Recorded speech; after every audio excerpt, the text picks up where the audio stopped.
Chapter 1. The Fracture of a Perfect Marriage. In the heart of the CBD in Shenzhen, the glass facade of the Rongyao Qiujuan Medical Aesthetic Group's branch reflects the glaring sunlight. In the 8th floor presidential office, Liangchen, embodying the essence of a programmer, adjusts the height of the tripod, peering through the viewfinder to capture the flawless figure of his wife, Liu Mengruo. Today, Liu Mengruo is adorned in a white silk tunic, her delicate collarbone shimmering with a milky sheen. Below, she wears a black waist-cinching long skirt, complemented by skin-toned high heels that accentuate her alluring ankles. She is engaged in a discussion about the expansion plans of the branch with 3 female partners, her slender fingers gliding swiftly across the tablet. 2 years ago, it was Liangchen who liquidated his holdings in cryptocurrency and software stocks, raising $50 million to establish this medical aesthetic hospital for Liu Mengruo. Today, it stands as the most sought-after beauty institution in Shenzhen. Ligu. Is this angle okay? Liu Mengruo's assistant, Bai Ningning, is adjusting the position of the soft light diffuser for Liangchen. Liangchen nods with a smile. Perfect with the right lighting, CEO Liu is at her most beautiful. He presses the shutter, capturing the moment when Liu Mengruo nonchalantly tosses her long hair, revealing her rosy earlobes adorned with minimalist pearl earrings. All right, let's have another shot. Liangchen selects a different angle, expertly seizing the perfect moment. Once the photo shoot concludes, he continues to pose for Liu Mengruo, filming a series of videos. After completing this, he retrieves his notebook and begins post-processing the images on the office's visitor sofa, while Bai Ningning assists in tidying up the lighting. Equipment. Since Liu Mengruo opened this institution in Shenzhen, Liangchen resigned from his position as vice president of the software company, dedicating himself entirely to assisting her with daily operations and system adjustments. After a year of fine-tuning, the hospital's overall operations have become seamless, with all personnel performing their roles effectively. Thereafter, Liangchen's primary task is to cultivate Liu Mengruo's personal brand for the hospital's promotion as a programmer. He swiftly developed a customized image enhancement tool named Lumos, derived from the Latin word for light, which also phonetically mirrors Liu Mengruo's name. Any picture of Liu Mengruo, when processed through this software, generates optimal results in an instant. Wow, Ligu, you're amazing. Bai Ningning suddenly appears behind him, bending over so closely that her fair, adorable face nearly touches his. The youthful exuberance of her 24 years is palpable. Can I use this software too? The results are fantastic. Liangchen's ears redden from her proximity, but he resolutely replies, no. Come on, Ligu. Bai Ningning affectionately kneads his shoulders, her tone sweetening. I really need this. Editing selfies is such a hassle. I said no. Your charm won't change my mind. Why not? Bai Ningning pouts, extending 3 soft fingers. I swear on my honor. I promise I won't leak it. It's not about leaking, it's that this software is trained based on Mengruo's facial features. It won't work for you. Liangchen finalizes the images, selecting a dozen he deems best, and sends them to Liu Mengruo via a green chat bubble. Bai Ningning halts her massage, resting her hands on the back of the sofa, her palms supporting her collagen-rich cheeks as she mutters, I envy Liu Zong for having such a wonderful husband. When will heaven send me one? Young people love to dream. How can you dismiss a girl's yearning for a beautiful life as mere daydreaming? Does the organization and the people agree with that? Liangchen. Liu Mengruo's voice suddenly rings out, the sound of her high heels clicking on the marble floor approaching. Liangchen looks up to see Liu Mengruo has interrupted her small meeting, hurrying over. She thrust her phone in front of his eyes, fuming. Why haven't you removed the little red mole on my collarbone? Mengruo, I still maintain that if it's removed, it loses its uniqueness. Liangchen replies helplessly, taking a deep breath to explain, the persona I've created for you is that of a confident and elegant young CEO, not a social media influencer who filters out every minor flaw. Persona, you always talk about persona. Is it wrong for me to look a bit more beautiful? Liu Mengruo stomps her foot in frustration. If clients see that I can't even handle this small flaw, will they still come to our hospital? Clients seek reliability, safety, and most importantly, trust. Being overly perfect can seem inauthentic and untrustworthy. I'm a perfectionist. If you don't edit it out, I will find a doctor to remove it tomorrow. Liangchen gazes at her cheeks, slightly flushed with anger, ultimately conceding. He sighs and lightly taps the keyboard. The small red mole on the screen vanishes in an instant. Now that's more like it. Liu Mengruo's eyes sparkle with joy, but just as she lifts her foot to leave, she turns back. And remember to call me CEO Liu at the company. With that, her gaze sweeps over by Ningning, who is leaning beside Liangchen, her brow furrowing slightly. Bai Ningning, are you quite idle? Come over and make tea. Of course, CEO. Bai Ningning replies energetically, returning a standard professional smile. Once Liu Mengruo turns away, her expression immediately sours, and she sticks out her tongue at Liangchen in discontent. Liangchen, amused by her adorable expression, smiles gently and playfully flicks her forehead with his finger. Quickly go on. Bai Ningning, rubbing her forehead, pouts. You two are openly displaying affection, bullying this single dog. In this workplace, us cattle and horses have no rights. With that, she skips off to make tea. Liangchen shakes his head, dons his headphones, and begins editing today's video and adding voiceovers, ultimately pairing it with a caption. He then uses his own software to send it to multiple online platforms with a single click. Phew, done. Liangchen reclines on the sofa, stretching languidly. Soon, the sound of notifications fills his ears. The software has received comments from various platforms, quickly accumulating to over 99.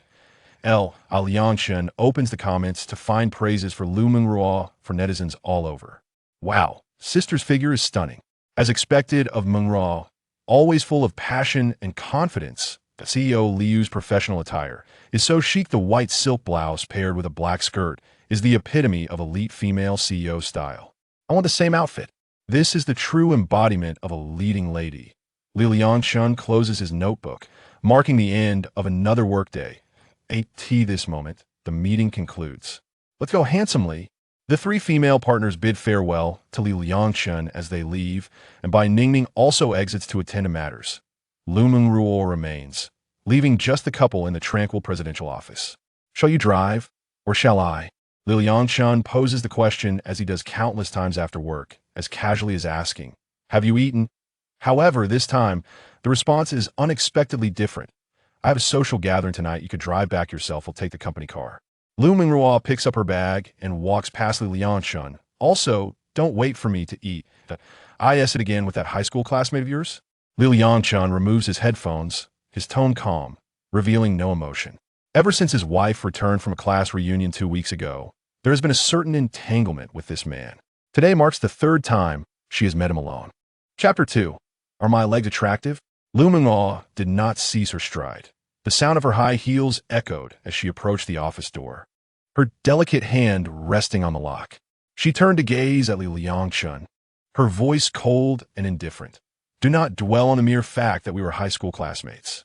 Liu Junyi, a distinguished scholar from Columbia University's Barnard College, was among the first cohort of clinical medical doctors at Harmony Hospital's pilot program. Such talent is worthy of pursuit. I must recruit him to our hospital, even if it requires late-night endeavors. Is it truly necessary to venture out at night to attract talent? Liangchen inquired with irritation. He is quite busy and only has time in the evenings. Please refrain from being overly suspicious. Liangchen rose from the sofa and walked to the expansive glass curtain wall, turning his back to her as he spoke. I have seen your high school photograph with him in your family's home. This statement struck Liu Mengruo like a dull blade, slowly and precisely piercing her defenses. Her fingertips trembled slightly, unconsciously caressing the edge of her bag strap, as if she were caught in a silent struggle within. Click! The sound of the door lock disengaging resonated in the stillness, akin to a signal. Liu Mengruo ultimately made her choice, stepping out with purpose. Just as the door was about to close, her voice emerged through the narrow gap, tinged with a hint of concession and weariness. We shall discuss this matter further upon my return. Liangchen's gaze fell upon the incessant flow of traffic below, the neon lights casting a mesmerizing hue upon the glass. It was now dusk, and amidst the towering stone forest, the sky was scarcely visible.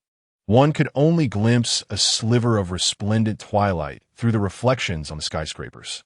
He was suddenly reminded of the sunsets he witnessed as a youth on the prairie, where the heavens seemed boundless, and the young shepherd, despite having nothing, could behold the most magnificent landscapes.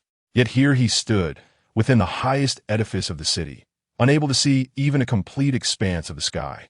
Liangchen was never a person driven by material desires. His childhood aspiration was to become a great scientist. Alas, reality often proved more daunting than ideals.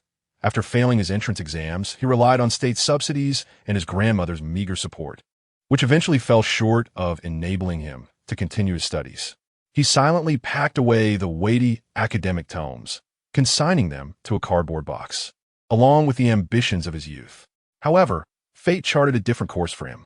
After a year of employment, he co-founded Haojin Liangchen Technology Company, Limited, with his university roommate, Zhou Haojin, seizing the opportunity of the internet boom to develop mobile games. In just 3 years, the company's valuation multiplied exponentially, and their games became a sensation across the web. During that period, Liangchen's bank account burgeoned, affording him luxury cars, prestigious watches, and the accolades of investors. Success, in the conventional sense, was easily within reach. Yearning for familial connection, he sought out his remarried mother, only to be met with disdainful glares and insult from her husband.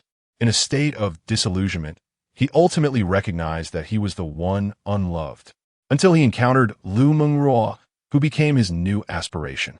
Liangchen picked up his camera, affixing a telephoto lens, aiming it at the bustling throngs outside, hoping to extract a modicum of joy from this act of voyeurism.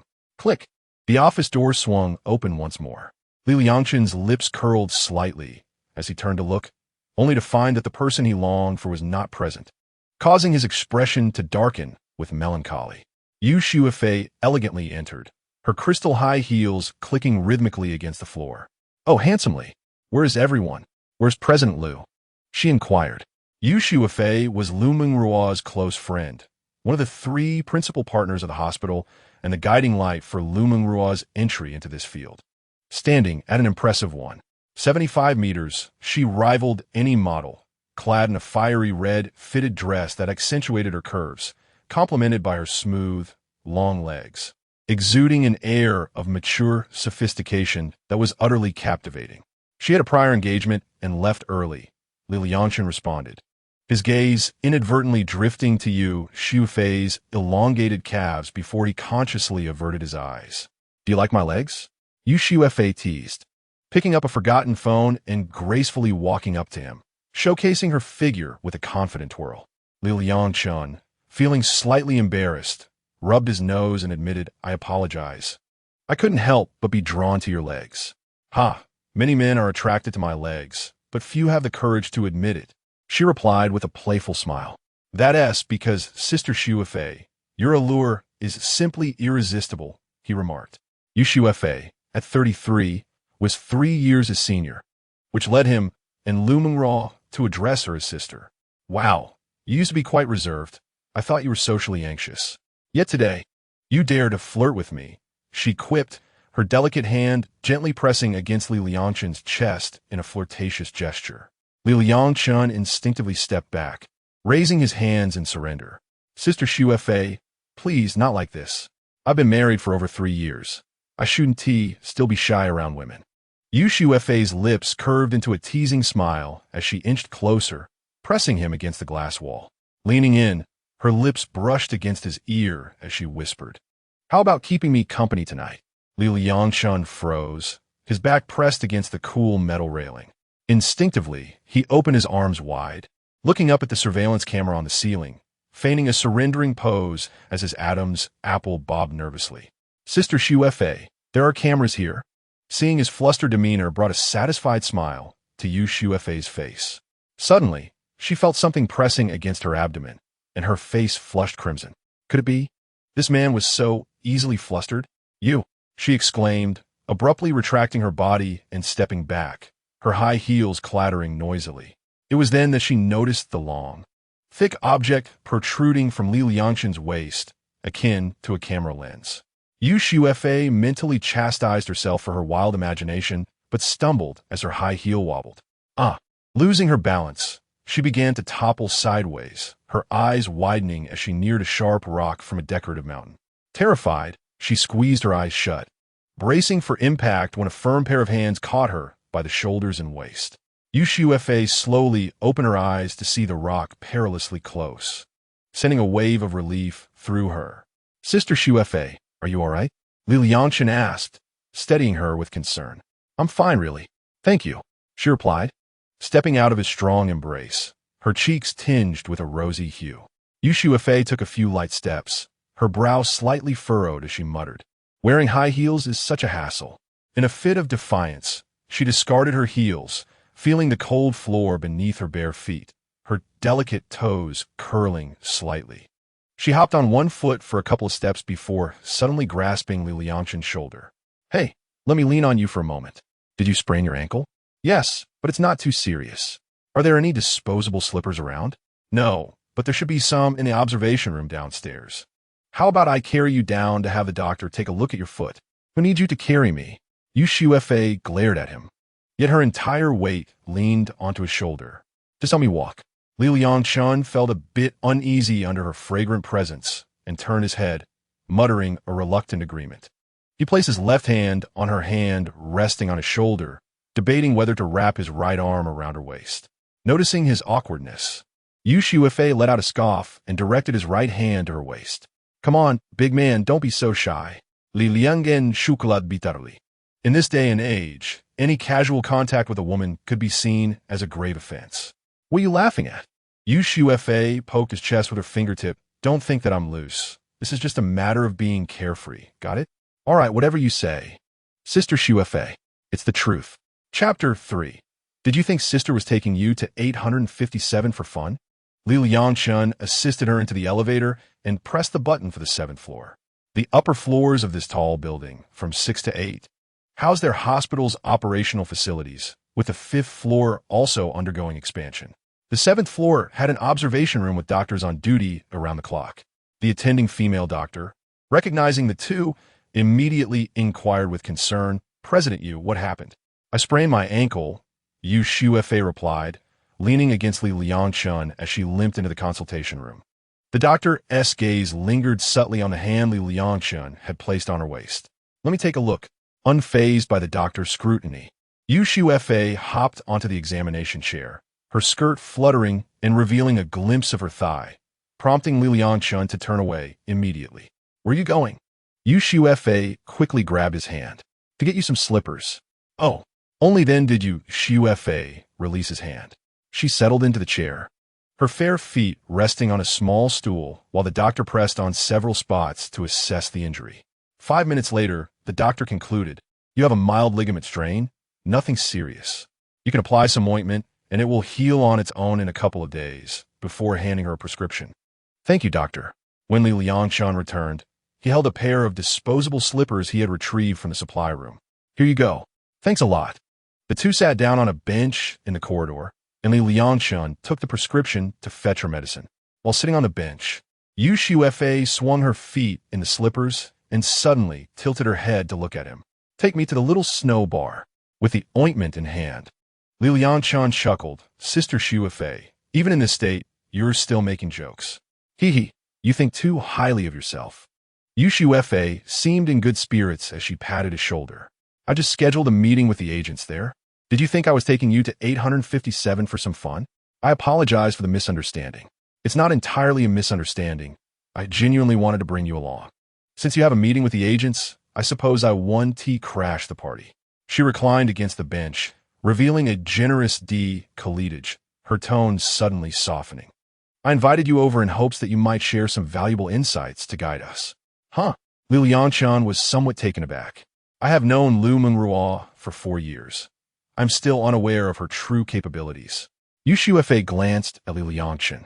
"A significant portion of her clients and agency resources likely stem from your video platform, correct? That may not be entirely accurate. She is quite diligent. I merely assist her in attracting clients, but whether she can close the deals ultimately depends on her own abilities." "Huh. Everyone knows that once a client arrives at the hospital, half the battle is won." Yu Shuefei scoffed lightly. "She is someone I have nurtured. Am I not aware of her talents? Without you, she would merely be a mediocre agent with passable performance. In truth, you could simply emulate my videos. There isn't much complexity involved." "Sigh, do you think we haven't tried?" Striving in the presence of genius is futile. Regardless, you excel beyond our efforts. Your videos possess a refinement we cannot achieve, and your copywriting resonates with the soul. Yushu Fa shrugged. Oh well, this is your and your partner's business secret. If you choose not to disclose it, I shall refrain from inquiring. Liangchen glanced at his watch and stood up. It is getting late, let's depart. He activated his Bao Shijie, a vehicle he had purchased prior to meeting Liu Mengruo, reputed to have the highest success rate in attracting women. However, he found himself working long hours at an all-male software company, rarely encountering any women, and by the end of the day, all he desired was to return home to sleep, ultimately acquiring a sense of solitude. With Liangchen's assistance, Yushu Fa elegantly extended her long legs to get in. Liu, the president, won't mind me sitting in the passenger seat, will he? Not at all. I will tell him it's you, and he won't take issue. That may be uncertain. Yet even if you were to insist I exit now, I would remain here. The back seat is rather cramped. You seem quite knowledgeable. This vehicle is a charm in the dating arena. I certainly need to familiarize myself with it, as my young female subordinates are particularly fond of men who drive this model. She then cast a flirtatious glance at Liangchen. Liangchen did not reciprocate her allure, taking his place in the driver's seat and starting the engine. Are there not many other luxury cars available? Indeed, if it were any more luxurious, the young ladies might fear emotional manipulation. Too modest a vehicle may not be enticing enough. This model strikes the perfect balance. Liangchen smiled slightly. He understood that the women from the beauty salon enjoy driving, especially within an all-female agency, where they drove without any hesitation. When Liu Mengruo was particularly affectionate, she would occasionally present him with a direct view, causing even a grown man like him to blush. Before long, Liangchen parked the car in front of the Xiaoshui bar. Upon seeing Yushu Fa alight, the security guard immediately stood tall and called out, "Good day, boss." Liangchen was taken aback and turned to Yushu Fa. "You own this bar?" With a casual flick of her long hair, Yushu Fa smiled radiantly at him. "Yes, I am Xiaoshui. It's a modest venture, just enough to make ends meet." She gestured towards the brightly lit second floor. "The private room upstairs, please assist me." Liangchen glanced at the bustling staff at the bar entrance and sighed. "You have quite a number of employees. Couldn't you just summon someone to help you? Delivering a Buddha to the West, you understand? Abandoning halfway is hardly the gentlemanly way." Liangchen let out a sigh, wrapping his arm around her waist as they navigated through the bustling dance floor, ascending to the private room on the second floor. The guests and staff they passed regarded them with envy. Yushu Fa suddenly tugged at his sleeve, her fingertips brushing lightly against his wrist. "Hey, are you really not planning to stay?" she murmured, her voice laced with seduction. "Tonight, let us indulge in frivolities, no serious matters." Liangchen shook his head, replying, "Let us not. As a married man, it's inappropriate for me to mingle among you women." Yushu Fa rolled her eyes, pointing towards the figures swaying behind the glass of the private room. "Do you see that? The one in the floral shirt is Yao Ji, and beside him, wearing glasses, is a Nan. There's plenty of options." She leaned in closer, the scent of her perfume enveloping him. "What? Are you afraid of being checked on by President Liu?" Liangchen rapped his knuckles against the door of the private room. "We've arrived. I wish you a successful evening."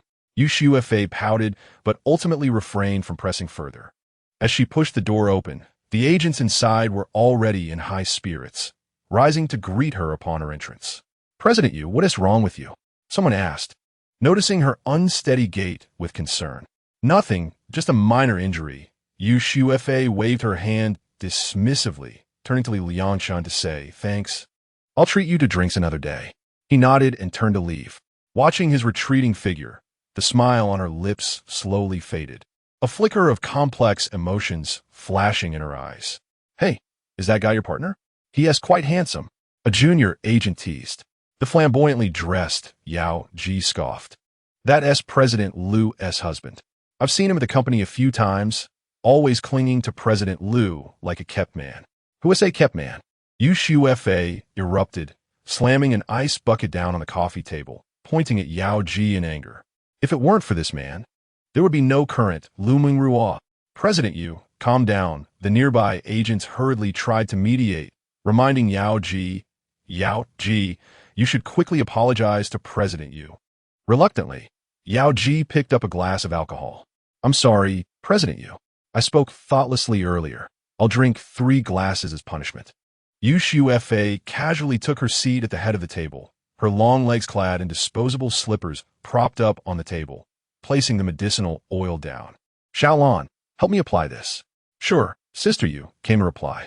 Yao Ji, displeased with the situation, remarked, President Yu, how about I help you with the oil instead of drinking? He snatched the medicinal oil from her. President Yu, we agreed on punishment with alcohol, so let us not reward him.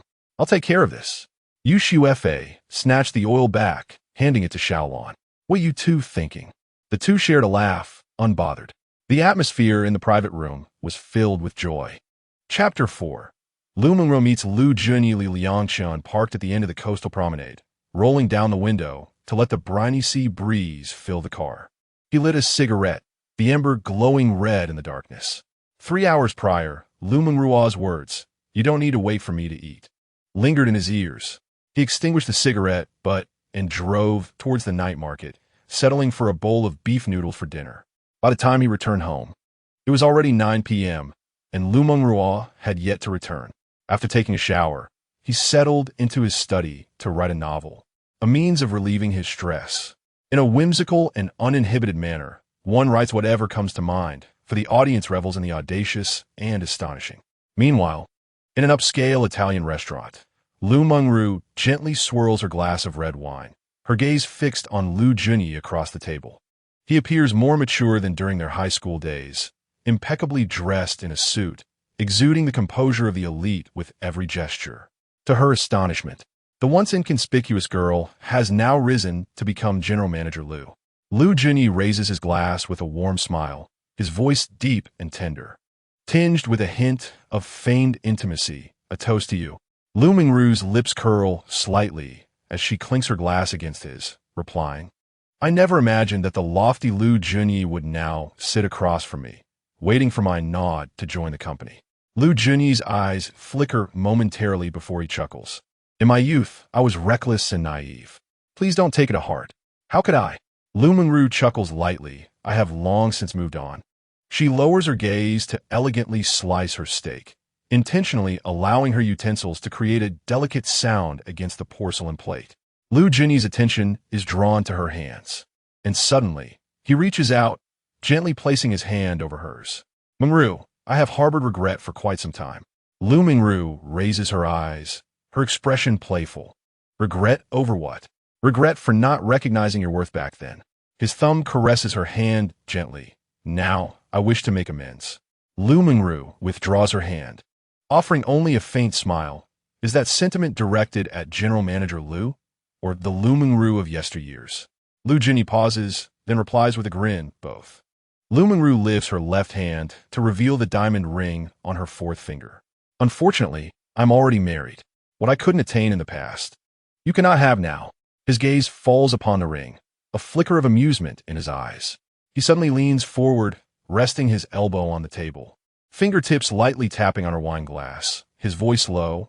Marriage should not be our shackle.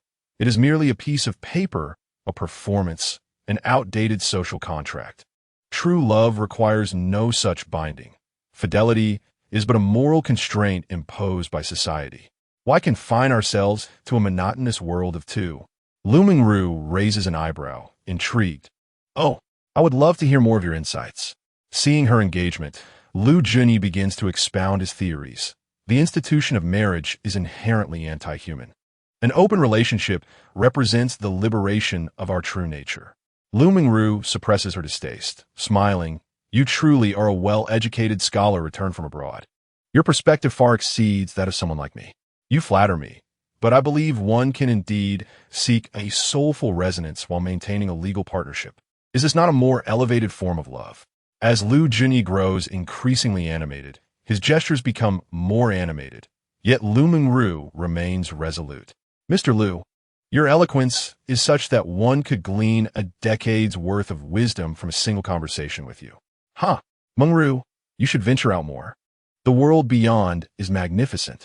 May I inquire about your husband? Ah, he's a man who loves me dearly. Liu Mengruo replies with a serene smile. Then shifts the topic. And you? After years abroad, what are your reflections? The joys outside are beyond imagination. The air is ever so fresh. If General Manager Liu is interested, I would be delighted to accompany you on a trip abroad. Liu Mengruo did not respond to his words. How wonderful. Yet regrettably my family is poor, and I haven't had the chance to travel. I recall your father was the deputy director of the Harmony Hospital, wasn't he? He has been promoted to director 2 years ago. Liu Junyi replied proudly. Congratulations. Mr. Liu, you might just be the future director of Harmony Hospital. Future director? Liu Junyi chuckled, shaking his head. You flatter me too much. My father is the director, but that does not necessarily mean I could take over. But you possess that capability, do you not? Her fingertips gently traced the rim of her glass, her gaze laced with allure. I hope you can assist my beauty clinic in establishing a connection with Harmony Hospital. I am but a minor figure, and my father is rather conservative. He is not easy to communicate with. Do it for me, please? Liu Mengruo's voice was sweetly coaxing, as the tip of her high heel brushed against Liu Junyi's trousers. All right, I promise you. Liu Junyi seemed to have made a certain decision, his eyes fervently fixed on Liu Mengruo. To our collaboration, cheers. Liu Mengruo raised her glass. Cheers. Just as the two were becoming slightly intoxicated, Liu Mengruo's phone rang, and Liu Junyi noticed the conspicuous word husband on the screen. Excuse me. I need to take this call. Liu Mengruo picked up the phone and answered in front of him. Hello, husband. Liu Junyi heard a male voice on the other end. I'm dining with a client. I haven't drunk much. You don't need to come pick me up. I'll be home soon. After hanging up, Liu Mengruo apologized. I'm sorry. It's getting late. My husband is a bit upset. I should head back and soothe him. Let us reschedule. After saying this, she took a tissue to wipe her mouth and prepared to leave. A wave of displeasure surged within Liu Junyi, yet he maintained a courteous demeanor and remarked, Your husband is truly fortunate to have you. I genuinely envy him. You flatter me, Mr. Liu. The girl who marries you will surely be happy. Liu Mengruo replied as she bid farewell and called for a designated driver. In another room, Liu Mengruo's best friend set down the voice changer and muttered to herself, Sister, who are you dining with to make me play the role of brother-in-law? At 11 p.m., Liu Mengruo, reeking of alcohol, opened the door. Husband. She carelessly kicked off her high heels into a corner by the entrance and staggered inside. Liangchen emerged from his study and, seeing her in such a state, hurried over to support her.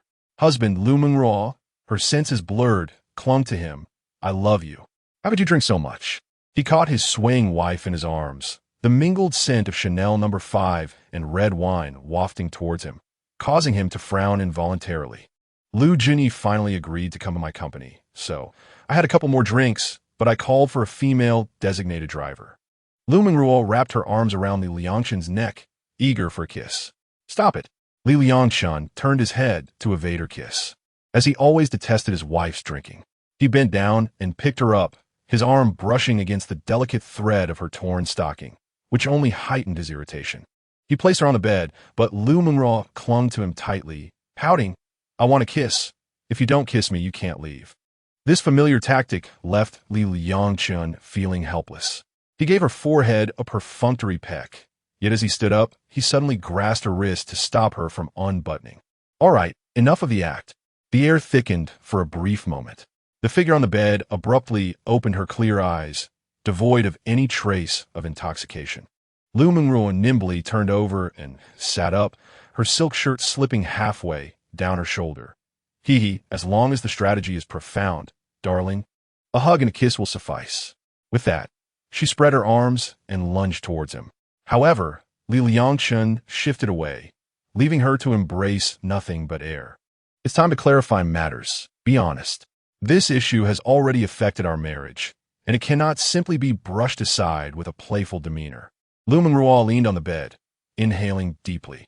She understood that if she did not provide him with a satisfactory explanation today, it would be difficult to move past this issue, so she sat at the edge of the bed. Ask whatever you wish. You must clarify first before I pose my questions. Seeing his demeanor, Liu Mengruo felt a surge of anger and retorted, Do you consider me a criminal? Is this an interrogation? Chapter 5. I shall be at your service tonight. Dear patient. Liangchen took a deep breath, silently retrieving a cigarette pack from his pocket. The metallic click of the lighter echoed piercingly in the bedroom. Liu Mengruo immediately snatched the cigarette away, demanding, "Haven't you quit? When did you start smoking again?" A haze of gray smoke slowly rose between them. Liangchen gazed at the flickering ember of the cigarette, his voice colder than the sea breeze. "Since the moment you first met him." Liu Mengruo's heart jolted, and she abruptly extinguished the cigarette in the aromatic candle on the nightstand. "All right, I'll be candid with you. He and I were classmates in high school, and we hadn't seen each other since graduation. We only reunited at a class reunion half a month ago. Are you satisfied now?" Noticing his silence, Liu Mengruo added, "Liu Junyi is one of the first 44 clinical medical doctors at H Harmonious Hospital. He possesses both a medical background and management experience. Do you realize how scarce such talent is in the current medical aesthetics industry? I'm helping you manage the company efficiently without needing outside intervention, especially since I'm not drawing a salary." With her delicate hand, Liu Mengruo gently grasped Liangchen's palm, caressing it softly. "I know you are capable, but you have worked hard over the years. Would it not be beneficial to have a professional share the burden?" "I do not feel exhausted," he replied, "but a wife is concerned for her husband. He has a year of management experience at H Harmonious Hospital," she continued, planting a gentle kiss on the back of his hand, only for Liangchen to withdraw it impassively. Liu Mengruo, feeling helpless, persevered. "The most important thing is that he can provide me with resources from H Harmonious Hospital. Collaborating with them would be a tremendous opportunity for us. Is that why 3 candlelight dinners are necessary for discussion?" Liangchen retrieved the restaurant reservation records from his phone, the cold light illuminating his taut jawline, revealing the same couple-themed Italian restaurant. "You investigated me?" Liu Mengruo's temper flared instantly, and she seized a feather pillow to hurl at him. "Your assistant forgot to block me from his social media posts." He caught the pillow, locking his gaze on Liu Mengruo's flushed face. If one wishes to remain inconspicuous, one must not engage in dubious actions. Suddenly, Liu Mengruo fell silent, her fingers unconsciously tracing the silk embroidery on the bedspread. "What's wrong? Have you nothing to say?" Liangchen pressed. "This matter is indeed my fault," her voice barely rising above the enveloping night. "I only made a reservation at the restaurant, so I instinctively chose that couple-themed Italian eatery." She lifted her gaze towards Liangchen, reminding him, "That was where we had our first date. It's surprising you remembered that was our first rendezvous. So, all 3 times were merely instinctive actions? Do you think me a fool? It is not as you perceive." Liu Mengruo suddenly raised her head, her eyes glistening with unshed tears. "The first time, I admit I did not consider it well. But the subsequent visits were initiated by him, who found the restaurant agreeable, and I thought it trivial to decline." Her fingers twisted the bed sheets tightly. "We were merely discussing work, sharing a meal, and yes, we had some wine." Liangchen interrupted coldly, "Red wine, nonetheless." "Fine. I shall refrain from drinking when I go out with him in the future." "There will be no future," Liangchen stated with a grave tone. "What do you mean?" Liu Mengruo met his gaze. Liangchen lifted her chin with his finger, his eyes piercing as he regarded her beauty. "I will not permit you to meet him alone again," he articulated deliberately, "and it would be best if you abandon the idea of inviting him in." "Am I not allowed to have a male friend?" "At least not him. You are being excessively domineering." "You may consider me so, but I am striving to salvage our marriage."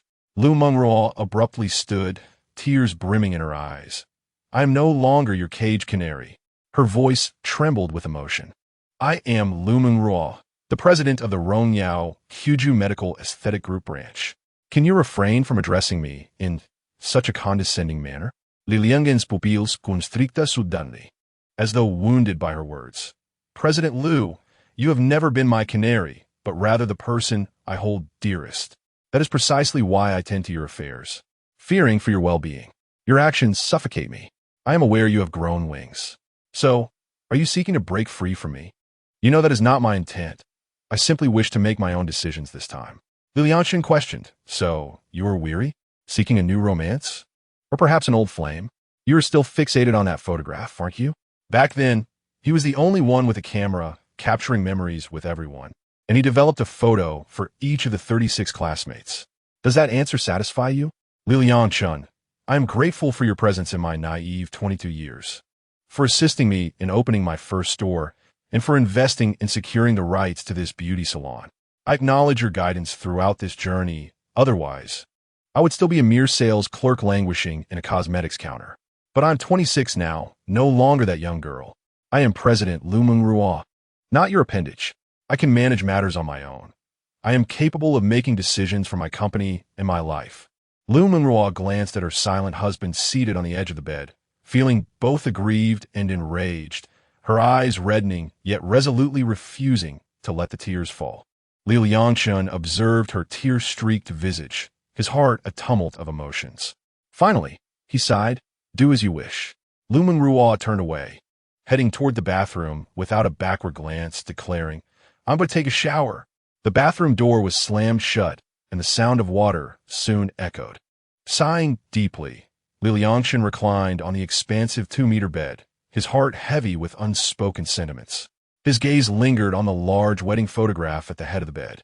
In that image, she appeared lively and cheerful, yet her impulsive nature lacked foresight. He had nurtured her to reach her current stature, but now he felt that she had transformed into someone unrecognizable. The hearts of old friends may change easily, yet the heart of a dear one is often fickle. Have I erred? Weary, Liangchen closed his eyes. In a state between slumber and wakefulness, a supple figure turned and nestled onto the bed, pressing against him. In a daze, his hands were seized by her and placed upon her snow-white legs. The smooth, delicate texture jolted him awake. Upon opening his eyes, he beheld the sight of Liu Mengruo clad in a pristine white nurse's uniform, adorned with a lace headband, her ears faintly tinged with crimson.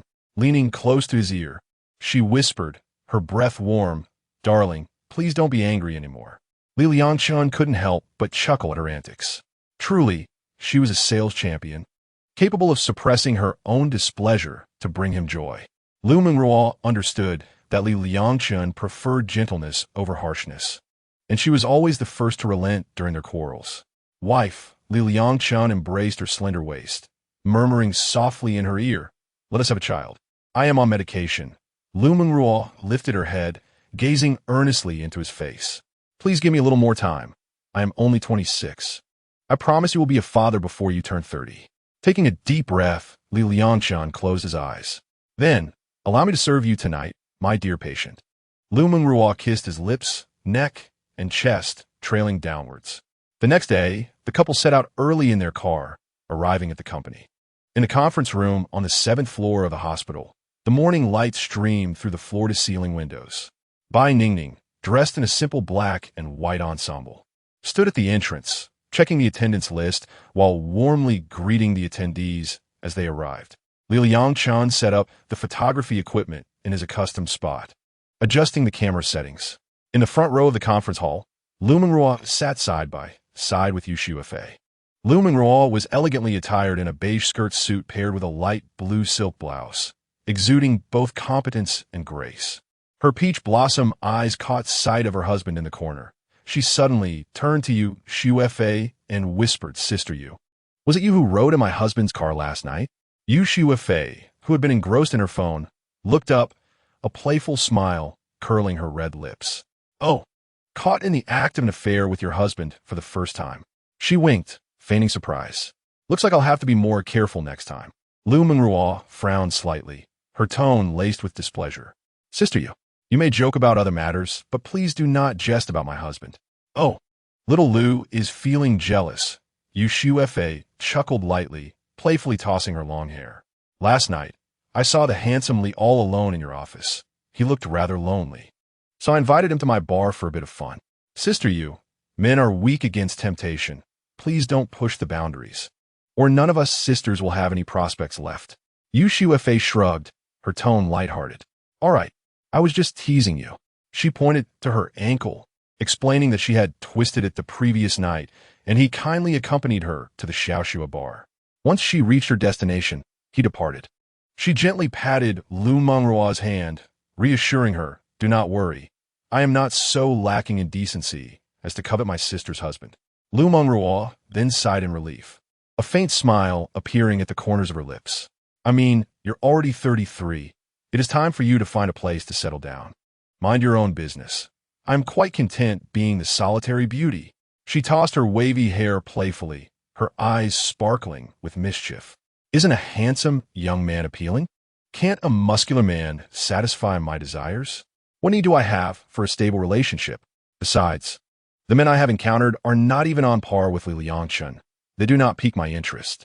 Coughing lightly, Liu Mengruo playfully chastised. I have told you not to think about my husband. He is truly one of a kind. All right. Our dear Liu is utterly devoted to her husband. Even her best friend cannot share a few words with her. Liu Mengruo chuckled at her teasing, playfully pinching her smooth thigh. This fair and slender leg. I wonder who it will be a boon for in the future. Hey, are you daring to take advantage of me? Yu Shuefei raised an eyebrow, suddenly reaching into Liu Mengruo's fitted skirt and giving her pert posterior a gentle squeeze. I see this little dairy Ri is indeed worthy of admiration. Liu Mengruo gasped, her cheeks flushing as she quickly swatted her hand away. Have you lost your mind? There are so many people watching. Several gentlemen seated in the back observed the playful exchange between the two stunning beauties in silence, their mouths watering. At that moment, Bai Ningning approached. Liu, the preparations are complete. Good. Liu Mengruo swiftly adjusted her dress and admonished Yu Shuefei. I am done playing around with you. She rose and walked to the podium. Before she spoke, her exceptional beauty and graceful demeanor had already captivated a significant portion of the audience's attention. Today, I will discuss two matters. The first is that in 3 days, our hospital will welcome a new vice president responsible for daily management. Upon uttering this statement, the longtime employees of the hospital turned their gazes toward Liangchen, who sat quietly in the corner. The new employees were puzzled, but the leadership was well aware that the entire management system, operational protocols, and even the information infrastructure of the hospital had been meticulously crafted by Liangchen. Although he did not hold an official position within the company, he was, in essence, the unacknowledged monarch. The arrival of a new manager certainly raised suspicions of opportunism, leading them to speculate whether Liu Mengruo and Liangchen had encountered discord, perhaps intending to undermine him. However, Liangchen remained composed, focused on adjusting the camera lens, seemingly unaffected by the situation. Liu Mengruo, too, appeared unfazed, as if nothing were amiss. Perhaps there was a deeper reason behind it all. At that moment, a resume appeared on the projection screen, with personal details redacted. Name, Liu Junyi. Age, 28. Background, 1. Undergraduate studies at Columbia University, Barnard College. 2. One of the first 44 doctoral candidates in clinical medicine at Hepping Hospital. 3. Serve in a management role at Hepping Hospital for 1 year. This is the resume of our new vice president, Liu Junyi. Please take a moment to review it, Liu Mengruo stated with a calm tone, yet imbued with an undeniable firmness. The audience immediately began to murmur, particularly the doctors, who engaged in fervent discussion. Barnard College seems quite reputable. It ranks among the top 50 globally. Indeed, he does not appear to be a mere charlatan. An older physician inquired, what is this 44 clinical medicine doctor? I have never heard of it before. I only know of the 53 and the 8-year direct PhD programs. A nearby colleague chimed in. A slightly senior physician pulled out his mobile device, swiftly conducting a search. He then looked up, a hint of astonishment on his face, and remarked, I checked. And indeed, there's a 44. It seems we are rather uninformed. Meanwhile, the nurse's interests diverged entirely. This Vice President Liu is quite young, a 28-year-old PhD. Impressive. One nurse whispered, Indeed, and he is rather handsome. Another nurse laughed in agreement, adding, I wonder if he has a girlfriend. Don't even think about it. A man of such caliber must have no shortage of admirers. Someone jested, which elicited a ripple of light laughter. Others furtively observed Li Liangchen's reaction, speculating on the true motives behind this personnel change. Li Liangchen merely pressed the shutter, remaining silent amidst the discussions. President Liu, we shall refrain from evaluating this individual's capabilities for now, but is he not a tad too youthful? At 28, will he lack experience? At last, someone voiced the question that lingered in many minds. Liu Mengruo smiled gently, surveying the room with a calm yet resolute demeanor. Indeed, Vice President Liu is only 28. Rather young. However, she paused, a confident curve gracing her lips. Let's not forget, your president is merely 26. The audience fell silent, exchanging glances.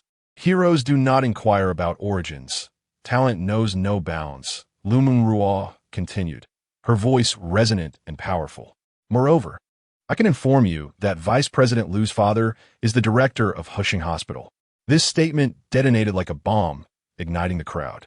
The physician's eyes sparkled, and whispers filled the air once more. Hushing Hospital? That is one of the top-tier hospitals in the country. If we could establish a partnership with Hushing Hospital, wouldn't that be remarkable? Learning from the director of Hushing Hospital might even lead to a pay raise, someone mused. Let us listen to what President Liu has to say. Chapter 7. I will cultivate him into my little accomplice. Liu Mengruo raised her hand to signal for silence, then stated, Vice President Liu's arrival at our hospital brings not only advanced management experience, but also the resources of Hushing Hospital. If we can seize this opportunity to establish a partnership with Hushing Hospital, you physicians will have the invaluable experience of learning and exchanging knowledge with them on your titles. She scanned the room, her tone laced with playful sarcasm. Doctors, tell me, do you desire this? Yes. The physicians chorused enthusiastically, their voices nearly lifting the roof. Their faces radiated excitement and anticipation. Such an opportunity was a dream come true for many in their profession. One quietly remarked, I didn't expect the new vice president to have such a background. No wonder President Li was replaced. This is hardly a replacement. This is a tremendous opportunity for the hospital. Another excitedly interjected, as President Liu's husband, it is only natural for Vice President Li to step aside. With all physicians in agreement, there was no longer any resistance from the others. Upon witnessing the scene, Liu Mengruo's lips curled into a subtle smile, her eyes shimmering with a hint of satisfaction. She proceeded to relay the remainder of the morning meeting's agenda. However, the thoughts of most attendees had already drifted elsewhere, as the monotony of daily affairs offered little novelty. Even at the conclusion of the meeting, the doctors below remained unusually animated, gathering in small clusters to quietly discuss the imminent arrival of the new vice president and the harmonious resources he represented within the hospital. Liangchen maintained his usual demeanor, efficiently folding the tripod and securing the camera within a protective case. He approached Liu Mengruo and murmured, I will head to your office to work on the photo editing. Liu Mengruo nodded, her gaze lingering briefly on his face, as if attempting to decipher something from his calm expression, but ultimately responded with a simple, go ahead. Liangchen turned and departed. Liu Mengruo took a deep breath, recalibrating her emotions, and commenced her day's work. Her primary responsibilities were divided into two segments: direct client consultations and agency communications. The former segment was largely delegated to Bai Ningning and her team of assistants, allowing Liu Mengruo to focus more intently on liaising with the agents. Sister. As Liu Mengruo stepped out of the conference room, a voice called out from behind. Turning around, she recognized her best friend, Zhang Ye. Clad in oversized designer attire, Zhang Ye stood at a similar height to Liu Mengruo, yet her upper body appeared somewhat disproportionate, reminiscent of watermelons hanging from an apple tree. Having known each other since childhood, Zhang Ye had followed Liu Mengruo through school and into her career, serving as her first agent at this beauty salon. Sister, that Liu Junyi. Before she could finish, Liu Mengruo's expression hardened, and she quickly signaled for her to be silent. Zhang Ye immediately understood, pressing her lips together and ceasing her words. Liu Mengruo turned to Bai Ningning, who was trailing behind, and instructed, Assistant Bai, please tend to my direct clients for a moment. I will join you shortly. Understood, President Liu. Mission accomplished. Bai Ningning departed with enthusiasm. Liu Mengruo watched her leave, then subtly surveyed her surroundings, ensuring that Liangchen was not nearby before seizing Zhang Ye's wrist and pulling her into a secluded corner of the corridor. Sister, is that Liu Junyi truly the one from our high school? Once assured that no one was within earshot, Zhang Ye eagerly inquired. Liu Mengruo nodded gently, her expression intricate. Indeed, Zhang Ye gasped, her eyes widening in astonishment. Oh my, it is truly him? The Liu Junyi who used to take photographs of the entire class back in high school. Liu Mengruo did not respond immediately. Instead, she slightly tilted her head, her gaze drifting through the corridor's glass window, staring into the distance. Sunlight bathed her profile, casting a gentle outline, yet her eyes appeared somewhat distant, as if lost in a reverie. Noticing this, Zhanya could not help but lean closer, lowering her voice to ask, "Sister, you haven't forgotten him, have you?" Liu Mengruo returned her gaze, a faint, elusive smile gracing her lips as she replied nonchalantly, "What do you think? Does that brother-in-law of yours know he is your white moonlight? Do you think I brought you here to hide? Sister, are you inviting him to the company with the intention of having your cake and eating it too?" Liu Mengruo shook her head. "No. My collaboration with him is purely for the benefit of the company. Of course, it would also be nice to rectify some past regrets." "How do you intend to do that? By having him accept your love letter once more?" Zhanya recalled the resolute and heartless rejection Liu Mengruo faced from Liu Junyi back in the day. "Isn't that unfair to him? Indeed, during my high school years, I was thin and dark, not particularly attractive, yet he should not have humiliated me in such a manner."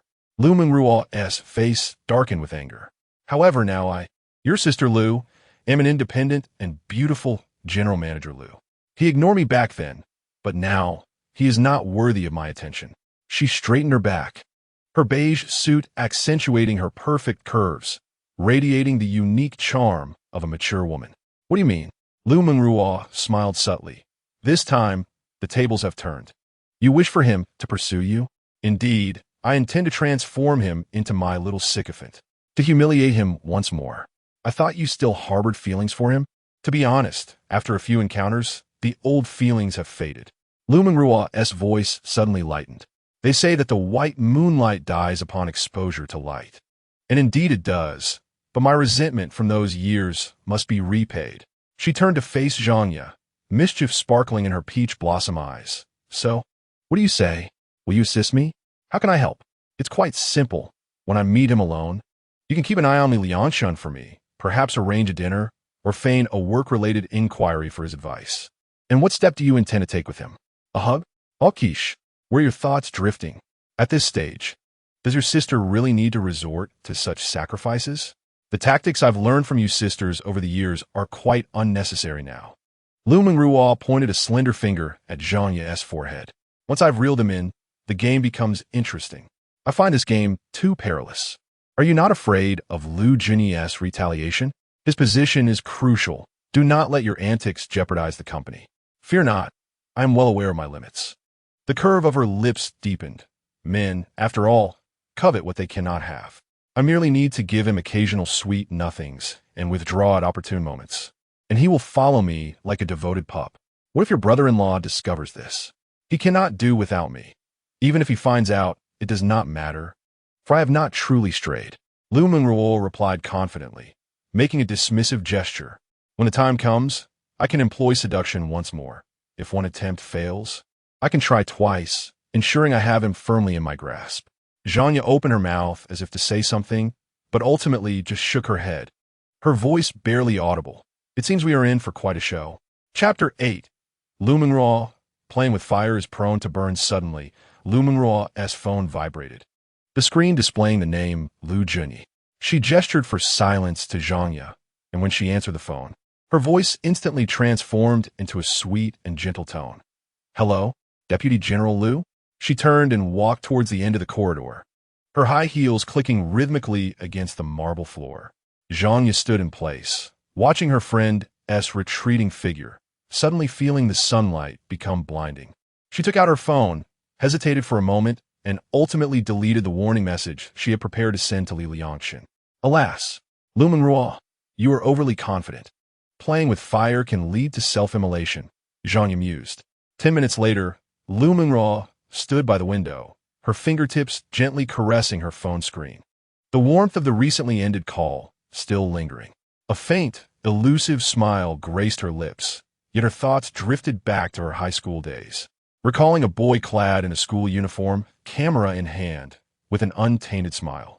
"Liu Junyi," she whispered his name, as if savoring a long-buried memory. tinged with bitterness and resentment. At that time, she was malnourished, dark and thin, one of the most inconspicuous girls in class. In contrast, Liu Junyi came from a privileged background, excelled academically, and was the president of the photography club. Every frame captured through his lens resembled a meticulously crafted piece of art. On graduation day, Liu Mengruo had penned him a love letter and slipped it into his desk, only for him to photograph it and share in the class group, transforming it into a paper airplane that landed in the trash. To add insult to injury, he remarked, "We are not of the same world. A toad should not aspire to eat swan meat." This incident had lodged itself like a thorn in her heart for years. And it was only after she achieved success this year that she dared to attend the high school reunion.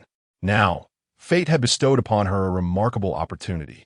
She was no longer the ugly duckling, but rather the wealthy Liu, while he had become a job seeker in need of her assistance. How ironic, she chuckled softly. Turning to Zhangya. "Aya." Liu Mengruo's voice echoed from the end of the corridor. "Come here for a moment." "What is it?" Her face betraying a hint of excitement. Liu Mengruo, unable to conceal her exhilaration, responded, "Liu Junyi said his father has agreed to establish a preliminary partnership with our hospital." "So soon? Isn't that a good thing?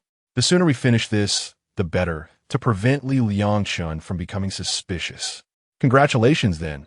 Zhanya managed to force a smile. Liu Mengruo, oblivious to her friend's unease, continued, "He invited me to visit Xia Hospital for lunch and to meet his father." She glanced at her watch. "I must hurry to prepare the materials." Suddenly halting, Liu Mengruo added, "Keep an eye on Liangchen for me. He must not learn of this matter, as he disapproves of my meetings with Liu Junyi." Zhangya's eyes sparkled with enthusiasm as she promptly nodded in agreement. Liu Mengruo smiled with satisfaction and briskly walked toward her office in her high heels. Upon entering, she noticed Liangchen intensely focused on his computer screen, his long fingers swiftly tapping away at the keyboard. "Darling," she sweetly called, approaching him from behind and wrapping her arms around his neck. "What are you working on?" Without looking up, Liangchen replied, looking at beauties. Liu Mengruo leaned closer to the screen and saw a photo of herself from the morning meeting, bursting into laughter. In the picture, she stood confidently at the podium, exuding elegance, her beige suit accentuating her fair complexion. "This is a wonderful shot," she exclaimed genuinely. "You always manage to capture my beauty." Finally turning to her, Liangchen's deep gaze met hers. "Because you are inherently beautiful." Liu Mengruo's heart skipped a beat, and she suddenly felt a twinge of guilt. Avoiding his gaze, she pretended to tidy her hair. "By the way, do you have time for lunch?" Zhangya mentioned she wanted to learn about video editing from you. Liangchen opened the green bubble and checked Zhangya's moments. "I found her video rather impressive. Perhaps it pertains to some subtle details. As for the specifics, you may converse with her about it, as I am not well acquainted with such matters." "All right, then." Liangchen nodded in agreement.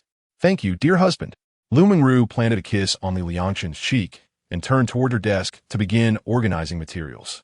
"By the way, I have an important client undergoing surgery at noon, so I must wait outside the operating room and may not return until around 1:30. Liu Mengruo glanced at Liangchen and added, "When the time comes, I'll dine with the client, so you need not wait for me with Zhangya." Liangchen, trusting her words, replied, "Understood." At the same time, the photo on Liangchen's computer screen had been edited, yet he did not immediately send it to Liu Mengruo. His gaze fell upon a message just received from Zhangya. "Brother-in-law, are you free at noon? I wish to consult you regarding some video editing issues." He swiftly typed a reply on the keyboard. "Your sister mentioned that you would meet me in her office at noon." "Thank you, brother-in-law. I'll arrive by 12:30 and will bring you lunch as well." After briefly expressing his gratitude, he closed the chat window. At noon, outside the operating room on the 6th floor, Liu Mengruo hung up the phone, her fingertips gently caressing the surface of her phone screen, a faint smile lingering at the corners of her lips. "Sister, are you truly going to do this?"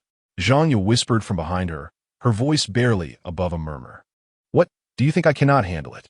"Not that." Zhangya hesitated momentarily.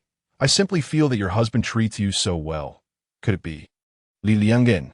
Liu Mengruo chuckled lightly. "Indeed, he is exceedingly kind to me. But do you know? He is almost saintly in his perfection. As a friend, he is indeed someone with whom one can share one's heart.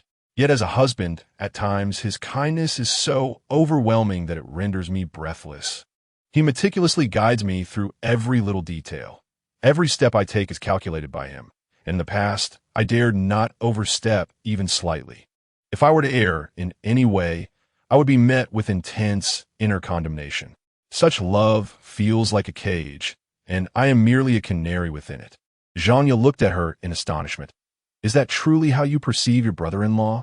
Liu Mengruo did not respond, glancing at her watch instead, her tone lightening. All right, during lunch, please keep him occupied for me. I have arranged to meet Liu Junyi, and after our visit, we shall head to the Chinese restaurant in the adjacent building. Very well, do take care of yourself. At 12:30, in the president's office of the Rongyao Kyuj Medical Aesthetics Group's Shenzhen branch, Liangchen sat on the guest sofa, his long fingers rapidly tapping away at the keyboard. On the screen was the recently edited video of Liu Mengruo's speech at the morning meeting, confident, graceful, and radiant. He fixated on the slightly upturned corners of her lips in the footage, his gaze profound. Brother-in-law. Zhanya entered, her joy palpable. She set down 2 bags on the table. Let's eat first. Very well. Liangchen moved his computer aside to make room.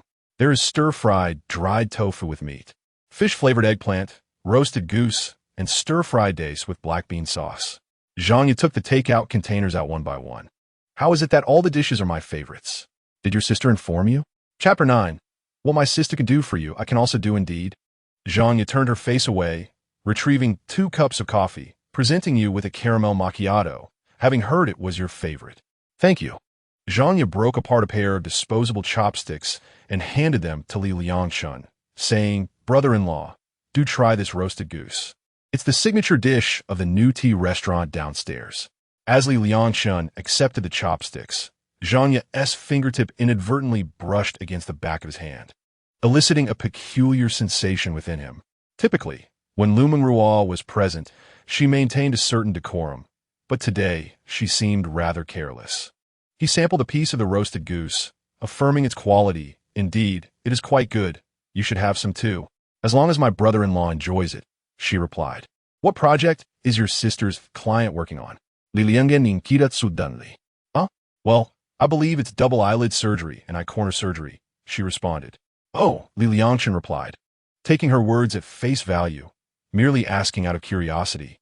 Zhanya leaned forward, reaching towards Liangchen's eyebrows. Brother-in-law, it seems your eyebrows have grown a bit wild.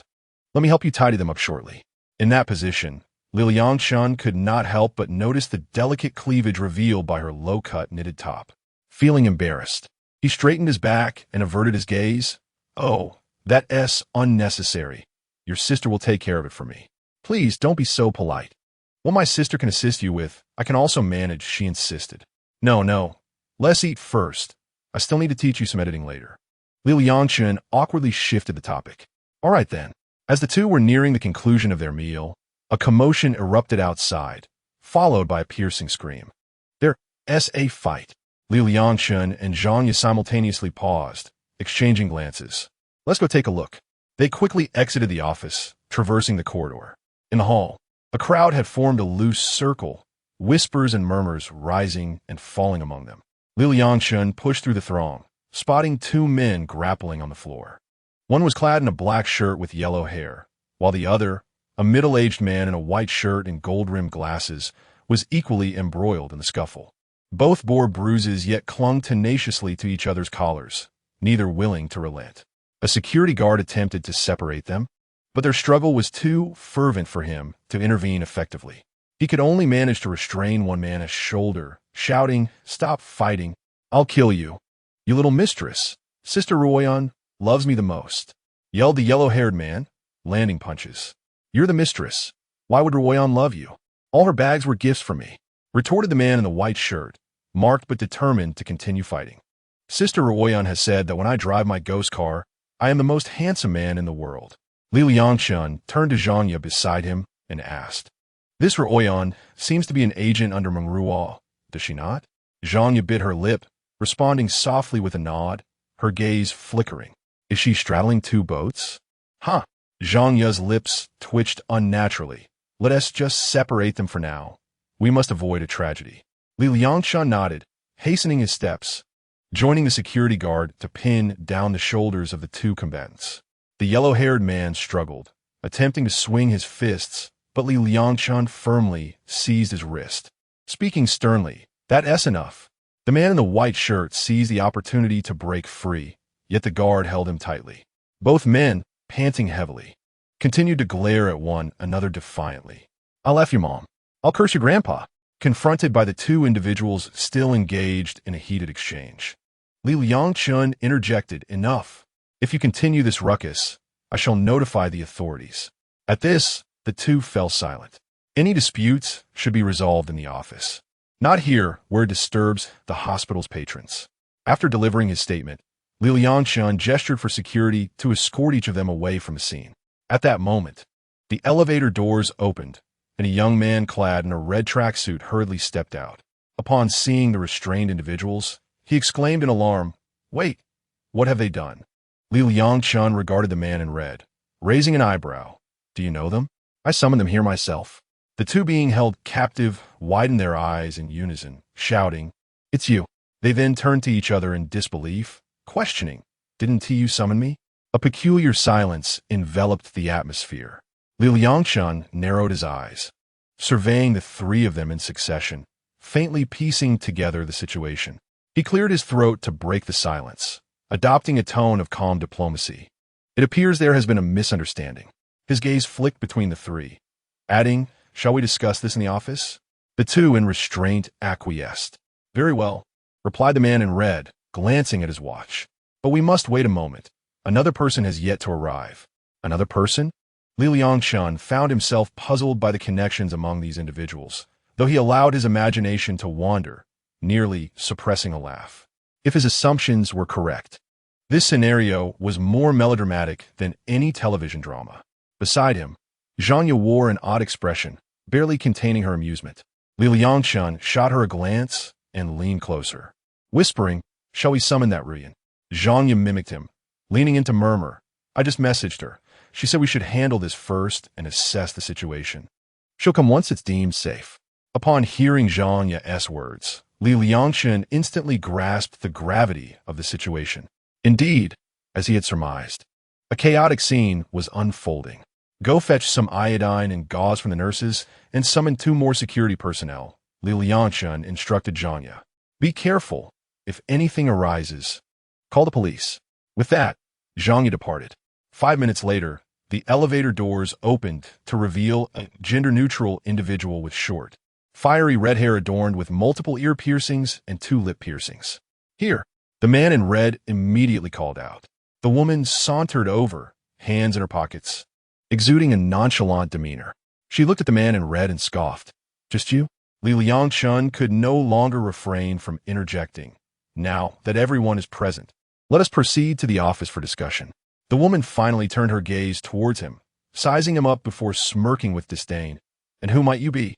Liangchen replied, maintaining his composure. "I am the interim supervisor here." The woman glanced at the 3 security guards and the others, shrugged lazily, and replied, "Fine."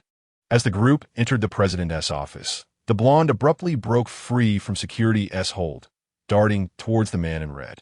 "What the hell is going on? You'd better clarify this.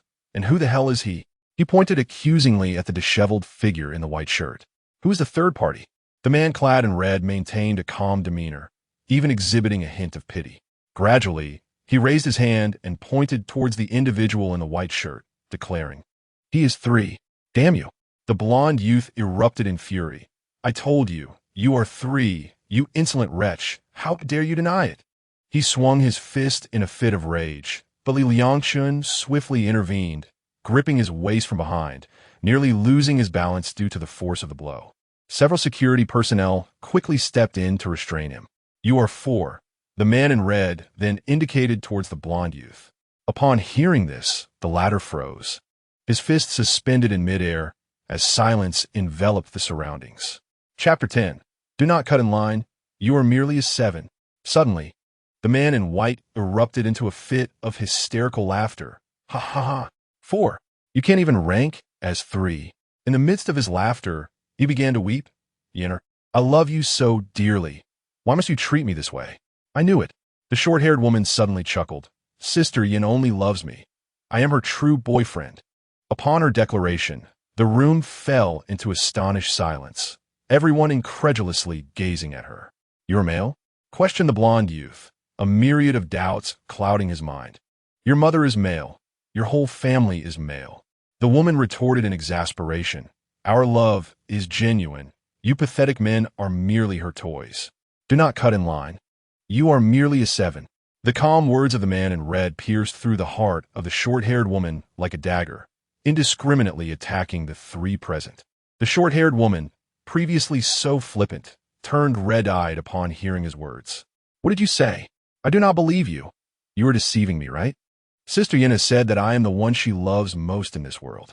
Trembling, she took out her phone to call, insisting. I need to hear it from her own lips. However, a mechanical voice echoed through the line. The number you have dialed is temporarily unavailable. Please try again later. Do not bother calling. She has not answered anyone's calls today, the man in red remarked. He pulled out a crumpled pack of cigarettes, lighting one, the flame illuminating the fatigue in his eyes. With tear-filled eyes, the short-haired woman, her voice trembling, asked, Do you speak so lightly of this because you are her true fate? The man in red offered a bitter smile and shook his head. I regret to disappoint you. I am merely Xiao Wu. Xiao Lu is infatuated and refuses to believe this is real, adamantly refusing to come. Xiao Ba is abroad and cannot return for the time being. He shrugged, this is all I know.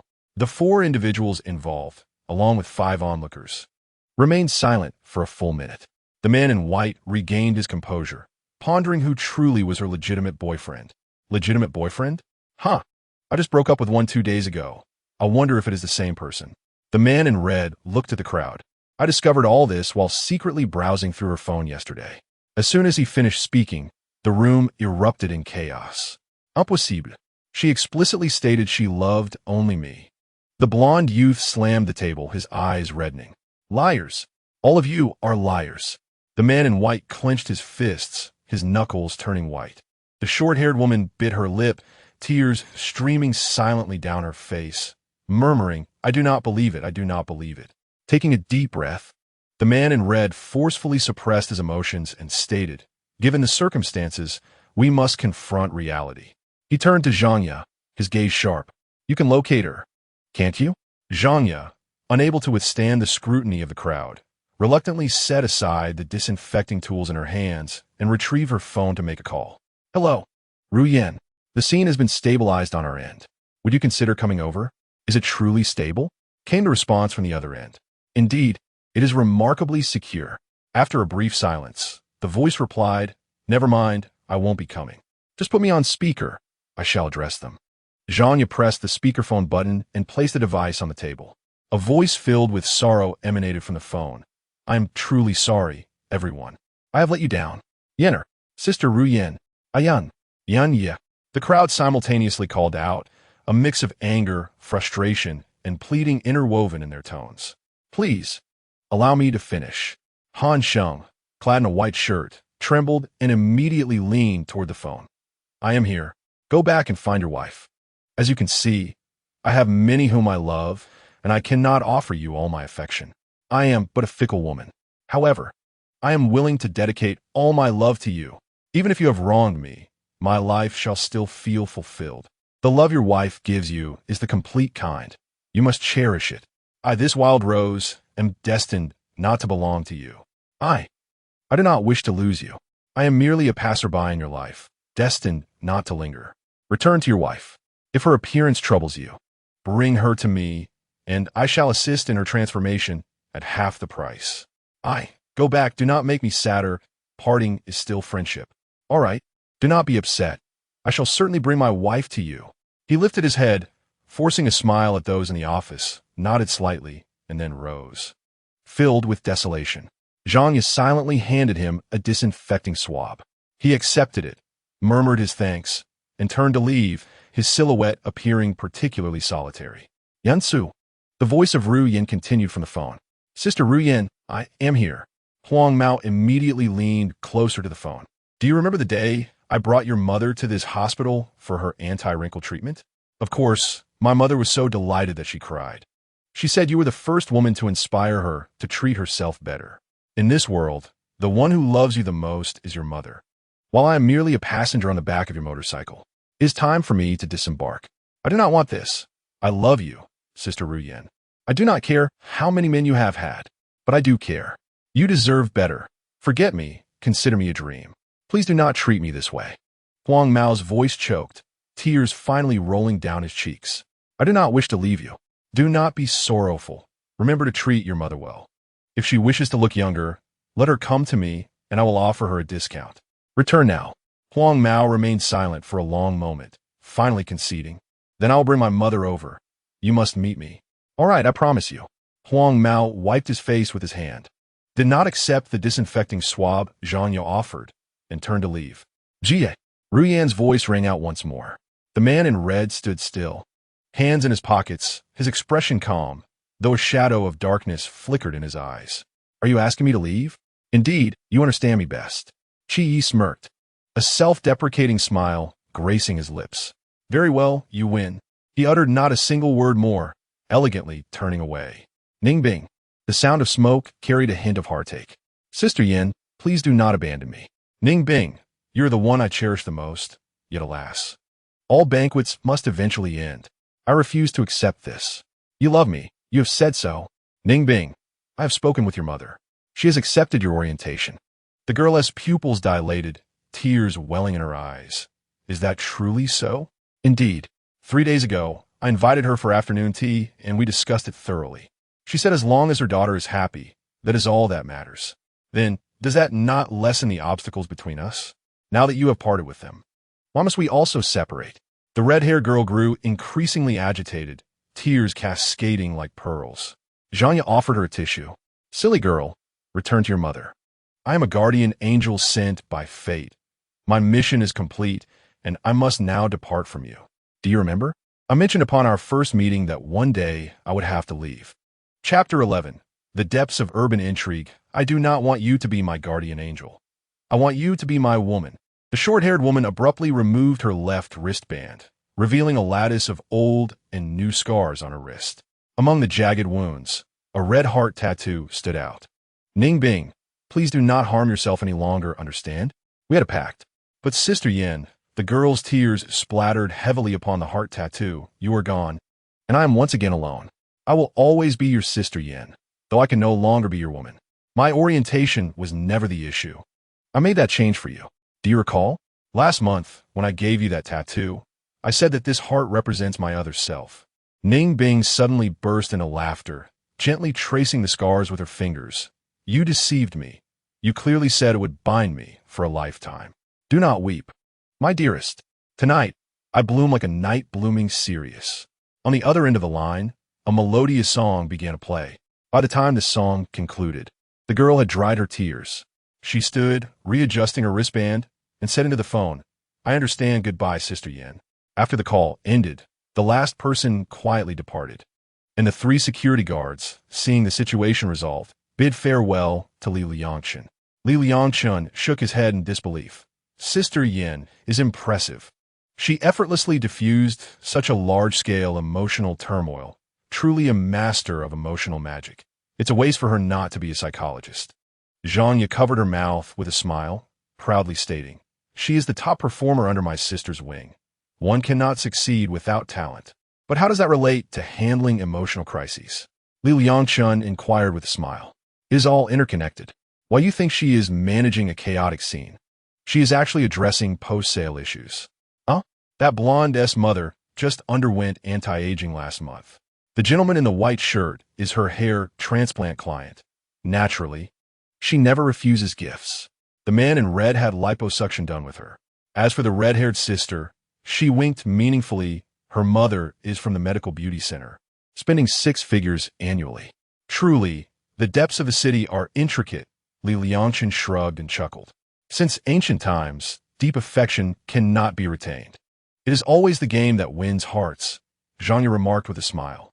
She quietly tidied up the lunch boxes on the table, took out a laptop from her bag, and sat down beside Liangchen, feigning nonchalance as she asked, Brother-in-law, it's time to discuss serious matters. Oh, with that interruption, I nearly forgot. Ask away. he replied. Zhanya opened her laptop, leaning closer to Liangchen. Brother-in-law, I would like to inquire about how to create transition effects in video editing. Her fingertips casually brushed against the back of Liangchen's hand. I noticed the video you made for my sister is particularly smooth. Liangchen's body momentarily stiffened, but he soon masked his reaction and accepted the laptop. He opened the editing software and explained, it's quite simple. You just need to adjust the keyframes. Liangchen patiently demonstrated, and after the earlier commotion, the barrier between them had lessened. Zhanya felt a surge of happiness, though a hint of nervousness lingered as her gaze occasionally drifted to the window. Meanwhile, in the office of the Harmony Hospital director, Liu Mengruo extended her hand to shake with an elderly gentleman with graying hair. Hello, Director Liu. I am Liu Mengruo, president of the Shenzhen branch of Rongyao Kyuj Medical Beauty Group. Greetings, Director Liu replied, his expression neutral as he returned to his chair after the handshake. However, upon noticing the ring on Liu Mengruo's left hand, his demeanor darkened, and he asked in a grave tone, has President Liu already married? Yes, Director Liu. Is there something amiss? Liu Mengruo responded. Director Liu shot a disapproving glance at Liu Junyi beside him, his displeasure evident as he remarked, there is nothing wrong. Merely surprising that President Liu has married at such a young age. There's nothing strange about it, Liu Mengruo said, her gaze sweeping over the plaque on the wall that read great medicine, sincere integrity. When you meet the right person, you simply marry. Liu Junyi forced a smile, Dad. Let us discuss the cooperation instead. Indeed, I came to talk about collaboration, Liu Mengruo said as she placed a document on the desk. This is an introduction to our beauty hospital. Director Liu narrowed his eyes, briefly scanning the document without any intention of picking it up. He leaned back against the leather sofa, rhythmically tapping his fingers on the armrest, his face betraying an unmistakable air of arrogance. Let me be frank, President Liu, he began, reclining further into the sofa, his tone haughty. Though your company enjoys a good reputation in the local medical beauty industry, collaborating with a top-tier hospital like Harmony Hospital would be quite an overreach for you. Liu Mengruo frowned, preparing to argue her case, when Liu Junyi interjected loudly, Dad. Didn't we agree on this last night? How can you silence? Liu Gongxiang snapped, his piercing gaze directed at his son. If you lack this little composure at the negotiation table, how can you bear the responsibilities I have given you? Dad, Liu Junyi's tone softened, tinged with a hint of flattery. President Liu, to be honest, had it not been for my unworthy son, our hospital would not even consider collaborating with a private entity. He shook his head, expressing his resignation. But what can I do? He's my only son. Hearing this, Liu Junyi's face brightened, and he hurriedly moved behind his father, eagerly massaging his shoulders. I knew you cared for me the most. Enough of this. Liu Gongxiang waved his hand impatiently, as if swatting away a fly, pushing his son away. Every time you butter me up, it's never for a good reason. He retrieved a document from the drawer and placed it on the table, sliding it towards Liu Mengruo. Take a look. This is a list of potential collaborations between our hospital and other private medical institutions, he suggested. Liu Mengruo picked up the document and began to read intently. The collaborative projects outlined within included the following 7 items. 1. Medical alliance. 2. Specialty consortium. 3. Third-party services. 4. Expert support. 5. Continuing education. 6. Joint development of disciplines. 7. Telemedicine collaboration. After 10 minutes, Liu Mengruo set the document down and inquired, are all these projects available for collaboration? Liu Gongxiang shook his head. We can collaborate on a maximum of 3 projects each year, and since this is the first year, you may only select one. Liu Mengruo pondered for a moment, her slender fingers pointing to the 5th item, continuing education. If possible, I hope our beauty center can collaborate with your esteemed hospital on this. Liu Gongxiang said, leisurely sipping from his thermos filled with goji berry water. That is indeed a wise choice. Sending doctors from private hospitals for further education is essential for business development and maintaining a stable workforce. Is the director granting his approval then? She asked. Yes. We shall commence a year-long collaboration. However, Liu Gongxiang paused. I must be straightforward. The only reason I'm extending this green light is because of my son. Should he be displeased, I will terminate our collaboration without hesitation. I hope you do not let me down. Chapter 12. I hope I am not interrupting your enjoyable conversation. Liu Mengruo silently noted the elder's cunning nature, yet maintained her composure. Naturally, Liu Junyi is our vice president. I would not treat him unfairly. That is reassuring. Since Director Liu has agreed, when shall we sign a contract? Liu Gongxiang waved his hand dismissively. We will not be signing a contract, but I will ensure that everything is arranged for you, and I will also provide credentials for these doctors, which can be verified on the official website. Liu Mengruo contemplated for a moment. The absence of a contract implied a lack of legal protection for the collaboration, yet it seemed there was no alternative. Understanding the implications of his proposal, she nodded. Thank you, Director Liu. Now that everything is settled, shall we go for a meal? Liu Junyi had been eagerly awaiting this moment. He stood up, attempting to take Liu Mengruo's hand, but she deftly evaded his grasp. Liu Gongxiang, witnessing his son's behavior, was infuriated. Miss Liu, please step outside for a moment. I have a few words to discuss with Junyi. Of course, Director Liu, Liu Mengruo replied, gracefully rising and exiting the office. Inside, Liu Gongxiang pulled a rubber baton from beneath his desk and struck his son's back and backside twice. You ungrateful wretch. Are you trying to drive me to my grave? Do you remember why I called you here? Dad, please stop. I remember. I'm already working on it. Liu Junyi exclaimed, dodging the blows in a futile attempt to evoke a semblance of paternal affection. However, his father's resolve was unyielding, delivering each strike with fervor until Liu Junyi found himself pleading for mercy on the floor. What are you doing now? Do you intend to give everything away to that woman without asking for anything in return? The elder raised the baton once more. Dad, I was wrong, but your matters are not an immediate concern. Allow me to win that woman over first, and then your affairs will naturally fall into place. She is a married woman. How could you be so inclined? Liu Gongxiang raised his stick and struck again, questioning whether the hardships faced abroad had not taught you a lesson. Father, rest assured, I may have encountered a married woman abroad, but such occurrences do not exist here. Liu Gongxiang, frustrated by his son's lack of progress, lifted the stick yet found himself unable to strike again. Why can't you simply pursue a normal relationship? Father, please calm down. Seizing the moment, Liu Junyi crawled over and embraced his father's leg. I cannot explain it, but ever since my injury, I have developed a psychological barrier. I feel no attraction towards single women. It is only married ones that awaken my desires, and I assure you, is against my will. You are disturbed. Liu Gongxiang kicked his son away, insisting that he seek treatment, refusing to believe it was incurable. It's futile. I have tried. Father, you understand me best. I am not so different from you. Liu Gongxiang felt a jolt of alarm and staggered back, colliding with his desk. What do you mean? Father, I am aware of everything. I know about Uncle Jiangwo from your senior citizens band. Liu Junyi slowly rose, brushing off the dust from his knees. You. Liu Gongxiang raised his baton at his son, his face shifting from red to pale, then to a shade of green, ultimately resembling a corpse. Father, since my earliest memories, you have always treated my mother with formality, as if you were strangers rather than a couple. For years, my mother has searched among your female doctors, nurses, and even patients, but has found no evidence of your infidelity. Little did she suspect that your indiscretion lay with a man. Liu Gongxiang felt as though his strength had been drained, collapsing into his chair. I never anticipated you would uncover the truth. Father, we are in essence of the same ilk. Liu Junyi approached his father, gently pressing down on his trembling shoulder. If you cannot cure your ailment, how could I possibly hope to? Does your mother know? Rest assured, as long as you do not involve yourself in my affairs, she will remain oblivious to the truth. Alas, what a misfortune. At that moment, Liu Gongxiang's phone rang.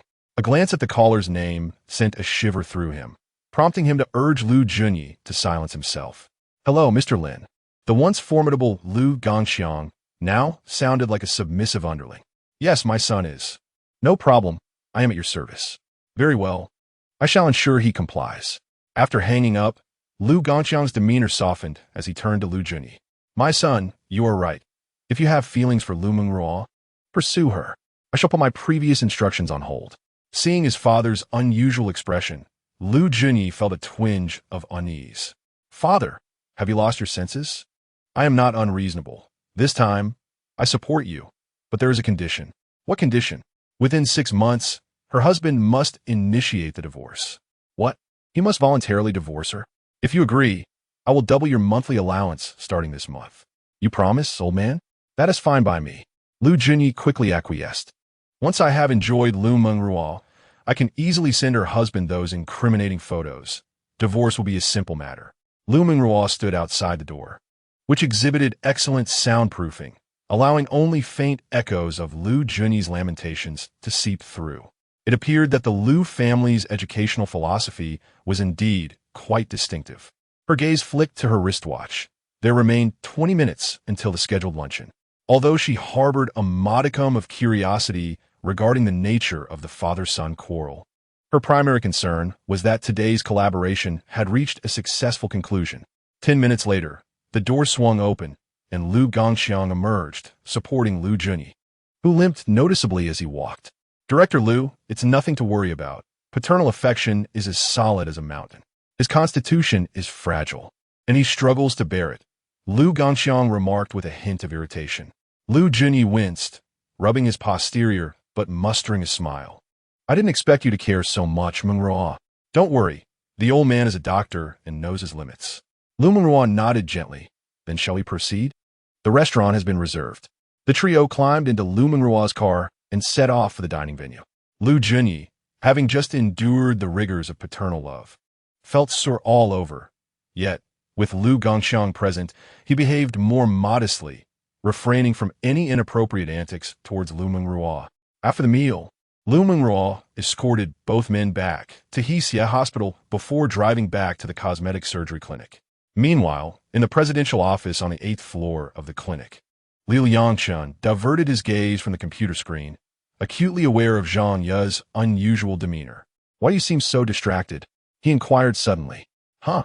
Zhang Ye withdrew her gaze from the window, responding nonchalantly, Not at all. If you have matters to attend to, you may leave first. We can continue later. Brother-in-law, I truly have no issues. Liangchen, noting her evasive demeanor, furrowed his brow and asked in a grave tone, Which surgical room is your sister's client in? In room 1. Are you certain? Liangchen's piercing gaze made Zhang Ye's scalp tingle with unease. She stammered, Why yes, I'm sure. Yet, she could not meet his gaze. Very well, I will check the surveillance. Liangchen rose from the sofa and made his way toward his desk. The president's computer was connected to the internal surveillance system, a fact both were well aware of. Zhang Ye hastily got to her feet and followed. Sister is dining with a client. She is not outside the surgical room, and she will return shortly. She just texted me. Liangchen did not halt his stride. It's fine. I merely wish to take a look. At that moment, Zhang Ye, flustered and at a loss, inadvertently tripped over her own feet, stumbling forward. Upon hearing her scream, Liangchen turned around just as Zhang Ye collided with him. In a chaotic flurry, her fingers grasped the waistband of his trousers, causing them to slide down to his ankles, revealing the bulging contours of a red cloth beneath. Zhang Ye, startled, looked up, and the two found themselves awkwardly locked in gaze, separated only by the protruding fabric. Tom seemed to stand still. I am so sorry. Zhang Ye yelped, releasing her grip in a panic and attempting to rise. However, her sudden movement caused her to lurch forward once more, her nose nearly brushing against his thigh. In that moment of utmost awkwardness, the lock on the presidential office door clicked open.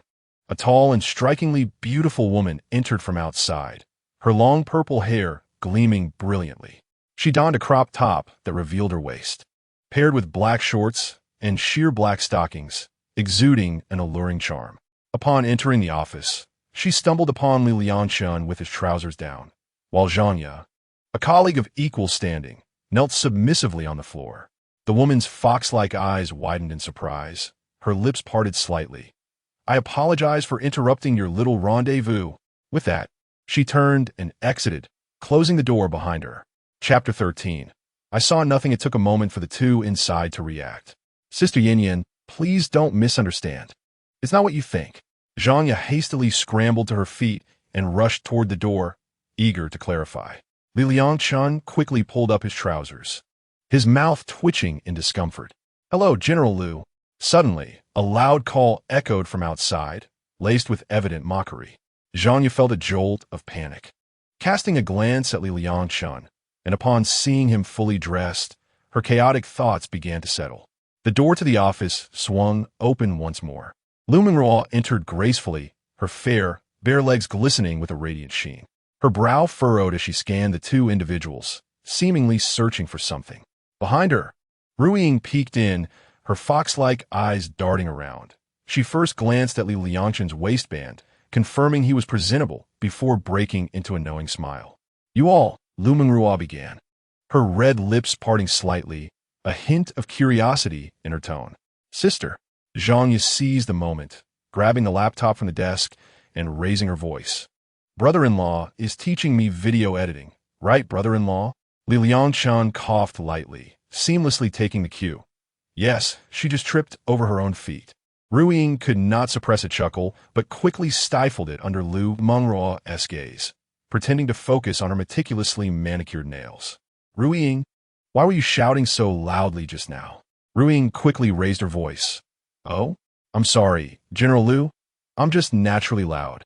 Liu Mengruo remained noncommittal, her gaze shifting between the three before settling on the flushed tips of Zhanya's ears. With a half-smile, she raised an eyebrow. "How is your learning going?"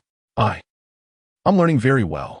Zhanya chuckled awkwardly, her fingers nervously twisting the hem of her clothing. "Brother-in-law teaches very earnestly." Liangchen averted his gaze, pretending to study the computer screen, though his lips betrayed a slight twitch. The atmosphere in the office became exceedingly delicate. "Have you finished your lesson?" Liu Mengruo inquired again. "Yes, I'm all set," Zhanya replied. Liu Mengruo then turned to Ruiying. "And why are you here?" Zhanya interjected before Ruiying could respond. Her client had a dispute over some after-sales issues. She was not here earlier, and brother-in-law and I helped handle it. Ruiying just came to understand the situation. Indeed. Ruiying blinked her fox-like eyes, feigning innocence. It just arrived, saw nothing at all. "Really?" The three turned their attention to her, and it was evident she was being deliberately coy. Liu Mengruo spoke in a low, serious tone. "What exactly did you see?" Luo Rian innocently shrugged her shoulders, her crimson lips pouting slightly. "Oh, dear, did I not mention? I saw nothing at all." Liu Mengruo furrowed her brows and cast a glance around, her gaze landing on the trash bin. Within it lay only a few takeout boxes and some used paper tissues, stained with grease, devoid of any suspicious items. Suddenly, she noticed the coffee on Liangchen's desk. She picked it up, took a sip, and turned to Zhanya, asking, "Did you buy this?" "Yes, indeed." "Is there a problem?" "Fangeti Blaith." Liu Mengruo smirked disdainfully. A caramel macchiato should have double cream, less ice, and extra sugar. You seem to have thoroughly grasped his peculiarities. "Well, I noted that down from our last coffee outing together." Zhanya offered, a reasonable explanation after all. Upon hearing this, Liangchen raised an eyebrow at Zhanya, but chose to ignore her further. Liu Mengruo cast a teasing glance at her and declared, "No worries. Aya and I are stepping out for a moment. You all carry on." Noticing the two preparing to leave, Luo Rian hurriedly exclaimed, "Thank you, Xiaoya." Zhanya halted, turning back to glare at her, gritting her teeth. No need to be polite. Once the two departed, Luo Rian gracefully approached the sofa beside Liangchen and elegantly seated herself. She crossed her legs, her long legs encased in black stockings swaying gently, the tips of her high heels inadvertently brushing against Liangchen's calf. "Stop pretending, Mr. Li," she chuckled, her voice sultry and enchanting. That scene just now was truly captivating. Liangchen cast her a cold glance. "Luo Ruyan, what exactly do you want?" "Nothing much, merely noticing that a man like Mr. Li is indeed quite popular." Liangchen closed his eyes, suppressing his rising irritation. What transpired earlier was a misunderstanding. Let this matter rest here. I cannot ascertain whether it was a misunderstanding. I only trust what my eyes have seen. Can't you simply disregard this incident? What benefit do you derive from interjecting? Giggling, "Mr. Li, your reasoning is flawed. Ms. Liu is my direct superior, and I have shown her considerable grace by not speaking frankly. Now, Dreamru is filled with suspicions about me. Isn't that rather advantageous? Instilling a sense of urgency in Ms. Liu could be quite stimulating. No? Regardless, this matter should not be mentioned again. That may be, but Luo Rian suddenly leaned closer, her lips nearly brushing against his ear, her breath fragrant as she whispered, "How shall Mr. Li repay me? Li Liangchen avrupli. Distancing himself from her, his voice icy, "Luo Rian, mind your boundaries. Are you still lacking in boyfriends? They're merely transient, while someone like Mr. Li is a true home. Apologies, but I cannot play this game." Well, the little lady cannot guarantee that the earlier events won't slip out. Let us negotiate under different terms. Luo Ruyan suddenly burst into laughter, slowly rising and waving her hand. "Hee, I was merely jesting with you. Rest assured, I shall remain silent." As she turned to leave, she glanced back and added, "However, I just broke up with 6 boyfriends, and I am quite lonely and cold at the moment. Should Mr. Li have any needs, feel free to reach out to me." With that, she strode out of the CEO's office with her long legs. Liangchen watched her retreating figure and let out a long sigh. After such an uproar, he found himself devoid of the time or inclination to scrutinize the video. Meanwhile, indoors, Liu Mengruo crossed her arms, her gaze piercing as she fixed her eyes on Zhangya. What did Luo Rian's recent words imply? Zhangya's heart skipped a beat, and she feigned composure. "Sister," she was merely speaking off the cuff. "Do not overthink it." Liu Mengruo let out a cold laugh, advancing step by step. "Is that so? Then why did she specifically emphasize that she saw nothing?" Zhangya swallowed hard, her eyes darting. She might have just been joking. You know how that woman is always so indiscreet. Then why are your ears so red? After all these years as best friends, don't you know that you turn red whenever you're anxious? Well, that's because brother-in-law just noticed something amiss and wanted to check the surveillance. Has he checked it? Not yet. Liu Mengruo narrowed her eyes, her voice low and menacing. "Zhangya, it would be wise for you not to deceive me. Rest assured, sister, after all these years of friendship, I wouldn't lie to you," she said, wrapping her arms around Liu Mengruo's and playfully shaking it. "By the way, how could you let that provocative Luo Rian be alone with brother-in-law? That's bound to cause trouble. Don't worry. A flirt like Luo Rian would never be interested in a man like your brother-in-law, who dresses in plaid shirts, jeans, and sneakers. Don't you like how he dresses? I thought you were the one who preferred him that way." Liu Mengruo's eyes held a hint of melancholy. Sigh, which woman does not favor a dapper, handsome man who is well-groomed? Then, sister, you could help him spruce up a bit. Zhang Ye's eyes sparkled with excitement as she suggested, "Your fashion sense is impeccable. A few stylish outfits would rejuvenate him." "Absolutely not." Liu Mengruo suddenly raised her voice, then realized her outburst and coughed delicately to cover her embarrassment. This is not a topic for discussion. Her ears turned slightly pink as certain images flashed through her mind. The last time, she whimsically chose a light-colored fitted suit for Liangchen and styled his hair handsomely. The result was that when he wore it to the office, the nurses couldn't help but steal glances. That evening, she regretted locking all those clothes away in the bottom of her wardrobe. "Oh, I see. Sister is worried that brother-in-law will be too handsome and attract other women." "Nonsense." Liu Mengruo feigned a strike, but Zhang nimbly dodged. "Your brother-in-law loves me dearly. How could he possibly fancy another woman? Hee, showing off your affection will lead to a swift demise." Liu Mengruo's eyes glinted dangerously as she reached to pinch Zhang's waist. "Ah, sister, spare me." Zhang laughed as she evaded, and for a moment, the tension dissipated. However, the shadow in Liu Mengruo's eyes remained unchanged. Chapter 14. Ladies, do you wish to touch? On the night, 3 days later, in a grand banquet hall near the hospital, over 100 tables filled the spacious venue. On the stage, 10 muscular men, bare-chested, swayed their hips to pulsating music, their pale skin glistening under the spotlight, including one Caucasian and one African-American. They wore only low-rise leather pants, their abdominal muscles undulating with the rhythm, eliciting waves of screams from the audience below.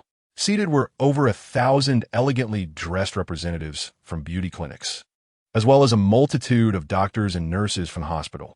On the stage, a backdrop proclaimed the mid-year summary and the inauguration ceremony of the vice president of the Rongyao Kyuju Medical Aesthetic Group, Shenzhen branch.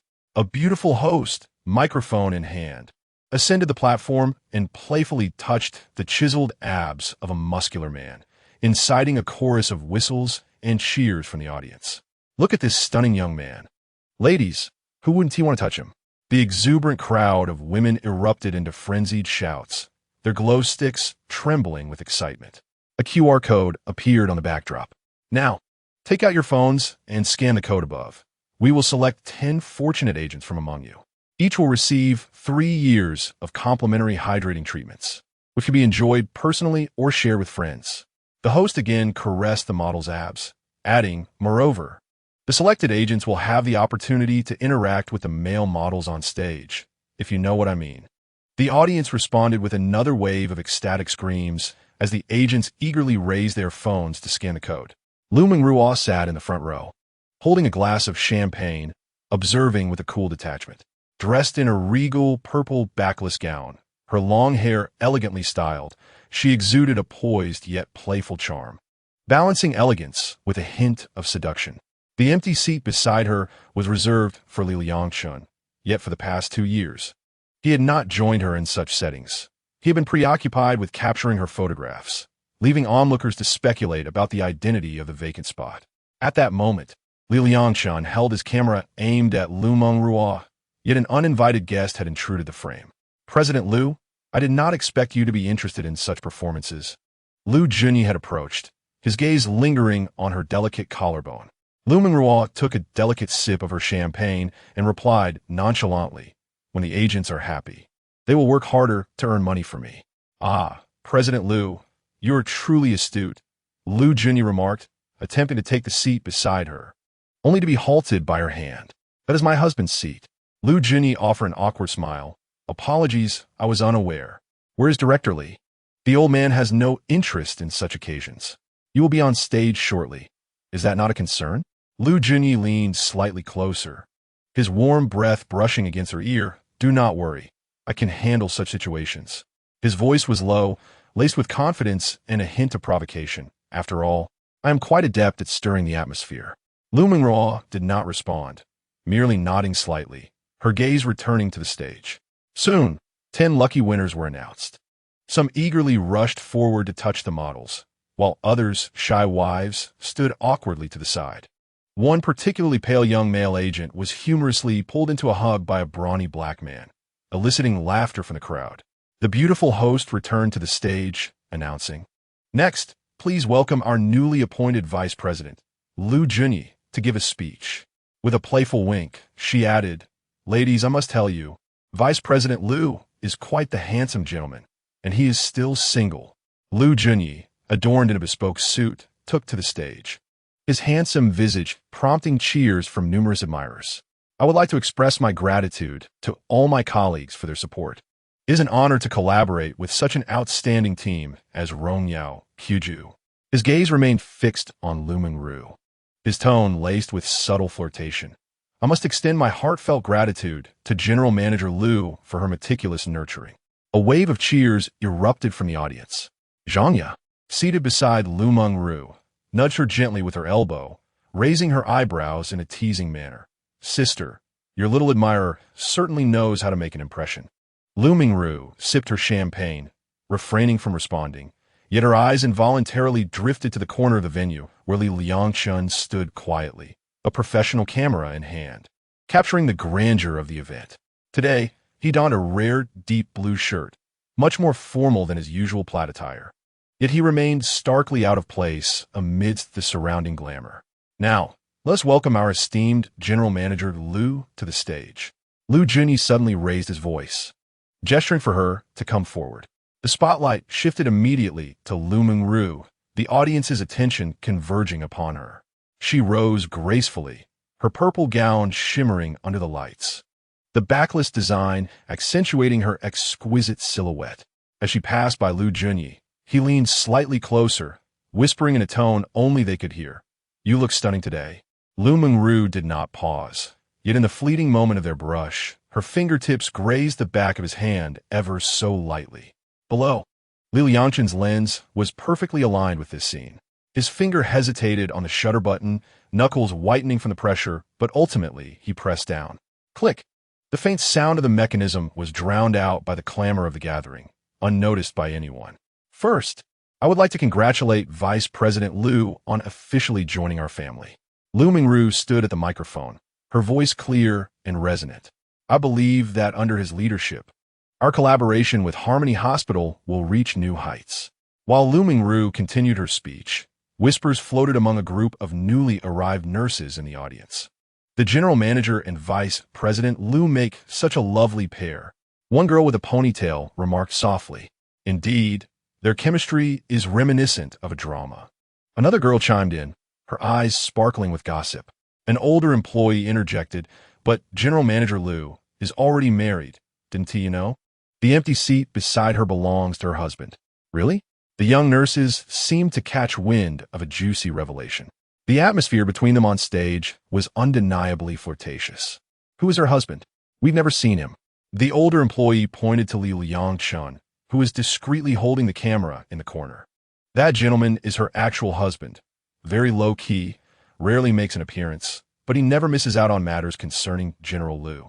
Be careful not to confuse things, or you might jeopardize your careers. No way. I thought he was just the photographer hired by General Liu, right? He looks so ordinary compared to Vice President Liu's tailored suit. Another girl whispered in disbelief. In any case, one should not judge by appearances. Well, I still think Vice President Liu and General Liu are a better match. You youngsters only admire the attire and not the person. Your future careers will be challenging. Suddenly, a bespectacled nurse interjected with a mysterious smile, pulling out her phone and waving it. Then I must reveal my treasure map. Chapter 15. A married man's charm is truly exceptional. The bespectacled nurse opened an album labeled Husband. Where are those pictures? Show us. Kulme, kulme, kulme. This is my secret, reserved solely for my dearest friend. She pulled her companion closer, both of them hiding from a group of inquisitive nurses behind them. The friend leaned in towards the screen, revealing a meticulously arranged album filled with polished photographs of popular male celebrities. Yet, amidst them, there was a strikingly out-of-place candid shot.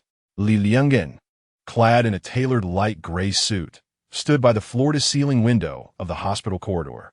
Sunlight streamed through the glass, illuminating his sharply defined profile, the line of his jaw as chiseled as if carved from stone. One hand casually rested in his pocket while the other adjusted his cufflinks, his gaze distant and indifferent, exuding an aura of aloofness and restraint that starkly contrasted with his usual humble attire of plaid shirts and jeans. Is this truly him? Indeed, the authenticity is unmatched. You mustn't reveal this sensitive information. I'm still waiting in line. Waiting for what? Did you not notice the display by President Liu and Vice President Liu today? Clearly, it was a provocation before their husbands. They are bound to face consequences, and when that time comes, I shall be the first to comfort his fragile heart. Ha. You do not mind that he is married, do you? Ha. A married man possesses a certain charm. He knows how to care for others, and his character is evident to all. Your words have stirred some feelings within me as well. Even if he were to divorce, his assets would be significant, truly a diamond in the rough. Hey, this is a secret between friends. Do not covet my future husband. Liangchen's fingers tightened slightly around the camera, its weight heavy in his grasp. He overheard their discussions, yet remained silent, adjusting the focus to capture Liu Mengruo on stage. After the speech concluded, the banquet commenced. Liu Mengruo was swiftly surrounded by agents and doctors, overwhelmed by their attentions. Liu Jinyi followed closely like a devoted guardian, occasionally shielding her from drinks or redirecting conversations. President Liu, a tipsy male doctor, stumbled over, slurring his words. You and Vice President Liu are truly a match made in heaven. An immediate hush fell over the crowd. Liu Mengruo's smile faltered for a moment, preparing to respond, but Liu Jinyi interjected. Dr. Li, you've had too much to drink. President Liu and her husband are the epitome of a model couple. As he spoke, his arm naturally draped over Liu Mengruo's shoulder, the gesture intimate yet clearly crossing boundaries. At that moment, a shadow suddenly loomed. Liangchen had unknowingly approached the group, the camera lens nearly touching Liu Jinyi's face. Vice President Liu. His voice was eerily calm. Look at the camera. A blinding flash erupted, prompting Liu Jinyi to instinctively raise his hand to shield his face. Retracting the arm that had been resting on Liu Mengruo's shoulder. Liangchen, Liu Mengruo called softly, a flicker of panic crossing her eyes. Liangchen did not meet her gaze. Instead, he lowered his head to examine the recently taken photographs. This one is quite good. Vice President Liu's expression is very vivid. After speaking, he glanced at the still-dazed Liu Mengruo, chuckled lightly, and turned to leave. Husband, come back. Let me explain. Liu Mengruo attempted to grasp his arm, but Liangchen did not pause for her. She slipped off her high heels and lifted her long skirt to pursue him. However, the venue was dimly lit during the performance, and she quickly found herself left behind. Watching her husband's retreating figure, a sudden heaviness filled her chest. After stumbling a few steps, she fell to the ground. President Liu, Sister Mengruo, a familiar group of individuals hastily approached to support her. Liu Mengruo swayed as she rose and gazed towards the entrance, where Liangchen's figure had already vanished. At this moment, the guests in attendance had also taken notice of the unfolding situation, rising to observe as if it were an act of theater. Mengruo, let's depart from here. Your presence is causing a disturbance. Liu Junyi had somehow arrived at her side, extending his hand to signal her to leave. Get away. She swatted Liu Junyi's hand aside, casting a glare in his direction before excusing herself to the restroom, hurriedly escaping the crowd. Zhanya, witnessing Liangchen's resolute departure, felt a surge of mixed emotions. She grasped Liu Junyi, who intended to follow Liu Mengruo, and exclaimed, "You insufferable man, do not trail after my sister." Pointing at himself, Liu Junyi was about to respond when Zhanya brushed past him to pursue Liu Mengruo. How am I insufferable? He called after her retreating figure. Scanning the room, he noticed the gazes of others upon him, some even whispering, prompting him to exit the main hall toward side room. In the restroom's mirror, Liu Mengruo observed a hint of pallor on her exquisitely made-up face. Her eyeliner had smudged, rendering her eyes red as if she had been weeping, and her false eyelashes drooped. Splashing cold water on her face, she sought to quell an inexplicable unease. Did it go awry? Zhanya's voice drifted in from behind, leaning against the doorframe with Liu Mengruo's forgotten handbag in hand. Without responding, Liu Mengruo accepted the bag and reapplied her lipstick. Sister, what is it? This time, you may have overstepped. You truly hurt my brother-in-law. I have never seen him so heartbroken, Zhanya remarked. Liu Mengruo's hand trembled violently, the crimson lipstick leaving a glaring mark at the corner of her mouth, akin to a wound inflicted by a sharp blade. The woman in the mirror appeared flawless, yet a flicker of panic danced in her eyes. She fixated on the crooked line of red, as if foreseeing an ominous portent. It is all right. I can soothe him, Liu Mengruo murmured, uncertain whether the words were directed at Zhanya or herself. Can you truly soothe him? Even if you manage to placate him this time, are you certain he will not depart sorrowfully before the game concludes? Liu Mengruo's fingertips tightened slightly, her nails nearly embedding themselves into her palm. She stared at her reflection, feeling an unfamiliarity with the astute Liu, who deftly maneuvered through the marketplace, now struggling to apply a mere lipstick. Please go find him for me. I shall change into another outfit, she instructed. Zhanya hesitated, ultimately exhaling a sigh before turning to leave. As the restroom door gently closed, Liu Mengruo finally shed her facade, her shoulders slightly slumping. She reached to wipe away the crooked line of lipstick, yet her fingertips quivered uncontrollably. After the commotion, Liangchen retreated to a secluded corner of the small garden outside the banquet hall, where he inhaled the night breeze while smoking alone. Not long after his exit, a pair of long, slender legs followed him out. The woman wore a sleeveless top that accentuated her ample curves, paired with a tight black leather skirt that showcased her delicate, fair legs and graceful silhouette. Most notably, her long purple hair flowed like a dream. This woman was none other than Luo Ruyan. She picked up her phone and flipped to a particular diary entry, inscribing date, year, month, day, patient ID, 007, heart rate, blood pressure. Due to a dispute with my wife, my emotions have fluctuated significantly, and the curves of heart rate and blood pressure align with those from 4 years ago, indicating a potential relapse of my condition. After finishing, Luo Ruyan leaned against a nearby railing, her beautiful eyes glimmering with a playful smile as she gazed in the direction of Liangchen. Liangchen took a deep drag from his cigarette and turned around, having anticipated someone was following him, yet he had not expected it to be Luo Ruyan. If you wish to laugh, then laugh. Why would I mock you? Luo Ruyan's voice was enchanting, laced with a hint of mischief. Everyone here finds amusement in my plight, and yet I am the most laughable of all. Chapter 16. How am I to trust you? When did Mr. Li become so self-deprecating? She languidly leaned against the railing, her long legs crossed. Most of those around were sycophants. When you possess value, they swarm around you. But when you lose it, they depart without a second thought. Madame Luo has followed me here. What value do I hold for her? Who knows? Romantic value? Emotional value? Or perhaps medicinal or nutritional value? All of these could warrant further discussion. Liangchen, are you some sort of scientific oddity? Mr. Li, such an intriguing man, is truly irresistible. This is only our second meeting, yet you speak as if you know me well. We have known each other for quite some time. This statement from Luo Ruyan prompted Liangchen to scrutinize her further, yet he genuinely had no recollection of this beautiful woman. Have you mistaken me for someone else? I have no recollection of you. Alas, to be told by a man that one is forgettable is indeed a disheartening affair. Just then, Zhanya rushed in, and upon seeing Luo Ruyan, a certain fire ignited within her. Luo Ruyan, what are you doing here? My brother-in-law is not yet divorced. The moment those words escaped her lips, Zhanya realized her blunder and hastily covered her mouth, a flicker of panic crossing her eyes. Did you accidentally reveal your true thoughts? Luo Ruyan clutched the railing, laughter cascading from her like flowers in bloom. I meant to say my sister is coming soon. You should leave at once. Luo Ruyan feigned regret, shrugging her shoulders, her lips parting slightly. Oh dear. My dear sister-in-law is quite fearsome. Let's converse another day. Farewell, handsome Mr. Li.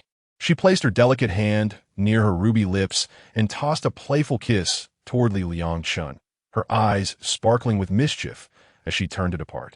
As she passed Zhanya, she leaned in close and whispered, "Don't think you can rise to the position of mistress, little assistant to General Liu. That role does not suit you." Zhanya's face flushed crimson with embarrassment, wanting to retort but fearing further taunts. The boisterous laughter of Luo Ruyan faded into the distance, leaving Zhanya seething with frustration, wishing to retaliate against Luo Ruyan. Brother-in-law, you wouldn't be interested in such a woman, would you? What nonsense are you speaking? Liangchen replied coolly, casting a fleeting glance at her. It was merely a chance encounter. He exhaled a cloud of smoke, turning his gaze toward the city's nightscape. Zhanya stepped forward. What chance encounter? She surely followed you intentionally.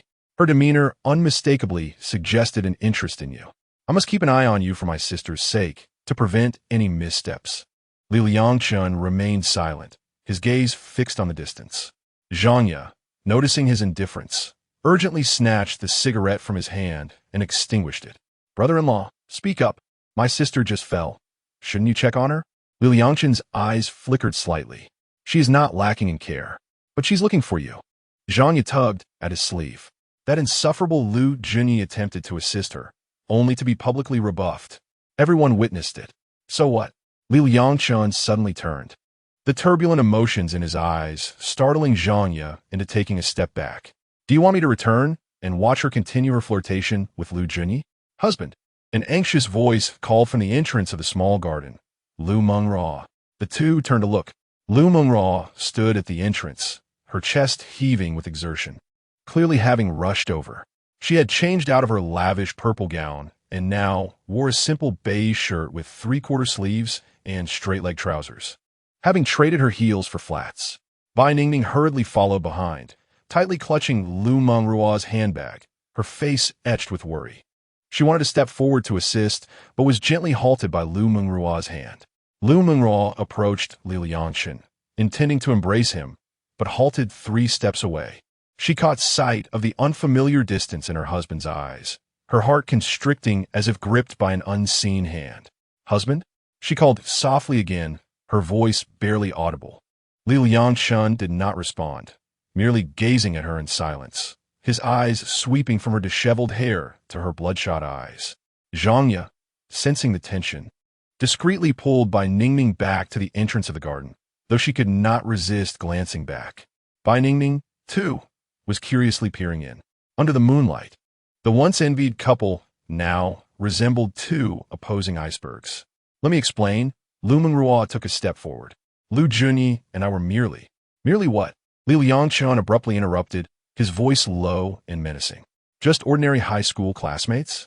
He opened his phone, swiftly scrolling through, then turned the screen towards Liu Mengruo.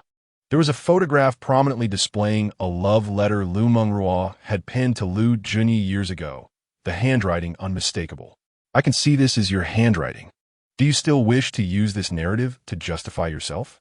Liu Mengruo's pupils constricted, her head shaking involuntarily, her nude nails digging into her palm. Who sent this to you? Her voice trembled uncontrollably. Does it matter who sent it? No, it does matter. This person clearly intends to sow discord between us. Liu Mengruo. Liangchen suddenly raised his voice, advancing with an intimidating presence. Stop dodging the issue. Your marketing rhetoric is ineffective on me. Liu Mengruo was taken aback by his sharp tone, recalling how Liangchen had always been gentle and kind, never speaking to her with such severity. Even Zhang Ye and Bai Ningning, hidden at a distance, were startled and turned in unison. Still unsure how to explain? Liangchen coldly scrutinized. Shall I provide you with an explanation? After achieving great success, Liu felt that a single husband could not satisfy her ambition and vanity. By chance, she re-encountered her high school crush, Bai Yue Wang, and invited him into her company to indulge in the pleasures of companionship. His tone dripped with sarcasm, each word like a thorn, piercing her heart deeply. Liu Mengruo's face turned pale in an instant, her lips trembling slightly as though she had been struck hard across the face. No, it is not as you think. You cannot perceive me this way. She suddenly grasped his sleeve, tears uncontrollably streaming down her cheeks. She had never witnessed such indifference from Liangchen, sharp, even tinged with cruelty. He had always been gentle and understanding. No matter how willful she was, he would patiently soothe her.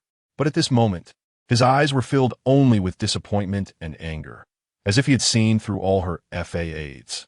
I admit I did care for him in the past. She choked out, her voice fractured, but those feelings had vanished by the time we met again. How am I to trust you? Liangchen angrily seized her wrist, the force nearly causing her to cry out in pain. His knuckles turned white with pressure, veins prominent on his arms, as if he might crush her. Do you realize that with every word you utter, I question whether you are deceiving me? How can we continue living like this? You are hurting me, Liu Mengruo lamented, feeling utterly distressed by his brutality, a first from him. What have I done? How could I have caused him such sorrow? I had sworn to cherish him for a lifetime. Fortunately, things had not reached an irreparable state. There was still a chance for redemption. Chapter 17. Thankfully, he still wants me home. Liangchen released her arm, his gaze still laced with a hint of brutality. Liu Mengruo staggered slightly, hastily rubbing her reddened wrist, where distinct fingerprints had already formed on her fair skin. She bit her lip, suppressing the pain, and looked up at him, her voice pleading, "Husband, truly, I will confess everything this time. You must believe me." Liangchen regarded her coldly, his eyes devoid of warmth, as if scrutinizing a stranger. I once wrote him a love letter upon graduating high school, the very one in your phone. To her astonishment, he read it aloud in public, took a picture, and shared it with the class group, tossing the letter into the trash while humiliating her with the words, "A toad aspires to eat swan meat." Even though he had once been the object of my affection, it could not mask the hatred I felt towards him. She lifted her head, her tear-filled eyes searching for a trace of familiar warmth in Liangchen's gaze. But his look was as frigid as ice. This incident has tormented me for many years. I was too afraid to attend high school reunions after graduation, and I shrank away from the advances of other boys, never daring to cross the boundary of friendship. Until I met you. She extended her hand, her fingertips gently brushing against Liangchen's face. You are the only person I have encountered who bought expensive cosmetics for your mother. At that moment, I felt you were worthy of trust. A bittersweet smile graced her lips, as if she were reminiscing about their first encounter. The initial intention behind inviting Liu Junyi was to seek ways to humiliate and take revenge on him. She struggled to speak, but eventually, it was indeed for the sake of hospital collaboration, wasn't it? He let out a cold laugh and retrieved a photograph from the camera, holding it before her. In the image, Liu Mengruo stood on stage, slightly leaning towards Liu Junyi, her fingertips almost imperceptibly brushing against the back of his hand, her gaze infused with intentional allure, and a smile that was both ambiguous and perilous. Such collaboration? Is it necessary to perform in front of over 1,000 people? Liu Mengruo gazed at the deliberate charm in her own eyes within the photograph, suddenly feeling a wave of dizziness. She reached out to grasp her husband's sleeve, but he sidestepped her. Liangchen, her voice tinged with sorrow, tears welling up in her eyes. Can we go home, please? Home. Liangchen turned his gaze towards the banquet hall, where Liu Junyi was anxiously scanning the garden. Is there still a place for me in your new script? Liu Mengruo's heart lurched painfully. She frantically pulled out her phone, her fingers trembling as she unlocked the screen. I will make Liu Junyi leave right now. The collaboration can be canceled. I no longer require it. Liangchen pressed down on her hand, his palm surprisingly cold. The issue lies with you, not him. The hospital needs this collaboration, and I will not joke with the future of our employees. Liu Mengruo froze, tears finally spilling forth. Even in such moments, he still considered others. How gentle this man truly is. Then what about us? Liangchen gazed deeply at her, his expression complex and weary. Before turning to walk deeper into the garden, I need time to calm down. Husband. Liu Mengruo attempted to pursue him, but was stopped by his outstretched hand. She could only watch as Liangchen's figure faded into the darkness.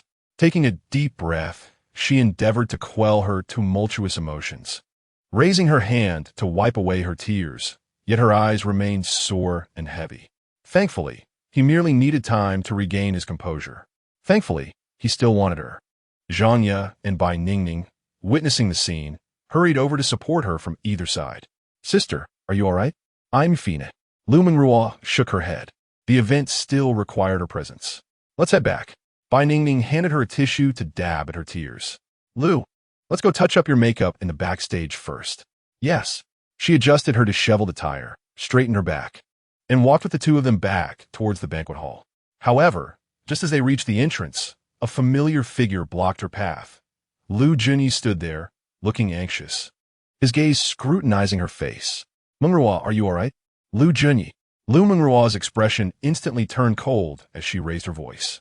Liu Junyi paused momentarily before revealing a gentle smile. How may I assist you? The photograph of the love letter. Did you send it to Liangchen? Huh? Liu Junyi appeared bewildered. What love letter? The one I wrote to you in high school.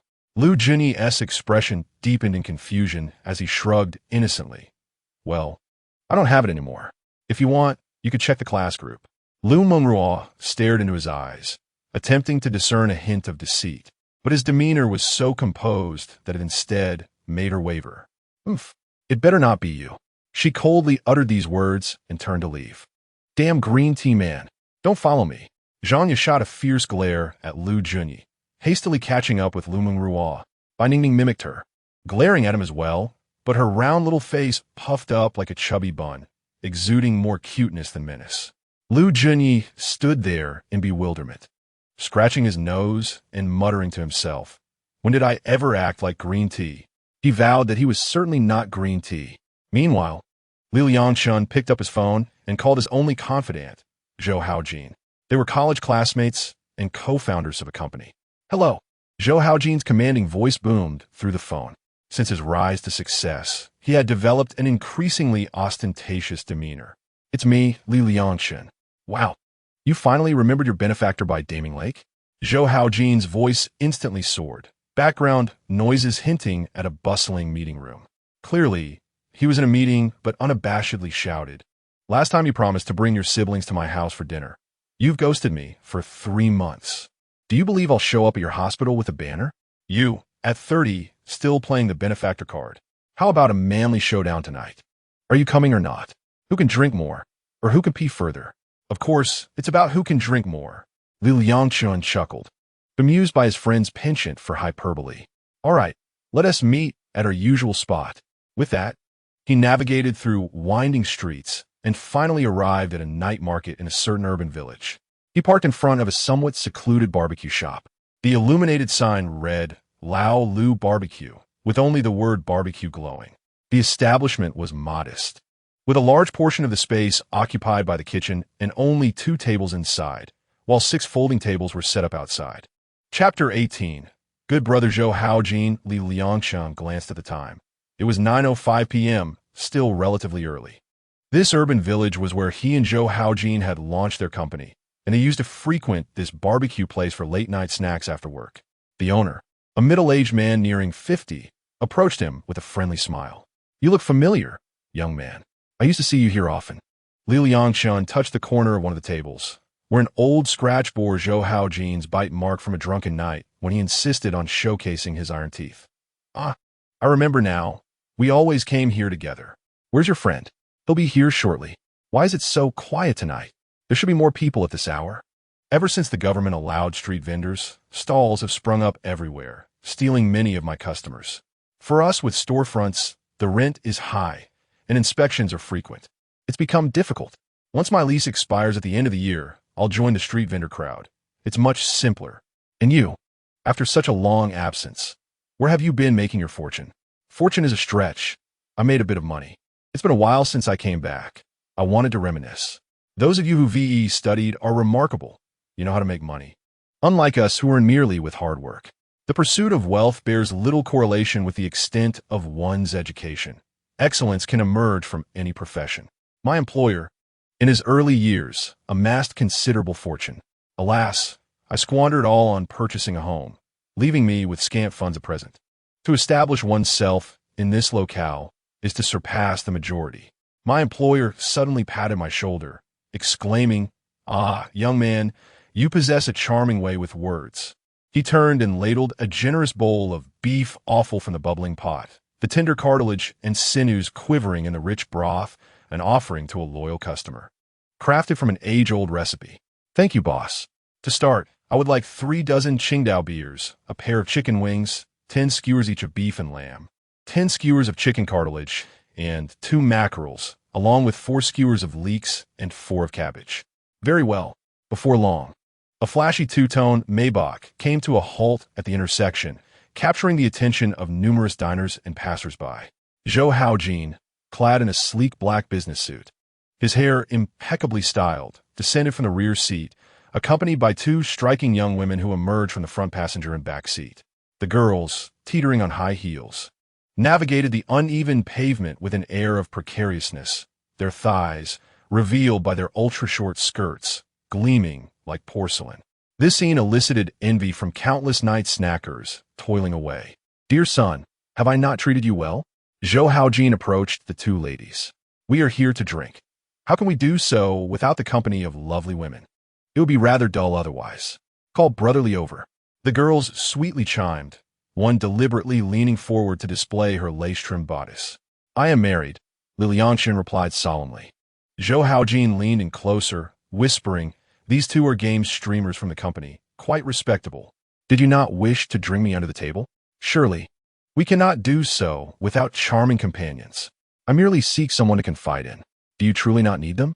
We are lifelong brothers. There is no need for formality. Should you wish to converse, come directly to my villa. My wife will be none the wiser. I really do not require that." Liangchen found himself both amused and exasperated. "Very well," Zhou Haojin acquiesced, his demeanor shifting as swiftly as turning a page in a book. He turned to the girls. "Adopting a capitalist guise. You 2 have failed your mission today. I shall summon the driver to take you home, and you will work an additional 2 hours. What?" The girl's faux eyelashes nearly fell off in astonishment. "But Mr. Zhou, we have already streamed for 6 hours. What nonsense! Speak further, and your quarterly bonuses will be docked." The 2, heads bowed, complied and retreated to the car, which whisked them away. Observers regarded the scene as if witnessing an absurd play. The vendor selling fried noodles shook his head in dismay, while the barista at the milk tea shop flashed an obscene gesture at the luxury vehicle's taillights. Is such cruelty truly necessary? No need for concern. Those girls can be quite troublesome. 3 days without discipline, and they would be running amok. Spare them your sympathy. Ah, what a true visage of a capitalist you are. But enough of that. Today, I shall see you thoroughly inebriated. Come, let us drink. The conversation meandered from their university misadventures to the tribulations of entrepreneurship. After several rounds, Zhou Haojin suddenly leaned in closer, the scent of alcohol wafting from his breath. This invitation to drink stems from a quarrel with your wife, does it not? Indeed, I have always advised against placing all your burdens upon a woman. Yet you would not listen. I am unlike you. Your family is harmonious, and your material conditions are ample. Thus you may not place much value on these matters. However, my family is fractured, and I yearn desperately for a love that is distinctly my own. Zhou Haojin gazed at Liangchen, fully aware of the latter's tragic childhood. His father was abusive and died prematurely. His mother remarried and abandoned him, and he had no relatives to care for him, being raised solely by his grandmother. Tragically, his grandmother passed away unexpectedly just as he achieved success, never having enjoyed a single day of happiness with him. This sorrow led Liangchen to endure a severe illness that nearly claimed his life, requiring 3 months of leave for treatment before he began to recover. Yet, he never disclosed the specifics of his ailment, and Zhou Haojin refrained from pressing him further. Given such profound suffering in the first half of his life, it was no wonder that he sold his shares worth over 4 billion for a mere 45 million to ensure happiness for his wife, Liu Mengruo. With that money, he established a medical beauty clinic. Although the clinic has since flourished, it was uncertain at the time. Meanwhile, Haojin Liangchen Technology Company, Limited, was on the cusp of soaring. Zhou Haojin sighed. Could you elaborate on the matter? Allow me to analyze it for you. It appears your sister-in-law harbors an unattainable love. So, she neglected you because of this infatuation? Zhou Haojin remarked without hesitation. That is not entirely inaccurate. And this infatuation is a pretentious, scheming man who constantly targets you, while your sister-in-law always sides with him. Zhou Haojin grew increasingly animated. Liangchen chuckled. Have you transitioned from technology to planning? Your storytelling skills are impressive. Oh, I've been reading quite a few novels in this genre lately. Don't digress, get to the point. On the contrary, she despises that man and wishes to bring him into the company to humiliate him. Yet, they are embroiled in a constant flirtation, resulting in a plethora of lies and dissatisfaction directed at me. You ought to be cautious. Perhaps your sister-in-law subconsciously harbors feelings for him, obscured by the fog of hatred. Are you certain? It's highly probable. I am now quite the expert in matters of the heart. I believe you are merely a master of spending. Your hairline is receding. And do you truly think a young lady could genuinely be enamored with you? The money is mine, and it is part of me. Loving my wealth is akin to loving me. There is no contradiction. It is quite comforting to reassure oneself in such a manner, Liangchen remarked with a smile. Damn it, the only thing I cannot compete with you on is looks. Even celebrities would pale in comparison to your handsomeness. This I acknowledge. Had you accepted the offers from those wealthy women back in the day, you wouldn't have faced such obstacles. Chapter 19. The flavor of the past has long since faded. No worries. Come to our clinic for a little enhancement. I'll give you an 11% discount.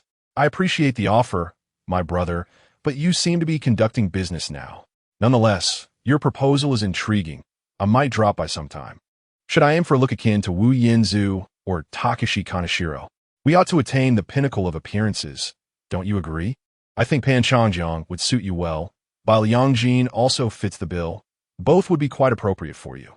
Liangchen earnestly counted on his fingers, suggesting one grounded and the other uniquely memorable, guaranteed to leave a lasting impression and high return on attention. Get lost.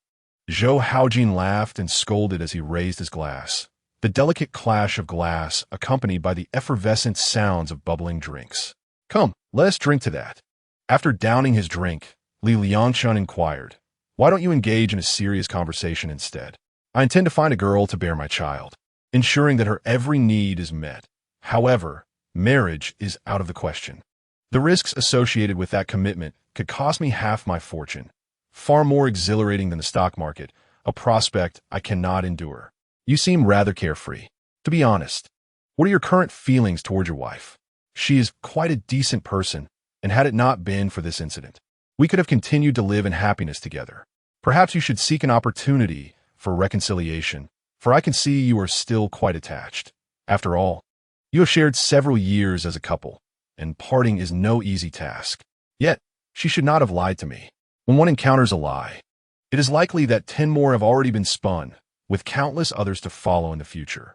Surely, you do not genuinely wish to proceed towards divorce. The cost is far too steep.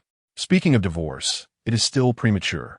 Liangchen raised his head and downed the remnants of his drink, swallowing all bitterness as he contemplated for a while longer. Moreover, I had anticipated her changes. It is a consequence of my own actions. How should I put it? I was aware that the young lady possessed a degree of vanity, yet I did not foresee her growing increasingly avaricious and power-hungry. I have nurtured her, allowing her to spread her wings, yet I can no longer sustain her. The moment she sought to usurp my authority within the household signaled her desire to break free from me. She desires, and you grant it, as you seem indifferent to the matter. Her decision-making is immature, and I fear she may falter.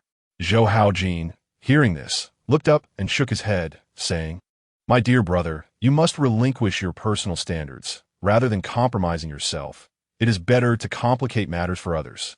Some lessons cannot be learned without experiencing failure."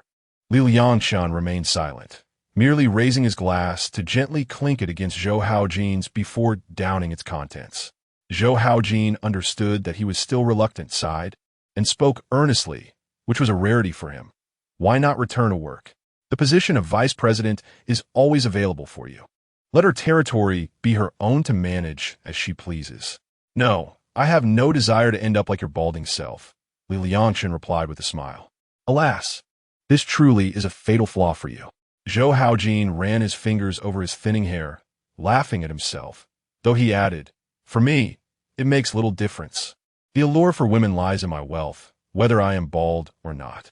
He paused, then resumed his carefree demeanor, "But in the event of divorce, what would you wish to do? Perhaps take photographs of beautiful women, as I am now a professional photographer." "What the hell?"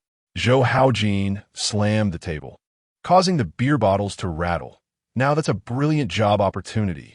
I shouldn't have felt pity for you earlier. This is not a downfall, but rather a triumph in life."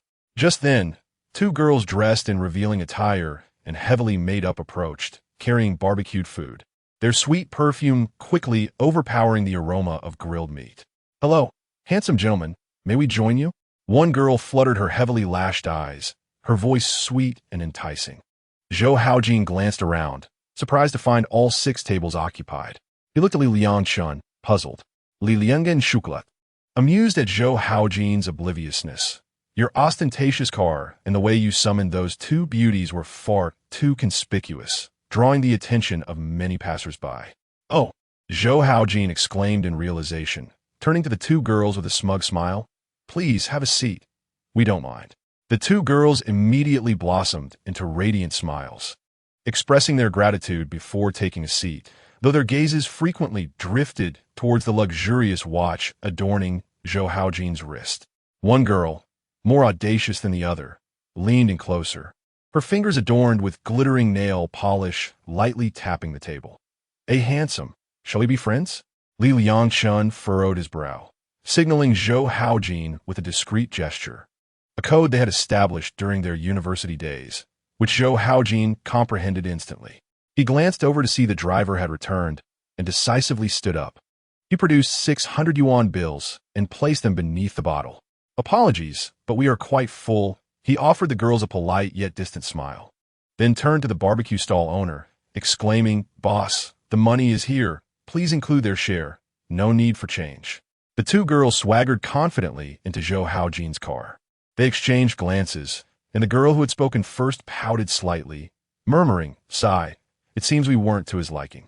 Her companion, however, took it in stride, stuffing grilled leeks in her mouth while saying, "It was just a lucky gamble. The 2 beauties turned away before us were undoubtedly more attractive." "Indeed." The inquiring girl suddenly laughed, shaking her skewer. "Well, we got a free late-night snack out of it, so it's not a loss." In the back seat of the Maybach, the leather upholstery exuded a subtle scent of leather conditioner. Liangchen reclined against the window, watching as the designated driver approached, a small red dot growing nearer. He was waiting for the driver to take his car home. "I used to think that pursuing a girl required earnest effort," Zhou Haojin suddenly remarked, his fingers absent-mindedly caressing the watch's face. "Now," He scoffed lightly. If I fancy someone, I simply inquire how much she would be willing to accept. Often, they gravitate towards me without my prompting. The neon lights outside cast shifting shadows across his face, reminiscent of a once-in-a-lifetime romance, long extinct. At least there are still plenty at school, he continued. Oh, please. Zhou Haojin rolled down the window, the night breeze sweeping in, laden with the city's essence. The fairy tales of school remain there. We, people like us, have long since forfeited the right to such dreams. Before long, the designated driver arrived. Liangchen provided the address, instructing him to park the car first. They set off toward the mountaintop. At the summit, there lay an open-air barbecue bar, adorned with Scandinavian-style wooden flooring, each table equipped with heating lamps. From this vantage point, the city lights resembled a cascade of fallen stars. The server presented a Wagyu ribeye, priced at 20 times that of the stalls below. Brother, let us come here for drinks next time. Zhou Haojin clinked his glass against Liangchen's. The crisp sound of ice drowned in the folk melodies of the live performer. Certainly. In truth, Liangchen's visit here was merely a nostalgic endeavor. Yet years had passed, and everything had changed. While the food retained its flavor, the hearts had shifted. The essence of the initial taste was now unrecognizable. Chapter 20. Shall we reconcile? When his phone vibrated for the 9th time in his pocket, Liangchen simply pressed the power button to silence it. Zhou Haojin caught a glimpse of his wife's name flashing on the screen, hesitating momentarily before pouring himself a glass of single malt.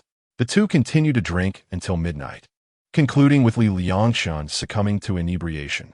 He had not indulged in alcohol for quite some time, unlike Zhou Haojin, who was perpetually embroiled in various drinking gatherings.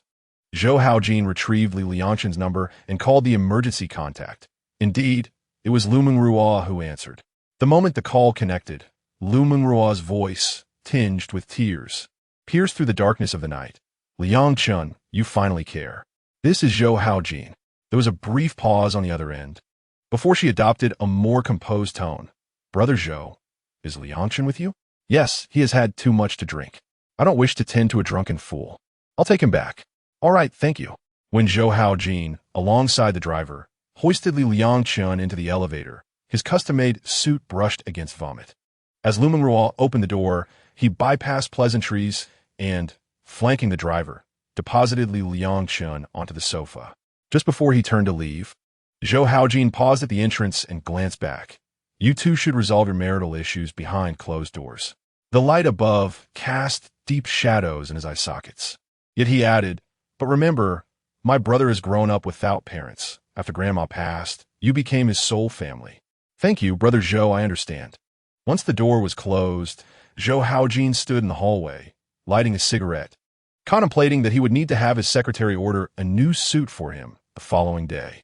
This was Liu Mengruo's first encounter with a completely intoxicated Liangchen, and her heart felt both pained and helpless.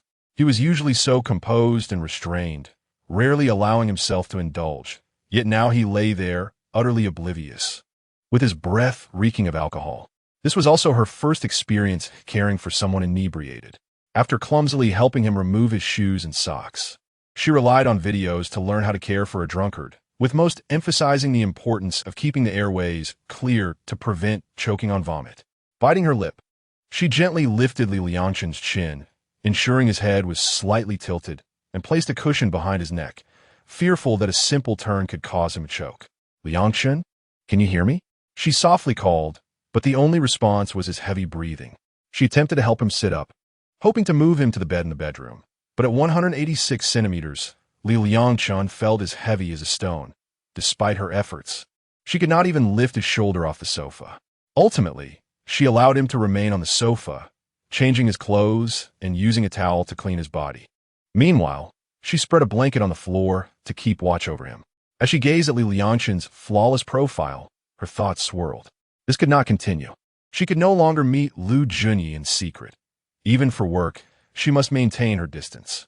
Otherwise, if Liangchen were to witness it again, he would truly go mad. Yet, such a decision would jeopardize her plans for revenge. However, she had come to realize her own heart. Losing her husband over someone unworthy was truly foolish. As long as the doctors at her hospital could obtain training certificates from Hushing Hospital within a year, Liu Jinyi could stay if he was capable and leave if he was not. Liangchen slept until 10 a.m. the next day. Upon awakening, the first thing he saw was Liu Mengruo's face. "You're awake?" Liu Mengruo's voice was filled with joy. Liangchen squinted, adjusting to the light, and soon realized that she was kneeling beside the sofa, faint shadows of fatigue under her eyes, clearly having endured a restless night. He propped himself up and surveyed his surroundings, only to discover he had returned home. Liu Mengruo picked up a glass of water and brought it to his lips, saying, "Here, have a sip." Though still somewhat dazed, Liangchen felt a parching thirst and drank deeply. "Slow down, don't rush," she cautioned. "How did I get back?"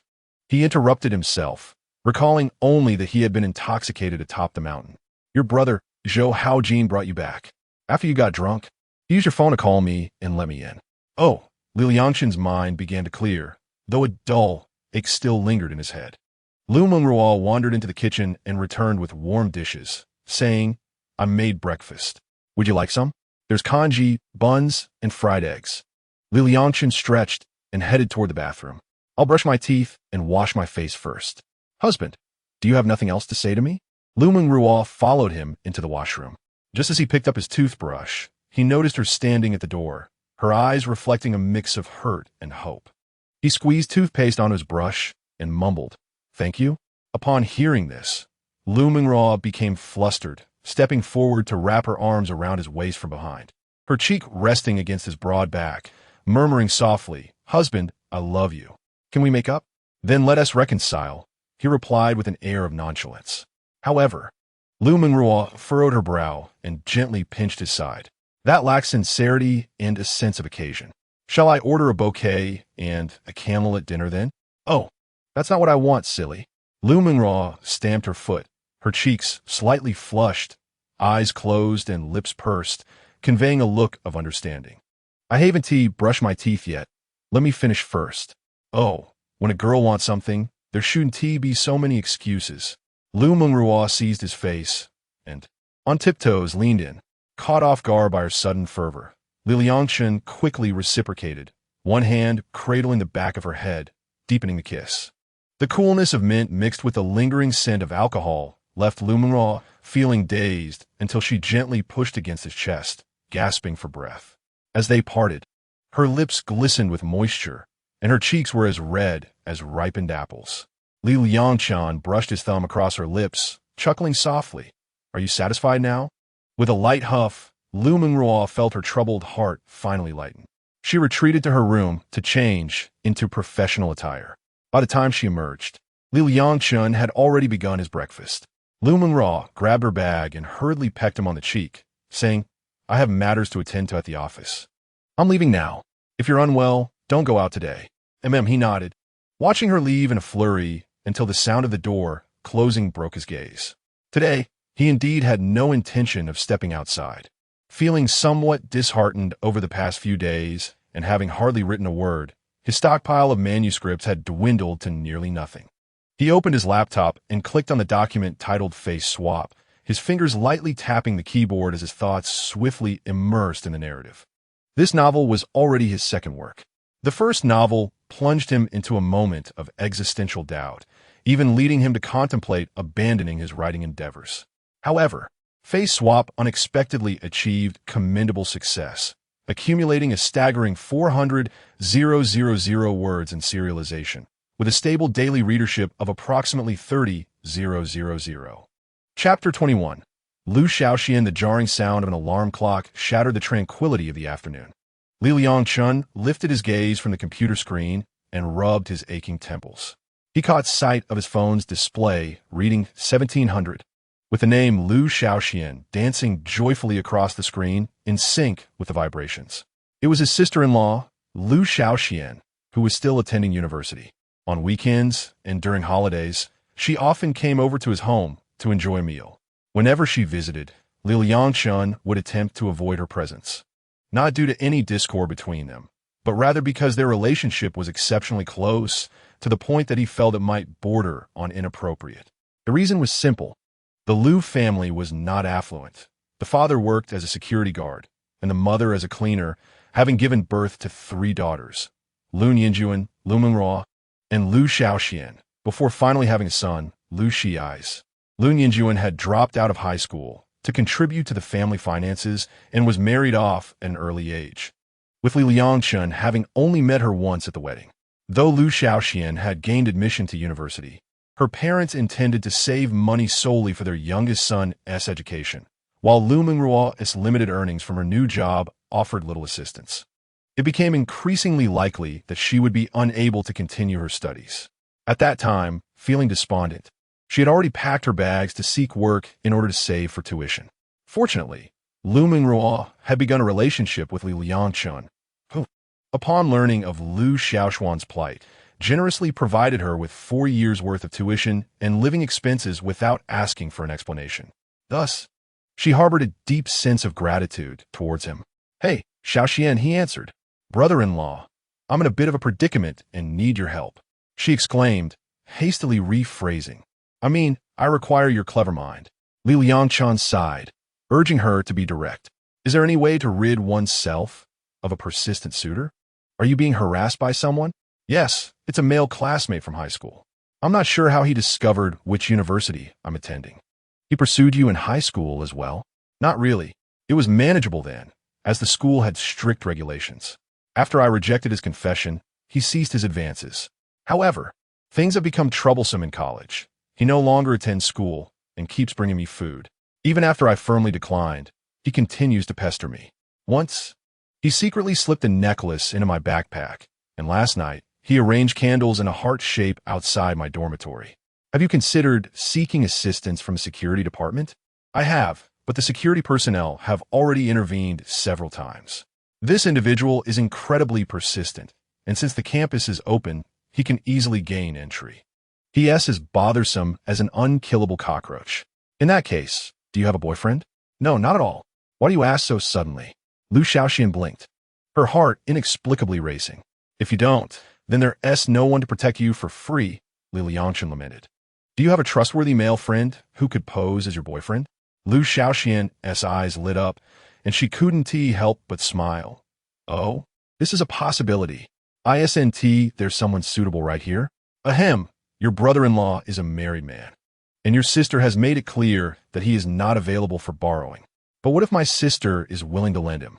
There are indeed alternative methods, such as hiring someone to give him a good thrashing, threatening him to leave, or even finding you a bodyguard. However, resorting to violence seems inappropriate. After all, he has not committed any offense, and should any harm come to him, it might implicate you." On the other end of the line, Liu Xiaoxian immediately shook her head, then added, "Hiring a bodyguard would be excessively costly and unnecessary. How will my classmates perceive me?" She paused, her voice suddenly softening, suggesting that having my brother-in-law play the role of my boyfriend would be best. "Well then, let us proceed with that, brother-in-law. I will go speak with my sister first." Liu Xiaoxian interrupted him before he could finish, swiftly ending the call, fearing he might change his mind. As her phone screen dimmed, she could not help but chuckle softly while lying on her bed. Nearby, a classmate engrossed in a romantic drama lamented, "Hey, the campus beauty in the adjacent bed. Mind your image." Liangchen stared at the already terminated call interface, his brows furrowed. He had a nagging feeling that this was a trap intricately designed by her, ensnaring himself in the process. He muttered to himself, shaking his head in resignation.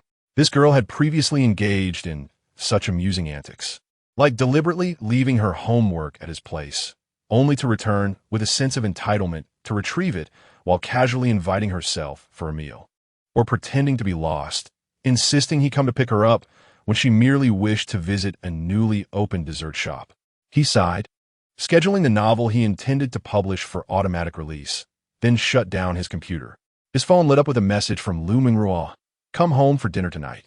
I would love to have the soup you make." A slight smile graced Liangchen's lips as he rose and headed to the kitchen to prepare the ingredients. Meanwhile, Liu Xiaoxian had already dialed Liu Mengruo's number, her voice sweet as honey.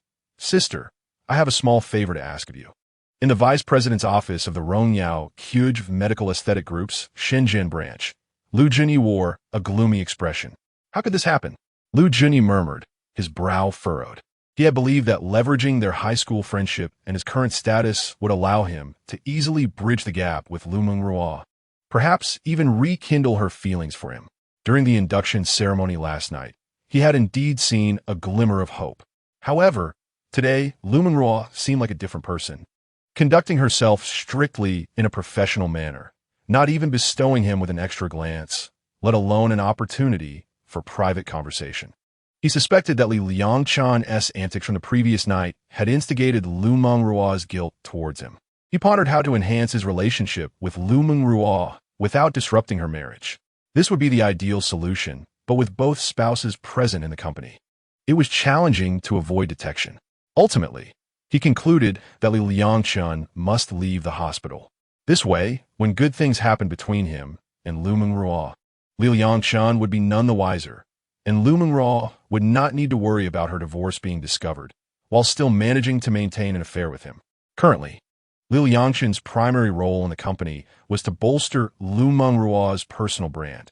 If he could orchestrate his exit, or if someone could usurp his position, the matter would be resolved. He returned to his computer and began searching for influencer teams. He needed to find a team capable of replacing Liangchen, tasked with the personal development of Liu Mengruo. This way, he could legitimately intervene in Liu Mengruo's work and even create more opportunities for solitude. After a thorough selection process, he finally discovered a seemingly promising team. They promised an annual fee of $2 million, with 2 filming sessions scheduled each week, and the account would be maintained by their team. Liu Junyi meticulously reviewed their case studies and client testimonials, a smirk of satisfaction gradually emerging on his lips. Liangchen, how long do you think you can remain proud? He muttered, envisioning the moment when Liangchen would be ousted and he would take his place. Eagerly, he dialed the team's number to discuss the details of their collaboration, even arranging to visit their company that afternoon. Chapter 22. Liu Mengruo once again disappoints Liangchen. Liu Mengruo returned home at 6:30, and as she stepped inside, she was greeted by the rich aroma of the unique Wuji peach mingled with the delectable scent of chicken. How fragrant, she exclaimed, immediately discarding her high heels and dashing toward the kitchen. Inside, Liangchen stood with his back to her. His tall figure appeared particularly gentle under the warm yellow light. The pot on the stove bubbled with steam, and the enticing fragrance grew ever more alluring. Did you make Wuji peach chicken, dear? Her eyes sparkled as they fixated on the pot, her fingers already itching to lift the lid. Liangchen, seemingly endowed with eyes in the back of his head, deftly intercepted her restless hand. Turning around with a blend of resignation and affection in his smile, he said, "The lid is hot. Wash your hands first, and I will serve it to you." Not wanting to prolong the moment, she pouted and playfully twisted her body like a child seeking a treat. In that instant, she bore no resemblance to the strong, career-oriented woman she usually was. She was simply a child yearning for a taste of sweetness. "I want a bite of meat right now." Liangchen, amused by her antics, immediately bent down and swept her off her feet. Liu Mengruo gasped as she was lifted into the air, her delicate feet kicking in playful protest. "Put me down," she protested, yet her eyes sparkled with delight, her arms instinctively wrapping around his neck. Liangchen raised an eyebrow, his gaze lingering on her slightly pouty lips before he suddenly leaned down to kiss her. The kiss came as a delightful surprise. Liu Mengruo felt a softness on her lips, the gentle scent of what enveloping her senses. Her protests were instantly silenced, her cheeks flushing crimson, even the tips of her ears turning a shade of pink. Once the kiss ended, she melted against his shoulder, as obedient as a tamed creature. "Are you now willing to wash your hands?" Liangchen chuckled, a hint of pride in his voice. "Yes," she nodded bashfully, her voice barely above a whisper. Liangchen carried her toward the washroom, and she buried her face in his shoulder, feeling the steady rhythm of his heartbeat. Just as they were enveloped in this warm moment, a jarring ringtone shattered the sweet atmosphere. Liu Mengruo frowned as she fished her phone from her pocket, the name Liu Junyi glaringly bright on the screen. Liangchen's gaze swept over the screen, and his brows furrowed tightly, his once gentle expression suddenly turning cold. He silently set her down and turned to leave. Liu Mengruo, seeing this, immediately grasped his hand, swiftly hanging up her phone with the other. Darling, don't worry. I want to meet him alone again. You must trust me. All right, I believe you. Liangchen placed a gentle kiss on her forehead and exited the restroom. I'll go serve you some soup. Wash your hands and come out. She nodded vigorously, watching him leave the kitchen before closing the door and slumping onto the toilet seat. The atmosphere had been so sweet, bubbling with pink effervescence. She was on the brink of reconciling completely with him, yet this phone call had thrown everything into chaos. She bit her lip, mentally cursing Liu Junyi 100 times. That scoundrel. Why did he choose this moment to call? Truly despicable. She was exasperated. Her husband, who had been in high spirits, immediately soured upon seeing that name. No, she couldn't let this person affect her husband. She took out her phone and changed Liu Junyi's name to scoundrel. No, that was ambiguous. She then altered it to despicable scoundrel. Yes, that seemed fitting. After washing her hands, Liu Mengruo joined him at the dining table, where they sat down to eat. Liangchen, though unable to entirely disregard Liu Junyi's presence, adjusted quickly. They enjoyed a rare sweet dinner, the atmosphere returning to its previous warmth. Just then, Liu Mengruo's phone screen lit up again, the words despicable scoundrel glaring and mocking her feeble disguise. Liangchen, noticing those words, was intrigued. However, Liu Mengruo hesitated. If she didn't answer, he would undoubtedly inquire about the name, but if she did, he would realize it was Liu Junyi and might become even more upset. While she was in turmoil, Liangchen asked, "Who is this despicable scoundrel? Why aren't you answering?" Liu Mengruo glanced at him, her heart conflicted, ultimately deciding to weave a benevolent lie. "It's an agent. He is quite difficult to deal with, so I gave him a nickname." She hung up the phone and set it aside. "Let us ignore him for now and eat." Yet soon after, the ringtone chimed again, the caller still the despicable scoundrel. Liangchen frowned and, seizing the moment while Liu Mengruo hesitated, snatched the phone, answering the call and putting it on speaker. No. Liu Mengruo realized too late and attempted to stop him, but it was too late. The voice of the man Liangchen despised came through. "Mengruo, why haven't you been answering my calls?" Liu Mengruo, already agitated, found an outlet for her emotions. "Why would I answer you? Are you not annoying during work hours? You're disrupting my life, you know?" On the other end, Liu Junyi was evidently taken aback by her sudden outburst. After a brief silence, his tone softened. "Mengruo, I'm sorry for bothering you. I'll speak to you in person tomorrow. Get lost." Liu Mengruo nearly shouted the words, then forcefully pressed the hang-up button. She nervously looked up, finding Liangchen's expression transformed into one of cold understanding. "Darling, I changed his name to despicable scoundrel because I sensed you disliked his calls. I lied earlier because I feared you wouldn't approve." Liu Mengruo fervently defended herself, yet the icy demeanor in Liangchen's eyes remained unyielding. "Liu Mengruo, you have utterly disappointed me." Liangchen shook his head and rose, the legs of his chair screeching against the floor with a dissonant sound.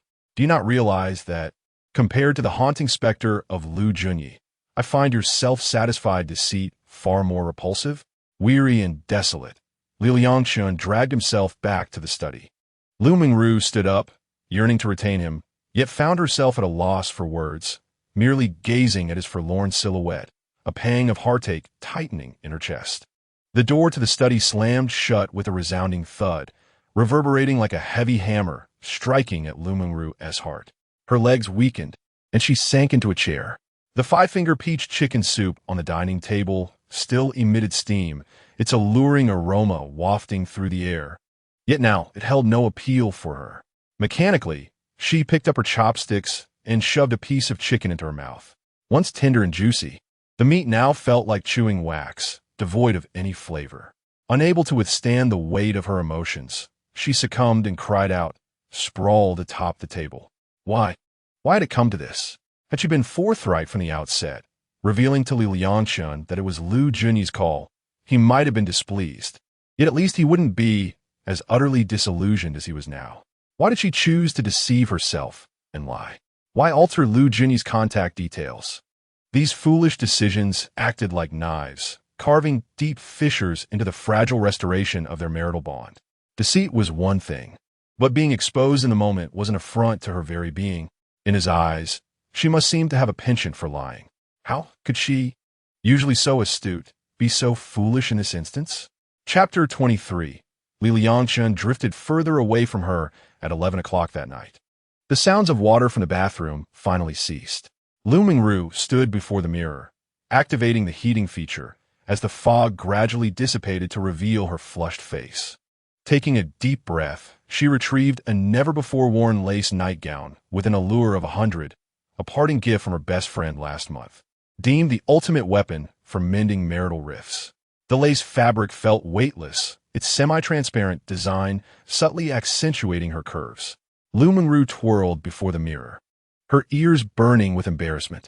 She bit her lower lip, spritzed a hint of Liangchen's favorite citrus perfume on her collarbone, and deliberately let her pinned-up hair cascade down, the softly curled ends resting upon her alabaster shoulders. This time, she resolved to succeed, encouraging herself as she stood barefoot on the chilly floor, tiptoeing towards the study. Just as her fingers brushed the doorknob, her heart sank.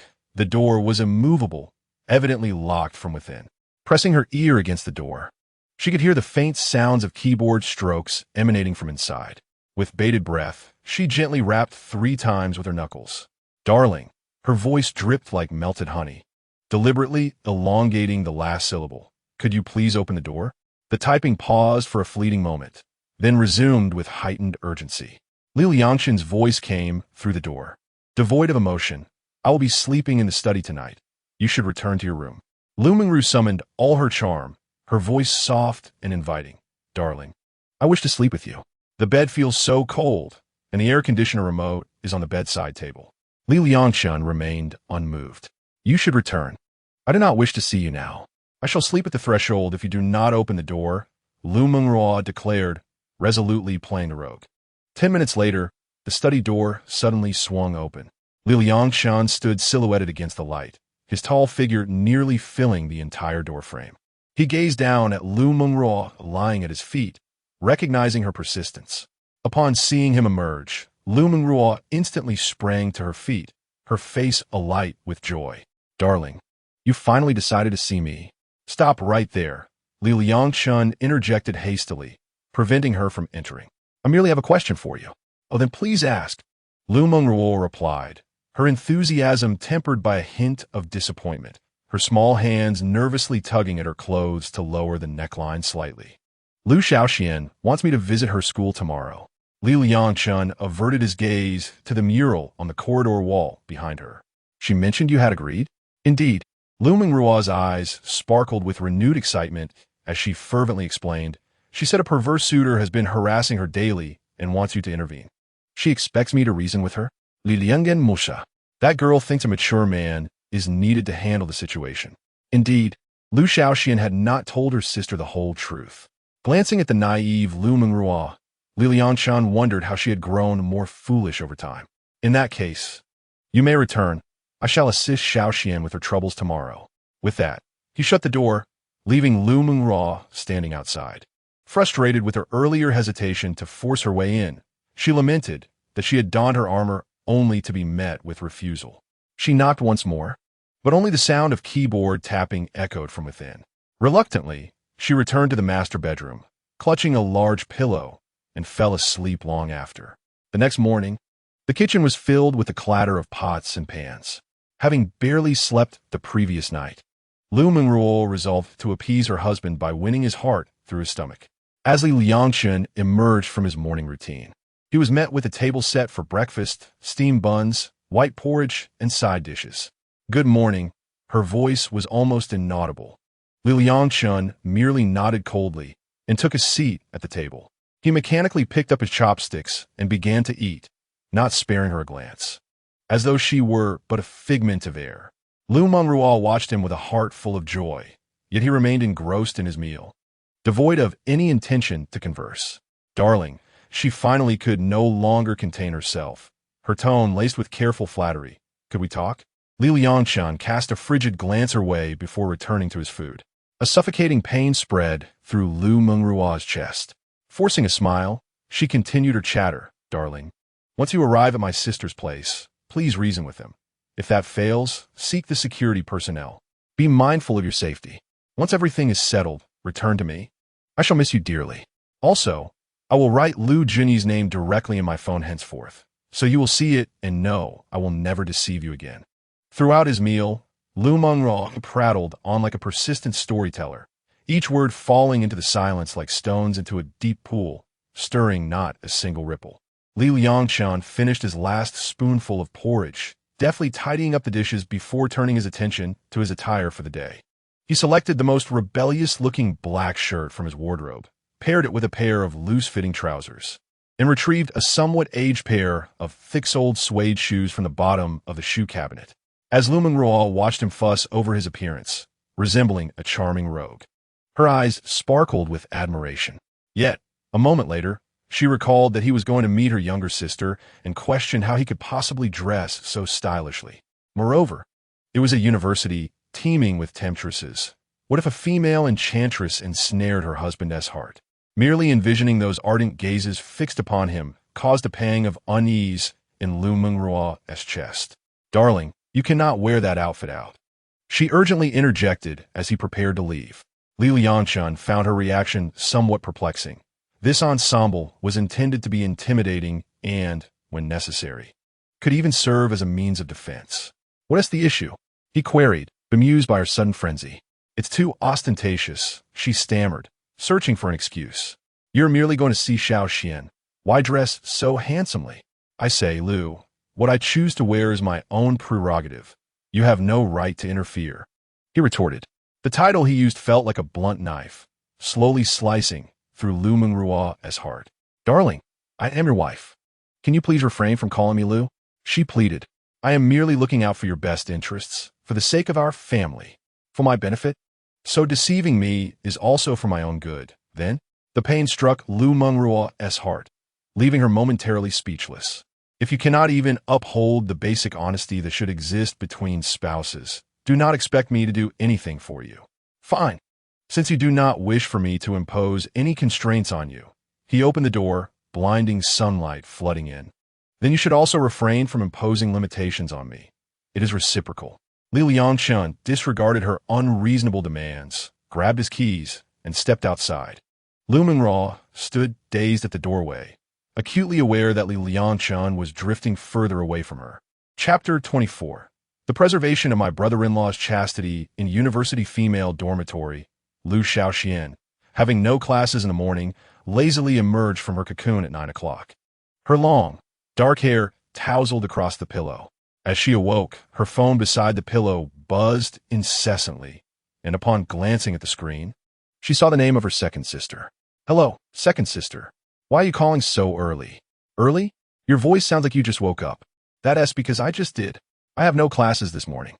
Liu Xiaoxian flipped over, wedging the phone between her ear and the pillow, and absent-mindedly grabbed a hair tie from the bedside to secure her hair. "Can't you wake up early to practice your English when you have no classes? Do you know how hard I work to support your education?" Liu Xiaoxian rolled her eyes, weary of the familiar refrain. "Second sister, it's actually my brother-in-law who supports my education. Don't steal his thunder." She emphasized the term brother-in-law with playful exaggeration, her lips curling into an involuntary smile. The thought of the tall, handsome man brought a sweet warmth to her heart. "Your brother-in-law is mine, you know. So, you think you can challenge your sister now that you've spread your wings?"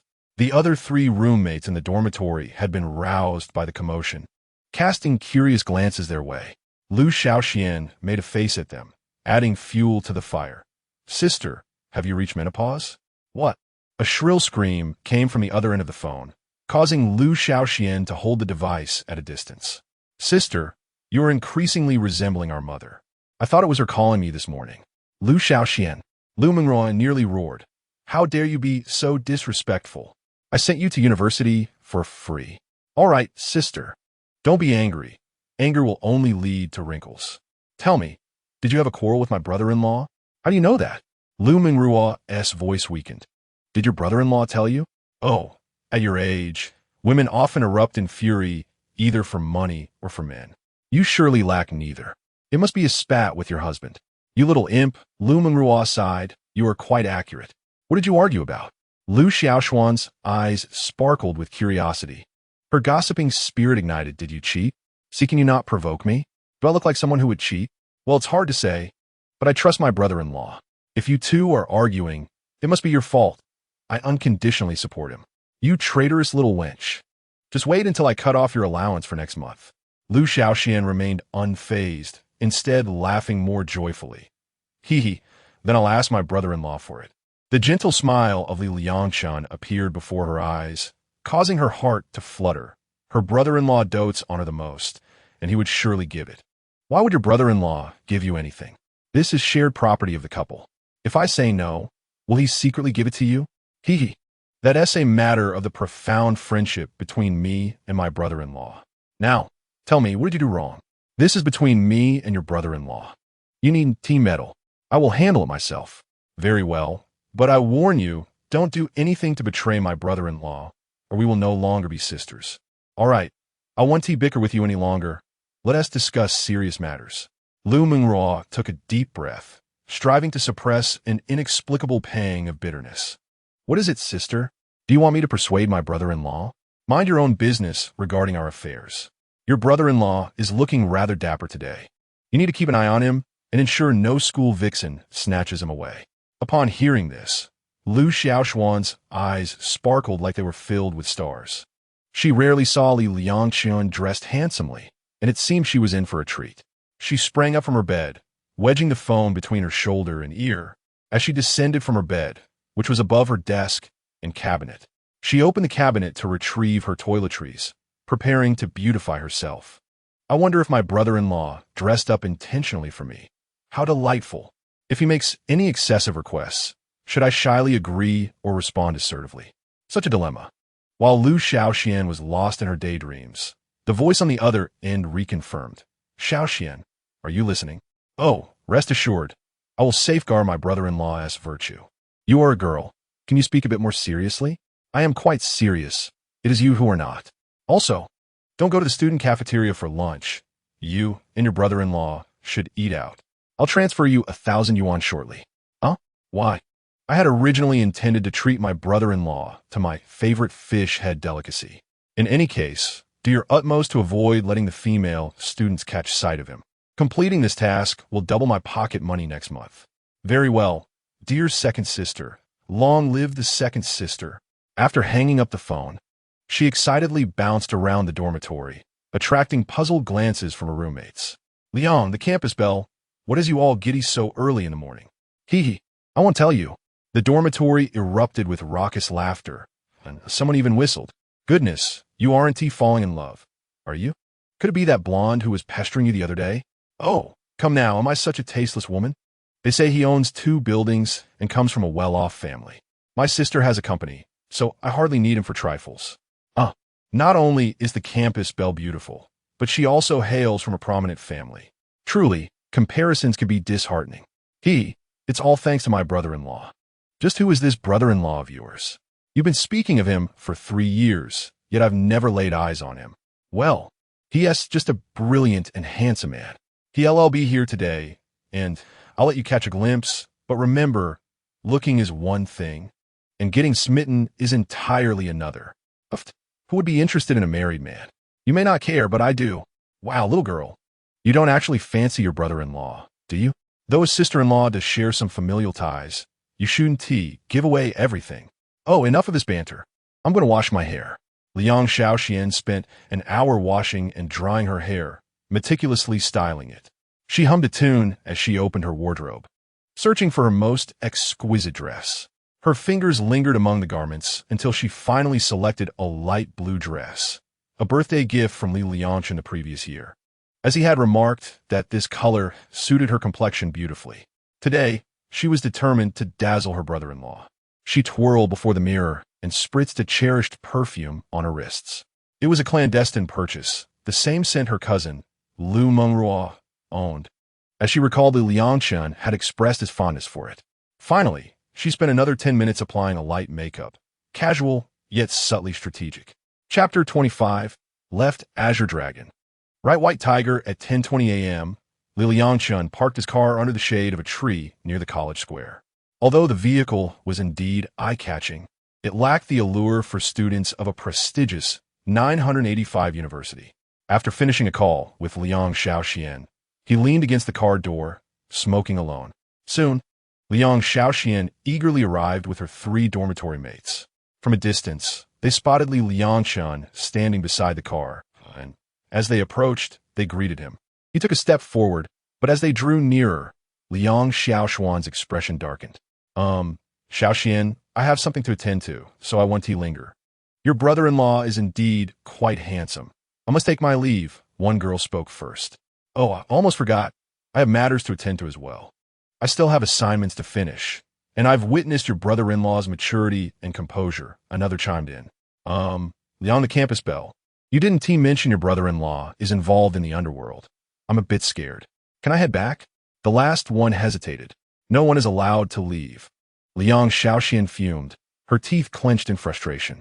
The 3 roommates exchanged glances, and the short-haired girl, taking the lead, discreetly nudged her companion and lowered her voice, saying, It's over, it's over. The campus belle is truly angry, brother-in-law. What is the meaning of your attire? How do you like it? Enough swagger, I do say. It's sufficient to intimidate, he retorted, deliberately striking an exaggerated pose with his arms crossed over his chest.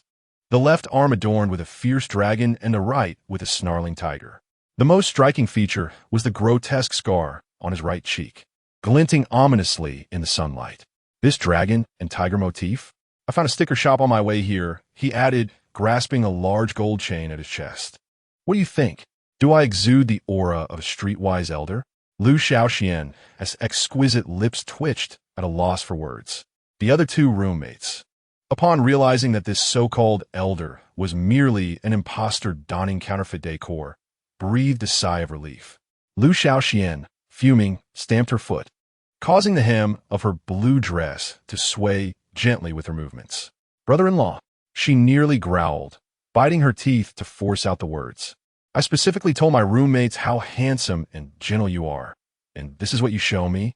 She reached out to tear off the tattoo stickers, feeling as though her entire day's dream of beauty had been shattered by them.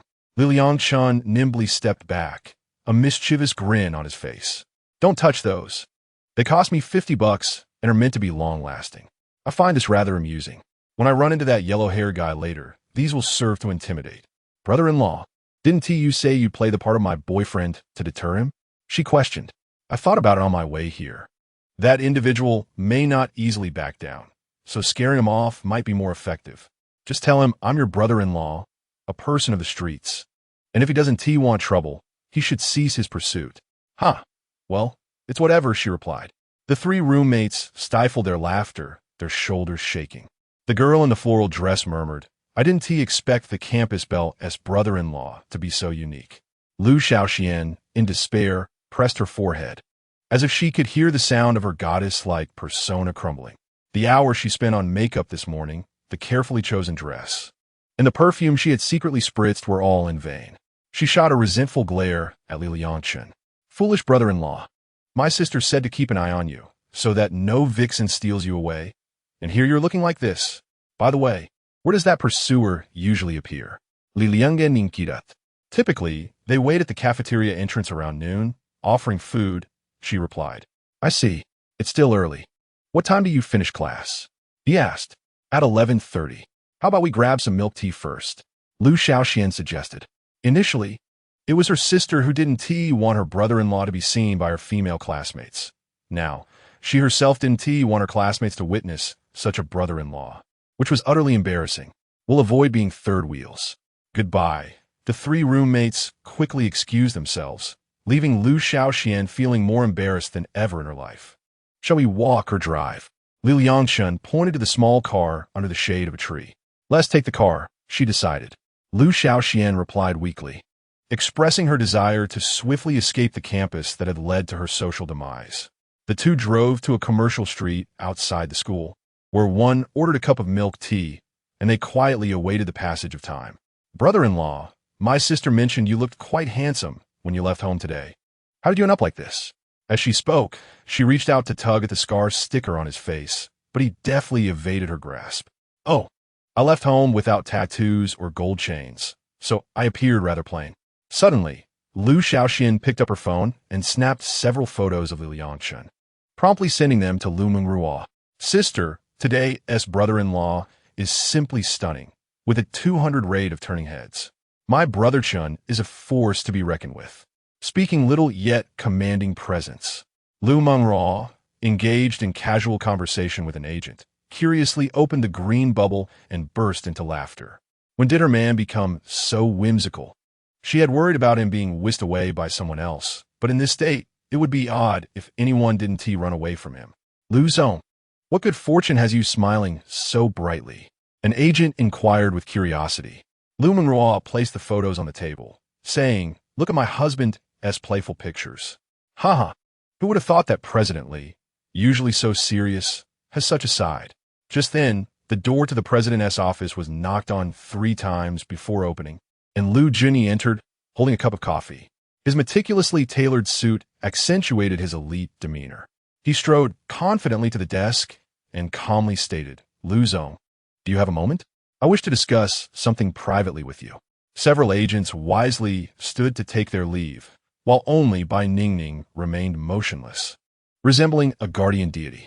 Liu Junyi glanced at Bai Ningning, signaling whether she should be excused. "Ningning is my trusted aide. There is no need to exclude her." Liu Junyi furrowed his brow slightly, concealing his displeasure with great skill. "Very well, I shall speak plainly. While organizing the company structure in recent days, I uncovered a potential hazard. I discovered that both the company's media accounts and your personal account are solely managed by Liangchen. In a small company, this might not be an issue, but given that our company is a significant platform, entrusting such crucial assets to a single individual could be detrimental to our long-term stability." Liu Mengruo raised an eyebrow. "What do you mean?" "I propose that the company accounts be handled by professional media operators. This approach would not only be more specialized, but also more stable. Consider this. If Brotherly were to fall ill, those accounts would remain unattended. However, if managed by a professional company, they would have various strategies in place to address such situations." Moreover, Liu Junyi produced a document, stating that they were willing to sign a performance agreement, guaranteeing that our follower growth rate would exceed 50 annually for the first 3 years, or else a full refund would be issued.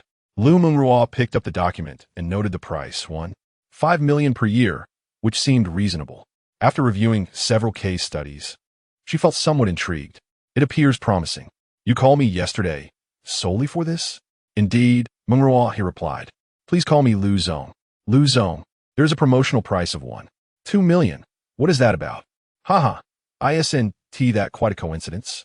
Liu Junyi smiled, the corners of his eyes crinkling with fine lines. "They were alumni from my brother's university, and upon hearing of my arrival at Rongyao, they insisted on granting me a friendly price, stating it would only be 1.2 million a year." He pulled out his phone and opened the album, revealing the office environment I had specifically visited last week. "Ah, their company's address appears to be next to Guang City?" "Indeed. Let's schedule a meeting with their boss tomorrow." "Where should we meet?" "Let's visit their company." "All right then." Chapter 26. This brother-in-law is quite impressive. At 11:30 a.m., the two drove back to the square, where numerous students had already been released from school and were milling about. Liu Shaoxian covered her face, desperately wishing to avoid recognition. "How will you lure out Huang Mao like this?" Liangchen reached out to pry her hands away from her face, the azure dragon tattoo on his left arm glinting coldly in the sunlight. "Oh, just leave me alone. This is mortifying." Liu Shaoxian stubbornly shielded her face, refusing to relent. "Had I known you would dress like a gangster, I would have donned a burlap sack." As they made their way from the square to the cafeteria, the striking figure of Liangchen, flanked by the azure dragon and white tiger, naturally drew the attention of many. However, aside from his imposing presence, he exhibited no uncouth behavior, causing the curious onlookers to merely glance his way. It was the girl beside him, with her devilishly alluring figure, that left a lasting impression, though she continued to hide her face. At the entrance of the cafeteria, Liangchen immediately spotted Huang Mao, who held a rose in one hand and a milk tea in the other. A circle of people had already gathered around him, pointing and commenting. Some praised his courage, while the majority deemed him shameless, likening him to a toad aspiring for a swan. "Is that him? Liangchen Ninkidat." Liu Shaoxian peeked through her fingers, and upon seeing Huang Mao, her temper flared. She dropped her hands and approached him, shouting, "Zhang Daqiang, are you ever going to stop?" Her voice ignited a powder keg, and the crowd erupted in chaos. Whistles blew, and more smartphones were raised. Some even recognized that she had arrived with Liangchen, the notorious figure. Zhang Daqiang, unfazed, promptly offered the flower to her, declaring, "Xiaoxian, I love you. Go away. I don't want to see you." Liu Xiaoxian rejected the flower, tossing it aside. "I never want to see you again. Can you understand that? Xiaoxian, I know you still care for me. That is a testament to your love for me, even if you have yet to realize your true feelings." His words drew a wave of laughter and jeers from the surrounding students, some even whistling. They deemed his audacity unparalleled. "Goodness, this guy has thicker skin than a city wall," exclaimed someone. "These days, even toads are this confident. Liu School Beauty, you should call the police. This fellow is clearly deranged." Liu Xiaoxuan's cheeks flushed crimson with anger, wishing for a hole to swallow her whole. She never imagined she would be so persistently harassed by such a rogue. Liangchen observed coolly, noting that Zhang Daqiang seemed not only unperturbed by the ridicule, but also stood straighter, a smug smile playing on his lips, as if the crowd's jeering was merely applause for his performance. This man must possess a theatrical personality, thriving on attention. It appears that communication is futile with this individual, leaving no recourse but to resort to intimidation. Liangchen, without a moment's hesitation, strode forward, seizing Zhang Daqiang by the collar and yanking him upwards with great force. Zhang Daqiang, caught off guard, found his feet nearly lifted off the ground, resembling a frail bird being hoisted aloft, his complexion paling instantaneously. "It is you who is disrupting my niece's education, isn't it?" Liangchen enunciated each word deliberately, his voice low and menacing. The azure dragon tattoo on his left arm twisted slightly with the tension of his muscles, rendering it even more fearsome. Only then did Zhang Daqiang notice Liangchen's ensemble, the quintessential attire of a societal enforcer. Gold chains, tattoos, scar stickers, coupled with those chillingly cold eyes. Overwhelmed, he faltered, stammering, "Sister, brother-in-law, sister my foot." Liangchen forcefully shoved him, causing Zhang Daqiang to stagger backward, nearly losing his balance. "If you dare to trouble her again, I will beat you to the point where even your mother wouldn't recognize you." Liangchen flexed his wrist, the knuckles cracking ominously, his gaze imbued with a fierce intensity. "Please, don't hit me. Let us discuss this," Zhang Daqiang implored. "Discuss? Liangchen snarat. Then swear that you will never harass Xiaoxian again." Zhang Daqiang's eyes flickered, initially filled with a pitiful shame, but swiftly transformed into a countenance of rage, his teeth grinding audibly. Suddenly, he lifted his head, a glimmer of malice flashing in his eyes, and clenched his fists, swinging a punch towards Liangchen's face, exclaiming, "Damn you!" Liangchen, anticipating the move, sidestepped and executed a swift kick, striking Zhang Daqiang squarely in the abdomen. With a resounding thud, Zhang Daqiang was propelled 2 meters away, crashing to the ground, clutching his stomach and curling up in agony. The surrounding crowd fell silent for a heartbeat before erupting into exclamations of astonishment. "Wow, this brother-in-law is formidable. That is how you deal with a scoundrel. Brother-in-law, you truly are my brother-in-law. What the hell upstairs, have some decency. Clearly, he is my brother-in-law," one female voice chimed in. Liangchen approached with an impassive expression, looking down upon Zhang Daqiang. "It seems that without a lesson, you will not learn." He advanced step by step, while Zhang Daqiang, in a state of panic, scrambled backward on the ground, his face ashen, flailing his hands in a desperate plea. "Please stop. I surrender. I will never harass her again." Liangchen narrowed his eyes, his gaze sharp as a blade, fixating on Zhang Daqiang's right hand, which was stealthily creeping toward his pocket. What lies within? A knife? Or something else? Liangchen did not dare to be complacent. He kept a vigilant watch on that hand, ready to incapacitate it at the slightest hint of a weapon. Finally, under the mounting pressure, Zhang Daqiang produced a utility knife from his pocket, brandishing it at Liangchen while shouting, "You force me." He stood, gripping the utility knife with both hands, directed at Liangchen. The observing girls immediately recoiled, causing quite a commotion, Yet for any self-respecting boy, this display was nothing short of contemptible. Is that all? Liangchen scoffed. I expected at least a folding knife or a switchblade, but alas, it is merely a utility knife. Are you jesting with me? Indeed, this is hilarious. Attempting to intimidate with a utility knife, a boy in the crowd remarked. They might just want to create another handmade masterpiece, perhaps. Huh. Oh, is the art class representative going to perform paper cutting live? Zhang Daqiang's hands trembled nervously as he gripped the knife, while Liangchen pressed forward fearlessly. Well, this could indeed be considered an act of aggression. Everyone, please call the police. Already done, snapped Liu Shaoxian from the side. You did that on purpose. Zhang Daqiang realized that he had intentionally bought himself time to wield the knife, and now the situation had escalated. So what if it was deliberate? Wielding a weapon to harm someone is enough to land you in jail for a while. Ah, don't come any closer. Zhang Daqiang suddenly waved the utility knife wildly. Although this tool is unlikely to kill, it could certainly inflict pain. Seeing him become somewhat deranged, Liangchen deemed it prudent to control the situation before anyone got hurt. Chapter 27. The disturbed Zhang Daqiang. At that moment, Zhang Daqiang abruptly grasped the tip of the utility knife with his left hand. Liu Shaoxian, I've told you that I love you more than anyone else in this world. I would die for you. With that, he slashed his left palm, blood gushing forth and dripping onto the steps at the cafeteria entrance, a shocking sight. He raised his bloodied hand, displaying it to Liu Shaoxian with a manic glint in his eyes. Look, I truly could die for you. Who else can claim such a thing? The air became heavy with the metallic scent of blood. The boys who had been cheering moments before fell silent, some swallowing nervously. What a lunatic! Liu Shaoxian uttered with disgust, retreating behind Liangchen. Shaoxian, pity me. Grant me a chance to be your boyfriend, won't you? If I die here, you'll regret it for the rest of your life. Liu Shaoxian opened her mouth but found herself at a loss for words to express the absurdity of the situation. His thought process was more convoluted than a labyrinth, leading her to suspect he might have escaped from a mental institution. He was simply insane.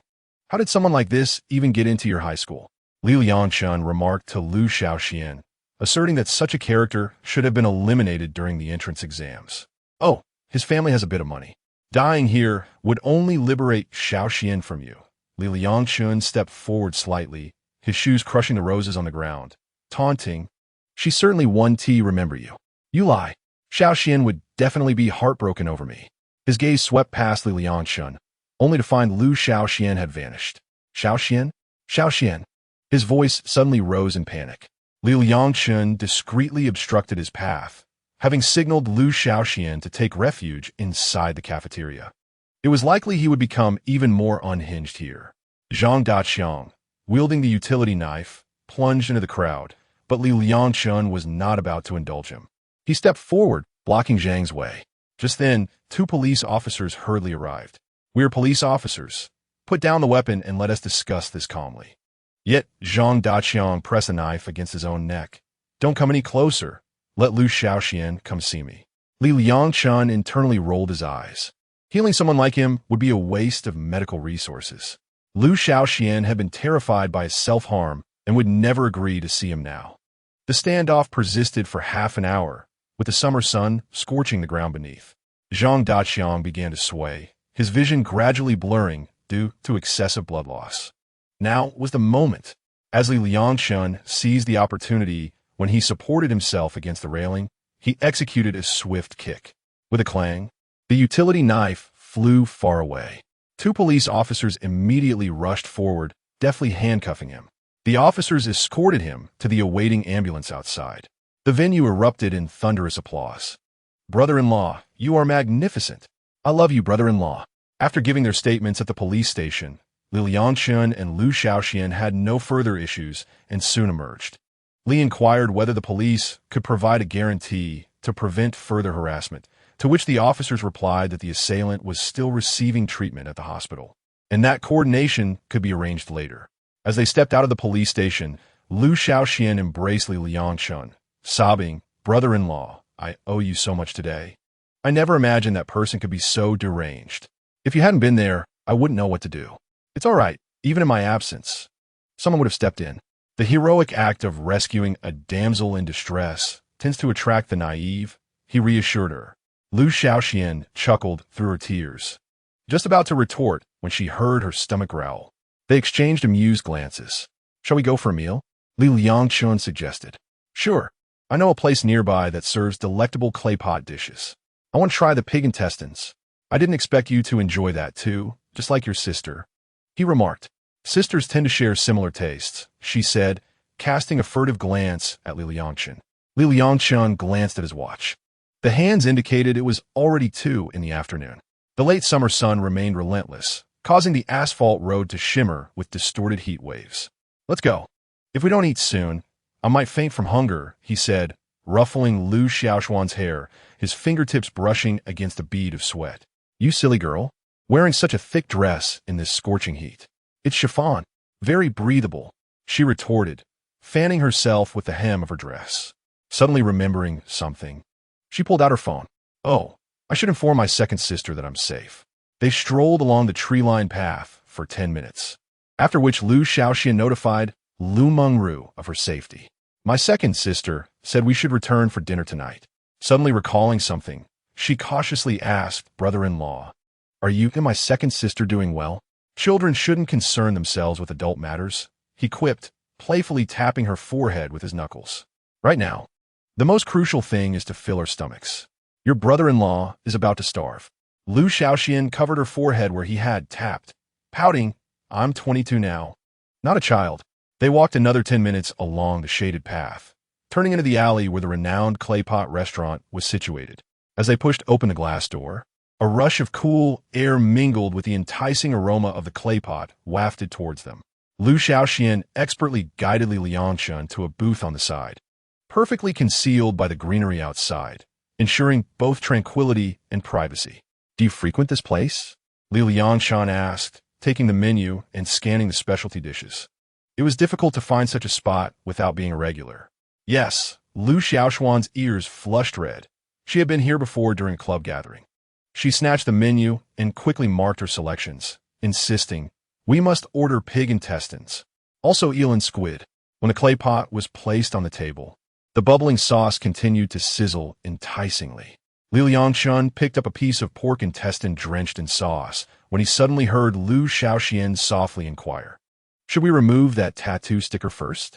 It was then that he noticed the tiger design on his right arm had blurred, making him feel uncomfortable in the air-conditioned room. Never mind, I'll just clean it off with alcohol at home.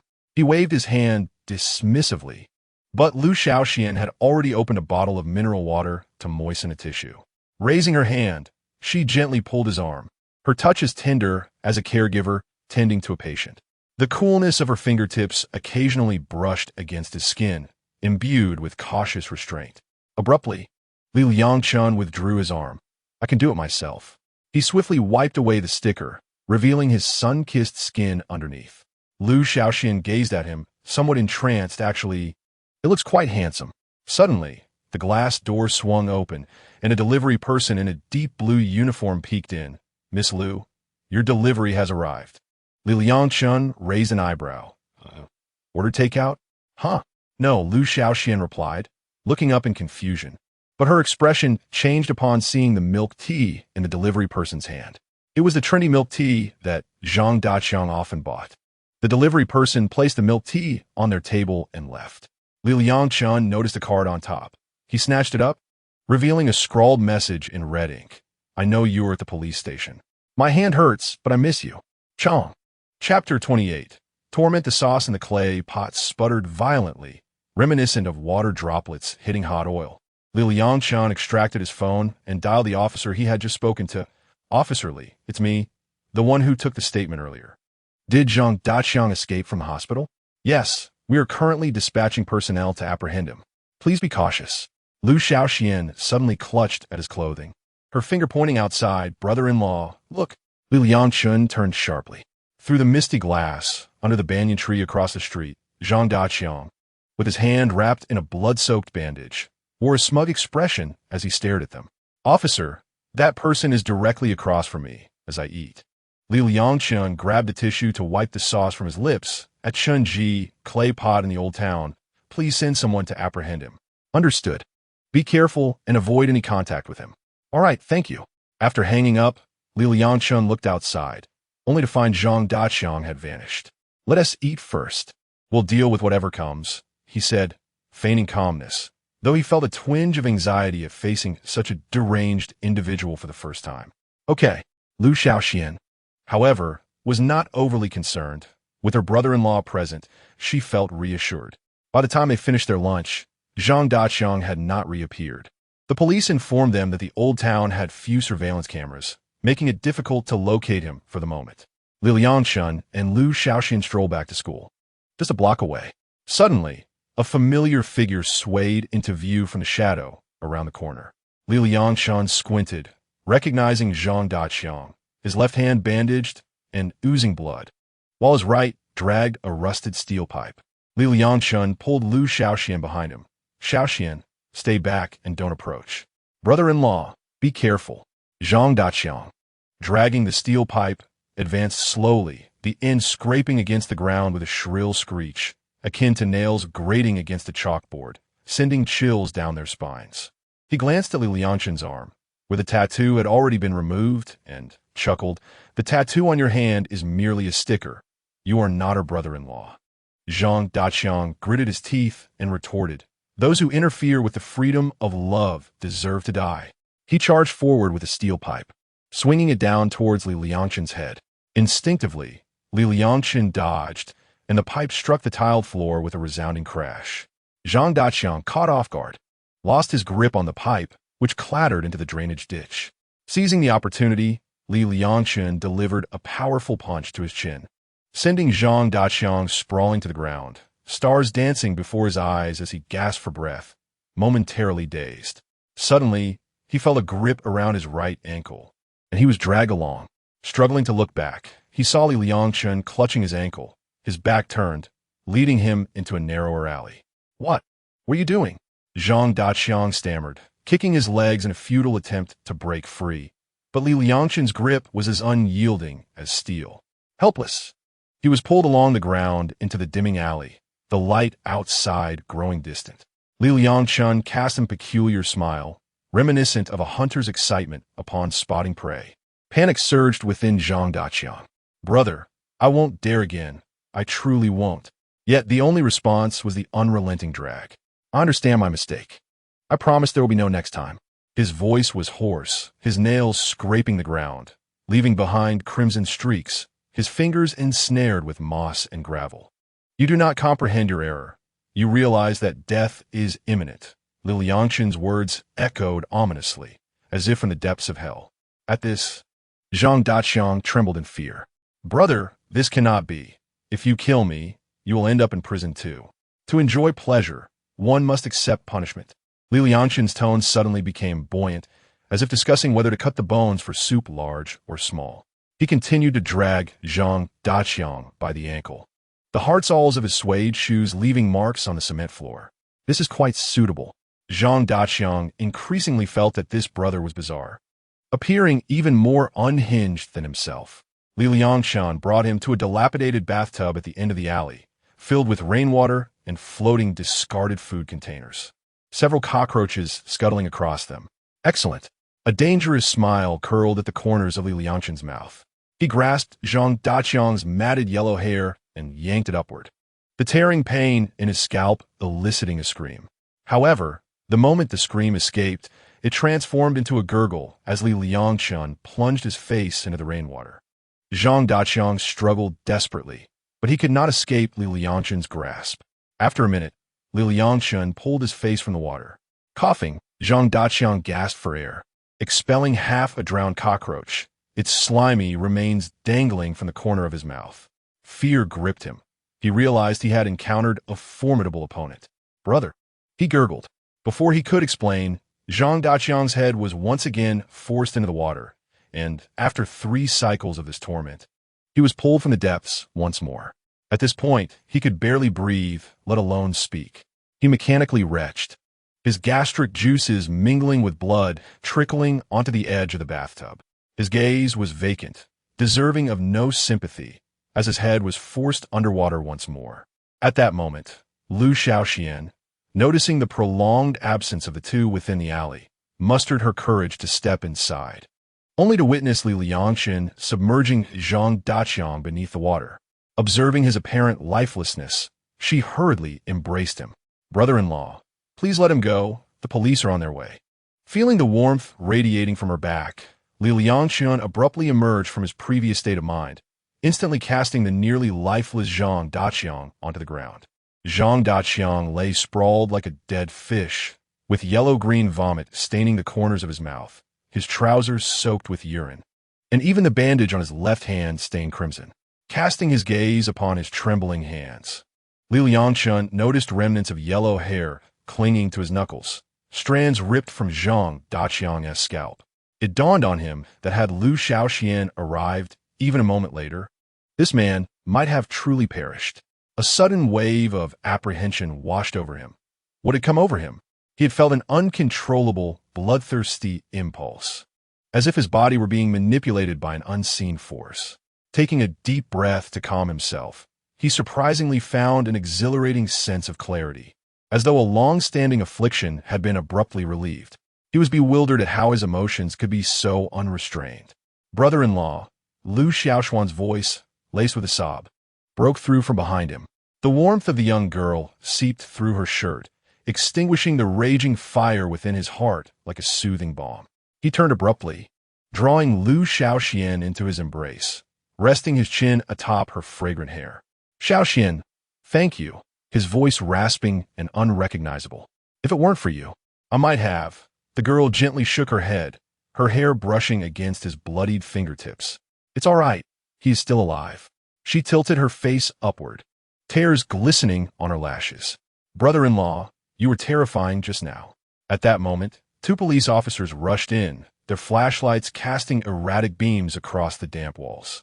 "Are you all right?" The younger officer scrutinized the intertwined figures, his gaze lingering on Liangchen's bloodied fists and the smudged tattoo stickers. The two quickly separated, as if jolted by electricity. Liu Shaoxuan's ears flushed crimson as she adjusted her skirt. "And no, we're fine." Her voice had risen an octave. The older officer crouched down to assess Zhang Daqiang's condition, who now gasped for breath like a fish out of water, having lost all his prior bravado. The officer turned his attention back to Liangchen and Liu Shaoxian. "Have you gone a bit too far?" The flashlight illuminated the corner where the rusty tub sat, remnants of vomit floating atop the water surface. "If he decides to press charges, please don't kill me." Zhang Daqiang suddenly convulsed, urine trickling out once more. "I swear I won't do it again. I beg you." His unfocused gaze struggled to meet the officer's eyes. The younger officer retrieved his body camera, capturing the image of Zhang Daqiang's fingers, now pale and waterlogged, with the tub's bottom covered in moss. "I am a police officer," the older officer said, pressing down on Zhang Daqiang's struggling shoulder, catching a whiff of the noxious odor of urine mixed with the metallic scent of blood. "A police officer?" Zhang Daqiang suddenly clutched the police officer's uniform as though grasping a lifeline, his nails leaving several white marks upon the fabric. "Save me, he wants to kill me." Two police officers exchanged glances. The younger officer discreetly pressed the intercom, requesting an ambulance as the suspect exhibited signs of trauma-induced stress response. As the sirens of the ambulance echoed through the alley, Liangchen sat in the back of a police car. Through the iron bars, he observed the medical personnel placing an oxygen mask on Zhang Daqiang, who was still trembling incessantly. Ultimately, Liangchen and Liu Shaoxian were escorted back to the police station, while Zhang Daqiang was taken to the hospital. Liangchen once again faced Officer Li, detailing the encounter with Zhang Daqiang, primarily emphasizing the attempted assault and his own defensive actions. Zhang Daqiang had escaped, compounding his offenses. "We sympathize with your plight. However, should this occur again, please exercise restraint," Officer Li advised. "I have just learned that Zhang Daqiang must undergo both physical and psychological treatment." Liangchen raised his hands in innocence. "Such individuals should indeed receive psychological care. I am merely assisting him in commencing his recovery."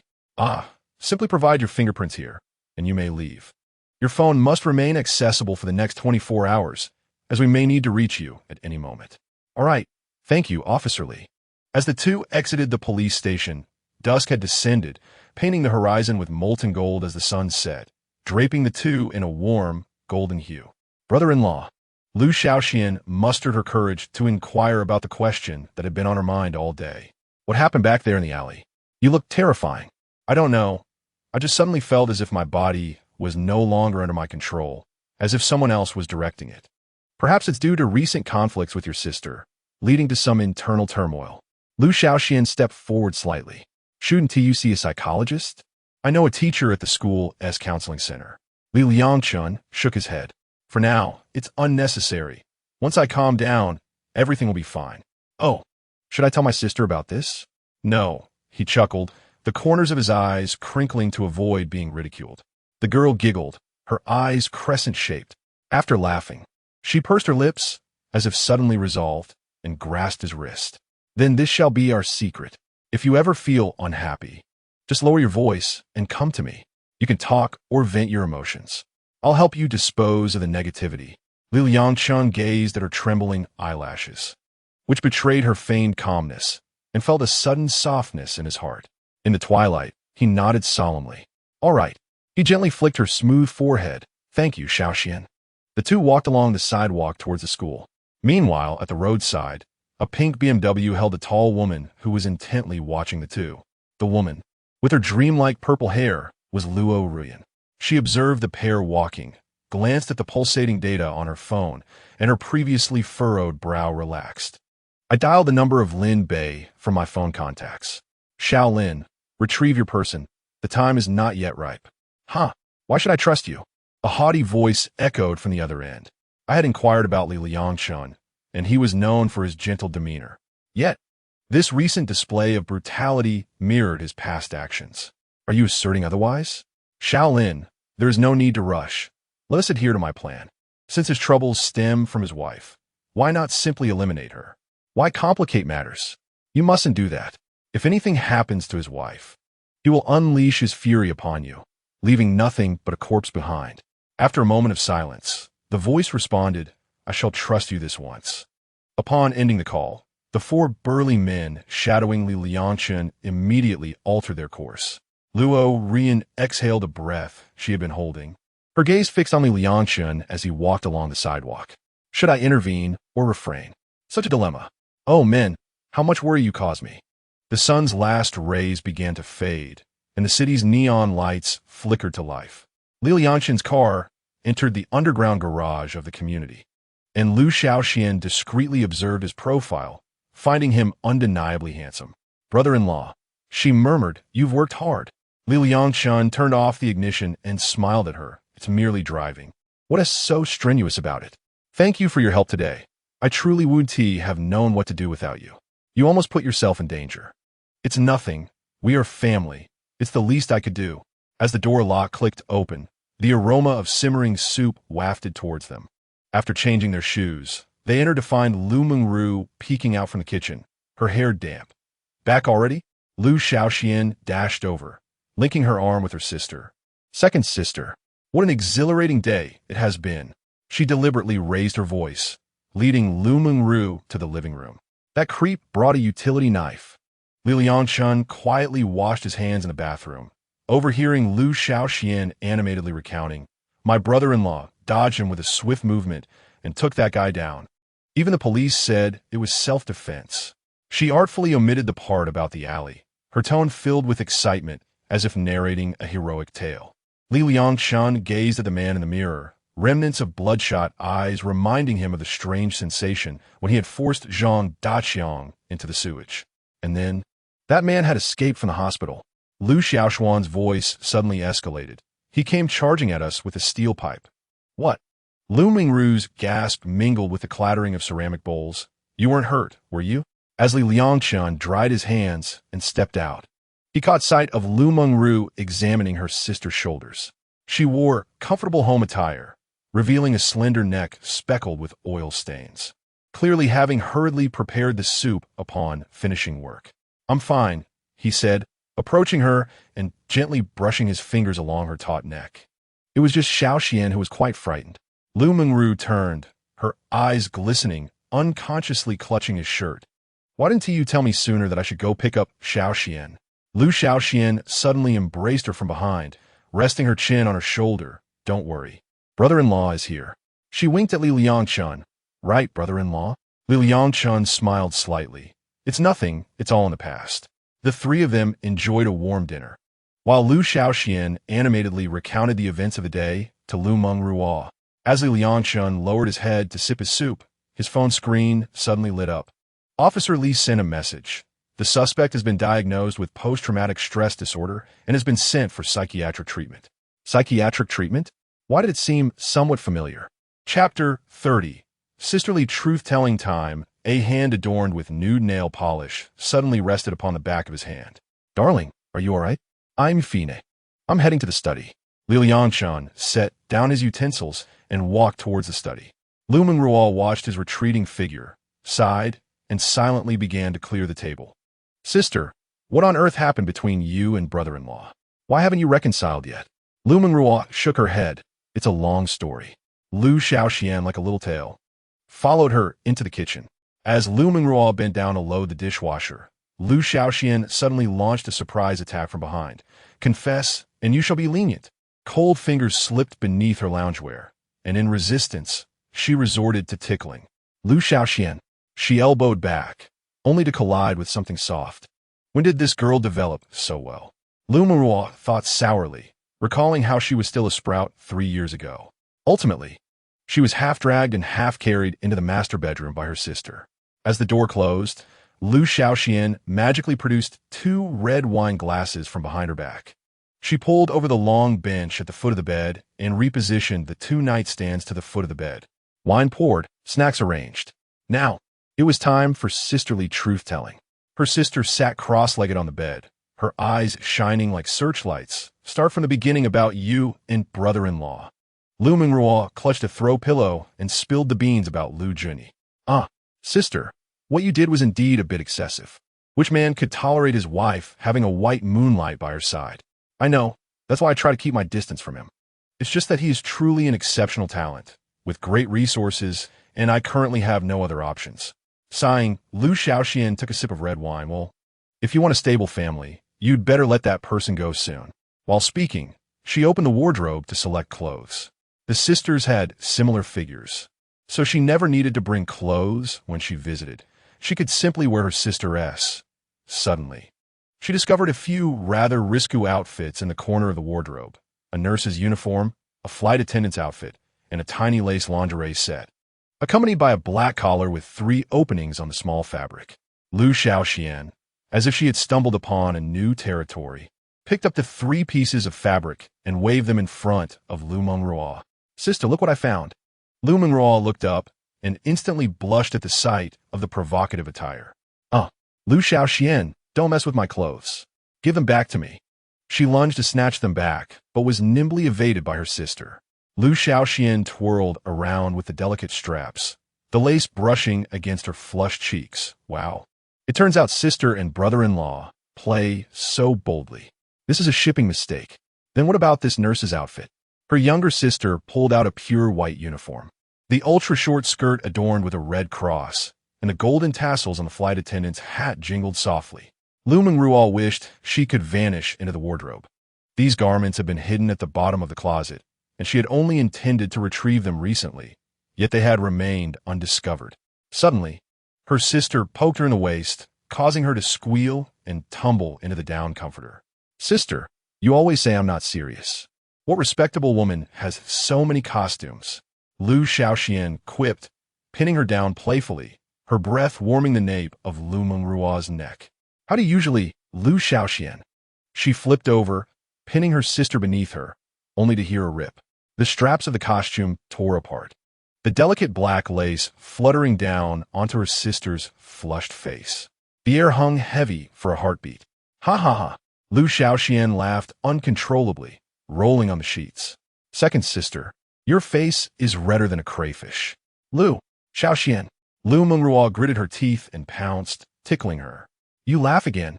These are all for marital fun. Do you understand? Flustered, she scrambled to reclaim the remnants of the costume, her ears burning with embarrassment. When you get married, You'll realize these are just the spices of a normal married life, all quite respectable. All right, if you say they're respectable, then so be it, Liu Xiaoxian teased. Let me see if I can find something even more indecent. With that, she began rummaging through the drawers. Liu Mengruo hurriedly intervened. All right, there really isn't anything else. Really, no little toys? Her sister smirked, stretching her words, her fingers stealthily probing the bottom drawer. Liu Mengruo was quick, slamming the drawer shut, her cheeks aflame. There's nothing, you little pervert. She pinched her sister's cheek, feigning ferocity. When you have a boyfriend, I'll give you a whole bunch to study. Hee hee. I'm merely curious, Liu Xiaoxian winked, suddenly leaning closer to Liu Mengruo's ear, lowering her voice. Let us see how playful you and brother-in-law are. Liu Xiaoxian. Liu Mengruo, both embarrassed and furious, lunged to tickle her, and they erupted into a fit of laughter. Liu Xiaoxian nimbly dodged, the silk straps of her nightgown slipping down to reveal half of her snowy shoulder. Please, sister. Em sorry. She laughed, pleading for mercy. Ha ha, don't tickle me.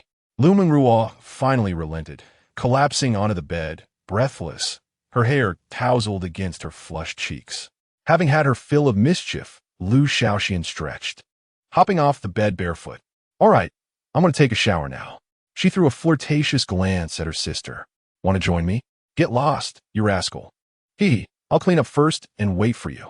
Liu Mengruo watched her sister's retreating figure, shaking her head in resignation. She quickly scrambled up, like a thief gathering scatter costumes. Squatting before the wardrobe, she cautiously sifted through neatly folded sweaters, retrieving a small velvet pouch from the very bottom, containing a fluffy rabbit tail and a feather whip. This little girl's instincts are too sharp, she muttered, her cheeks aflame, hastily stowing these perilous items in the bedroom safe. She resolved to hide everything in the study before her sister's next visit, patting her chest and sighing in relief. The sound of water in the bathroom ceased, and shortly after, Liu Xiaoxian emerged, her hair damp, clad solely in a delicate, lotus-pink camisole. The gossamer silk fabric did little to conceal her alluring curves, the neckline subtly rising and falling with her movements. Below, she wore snug, pink shorts that accentuated her long, fair legs, which gleamed with a lustrous sheen under the light. Liu Mengruo gazed, captivated. What magical elixir has this girl consumed over the years to develop so splendidly? She suddenly lunged forward, hands expertly gripping her sister's waist, declaring, Come, let me examine your physique. Second sister, don't touch there, it tickles.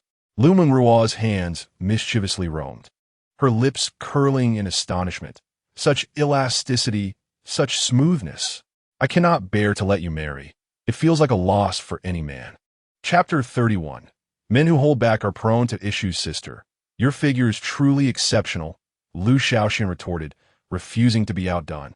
As her fingers gently poked Liu Mengruo's chest, brother-in-law is indeed fortunate. At the mention of Liangchen, Liu Mengruo's expression soured, and she sighed deeply, alas. Your brother-in-law hasn't touched me in days. What? Liu Xiaoxian's eyes widened. He can endure this? She suddenly leaned closer, lowering her voice conspiratorially. Isn't he quite demanding? How do you know that? Liu Mengruo scrutinized her sister with a wary gaze. Come on, sister, you always brag. How could I not know? Liu Mengruo looked at her with suspicion, then lamented. He's as stubborn as a mule. Once he sets his mind to something, not even 10 oxen could change it. Then you must take the initiative. Men who hold back can develop issues, she hinted, winking suggestively, such as psychological distortions, violent tendencies, or perhaps infidelity. I am certainly proactive. Her voice dwindled, cheeks aflame. I bought those outfits for him. Oh, I see. No wonder brother-in-law was in such a foul mood today. What foul mood? Sister, listen to me. She suddenly lowered her voice, her warm breath tinged with the scent of red wine. Do not tell brother-in-law I mentioned this. What is it so secretive? Brother-in-law nearly lost control today. What? Liu Mengruo exclaimed, rising in shock. He dragged Zhang Daqiang into an alley. Her voice dropped to a whisper as she recounted the scene of Li Liangchen mercilessly submerging his adversary in a filthy water tank. Liu Mengruo gasped in disbelief. How could he behave like that? He is usually so gentle. Thus, I believe the situation with Liu Junyi has affected him. You need to show him more care, especially in that regard. Don't let him suffer in silence. Sighing, Liu Mengruo collapsed into a pile of down feathers, her silk nightgown riding up to her thighs. It's not that he doesn't want to touch me. Could it be that he's become disinterested? Liu Shaoxian teased, blowing gently into her sister's ear. Impossible. That fellow has a great need. Before we quarreled, he wanted it every day. Wow. Liu Shaoxian smirked knowingly. Brother-in-law is impressive. I've heard that a man's abilities sharply decline after 30. Liu Mengruo suddenly raised her chin with a sense of triumph. Huh. If it weren't for the fact that I can't stand it, she said, waving 3 fingers in front of her sister's eyes. He can manage this number in a day. Suddenly realizing that she was boasting about intimate secrets to her sister, she hastily buried her face in the pillow, pondering what breed of teddy bear he resembled. Sister, just indulge in your joy. Oh, it's just SOSO. How boastful. Liu Shaoxian poked her flushed cheek. Since brother-in-law has such high demands, she suddenly became serious, adopting the tone of a psychological expert. You must pay attention to satisfaction, lest he develops psychological issues from oppression. She winked suggestively, just as she had today. All right, I understand. Why do I feel like you, little girl, understand better than I do? That is merely your illusion. Liu Mengruo felt something was amiss, but couldn't quite place it. So, should we leave the master bedroom for you and brother-in-law tonight? Let's skip it tonight. It's hard for me to perform with you here. What is there to be embarrassed about? I'm just next door. I can cover my ears. I promise to stay in my room all night. You little vixen. Liu Mengruo's ears turned crimson. What thoughts occupy your mind all day? All right. Liu Shaoxian surrendered tonight. We sisters will sleep together, leaving brother-in-law to guard the empty room. Early the next morning, Liu Mengruo proactively made breakfast. When Liangchen entered the dining room, he beheld his wife humming a tune as she arranged the plates, with heart-shaped fried eggs and the crusts of toast carefully trimmed away. Darling, she ran over, wrapping her arms around his waist, her cheek rubbing against his chest. I'm going to Guangzhou today for an inspection. Her voice suddenly turned cautious. Liu Junyi will also be there. She noticed her husband's body tense momentarily and quickly added, but Ning Ning will be with me the entire time. If you're worried, you can come along. Liangchen gazed down at his wife's expectant eyes and smoothed her collar. Forget it. Since you are being so forthright, I see no need. Liu Mengruo's eyes sparkled, and she stood on her tiptoes to peck him on the lips. Then wait for me to return home tonight. Liangchen yachit her sivritit departure. His fingertips unconsciously caressing the spot where she had kissed him. At that moment, the door to the master bedroom opened, and Liu Shaoxian emerged, yawning, with her strap slipping off her shoulder, revealing half of her fair skin. Liangchen glanced over and quickly turned his head away. Brother-in-law, did my sister go to work? Yes, you should quickly change into something else. That outfit is too revealing. Huh? Liu Shaoxian then realized she was still wearing her sister's sexy nightwear and hurriedly covered her exposed skin with her hands. Sorry, brother-in-law, I overslept. Blushing, she returned to the master bedroom. When she re-emerged, she had changed into a cute loungewear set, her socks snugly covering her ankles. Brother-in-law, I apologize for earlier. It's nothing. Liangchen pushed a perfectly golden fried egg toward her, a gentle smile gracing his lips. Have breakfast. Your sister specially made your favorite blueberry pancakes. Meanwhile, on the high-speed train to Guangzhou, Liu Mengruo stared blankly out the window at the swiftly passing scenery. Assistant by Ning Ning presented a tablet. Manager Liu. Here is the inspection process sent by General Liu. The sight of the name Liu Junyi on the screen made her temples throb. She opened WeChat and sent a message to Liangchen. Darling, I miss you. Just as the message was dispatched, the carriage door swung open. Liu Junyi entered, carrying 2 cups of coffee, his white shirt sleeves rolled up to his elbows, revealing a watch of considerable value. An American-style coffee with milk and double sugar. He placed the coffee on the small table in front of her, his fingers lingering on the coaster for an extra 2 seconds. Just as you like it, Mengruo. Liu Mengruo did not touch the coffee. Instead, she turned off her phone screen. Vice President Liu, during working hours, please address me as Manager Liu. Liu Junyi's smile faltered. Just as he was about to speak, Bai Ningning interjected. Manager Liu, here is the mineral water you requested. Liu Mengruo took the water bottle and shifted half a seat toward the window. Liu Junyi's gaze flitted between her and by Ningning before he silently returned to his seat. Her phone vibrated. Liangchen replied, "I will make soup for you tonight." Those simple 5 words brought a warmth to her eyes. She quickly typed, "I want pigeon and black-bone chicken soup. Love you," followed by 3 heart emojis. Liu Mengruo covered her mouth and laughed. She suddenly realized that this was the happiness she yearned for. Chapter 32. My husband's opinion is very important in the glass conference room of AllNet Red Entertainment Company. Liu Mengruo's gaze swept over the operational data reports, fan growth rate, interaction conversion rate, and commercial monetization rate, each figure impeccable. Manager Liu, our company's strength can undoubtedly meet your requirements. The responsible person, Zhang, was zealously promoting his company. I heard your company's live broadcast room is just downstairs. We would like to take a look. All right, I will take you to see it. Liu Junyi suddenly quickened his pace to walk alongside her. Mengruo, Zhang is my senior from university. Their team is indeed capable. Vice President Liu Mengruo halted, the sound of her high heels echoing against the marble floor. Business collaboration relies on performance, not alumni connections. Her tone was neither too harsh nor too soft, just enough to momentarily stiffen Zhang's figure ahead. The live broadcast base was more impressive than anticipated. 20 standardized live broadcast rooms were arranged in a honeycomb pattern and through the soundproof glass. One could see the hosts demonstrating products. In room 3, a beauty blogger with 1 million followers was patting essence on her face, illuminated by a ring light that made her skin glow. We use Hollywood-level lighting and staging. Zhang proudly pointed to the crisscrossing tracks on the ceiling. Each broadcast room is equipped with. I see your company's strength, and I acknowledge it. However, I must discuss it with my husband, as he is currently responsible for this matter. I need to consider his opinion. Manager Liu Junyi interjected, you are the head of the company.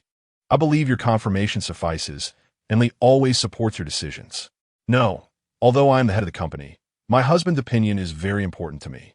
Zhang, please feel free to wait. I will respond to you in a couple of days. Zhang glanced at Liu Junyi, harboring some discontent towards him, yet he remained courteous, saying, very well, I shall await your company's news. After the 3 individuals exited the company, Liu Mengruo promptly summoned a taxi. Where are we headed now, General Liu? Liu Junyi inquired from the passenger seat. To another media operation company. Oh, you had team mention this itinerary. General Liu Junyi replied, somewhat astonished that Liu Mengruo had not placed complete trust in him. It is prudent to compare options. I had Ningning find this one last night. Both companies possess comparable capabilities and pricing. Since we still have time today, why not pay a visit? What do you think? A wise decision, General Liu Junyi responded, reluctantly offering a compliment. Ultimately, after evaluating the second company, she concluded that the first company was indeed superior, although the price could potentially be negotiated down to 1 million per year. In the evening, Liu Mengruo returned home just in time for dinner. Liu Shaoxian, clad in charming loungewear, was watching television in the living room, while Liangchen was busy preparing a meal in the kitchen. Sister, you're back, Liu Shaoxian exclaimed, eagerly taking her luggage. How was your day at home? It was pleasant. The food brother-in-law made for lunch was absolutely delicious. I feel quite spoiled, she replied. Such a little glutton. What does gluttony have to do with it? Brother-in-law's cooking is simply delightful. I truly envy you, sister. Feel free to visit often. I want to miss a pair of chopsticks, Liu Mengruo said, shedding her coat and quietly embracing Liangchen from behind. Turning around to see Liu Mengruo, he planted a kiss on her forehead. Go wash your hands. Dinner will be ready shortly. All right. Soon, 4 dishes and a soup were prepared, and the 3 gathered in a warm atmosphere to enjoy their dinner. Darling, there is something I wish to discuss with you. What is it? I would like to hire a professional media operation team to manage the company's media accounts, as well as my personal account. Liangchen furrowed his brow. Have you already found a management company? Yes, I visited today, and I believe it is feasible. I recognize the remarkable achievements you've accomplished alone, but the company must progress. Solitary efforts are insufficient. Sister, Liu Shaoxian interjected suddenly. Do you not recall that beauty blogger who lost 30,000 followers after switching teams? She quickly turned to Liangchen. Isn't that right, brother-in-law? Those so-called professional teams are utterly clueless. Xiaoxian, let your sister finish, Liu Mengruo interjected, taking a deep breath. They are indeed professionals, and I believe entrusting them with this responsibility would be advantageous. This way, you and T have to endure the grueling task of filming alongside me year-round. Liangchen replied, photography is what I love. I do not find it burdensome. Brother-in-law is doing exceptionally well. That workplace fashion video from last week garnered over 1 million likes. She said, her voice suddenly softening. And you made second sister look particularly stunning. However, they are a team. Their members can rest at any time, unlike you, who never gets a break, even when unwell. You must persist in creating. Sister, isn't this akin to undermining your own bridge? Liu Xiaoxian murmured. Since you have made your decision, I have no further comments. Liangchen raised his voice slightly. I will offer you 2 pieces of advice. First, do not hastily alter your public persona. The image of a mature, professional woman you have cultivated over the past 3 years is your core competitive advantage. Second, overly retouched images are not beneficial. Fans appreciate authenticity. I shall indeed take your advice into consideration. I have decided to raise the commission for my private account to 50%. Wow, Liu Xiaoxian whistled. What a generous offer. Sister, you know, I am indifferent to the commission you provide. After all, I shall not shortchange my husband. She intentionally spoke in a coy tone, yet beneath the table.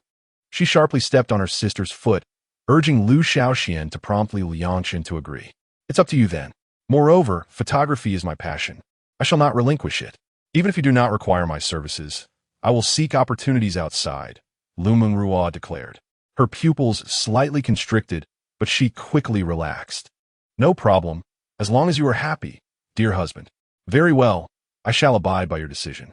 Henceforth, I shall no longer interfere in company matters. You may decide for yourself. Liu Mengruo was caught off guard by his sudden relinquishment of control. I did not intend to suggest you withdraw from the company. Liangchen smiled faintly, remaining silent. Liu Mengruo was momentarily stunned. She hadn't thought of it that way, yet it seemed she had indeed acted in such a manner. Dear husband, I am fine. You may take charge of the company. I welcome the leisure. Recently, many have approached me for photography sessions, and I plan to establish a photography studio. You're not upset? Liu Mengruo pressed. I have come to realize that constantly restricting you might make you uncomfortable. It is time to allow you to become independent. Suddenly, Liu Mengruo stood up and embraced Liangchen. Thank you, dear husband. I promise not to disappoint you. Go forth and pursue your endeavors.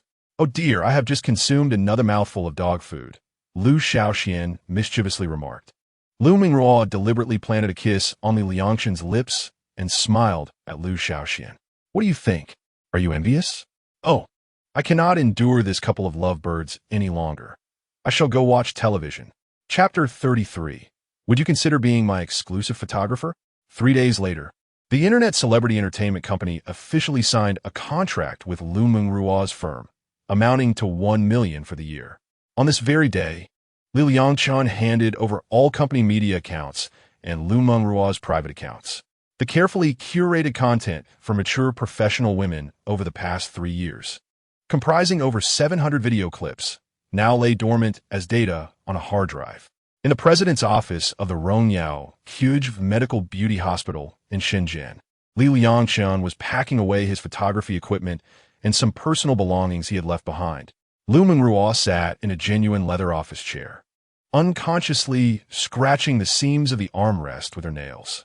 She watched as her husband lifted a photo frame adorned with their joint image from the desk. You may leave these personal items in my office. Should you visit the company, they will be of use. If you're leaving, it might be quite a while before you return. Keeping them is unnecessary. I can take them to the new studio. Sister, how is this any different from burning bridges? Zhang Yi stood before the desk, visibly agitated. Brother-in-law has contributed so much to the company over the years, building the new media matrix from the ground up for you. You have stripped him of all power in such a short time. What will the other employees think? This does not concern Mengruo. I am weary myself. You mentioned I have given so much to the company. It is time for me to rest, Liangchen explained. Zhang Yi looked at him, observing his calm demeanor devoid of sorrow. Yet a wave of melancholy surged within her. The brother-in-law is so kind at this moment. He has not placed any blame on his sister-in-law. Yet, she seems devoid of any sense of guilt. Liu Mengruo's fingers gently tapped against the desk, maintaining a steady rhythm, as if she were calculating some form of gain or loss. Her gaze fell upon Liangchen's hands, which once adjusted lenses and retouched images for her late into the night, now deftly dismantling the tripod without the slightest hesitation. A pang of reluctance stirred within her, but she suppressed it. For the company to progress, it must employ more professional individuals. Your brother-in-law's mission within the company has concluded. He is free to pursue his passions, which is beneficial for everyone. Is it truly for the company's advancement, or do you merely desire to monopolize power? Even if the company aims to progress, can one so easily cast aside a loyal veteran? Liu Mengruo cast a deep glance at Zhang Ye. You are my dearest friend. You should not perceive me this way. It is precisely because you are my best friend that I criticize you. Power has blinded you to everything else. You have disappointed me greatly. With that, Zhang Ye stormed out of the office, leaving Liu Mengruo to take a deep breath. Closing her eyes, yet inexplicably feeling a profound sense of loneliness, as if the entire world were drifting away from her. All accounts and passwords have been fully transferred. Liangchen closed the equipment case, his tone calm, as if reporting on the completion of task. The material library at the back end has also been organized. The new team should face no issues in taking over. Indeed, Liu Mengruo nodded. Has the location for the photography studio been determined? It's nearby, just 2 blocks from the company. The rent is slightly cheaper there. That works. We can return home together after work. A smile graced her lips. Yet she could not quell the unease within her, feeling somewhat guilty towards Liangchen regarding this matter. Ligu, have you established a photography studio? Suddenly, Bai Ningning, who had been standing beside Liu Mengruo like a mere ornament, spoke up, her voice betraying an undeniable excitement. Clad in a pale pink professional suit that accentuated her fair complexion, she blinked her doe-like eyes in eager anticipation, gazing at Liangchen. Yes. Liangchen finally lifted his head, offering Bai Ningning a warm smile. Can I be the first to book a shoot? You previously mentioned you specialized in photographing General Liu. You can't possibly refuse now, can you? Of course, what would you like to shoot? Bai Ningning, keenly aware of Liu Mengruo's disapproving glare, immediately reined in her smile and stood upright. I have an important shoot next month. I'll discuss it with you after work. This is working hours. That works. You have my WeChat anyway. After Liangchen finished speaking, he lifted a box of tools and exited the office. Ningning, what do you plan to shoot? Liu Mengruo suddenly inquired, a hint of interrogation in her tone. General Liu, that's a personal matter. I am not obligated to disclose it to you. Liu Mengruo furrowed her brow, feeling an inexplicable irritation. Why were her trusted confidants aligning themselves with Liangchen? Bai Ningning suddenly interjected, General Liu, Vice President Liu just shared the new team's shooting plan in the group, stating that they wish to redefine your image. She raised her phone, revealing an exaggeratedly pure and desirable style on the screen. They intend to transform you into this. Liu Mengruo merely glanced at it and nodded. That is acceptable. However, Brother Li's foremost piece of advice to you is to avoid altering your persona too easily. Before Bai Ningning could finish her words, Liu Mengruo interjected. Just because he offered that advice doesn't mean I must adhere to it. I believe their ideas are quite commendable. The market craves novelty. Then, should President Liu consult with Brother Li? There's no need for that. Let us proceed as they suggest. Oh, Bai Ningning replied softly, lowering her head to conceal the disappointment in her eyes. As an assistant, her role was limited to offering opinions, and she could not influence Liu Mengruo's decisions. Yet, she sensed a profound change in Liu over the past 2 years. She had grown increasingly autocratic, diverging from the gentle and considerate Liu Mengruo of the past. Meanwhile, Liangchen awaited the elevator, carrying a large box of tools. When the elevator doors opened, he was met with the sight of Yu Xiuefei striding out with her long legs. Li, handsome, where are you moving to? I'm heading home first. I've established a studio, and I'll place the tools there. Huh? Yu Xiuefei replied, puzzled. Aren't you President Liu's dedicated photographer? Why the sudden shift to a studio? President Liu no longer requires my services. She has hired a professional team to take over my work. What? Yu Xiufei exclaimed incredulously. Is there any team more professional than you? She can't be deceived, can she? I believe not. I've interacted with that team, and they're indeed professional. Even if she has hired a team, you should be the one leading it. You built all her accounts single-handedly.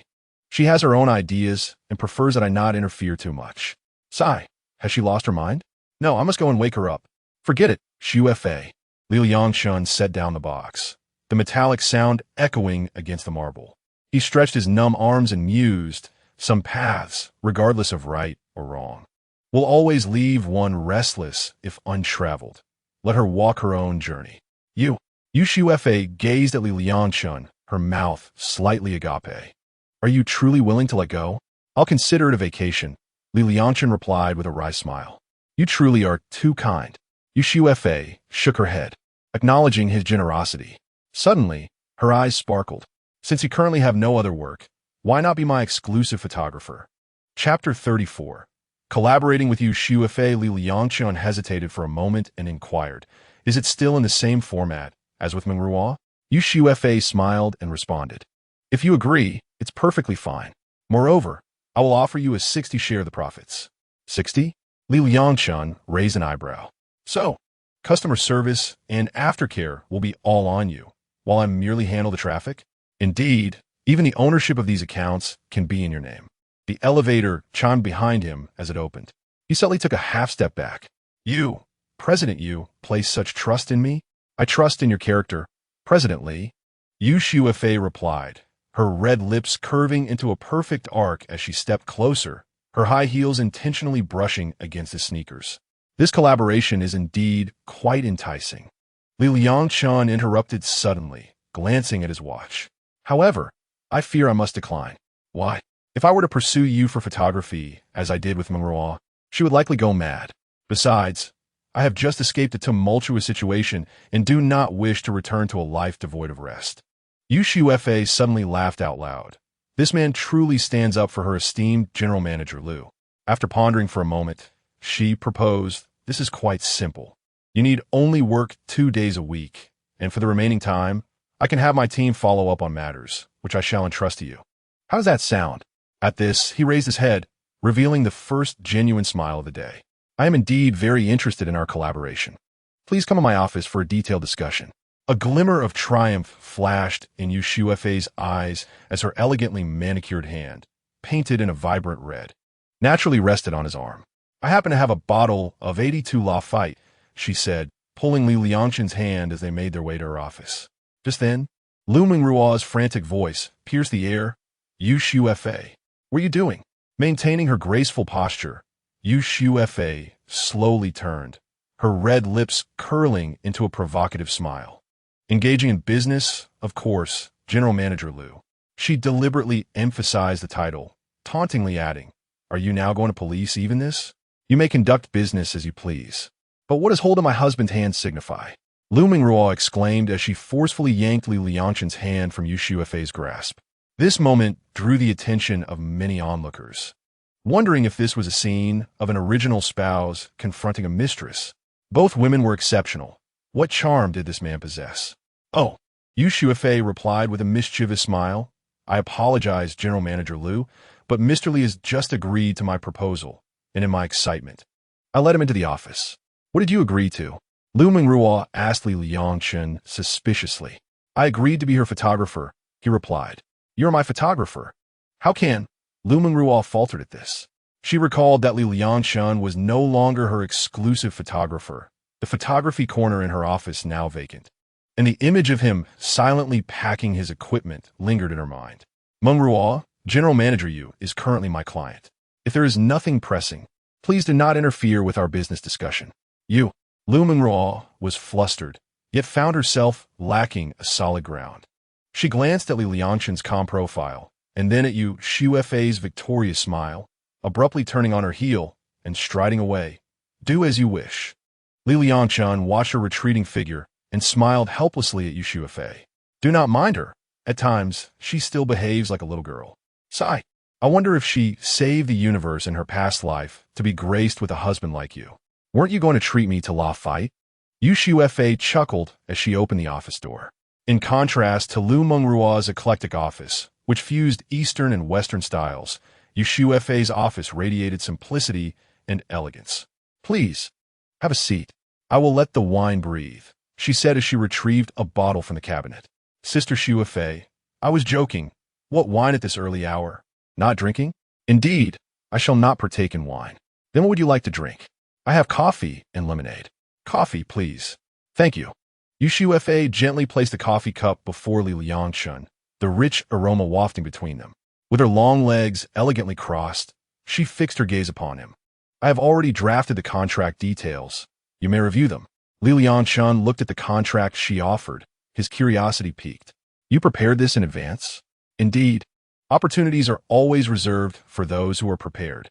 Liangchen accepted the document, swiftly perusing its terms. Yu Shuefei's conditions were undeniably generous, working merely 2 days a week, complete authority over team management, and even the right to retain all copyrights for his creative works. "Sister Shuefei, this offer is rather extravagant," he remarked, closing the document with a slight furrow in his brow. "Aren't you concerned that I might abscond with your team and resources?" Yu Shuefei chuckled softly, her fingertips tracing the rim of her cup. "Would you? Besides, my investment has never been in the team, but in you as an individual. My principle in employing others is to trust without doubt." Just then, a knock echoed at the office door. "Guoming," Bai Ningning entered, clutching a stack of documents, her gaze shifting nervously between the two. "President Yu, President Liu asked me to have you review this quarter's promotional activities." Her eyes lingered on Liangchen, hesitating as if to speak. "Place it on the table." Yu Shuefei gestured to the coffee table before her.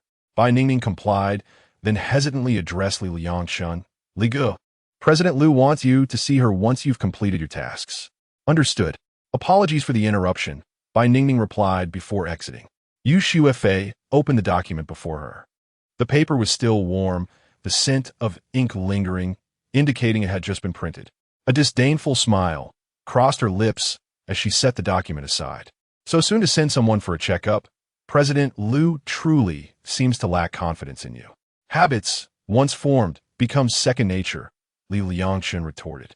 "Oh, speaking so cryptically, are you preparing for your graduate studies? On a serious note, are you not concerned about Mengruo's reaction?" Liangchen took a sip of his coffee, the bitterness spreading across his palate. "She chose a professional team. I respect her decision. Likewise, I hope she can respect my professional choices. However, she is likely in her office smashing things right now. The way she looked at me earlier was as if she intended to devour me whole. She will calm down," Liangchen stated, placing his cup down with a steady voice. "For these past years, I have always prioritized her. It is time I live for myself." Yu Shuefei keenly detected the weariness in his words and was about to inquire further when suddenly, Liangchen's phone vibrated. The screen flashed the word "wife" repeatedly. They exchanged glances, and Yu Shuefei gestured for him to take the call. Liangchen moved to the window to answer, hearing Liu Mengruo's strained voice on the other end. "Liangchen, come to my office immediately. I am in the midst of a discussion. Let's talk about it later," he replied. "What could possibly be more important than us?" Her voice abruptly escalated, then quickly subdued. "That Yu Shuefei clearly has intentions toward you." He interrupted her, his tone weary yet resolute. "We both need to calm down. We shall discuss this at home tonight." After ending the call, a brief silence enveloped the office. Yu Shuefei, contemplative, regarded him. "It seems we must finalize our collaboration swiftly to avoid prolonged uncertainties." Liangchen nodded, picking up a pen to sign the contract. Upon seeing him finally sign, Yu Shuefei's face blossomed into a radiant smile. She stood, formally extending her hand to Liangchen. "Mr. Li, may our collaboration be fruitful." Liangchen reciprocated the gesture. "President Yu, I too wish for a prosperous partnership." Chapter 35. The Seal of Effectiveness. This man already belongs to another meanwhile in the president's office. Liu Mengruo gazed at the hung-up phone, her expression dark and brooding. Bai Ningning timidly offered a glass of warm water, asking, "Shall I call Brotherly over now?" Liu Mengruo abruptly lifted her head, her piercing gaze causing Bai Ningning to instinctively retreat a step. "No need," she replied. taking a deep breath to force her attention back to work. What direct clients do we have scheduled today? Bai Ningning quickly opened her tablet, her fingers gliding swiftly across the screen. Today, we have 5 direct clients. Sister Wang for breast augmentation, Sister Zhang for double eyelid surgery. And are the arrangements for these clients in place? They're all set. Bai Ningning swallowed hard. Except for Sister Zhang, who is still hesitating about coming in today. The other 4 have been assigned to their respective butlers. Liu Mengruo took a sip from her glass, the icy liquid sliding down her throat. It could not extinguish the nameless fury within her. Assign Sister Zhang to me for personal reception and arrange for 2 more agents to come in this afternoon. She needed work, an abundance of work, to fill every minute, so she wouldn't dwell on those troubling matters. All right, Liu Zong. Bai Ningning quickly jotted down notes on her tablet, fearful that any delay might provoke the volatile supervisor before her. How is the construction at the photography studio coming along? They're pushing to meet the deadline. The studio will be ready for use tomorrow without affecting the progress of the new clinic on the 5th floor. Liu Mengruo nodded, rubbing her temples. Just then, her phone chimed, revealing a message from Zhang Ya. Sister, how did brother-in-law end up as you Xu Fei's photographer? You should check her moments. Liu Mengruo's heart sank as she immediately opened Xu Fei's social media. The latest post featured a grid of 9 photos, time-stamped just moments ago. The first photo showed Liangchen signing a contract with Xu Fei beside him, holding up her phone for a selfie. The second captured them toasting with champagne. Xu Fei's radiant smile blindingly bright. The central image made Liu Mengruo's blood run cold. Liangchen and Xu Fei stood shoulder to shoulder, with Xu Fei almost pressed against him, and he was smiling, so relaxed and natural. The caption read, "Finally found a treasure of a photographer," followed by 3 heart emojis. She slammed her phone face down on the table with a muffled thud, startling Bai Ningning, who nearly dropped her tablet. Are you all right, Liu Zong? Bai Ningning asked timidly. Liu Mengruo did not respond. Rising to her feet, she walked to the window, her expression dark as she gazed down below, lost in thought. This infuriates me, Liu Mengruo suddenly shouted, causing Bai Ningning to nearly drop her tablet. She silently lamented, the life of a working person is so hard. That evening, Liu Mengruo returned home to find Liangchen, as usual, had prepared dinner. She tossed her bag onto the sofa and sank into its depths, her long, slender legs draped over the coffee table. Turning her head to glance at Liangchen, who was busy in the dining area, her frustration boiled over. Husband, don't you think it's time you explained yourself?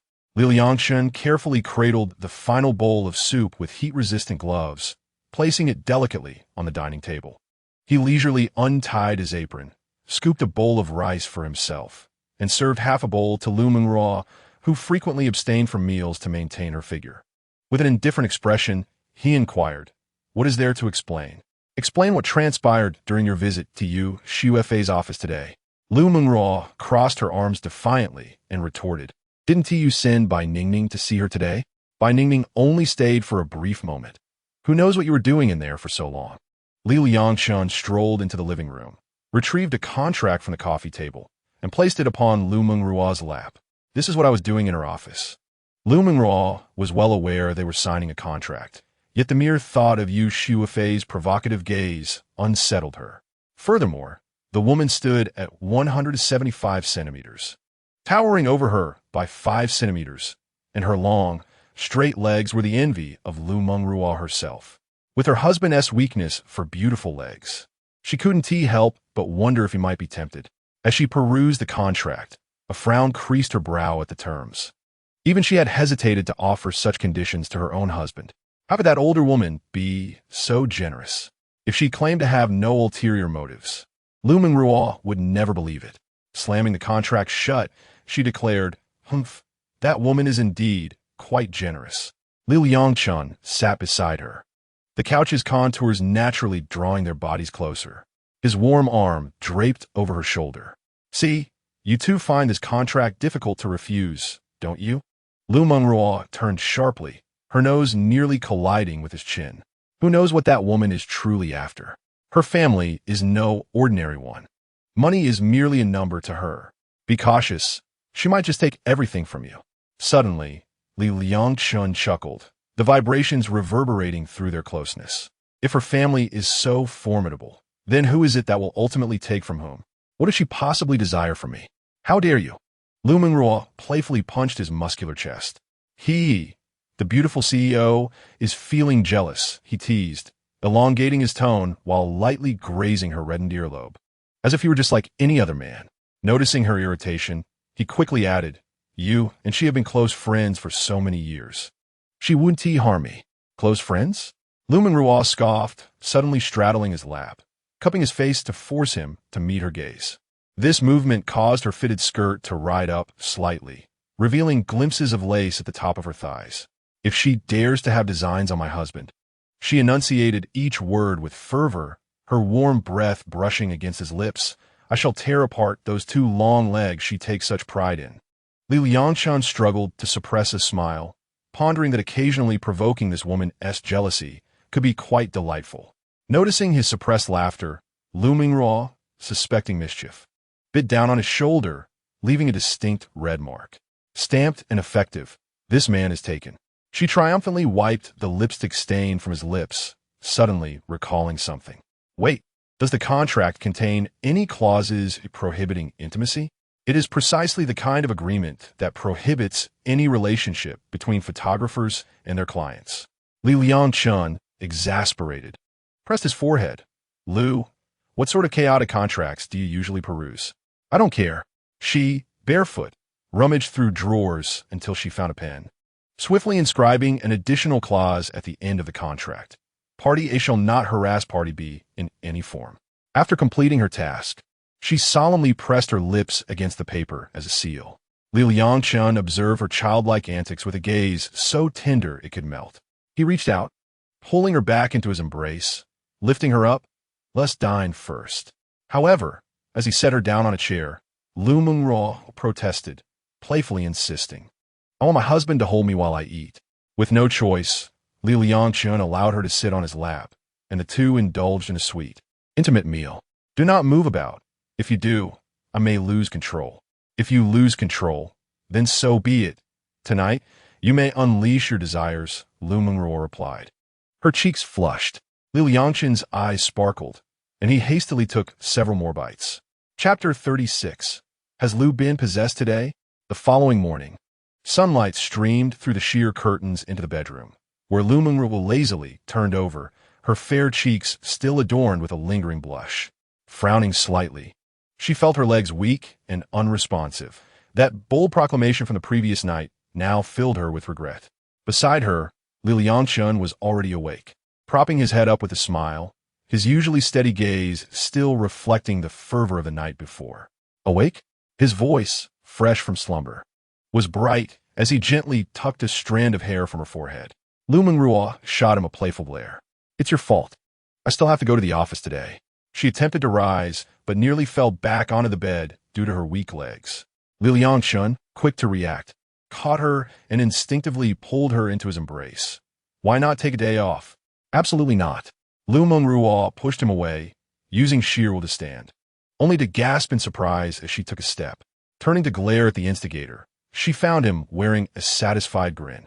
She had chosen a turtleneck blouse and meticulously concealed the kiss marks on her neck with concealer, yet one faint trace remained visible. When she finally emerged from the bedroom, Liangchen had prepared breakfast, a warm bowl of red date porridge, alongside a small bowl of ginger syrup for added nourishment.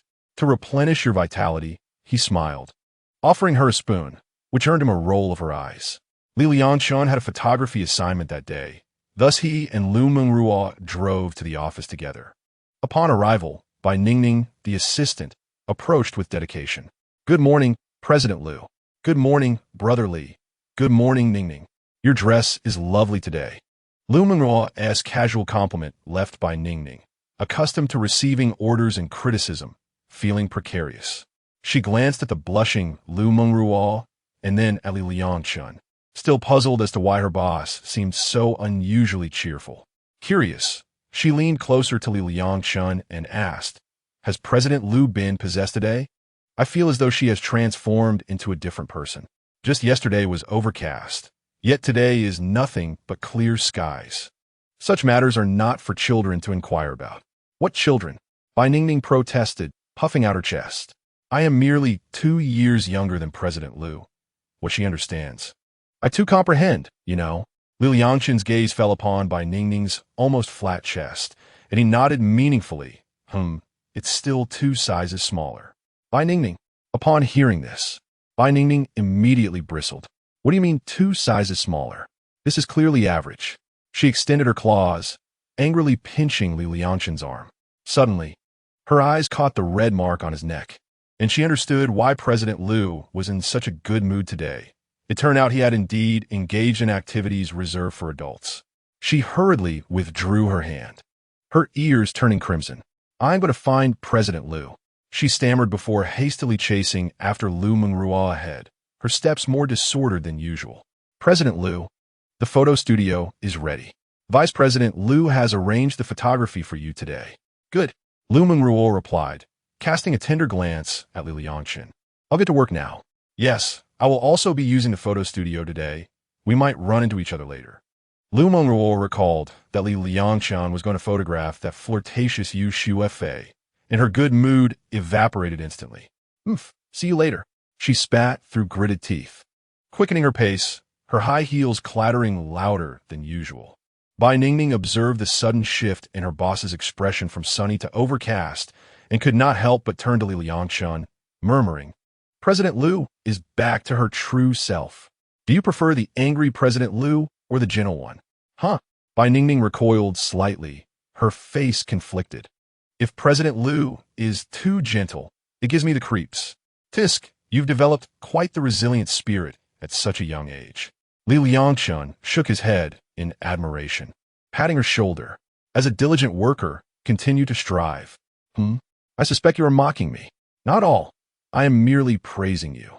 Liangchen maintained a serious facade. Remember to stay humble, to grow stronger, to achieve greatness, and to create brilliance. Keep it up. Bai Ningning wished to retort, but Liu Mengruo impatiently called back. Bai Ningning, what are you dawdling for? Hurry up. With a resigned tongue poke, Bai Ningning hurriedly followed, internally lamenting. The boss's mood swings are too unpredictable. It's tough being a worker. As Liu Mengruo proceeded to the president's office, Liangchen headed to another executive office. The Aesthetic Medical Center housed 3 executive offices, shared by 4 partners, although the other 2 seldom visited. Liu Mengruo and Yu Shuefei occupied 2 of them. During tense times, the remaining office could even be borrowed by other offices.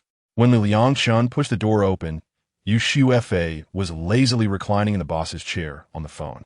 She wore a striking red high-slit bodycon dress, her long legs, encased in sheer stockings, carelessly draped over the desk, her high heels dangling perilously from her toes. Swaying gently with her speech, upon seeing Liangchen enter, she made no attempt to adjust her uncouth posture, but merely waved her hand dismissively, indicating for him to wait. Before returning to her frowning phone conversation, Liangchen casually glanced at her enticing legs on the desk, then chose to ignore her, sitting on the reception sofa to fiddle with his camera. What I find unsatisfactory is that you did not even consult my opinion before making decisions about my life. Yao Shuefei's voice suddenly rose, laced with suppressed fury. I am not merely a pawn in your commercial empire. Liangchen looked up, only to see her flushed face between the interlaced high heels. Since their acquaintance, Yao Shuefei had always exuded composure and elegance. It was the first time he witnessed her in such a state of agitation. Her emotions seemed to intensify, and she abruptly sat up straight, her high heels clattering to the floor. Real estate is already a sunset industry. I advise you to abandon it sooner rather than later. How long constitutes a cycle? 10 years? 20 years? How many decades does one experience in a lifetime? What must be severed should be severed. What must be relinquished should be relinquished.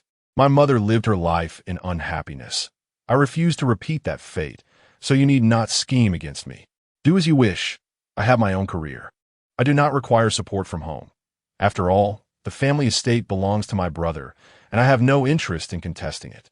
Your career is of utmost importance to you, while mine is but a trivial pursuit in your eyes. I have come to realize that, regardless of my endeavors, I am merely a tool to you, You will never recognize my worth. There is nothing left to discuss between us. Farewell. In the end, she nearly bit her lip as she hung up the phone, her chest heaving with evident anger. Taking a deep breath, she turned to Liangchen and found him staring at her.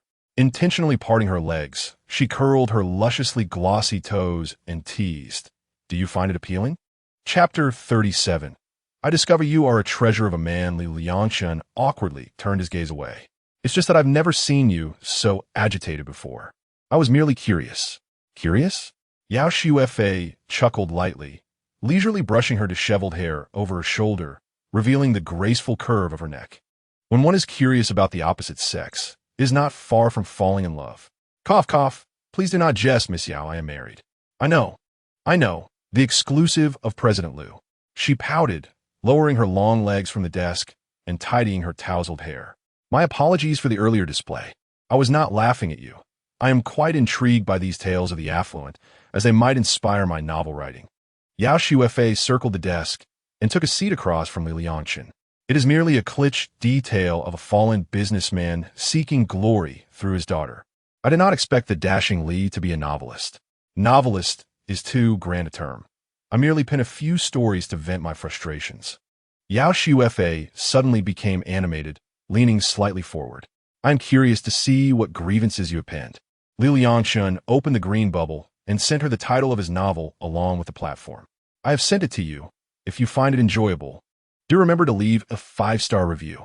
Of course. Yao Xuefei laughed, glancing briefly at the synopsis. Your readership seems quite impressive. Yes, it is currently doing well. I am confident I can maintain it until completion. Li, the handsome. Yao Xuefei's voice softened suddenly as she rested her chin on one hand, gazing intently at him. I realize you are a treasure of a man. The more one delves, the more surprises one uncovers. Thank you for the compliment, Miss Yao. We should discuss the word for today as shoot. Certainly. What character have you envisioned for me? Handsomely. Liangchen opened his notebook, revealing a character design that showcased a face split into 2 distinct styles. A dual persona? Yao Xuefei was immensely intrigued by his concept and leaned in closer, eager for Liangchen's elaboration. The magnificent peaks trembled slightly, prompting him to refocus his gaze on the notebook. By day, she is a rising beauty CEO in the aesthetic medical field, and by night, she transforms into the enchanting queen of the nightlife. The beauty CEO embodies professionalism, precisely targeting clients. The nightlife queen transcends boundaries, igniting a surge of attention.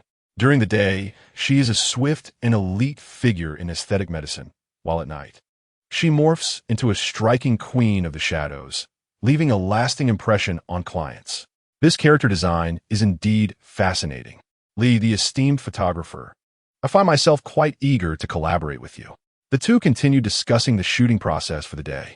Inside the studio, the glaring lights illuminated Liu Mengruo, enveloping her in a stark whiteness.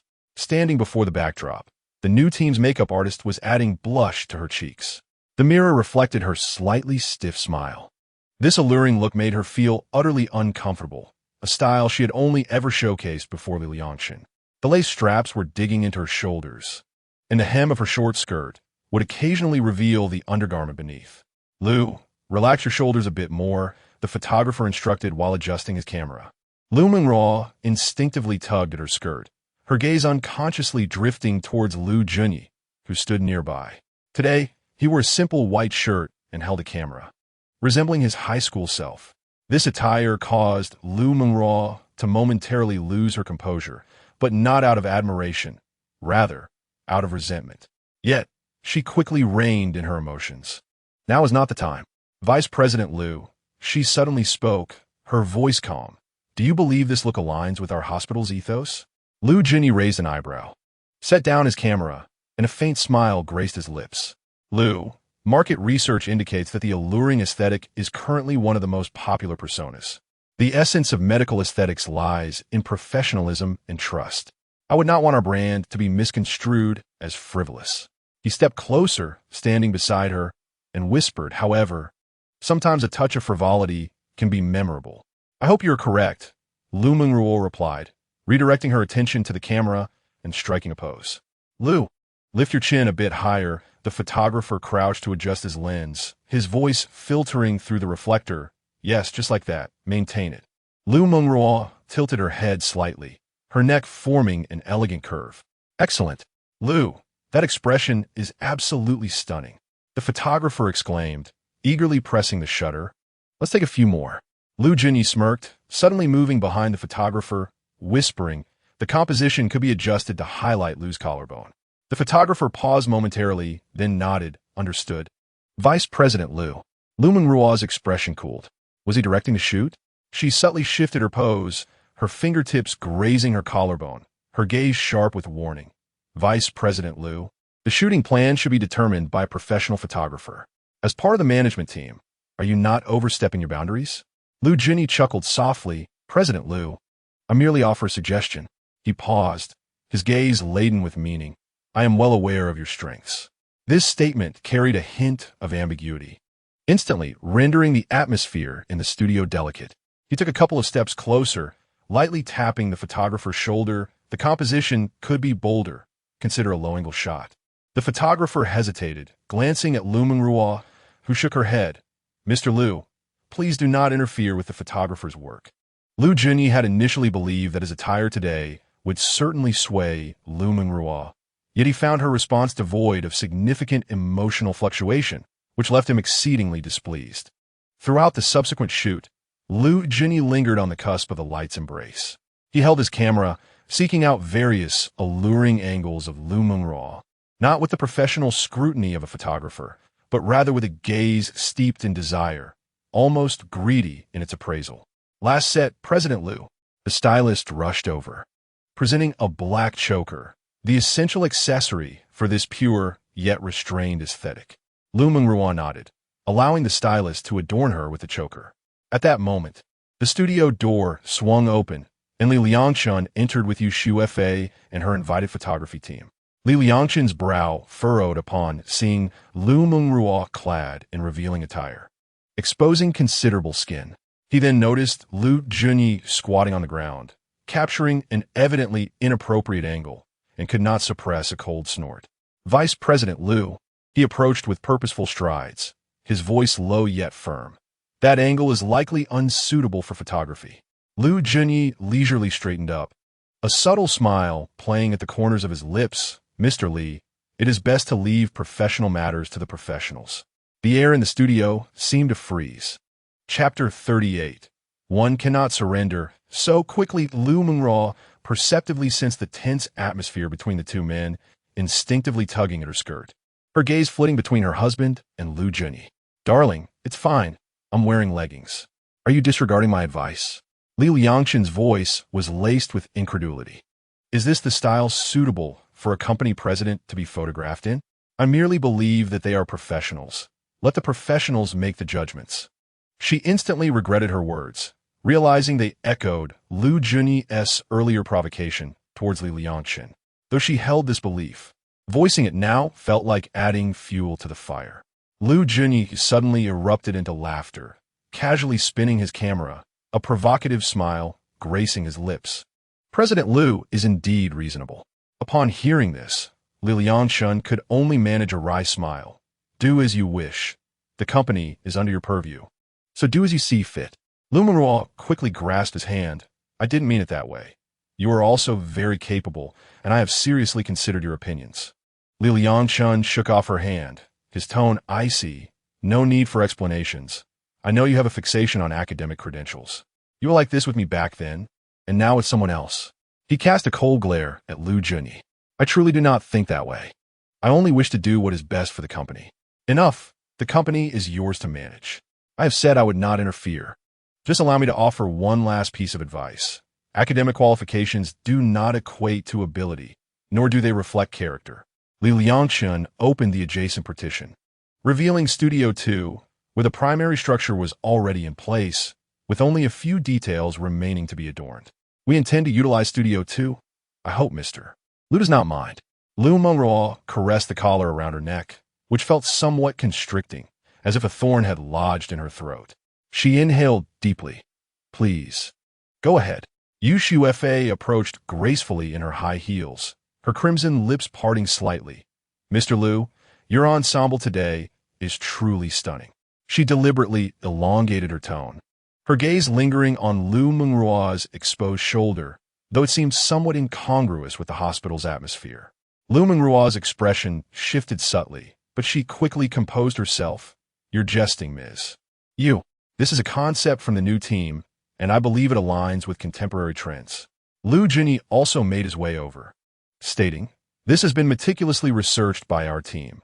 With Mr. Liu's credentials, you are sure to be a sensation. As he reached out to support Liu Mengruo's waist, she deftly sidestepped his touch. Yu Xiuefei observed this exchange with keen interest, a knowing smile gracing her lips. Nonchalantly, she slipped her hand into her suit pocket, offering both a dismissive smile.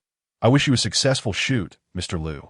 With that, she elegantly followed Liangchen, the sound of her high heels gradually fading behind the partition. Liu Mengruo felt a tumult of emotions within her. However, she recognized this as the price for relinquishing control, with both parties refraining from interfering in each other's careers. Mr. Liu? The stylist timidly handed her the setting spray, inquiring if they should continue. Of course. She heard herself reply mechanically. From the next room, Yu Xiuefei's signature laughter rang out, as bright and clear as silver bells. Li, the esteemed photographer, truly lives up to his reputation, immediately followed by Liangchen's low response. Though the words were indistinct, the familiarity of his tone pierced Liu Mengruo's heart. Mr. Liu, please look this way. The photographer's voice drew her back to reality. Instinctively, she raised her lips into a smile, presenting an innocent visage. In stark contrast, Studio 2 was an entirely different scene. Liangchen had already set up the camera, while an assistant was making final touches to Yu Xiuefei's makeup. Yu Xiuefei had changed into a sharp professional suit, the form-fitting pencil skirt accentuating her curves without being overly revealing, embodying a persona of professionalism and elite status. Be cautious of Liu Junyi. His gaze toward your wife is rather unusual, Yu Xiuefei suddenly remarked. I am aware. I focus solely on work during this time, came the reply. Yu Xiuefei raised an eyebrow. You are quite magnanimous. All right, let us commence, Ms. Yu. Please project a sharper gaze. Liangchen's voice was professional and steady. Yes, envision yourself at the negotiation table, with the other party poised to sign a multi-million contract. At the moment he pressed the shutter, Yu Xiuefei's eyes were as sharp as a blade, her lips slightly pursed, exuding the formidable aura of a powerful woman. Perfect. The assistant could not help but applaud. This could undoubtedly grace the cover of any industry magazine. Yu Xiuefei approached gracefully, the scent of her perfume wafting past Liangchen's cheek. Li, the great photographer, truly understands me. She leaned closer to the display screen, her full crimson lips nearly brushing his ear. This photograph is so stunning that even I am taken aback. Liangchen subtly took a step back, his fingers deftly maneuvering over the camera. Yao, it is your inherent qualities that garner such accolades. His voice remained calm and professional. Yet his gaze involuntarily drifted toward the exit, where a familiar figure hastily fled, clad in a strappy short dress, a beige coat draped over her shoulders. Vanishing through the door's narrow gap, Yu Xiuefei followed his gaze, a knowing smile curving her crimson lips. Aren't you going to pursue her? Some lessons, Liangchen decided, needed to be learned independently by her. At that moment, in the adjacent dressing room, Liu Mengruo locked the door behind her, collapsing in a heap before the vanity. The mirror reflected her current state. A black-laced choker constricted her neck, while one strap of her dress had slipped, exposing an expanse of alabaster skin. This is not me, she murmured, her voice thick with emotion. The image of herself under Liangchen's lens flooded her mind, dressed in a beige suit, with a neat ponytail and a confident smile, the epitome of a professional elite. Yet now, the woman in the mirror wore heavy makeup, her eyes flickering, indistinguishable from the gaudy sirens of the nightlife, who flaunted their allure for attention. But this was her choice. She had opted to trust the so-called expertise of others while disregarding her husband's counsel. Suddenly, her phone vibrated, a message from Liu Junyi illuminating the screen. Mengruo, the photos from earlier were fantastic. I've selected a few exceptional ones. Would you like to see? Liu Mengruo stared at the message, a sharp pang in her stomach. She abruptly flipped her phone face down on the vanity, her mind caught in a fierce internal battle. "Turn back," urged one voice, desperate to persuade her. "It's not too late to apologize to Liangchen. He knows you so well. He will forgive everything and become your exclusive photographer again." "Why should I?" retorted another voice, sharply opposing. "You are the company president. You possess the authority to determine your own image. Liangchen's outdated advice belongs in the trash. Liu Mengruo does not require guidance from others." A cautious knock sounded from outside the door, her assistant's voice breaking through. "President Liu. Vice President Liu says the next shoot begins in 10 minutes.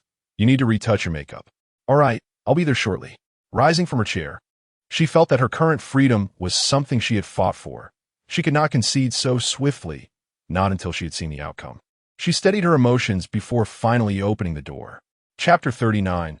Her husband, borrowed by a close friend, Liu Mengruo, stood beneath the glaring lights, forcing herself to complete the final set of shots. The relentless click of the photographer's camera shutter echoed, each snap piercing her skin like a needle.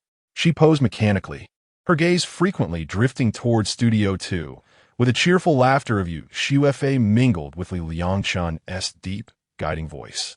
"Perfect," the photographer exclaimed as he lowered his camera, while Liu Junyi remarked, flipping through the photos with satisfaction, "Mengruo, you were born to stand before the lens." Liu Mengruo managed a strained smile as she accepted the coat offered by her assistant. "Let us wrap it up for today." She hurried towards the dressing room, but unconsciously slowed her pace as she passed Studio 2. Through the partially ajar door, she beheld Yu Xiufei languidly reclined upon a genuine leather sofa, her elongated legs elegantly crossed, while Liangchen knelt to adjust the angle of a reflector. Their synergy was palpable, reminiscent of the past between herself and him. This atmosphere instilled a profound displeasure within her. "Director Liu?" Ningning appeared behind her, concern etched on her face. "Your complexion seems rather poor." "I am fine." Liu Mengruo inhaled deeply, forcing herself to divert her gaze. Entering the changing room, she roughly tore off her collar, revealing an immediate red mark upon her neck. Her phone vibrated. It was a message from Zhangya. "Sister, I just saw Yu Xiufei's moments. Is it true that brother-in-law is really her photographer?" Accompanying the message was a recent post from Yu Xiufei, a grid of photographs. With a close-up of Liangchen's profile, focused intently on adjusting his camera, captioned, "Encountering a photographer who understands me." Liu Mengruo's fingers hovered over the screen for an extended moment before she ultimately replied with a simple She changed out of her light attire, donning her tailored blazer once more. In the studio, the photographer was tidying up his equipment, having already uploaded all images and videos to the post-production team in Guangzhou. Liu Junyi sat at a nearby small round table, perusing the raw shots just taken. Upon noticing Liu Mengruo emerge from the makeup room, he promptly stood to greet her. "Mengruo, I just selected a few sample shots." Liu Mengruo did not glance at the photos on the tablet. Instead, her gaze fixated on the camera around Liu Junyi's neck. She extended her hand, her tone unequivocal. "Give me the camera." "Huh, Mengruo, I merely captured the beauty of you on stage. I couldn't help but document this moment," he stammered. "Rest assured, I will definitely share the good photos with you." "Give me the camera," Liu Mengruo insisted, no longer polite, reaching directly for it. Liu Junyi attempted to reclaim the camera, but faltered upon meeting her gaze. "Mengruo, I just wanted to rekindle my passion for photography. You know this is one of my hobbies. Is that so?" Liu Mengruo suddenly smiled, though the mirth did not reach her eyes. She scrolled through the images on the camera. "Perhaps the deputy general manager could explain why half of your photographs are focused on my thighs and chest? Is this what you consider a professional angle?" A hush fell over the studio. The photographer, the assistant, and Bai Ningning all regarded Liu Junyi with disdain. His expression shifted, a hint of pallor creeping in. "Mengruo, you misunderstand." "Director Liu," she coldly interjected, "please address me as Director Liu within the company." Liu Mengruo deleted all of today's photos before extracting the memory card, snapping it in two and discarding it into the trash. During future shoots, her gaze swept across the photographer and assistant, then flicked to Liu Junyi. "I would prefer that extraneous individuals refrain from entering." Silence enveloped the studio. Liu Junyi's complexion transitioned from red to white, ultimately settling into an awkward shade of ashen blue. Director Liu, he managed a strained smile, his voice emerging as though squeezed from between clenched teeth. I believe there's been some misunderstanding. There is no misunderstanding, Liu Mengruo interrupted. Deputy General Manager, please remember, this is a beauty clinic, not a nightclub. I expect you to exhibit a level of professionalism commensurate with your position. Her voice, though soft, seemed to plunge the temperature of the entire studio several degrees. Bai Ningning exchanged a knowing glance with the photographer, retreating to a corner with unspoken understanding. Liu Junyi's Adam's apple bobbed as a flicker of malice crossed his eyes. Liu's reprimand was warranted. However, he suddenly lowered his voice and stepped forward, remarking, I recall that you personally approved this shooting plan. Liu Mengruo's fingertips trembled slightly. Indeed, she had given her consent for this innocent concept. What I approved was a professional shoot. She lifted her chin, forcing herself to meet his gaze, not in scrupulous voyeurism. Voyeurism? Liu Junyi exclaimed dramatically, spreading his hands. I was merely searching for the optimal angle. Liu, you're overly sensitive. Just then, the partition of Studio 2 swung open. Yu Xuefei emerged in her high heels, followed closely by Liangchen, who clutched a camera. Their appearance rendered the already taut atmosphere even more intricate. Oh, what is this? Yu Xuefei's gaze flitted between Liu Mengruo and Liu Junyi, her crimson lips curling into a playful smile. Is today's shoot not going well for you, Liu? Liu Mengruo refrained from responding, her eyes drifting past Yu Xuefei to rest upon Liangchen. He stood there, expressionless, as though merely an observer. Nothing at all. Liu Mengruo forced herself to divert her gaze, her voice regaining its usual composure. Just a minor disagreement regarding work. Yu Xuefei chuckled lightly, casually draping her arm over Liangchen's shoulder. Li, it seems we have arrived at an inopportune moment. Liangchen subtly shifted his body, deftly avoiding her touch. Yu Shui, the photos have been processed. Let us return to the office. As Liu Mengruo watched the pair depart, a heavy stone seemed to settle in her chest. She suddenly realized that the husband she had pushed away was now openly being courted by another woman, who happened to be her close friend. Liu? Bai Ningning approached cautiously. Are you all right? Liu Mengruo regained her composure, only to find that Liu Junyi had vanished. The studio was left with only the staff tidying up the equipment and her, the bewildered protagonist. I am fine. Let us call it a day for the shoot. Exiting the studio, Liu Mengruo's feet unconsciously moved toward the direction in which Liangchen and Yu Xuefei had departed. Turning the corner of the hallway, she spotted them standing before the elevator, Yu Xuefei whispering something into Liangchen's ear, laughing animatedly. Liu Mengruo instinctively concealed herself behind a pillar. She knew her actions were ludicrous, akin to a wife catching her husband in the act, yet her legs felt rooted to the spot, refusing to budge. As the elevator doors opened, Liangchen abruptly turned, his gaze locking on her hiding place with pinpoint accuracy. In that instant, Liu Mengruo's heart nearly ceased to function. Yet, Liangchen merely cast her a fleeting glance, nodded calmly in acknowledgement, and followed Yu Xuefei into the elevator.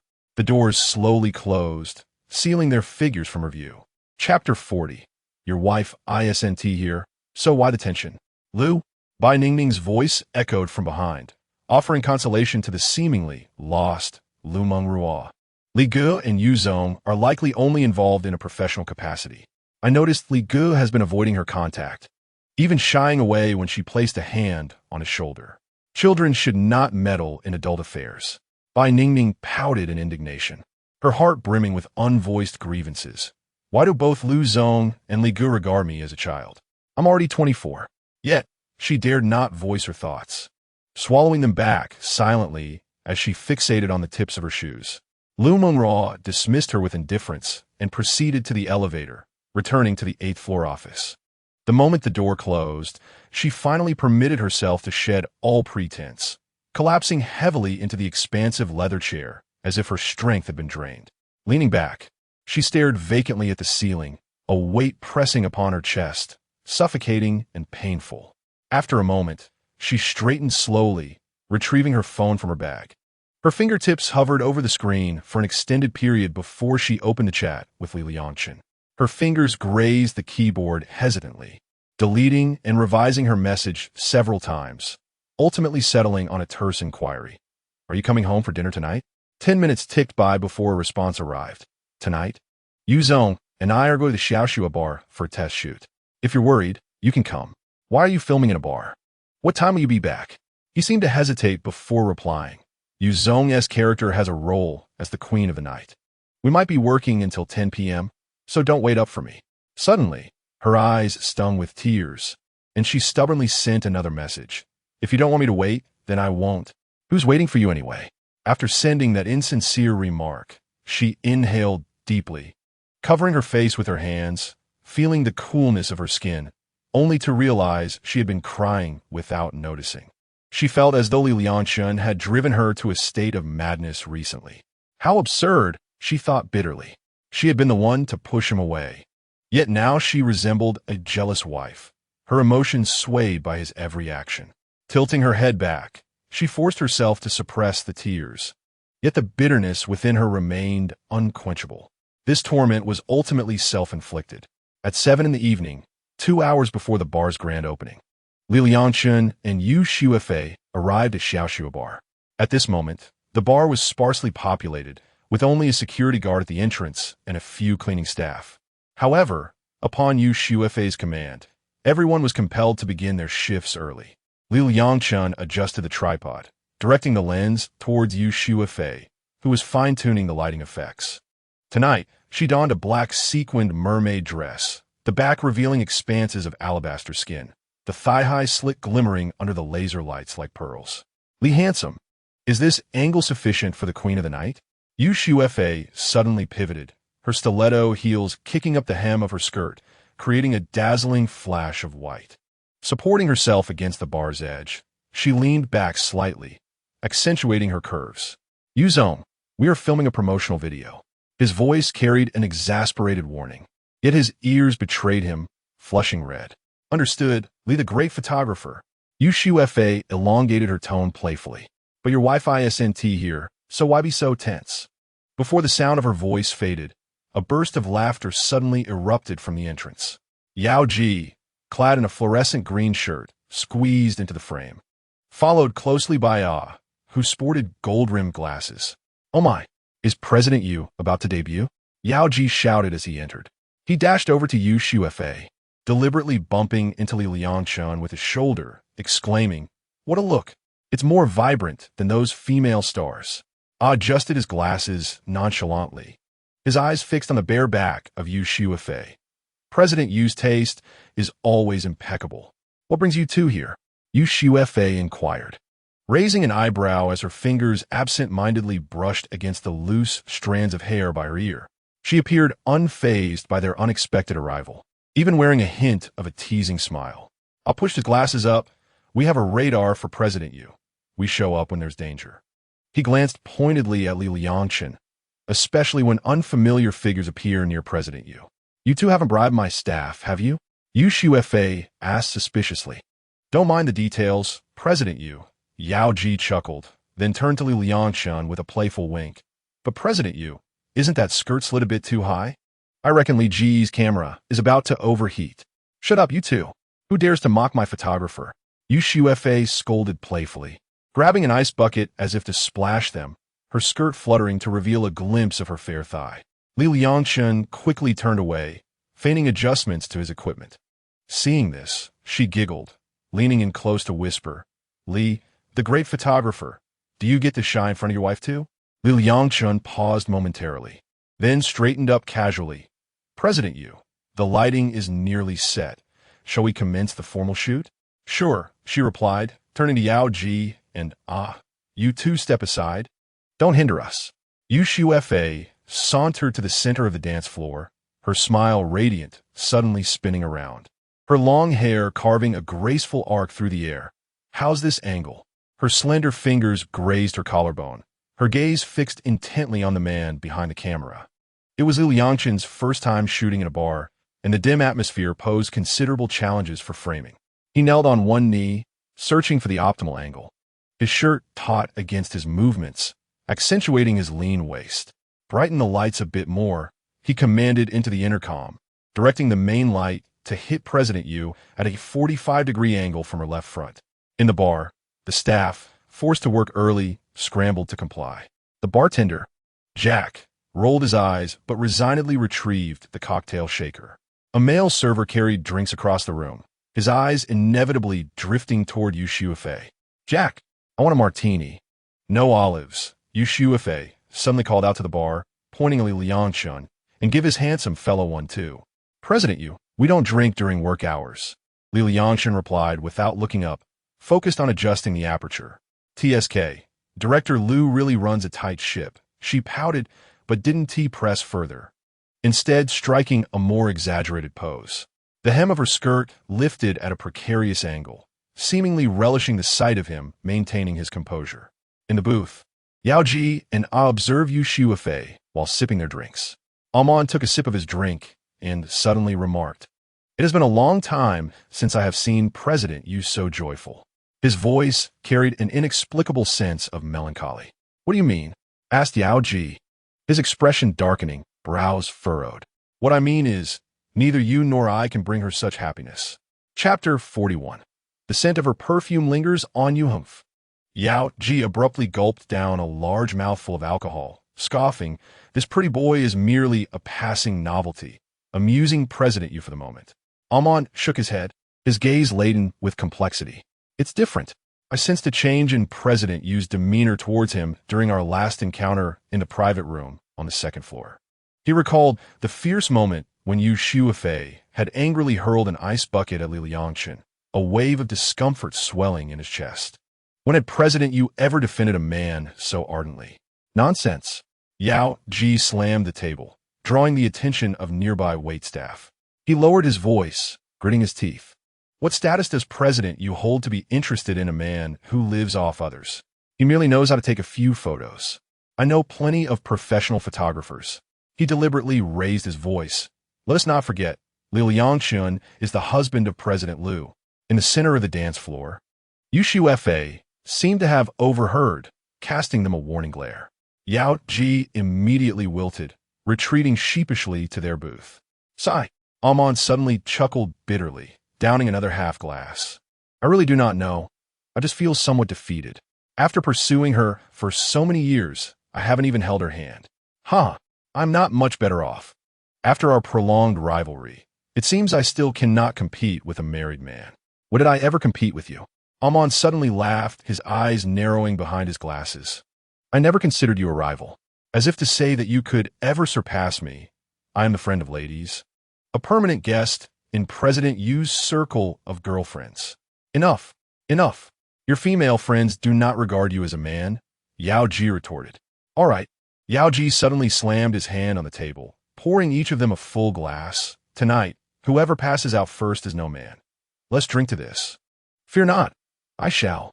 Only Liangchen sighed. The initial chaos of navigating the dimly lit bar, adjusting lights and angles, gradually transformed into a mastery of the interplay between laser beams and neon shadows. The shooting progressed far more swiftly than anticipated. Originally intended to conclude by 10, they were nearing completion by 9. "President Yu, let's capture the final dynamic shots." "Excellent," Yu Xiufei replied, glancing at the time.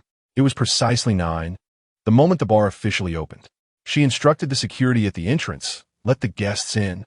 A dozen guests who had arrived early streamed in, instantly captivated by the spectacle at the center of the dance floor. Yu Xiufei, under the laser lights, spread her arms and twirled rapidly, her skirt rolling like a wave of black, the sequins shimmering with myriad colors. Even more breathtaking were her long legs, radiant as moonlight, revealed between the swirling fabric. A sight that was utterly mesmerizing. This scene evoked gasps from the crowd, accompanied by a chorus of whistles and applause. Not just the guests, but even the waitstaff widened their eyes, fearing they might miss a single moment.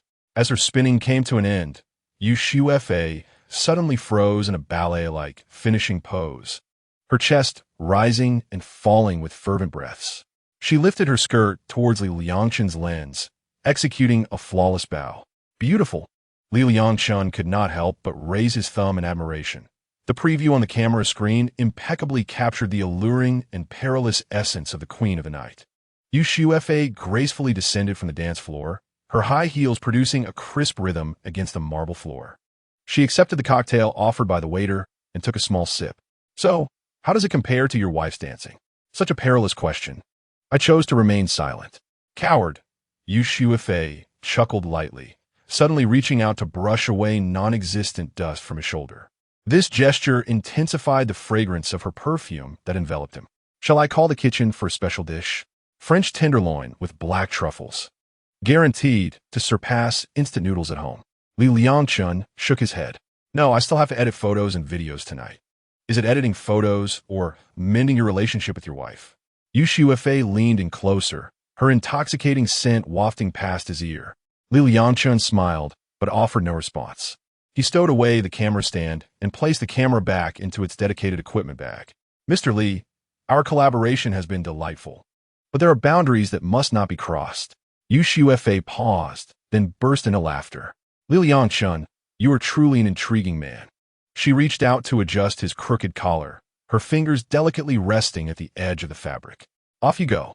She glanced towards the bar entrance, where the neon sign blurred into a rosy haze. "Someone is waiting for you to come home.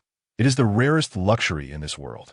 As Liangchen walked towards the door with his equipment bag, a sudden cheer erupted behind him. He turned to see Yu Shuefei. Having returned to the center of the dance floor, surrounded by guests as she danced an impromptu jazz number. In the flickering lights, she laughed exuberantly, as though her earlier remark about someone waiting for him had never been uttered. Yaoji and Ollie watched Liangchen's retreating figure and then glanced at Yu Shuefei, dancing freely. They had pursued her for years, understanding all too well that this was merely her way of masking her inner turmoil. And they couldn't help but feel a sense of melancholy. "I yearn for a goddess I cannot have, yet there are those who, too, remain unattainable." The two of them silently stepped onto the dance floor, creating a barrier between the men attempting to approach Yu Shuefei, like two knights guarding their dancing princess. Liangchen placed the photography equipment in the trunk and drove away from Xiaoshu Bar. At this hour, the roads were relatively clear, and he arrived home smoothly by 9:30. Liu Mengruo was curled up on the sofa, watching a tedious variety show, yet her gaze was fixed on the entrance. The sound of keys turning in the lock made her sit up straight, only to force herself to relax and pretend to be engrossed in the television. When Liangchen entered, he saw Liu Mengruo nestled in a corner of the sofa, her long, bare legs crossed over the edge of the coffee table, absently pressing buttons on the remote control. "I'm back," he announced, placing the equipment bag down, removing his shoes, and sitting beside her. "Didn't you say you'd be back by 10? Why are you home so early?" "The shoot went quite smoothly, so I returned a bit sooner." "Have you been waiting for me all this time?" Liu Mengruo turned her head, her words insincere. "Dream on. I was just watching a variety show. Then I shall go and make some noodles." As he rose, Liu Mengruo suddenly grasped the hem of his shirt. Liangchen turned around, meeting her slightly glimmering nose and furrowed brows. "Wait," Liu Mengruo sniffed, looking up and declaring, "You smell of her perfume." Liangchen raised his hands in exasperation. During the shoot, she leaned in to check the photos, perhaps it rubbed off. How close must one get to transfer perfume to the collar? Liu Mengruo pointed at the fabric over his collarbone, where a faint, elusive fragrance lingered. The laughter from a variety show on television abruptly pierced the stillness of the living room. Liangchen sighed, attempting to pull her closer. "It's merely work. Don't touch me." Liu Mengruo sharply slapped his hand away, leaping barefoot from the sofa.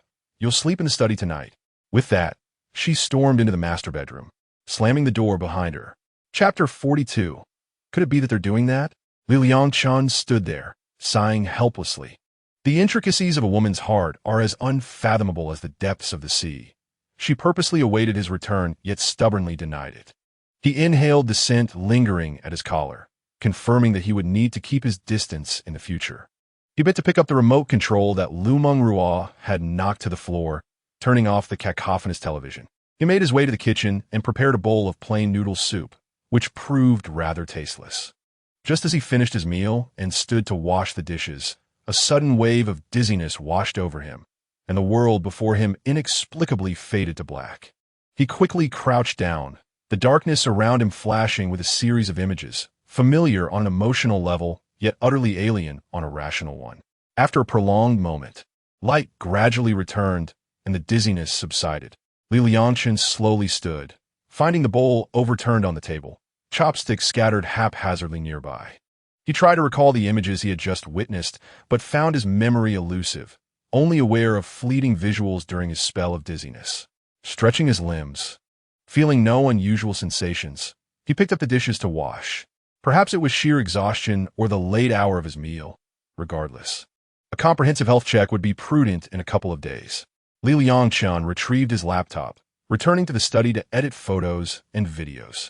In the master bedroom, Liu Mengruo lay on her side, her phone screen displaying the latest 9-grid post from UFA, featuring a side profile of Liangchen adjusting his camera, captioned "Perfect Partners." Her finger hovered over the like button for an extended moment before she decisively locked her screen.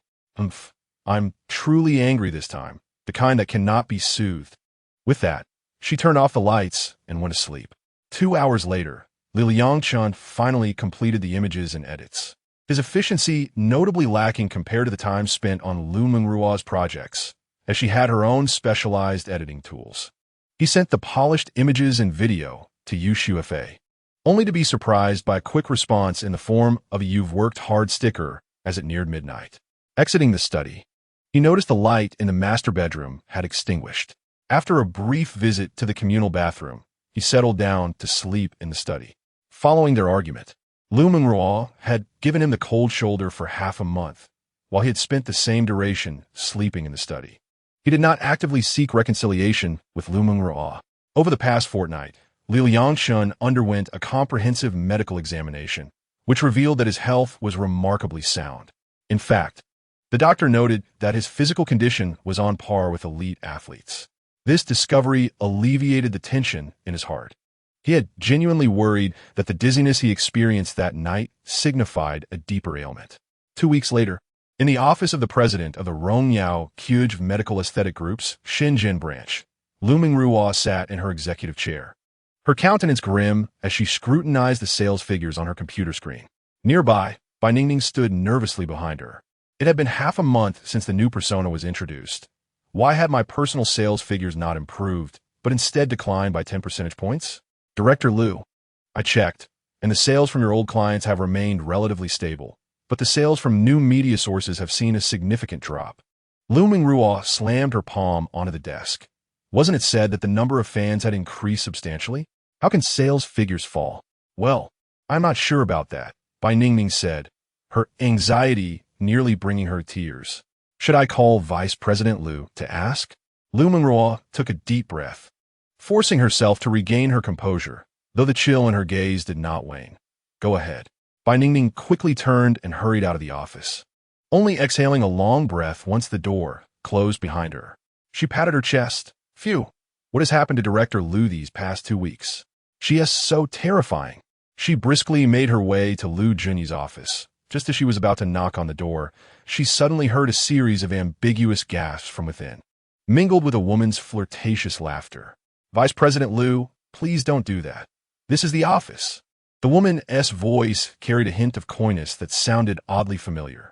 Following this were the sounds of fabric rustling and a soft giggle. Her face flushed instantly. That voice, could they be? She hesitated, her hand poised in midair, debating whether to disturb those inside. Desperate, she bit her lip, pacing anxiously in the corridor. She felt certain that something scandalous was occurring within. And eavesdropping for a moment would surely provide enough gossip to satisfy a worker's cravings for the day. However, Liu Mengruo awaited her response, and recalling Liu's earlier fearsome demeanor, she concluded that the matters concerning her superior were of greater importance. Bai Ningning took a deep breath, steeling herself as she knocked on the door.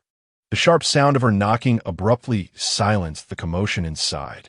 Moments later, there was a flurry of hurried movements, the sound of a belt buckle clinking, and the hurried click of high heels against the floor.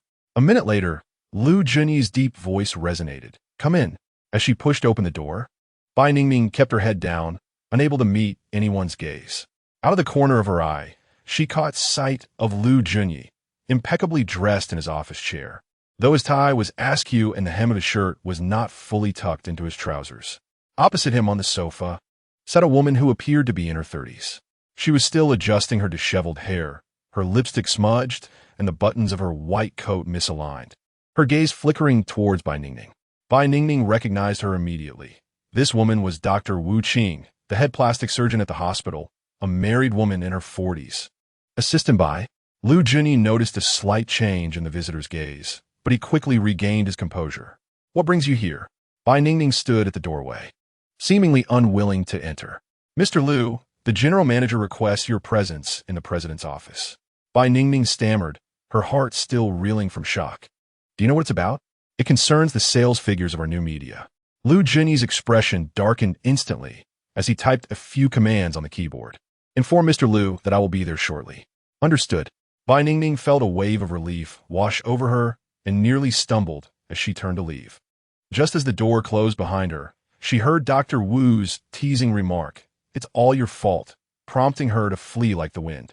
Upon arriving at the entrance of the president's office, Bai Ningning desperately tried to steady her breath, but the heat on her cheeks was uncontainable. She used the back of her hand to cool her flushed face before finally pushing the door open. Mr. Liu, Vice President Liu, he will be here shortly. Liu Mengruo raised her head from the documents, keenly sensing something amiss. What's wrong with you? Why is your face so red? And nothing. Bai Ningning hastily shook her head. I just ran a bit and got a little warm. Liu Mengruo narrowed her eyes and suddenly slammed her pen down on the table. Did Liu Junyi do something to you? And no. Bai Ningning waved her hands frantically, thinking to herself how grave this misunderstanding was. If he dares to lay a hand on you, just tell me. Don't be afraid. I will back you up. Those words brought a lump to Bai Ningning's throat. She looked up into Liu Mengruo's caring eyes, almost revealing the truth, but ultimately shook her head. Mr. Liu, truly, nothing happened. Bai Ningning felt quite touched by Liu Mengruo's offer of support. However, the reality was far from what Liu Mengruo imagined. She couldn't afford to offend Vice President Liu and had no choice but to bury her feelings deep within. The fifth principle of survival for office workers. Keep your mouth shut, act discreetly, and do not spread rumors. Chapter 43. Liu Mengruo questions Liu Junyi. Bai Ningning was lost in thought when a knock echoed on the office door. Upon receiving permission, the door was pushed open. Liu Junyi, impeccably dressed, yet with his tie hastily knotted, stepped inside. Mr. Liu, you summoned me? Bai Ningning, standing at the entrance, instinctively stepped aside as if confronted with something distasteful, her expression one of disdain. Liu Mengruo, observing this, shifted her gaze between the two. Ningning, why do you seem to be avoiding Vice President Liu? Bai Ningning furrowed her brows. She truly could not divulge anything. Liu Junyi chuckled awkwardly, attempting to maintain his calm demeanor. It's quite normal for a child to feel a bit nervous when meeting their superior. Bai Ningning rolled her eyes secretly, though she disliked being referred to as a child. Nevertheless, she hurriedly replied, Yes, Mr. Liu, I'm just a little anxious. Internally, she added, nervous my foot. I have to concoct a lie for you while working. Is this easy for me? Liu Mengruo narrowed her eyes, surveying the two of them. All right, let's set this matter aside for now. She activated the projector, displaying the sales figures from the past week. Now let's discuss business. Vice President Liu, could you explain why our sales have dropped by 10% over the past half month? Liu Junyi glanced at the data and calmly explained. It is quite normal to experience growing pains during a transition period. The cultivation of customer perception in the realm of pure desire requires time. However, our follower count has surged by 20, has it not? This constitutes our client pool. What I seek is tangible profit, not mere data manipulation. Liu Junyi's expression shifted slightly, but he quickly wore a resigned smile, saying, Mengruo, it is currently summer vacation. Clients are preoccupied with their children. A decline in data is thus to be expected. Our research indicates that after the summer break, there will undoubtedly be an explosive growth. Liu Mengruo then presented another sales figure, specifically that of Yu Shuifei's direct clients. Why? Then, has President Yu's sales increased by 5%? Liu Junyi was taken aback by Liu Mengruo's investigation into Yu Shuifei's data and resorted to a feeble defense, asserting, a 5% fluctuation is quite normal. It's not a significant change. Moreover, This is merely a comparison of half a month's data, which I believe is not entirely accurate. We should expand our analysis to encompass a year's worth of data for it to hold any significance. Vice President Liu, I shall tentatively place my trust in you. I hired you based on your impressive credentials. Should your abilities fail to meet my expectations, I can dismiss you at any moment. Mengruo, rest assured, I will live up to your expectations and provide you with a satisfactory response. Please refer to me as President Liu. I do not wish for a second occurrence of this. Understood, President Liu. Liu Junyi's demeanor remained indifferent, his gaze wandering over Liu Mengruo. She frowned, stating, "You may leave now." President Liu, I have personal matters I wish to discuss with you privately. Liu Junyi suddenly interjected, signaling for Bai Ningning to exit. Liu Mengruo glanced at the surveillance, then directed her gaze to Bai Ningning, saying, "Please wait by the door." Of course, President Liu. As soon as the door clicked shut, Liu Junyi hastily moved behind the desk, extending his arms in an attempt to embrace Liu Mengruo. Swiftly, she seized a pen and pointed it towards his throat. Liu Junyi, compelled to raise his hands, halted all actions. Liu Mengruo's gaze was as cold as ice. What are you attempting to do? Mengruo, you know I harbor feelings for you. I simply couldn't resist the urge to hold you. He looked at Liu Mengruo with longing, his right hand subtly reaching for the pen at his neck. Vice President Liu, please conduct yourself with decorum, she enunciated deliberately, pressing the pen forward by half an inch. This is an office. Liu Junyi was forced to tilt his head back, his atoms apple-bobbing, yet he wore a playful smile. Mengruo, even when you're angry, you remain enchanting. Frustrated by Bai Ningning's interruption earlier, he found himself inflamed with desire for the captivating woman who had once harbored affections for him.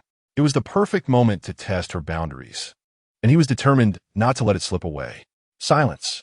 Liu Mengruo felt a shiver run down her spine at his lascivious demeanor. She rose, circling the desk to put distance between them.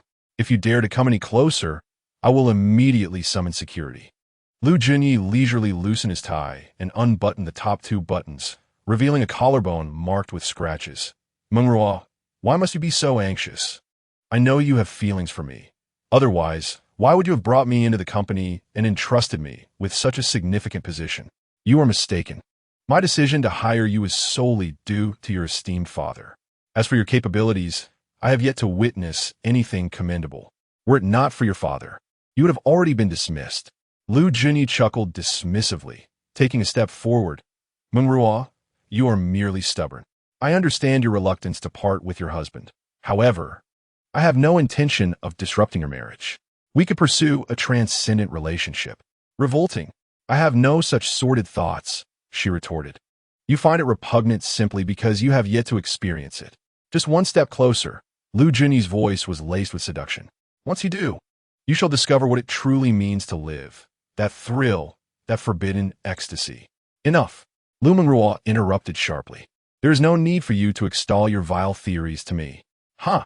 Your lack of imagination does not imply that Liangchen shares your sentiments. I have noticed he has been quite close to General Manager you lately, he remarked slyly. This is a matter of my family. There is no need for Vice President Liu to concern himself, she replied coolly. Is it?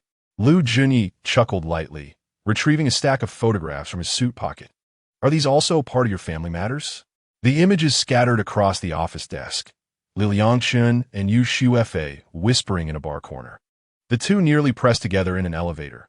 And last night, Yu Shuefei personally escorting Liangchen to the underground parking lot.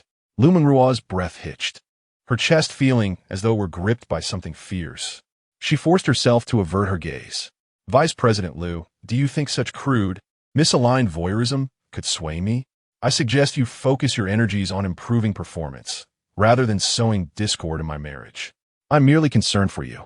Liu Junyi stepped closer.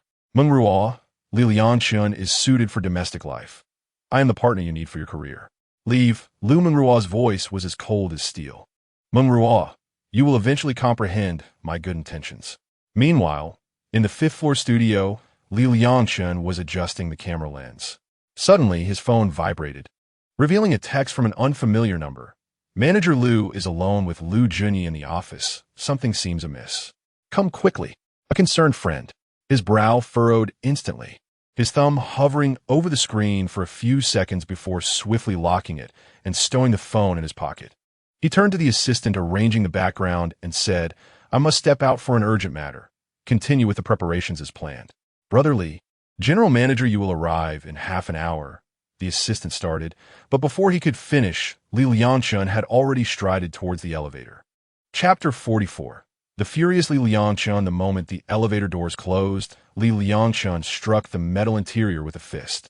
The sharp sting in his knuckles brought him slightly back to his senses. He inhaled deeply, attempting to calm the frantic beating of his heart. His gaze fixated on the ever-changing floor numbers. His mind racing with thoughts of Liu Mengruo's cold demeanor over the past fortnight, and Yu Shuefei's warning about Liu Junyi's unsettling gaze upon Manager Liu. "It cannot be," he murmured to himself. Yet once that thought took root, it spread like wild grass in his heart. As the elevator reached the 8th floor, Liangchen nearly burst forth. At the end of the corridor, the door to the president's office stood firmly shut, and Bai Ningning was pacing outside. Upon seeing him, her eyes widened in surprise. "Li, Brother Li, what brings you here?" Bai Ningning stammered. Liangchen did not respond, his gaze fixated on the closed door. "Is Manager Liu inside?" "Indeed." But before Bai Ningning could finish speaking, Liangchen had already strided into the office, forcefully pushing the door open. The scene before him struck like a heavy blow to his gut. Liu Junyi stood behind the desk, his tie loosely draped around his neck, and the top 2 buttons of his shirt undone, revealing a glimpse of his chest. Several ambiguous red marks lingered on his collarbone, as if he had been scratched. Upon seeing Liangchen, he initially displayed surprise, followed by a subtle smile at the corners of his mouth, his gaze imbued with the arrogance of a victor. Liu Mengruo stood a few steps away, gripping a pen like a weapon, her face still flushed with residual anger. Scattered across the desk were several photographs, one of which prominently featured Liangchen and Yu Shuefei conversing in a corner of the bar. The angle of the shot was artfully deceptive, making it appear as though they were almost touching, Yu Shuefei's crimson lips nearly brushing against his ear, her eyes filled with seduction. The 3 of them froze in place, the air seemingly solidifying around them. "Hubby?" Liu Mengruo finally reacted, her voice tinged with a barely perceptible tremor. "What brings you here?" Liu Junyi leisurely adjusted his tie, a faint smile playing at his lips. "Mr. Li, what a coincidence."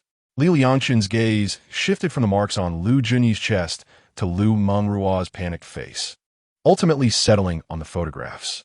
His eyes gradually turned icy, his voice deep and foreboding, like a demon emerging from the depths of hell. "It seems my arrival has disrupted your little affair." "Liangchen, please let me explain," Liu Mengruo interjected.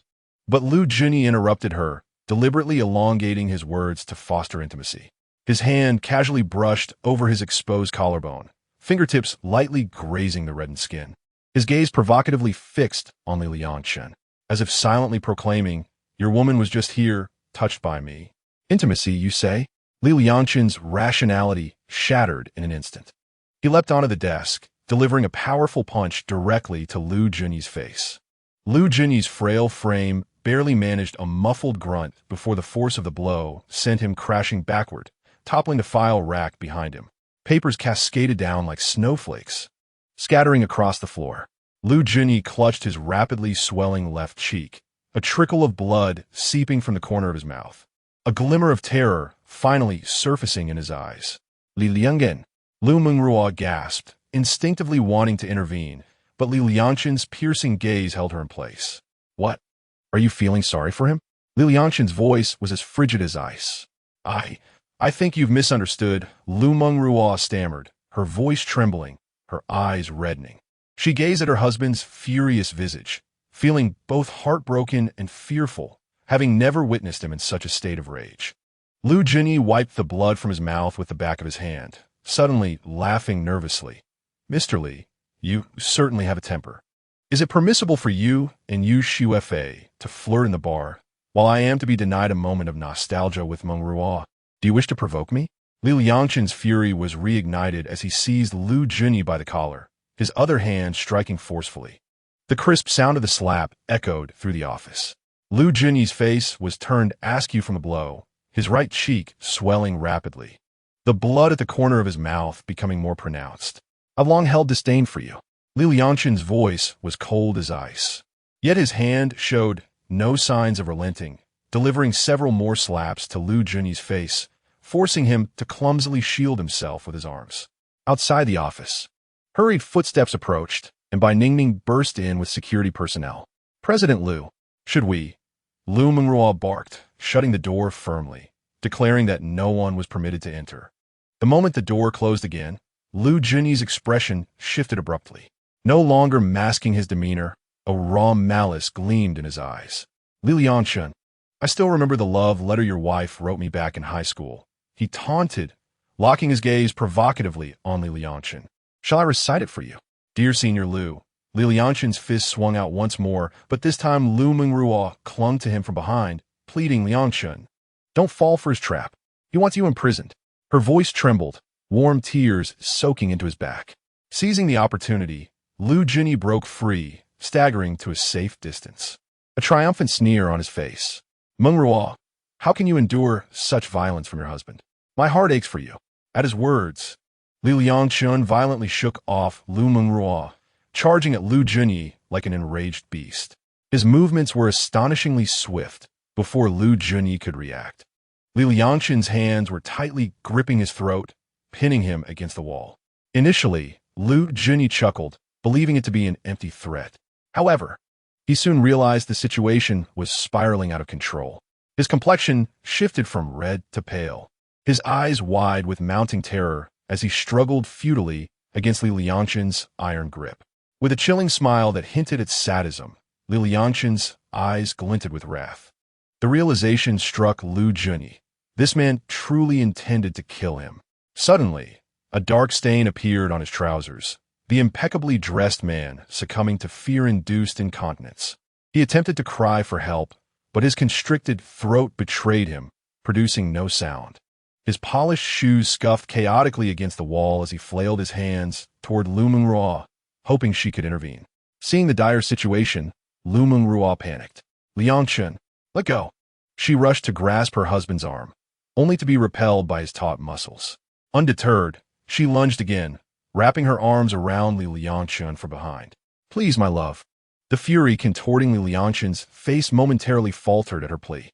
That single utterance of "my love" seemed to pull him back from the brink of violence. Gradually, he relaxed his grip, the murderous intent in his gaze dissipating, replaced by a look of bewilderment. Lu Junyi lay helplessly on the ground, his mouth agape as he greedily gasped for air, heavy breaths escaping his throat. Liangchen was still in a daze, his consciousness having been momentarily drawn into an abyss, feeling as though he was in an endless free fall. Fortunately, with Liu Mengruo's call of husband, he was pulled back from the void. He was uncertain about what had just transpired, the sensation of being engulfed by darkness sending chills down his spine. He could ascertain that he had lost control of his body moments ago. "Please, spare me," Lu Junyi rasped, his voice hoarse and unrecognizable. Liangchen's hands remained clenched, though confusion lingered in his eyes. "Husband." Liu Mengruo cautiously grasped his wrist. "Are you all right?" She had never witnessed her husband in such a state. His usually gentle, smiling eyes were now clouded, pupils slightly dilated, breaths rapid and erratic. She suddenly recalled what Liu Shaoxian had mentioned, that Liangchen had nearly killed her sister's deranged suitor last time. Both incidents had occurred during arguments between her and Liangchen. Was there a connection? Perhaps, as Liu Shaoxian suggested, men could become problematic if pent up for too long. Liangchen, bewildered, scanned the chaotic room, his gaze sweeping over the scattered documents. What had just happened? Liu Mengruo and Lu Junyi exchanged expressions of shock. "You don't remember what you did?" Liu Mengruo asked incredulously, her voice trembling. "You almost killed Lu Junyi." Liangchen looked down at his hands, flashes of images racing through his mind. Suddenly, a wave of intense dizziness washed over him, compelling him to brace himself against the desk to remain upright. Liu Mengruo hurried to support him. "Are you all right? Should I take you to the hospital?" Without hesitation, she pulled out her phone, only to be stopped by Liangchen. "No need." He shook his head, his gaze gradually regaining clarity. "The matters here remain unresolved. You just lost control like that. And you still want to resolve something? Can we please go to the hospital? Her voice quivered with the threat of tears. Liangchen disregarded her plea, stepping deliberately toward Liu Junyi. As Liangchen approached, Liu Junyi felt a chill run down his spine, stepping back nervously. I was wrong. I was just talking nonsense. I swear, nothing happened between me and General Liu. Oh, Liangchen halted 2 steps away, surveying the disheveled man from a superior position. Then what are these? He suddenly reached out and tore open Liu Junyi's shirt, revealing distinct claw marks on his collarbone. How did these come to be? I scratched myself. Do you think I would believe that? Really, you can check the surveillance. I haven't touched General Liu since I entered. He pointed toward the camera in the corner of the office. Liangchen turned to Liu Mengruo. What do you say? Liu Mengruo, looking aggrieved, replied. He tried to harass me, even unfastening his tie and shirt. I merely defended myself by pressing my pen against his throat. That's all that happened. With that, she lifted the pen in her hand for Liangchen to see. He had noticed Liu Mengruo holding that very pen when he entered. Liangchen felt a weight lifted from his heart, recognizing from her demeanor that he had misunderstood the situation. However, upon hearing that Liu Junyi had dared to harass his wife, his fists clenched once more. Liu Mengruo swiftly grasped his wrist, her warm palm pressing against the bulging veins on his arm. Do not strike him. You might cause a fatality, she implored softly, her tearful eyes gazing toward the camera. The surveillance can be reviewed. Liangchen shook his head. It is not that I do not trust you, but rather that this person deserves whatever fate befalls him. He opened his phone to reveal a message, placing it before Liu Junyi. Is this text I received from you? Liu Junyi did not even glance at it. No. I was in the president's office the entire time and did not touch my phone. Liu Mengruo took Liangchen's phone to check the timestamp, realizing it coincided precisely with Liu Junyi's entrance into the office.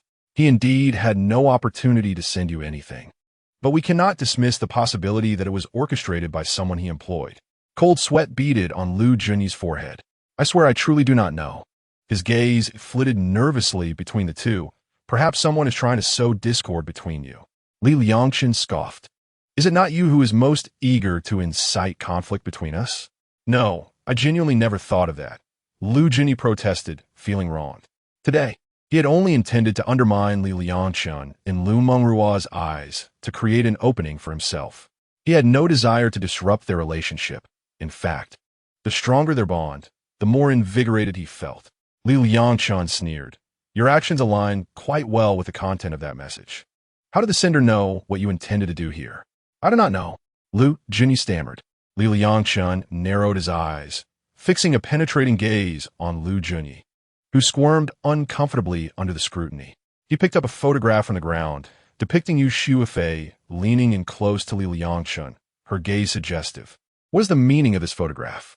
Liu Junyi looked at Liangchen in terror, too fearful to disclose the photograph's purpose. He was afraid that Liangchen might strike him again. Speak. Liangchen bellowed suddenly, his voice echoing in the confined space. Liu Mengruo flinched but stepped forward nonetheless. He showed me the photograph, claiming you were involved with Yu Shuifei, but I did not believe him. It was clearly a misaligned shot. Liu Junyi subtly edged backward, wary of another blow from Liangchen. Suddenly, Liangchen leaned in, seizing Liu Junyi's tie, forcing him to meet his gaze. Who provided you with this information? It was your photography assistant. I paid her off, Liu Junyi stammered. Very well. Liangchen released him, glancing at his watch before turning to Liu Mengruo. You deal with the talent you have recruited. Liu Mengruo grasped his arm, then looked at the disheveled Liu Junyi, hesitating for a moment before saying, Get out. Keep today's events to yourself, or I will not hesitate to take your sexual harassment case to court. Leave. Liu Junyi felt as if he had been granted a reprieve, dragging his damp trousers toward the door. Upon reaching the entrance, he noticed a crack had appeared in the door, though he could not recall when it had opened. Bai Ningming's eyes, lurking behind the door like a hawk, fixated not on herself, but on Liangchen. A shiver coursed through him. Today was bizarre. The usually gentle Liangchen had suddenly turned violent, and even the typically innocent-looking girl now bore a gaze as sharp as a dagger. Steeling himself, he opened the door and sidled past her. Yet, Bai Ningning paid him no heed, her attention solely on Liangchen. Liu Junyi felt as if his pride had been struck with a hammer. In a desperate attempt to salvage his dignity, he growled from behind Bai Ningning. If you want to keep your job, refrain from speaking recklessly. Bai Ningning turned her head, her expression filled with disdain as she abandoned her usual sweet tone. If you wish to live, then get lost.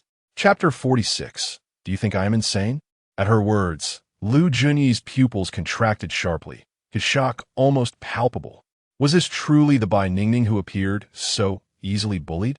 I am leaving now, he stammered, eager to heed her warning. He awkwardly wiped the cold sweat from his brow, glancing down at his drenched trousers, a mix of shame and fear compelling him to flee. Too many peculiar occurrences had transpired today. First, the normally refined Liangchen had inexplicably tried to strangle him, and now even this seemingly soft and adorable assistant seemed transformed. Ghosts! Liu Junyi muttered to himself, trembling fingers grazing his bruised neck, still tinged with the sensation of Liangchen's grip. He needed to escape this cursed place, preferably to a temple to burn incense and ward off evil. Meanwhile, in the office, Liangchen felt a twinge of disappointment as Liu Mengruo still hesitated to dismiss Liu Junyi. He pushed her hand away, yet she stubbornly clung to him once more. Turning to face her, he found her tear-filled peach blossom eyes gazing back, brimming with concern and affection. Husband, do you truly want to push me away? I still have work to do. Yu Shuifei is waiting in the studio, Liu Mengruo said, her lashes fluttering as a silent tear slipped down her cheek. Suddenly, she leaped forward, wrapping her arms around his waist, her cheek pressed against his broad back. Husband, her muffled voice came, let's not sleep apart tonight. Suit yourself, Liangchen replied, his patience for Liu Mengruo having worn thin. Can I let go now? With a hint of reluctance, Liu Mengruo finally spoke, tomorrow. Shall I accompany you to see a psychologist? Liangchen's body stiffened noticeably. Do you think I am insane? I didn't mean it that way. I just believe the pressure you've been under has made your behavior somewhat aggressive. It's all right. Regardless of the outcome, I will be by your side. Liangchen gazed into her concerned eyes, ultimately shaking his head. No need. I'm not insane yet. Liu Mengruo bit her lip, reluctantly releasing him. Watching as he exited the office. At the entrance, Bai Ningning had reverted to her soft and adorable youthful self. Liu, are you all right? Her voice was once again sweet and gentle, a stark contrast to moments prior. As Liangchen beheld her endearing visage, the shadows within his heart began to dissipate. He reached out, gently tousling her hair, and managed to muster a faint smile. It's nothing. Your brother Li is as indomitable as a resilient cockroach. Don't forget about the filming invitation you promised me last time. Rest assured, I shall carve out time to assist you. Thank you, brother Li. Bai Ningning beamed, her cheeks adorned with delightful dimples. With a playful salute, she exclaimed, I shall now attend to some tidying up in President Liu's office. Very well, off you go. Liangchen nodded, watching her skip away with a light heart. However, as he turned towards the elevator, the smile faded from his face, replaced by a contemplative expression. He glanced down at his hands, which seemed to still bear the lingering sensation of gripping Liu Junyi's neck. This sensation felt starkly real, yet his body was no longer under his command, as if he were possessed. Upon arriving at the photography studio on the 5th floor, he discovered that the photographer and the female assistant had already set the scene. Yu Shuifei lounged elegantly in a makeup chair, her long legs, encased in sheer silk, glistened under the lights like pearls. She flicked the cigarette she held delicately between her fingers, sending ash silently tumbling into the ashtray. Liangchen upruka apologizing. Sorry for my tardiness. Yu Shuifei lifted her gaze, exhaling a ring of smoke that languidly expanded in the air. Her lips curved slightly, devoid of reproach, as she inquired, Did you leave suddenly to seek President Liu? Indeed, Liangchen replied, casually adding, I've never seen you smoke before. The pressure at home has been quite overwhelming lately. If you disapprove, I shall refrain, she replied. Not at all. I too indulge occasionally to alleviate stress. Would you like one? Yu Shuifei offered, retrieving a cigarette from her coat. I find lady cigarettes rather unpalatable. Yu Shuifei's keen eyes caught the abrasions on his knuckles and the creases on his shirt collar. How did you get injured? Liangchen produced 2 photographs, handing them to her, and briefly recounted the events in the president's office. Upon seeing the images that captured their intimate interactions, Yu Shuefei chuckled rather than fumed. Well, these turned out splendidly, didn't they? Just look at the composition and the play of light. One might assume we were posing for a couple-esque portrait. These were deliberately misaligned shots. The intent is quite clear, Liangchen remarked. Suddenly, Yu Shuefei leaned closer, her fragrance enveloping his breathing space. She held the photographs between them, her lips nearly brushing against his ear as she perfectly mimicked their poses in the images. Yet, I find it rather authentic.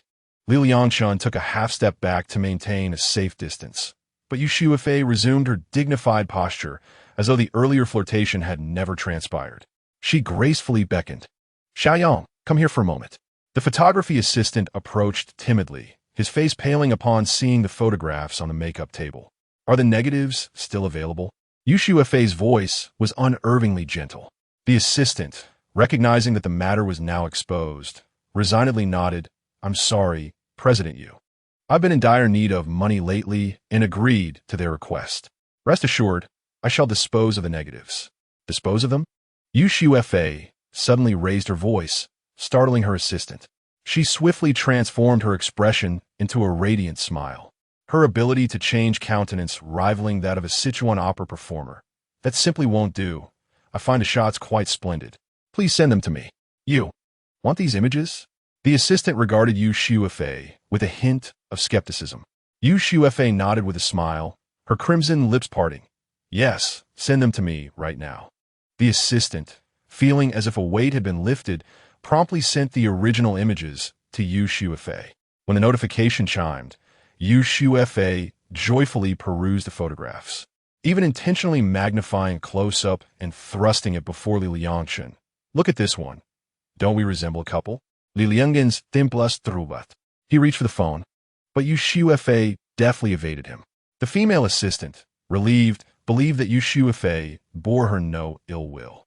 Just then, Yu Shuefei suddenly withdrew her smile, her gaze toward the assistant becoming as cold as ice. You may gather your things and leave. What? The assistant's spirits plummeted from their zenith to a nadir, the emotional upheaval rendering her helplessly seated on the floor, tears streaming in the studio. Yu Shuefei spoke icily. Do you require me to call security? The assistant's sobs ceased abruptly. Stumbling to her feet, she shot a resentful glare at Liangchen as if blaming him for the entire ordeal. Do you think I might be a bit harsh? Yu Shuefei turned to inquire of Liangchen. Not at all. She brought this upon herself. This is what she deserves. Yu Shuefei chuckled lightly, extinguished her cigarette, and gracefully ascended the stage. Esteemed photographer Li, I trust you will extend your utmost care during today's shoot. Chapter 47. Acknowledging the failure of the pure desire transformation soon, another fortnight had passed. During this time, although Liangchen and Liu Mengruo had resumed their relationship, it was evident that they were now merely sharing the same bed while harboring disparate dreams. Liangchen remained vigilant of Liu Junyi, while Liu Mengruo kept a wary eye on Yu Shuefei. The foundation of trust between them had crumbled, akin to a dam hollowed out by termites, seemingly intact on the surface, but incapable of withstanding any tempest. Liu Mengruo was reluctant to relinquish her grip on power and allow Liangchen to return to the company. She reveled in the reverberating title of General Liu echoing through the hospital corridors, much like a woman accustomed to high heels struggling to adapt to the solidity of flat shoes. Conversely, Liangchen was disinclined to acquiesce to Liu Mengruo's desires, remaining at home as a mere house husband. The photography business of his studio was steadily flourishing, particularly since he had taken on the role of media director for Yu Shuefei. In the past month, her sales had surged by 10%, a feat largely attributable to Liangchen's efforts. Consequently, the reputation of Liangchen's studio began to spread, especially among the agents under Yu Shuefei's purview. They privately dubbed him the Midas Touch, as he had become synonymous with precise traffic generation. Not only did he capture photographs and videos for these agents, but he also expertly crafted their personas. Though he did not personally manage their accounts, all agents receiving his guidance seemed to uncover new sensitivities within themselves, resulting in varying degrees of business growth. Meanwhile, on Liu Mengruo's side, her media accounts were inundated with pure desire-themed videos. Yet, the expressions of her longtime clients grew increasingly perplexed. One affluent patron, who had been with her for 5 years, even remarked that Liu was akin to a nightclub promoter peddling drinks. Upon hearing this, Liu Mengruo for the first time personally reviewed the comments on her account. In her memory, the comments had always praised her independence, confidence, impeccable fashion sense, and commanding presence, with the majority of her fans being female target clients. However, this inspection revealed a uniformity in the comments, all focusing on her ample bosom, long legs, fair skin, and beauty. While these remarks were indeed flattering, they were predominantly from men who, apart from a notable demand for hair transplants, were hardly her target clientele. To make matters worse, the system report indicated that after a 10 decline in the first half of the month, sales had plummeted by another 10 in the latter half. As Liu Mengruo gazed at the dwindling sales figures on her computer, her complexion darkened, as if a storm were brewing within her. A 20 decline, a figure that pierced her pride like a sharp blade. She had invested so much effort, only to receive such disheartening results. Taking a deep breath, she attempted to quell the rising anger in her chest, yet the feelings of resentment and defeat intensified. The transition to a pure and innocent image had been meticulously orchestrated by her professional team. Instead of surpassing Liangchen, the outcome had deteriorated further. The promised explosive growth after the summer, assured by Liu Junyi, now seemed nothing short of a farcical jest. Even more disconcerting was the fact that UFA sales figures were steadily climbing, all under Liangchen's management. Bai Ningming stood silently beside her, as if her silence could render her invisible to Liu. Assistant Bai, Liu Mengruo suddenly spoke. "Yes, Liu General," came the prompt reply.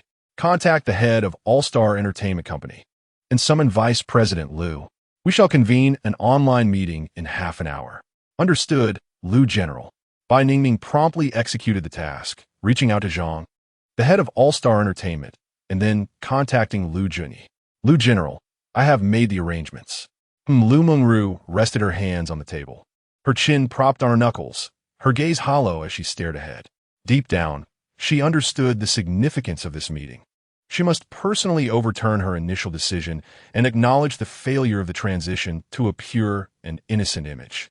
She had fervently proclaimed to everyone that this was a decision made by her professional team, a reflection of future trends. Now, she had to concede that she had misjudged the market, misjudged the clientele, and even misjudged Liangchen's judgment. To dismantle everything she had built felt akin to striking her own face repeatedly. The thought sent a pang of anguish through her heart. "Liu General."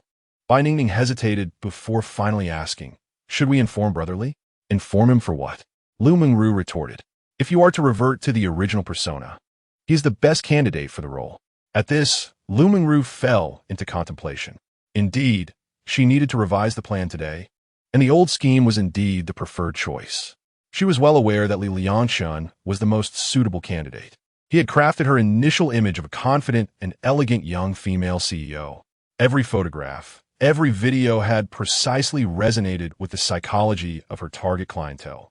But to bring him back, this implies a return to the days when every detail was meticulously guided by him, signifying that the decision-making authority she had painstakingly fought for would once again be relinquished. She bit her lower lip and ultimately shook her head, stating, "No, that's unnecessary. We have simply strayed from our course. Our team possesses considerable expertise, and once we correct our direction, everything will improve." "Oh," Bai Ningning could only shrug helplessly. Having offered her counsel, yet it fell on deaf ears with General Liu. She believed that the so-called professional team paled in comparison to Li Gu's capabilities alone. Half an hour later, the trio convened for an online meeting. Liu Mengruo immediately presented the data reflecting a 20 decline in sales. "Let us hear your explanation for this," she challenged. Liu Junyi remained silent for a moment, still stubbornly retorting, "These figures do not paint the full picture. Our fan demographic is becoming younger and requires long-term nurturing. How long must we nurture them?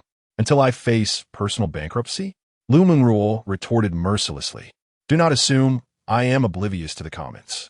Are those men who follow us truly our target clients? In the video conference room, silence enveloped the three. Finally, Liu Mengruo spoke softly, her tone laced with fatigue, self-mockery. In despair, I was wrong this time. I misjudged your so-called professionalism. I concede that error. General Liu, I believe we have achieved the best in the industry. Zhang Zong attempted to argue. You have misaligned your direction. What right do you have to claim excellence in the industry? Zhang Zong was left speechless. Liu Mengruo, weary of their futile chatter, interjected, Enough. The purpose of this meeting is not to assign blame. Her gaze swept across the two on the screen, her tone brooking no dissent. I have decided to alter the persona we project. At this, Zhang Zong's expression shifted dramatically. We had originally agreed to pursue a pure and desire-driven image, and we confidently guaranteed a 50 growth in followers each year. If we abandon this style, the refund clause must be revised. Liu Mengruo scoffed, her eyes betraying her disdain. That is not an issue. Anything that needs to be changed can certainly be altered. Her voice suddenly rose, imbued with an undeniable authority. I shall return to being the confident and elegant young so, and not some ridiculous pure and desire-driven girl. Chapter 48. I do not wish for him to return the power. Zhang Zong was taken aback by her commanding presence, beads of sweat trickling down his forehead. He furtively glanced at Liu Junyi. Vice President Liu, what is your perspective on this? Internally, Liu Junyi was exceedingly displeased. Yet he maintained a fa ade of an elite returnee. General Liu, while changes can indeed be made, frequent alterations might not be beneficial for you. Our fans have just begun to adjust. Reverting back would render our efforts this month moot. Let be a wasted month then. I can bear that cost. You shall not sway my decision. Recognizing her resolute stance, Liu Junyi knew further persuasion would be futile. He took a deep breath, suppressing his discontent, and managed a forced smile. Very well, we shall proceed according to General Liu's wishes. Seeing Liu Junyi capitulate, Zhang Zong quickly adapted, nodding vigorously. If we amend the refund clause, that poses no issue. Beginning tomorrow, let us alter our style. Do you have any other matters to discuss? Both individuals shook their heads. The meeting is adjourned. Upon concluding her statement, Liu Mengruo promptly terminated the video conference. As the screen descended into darkness, it seemed as though she had shed all pretenses, collapsing into her executive chair. She gazed up at the ceiling, inhaling deeply as her chest rose and fell erratically. Ultimately, she had single-handedly overturned her own decision, conceding to defeat. Yet what troubled her more was the undeniable truth that Liangchen had been right all along. Her stubbornness had led her to reap the consequences of her own choices. Bai Ningning, standing cautiously beside her, inquired softly, Are you all right? Liu Mengruo waved her hand dismissively. Her voice weary, It's fine, it's almost lunchtime. You may go. Ms. Liu, I have taken the afternoon off, Bai Ningning replied. Liu Mengruo lifted her head, recalling that indeed Bai Ningning had requested half a day's leave the previous day. Very well, you may go. Do not concern yourself with me. Bai Ningning hesitated briefly before gently closing the door behind her. In the office, Liu Mengruo found herself utterly alone. She muttered to herself, Liangchen, I refuse to believe that I cannot move forward without you.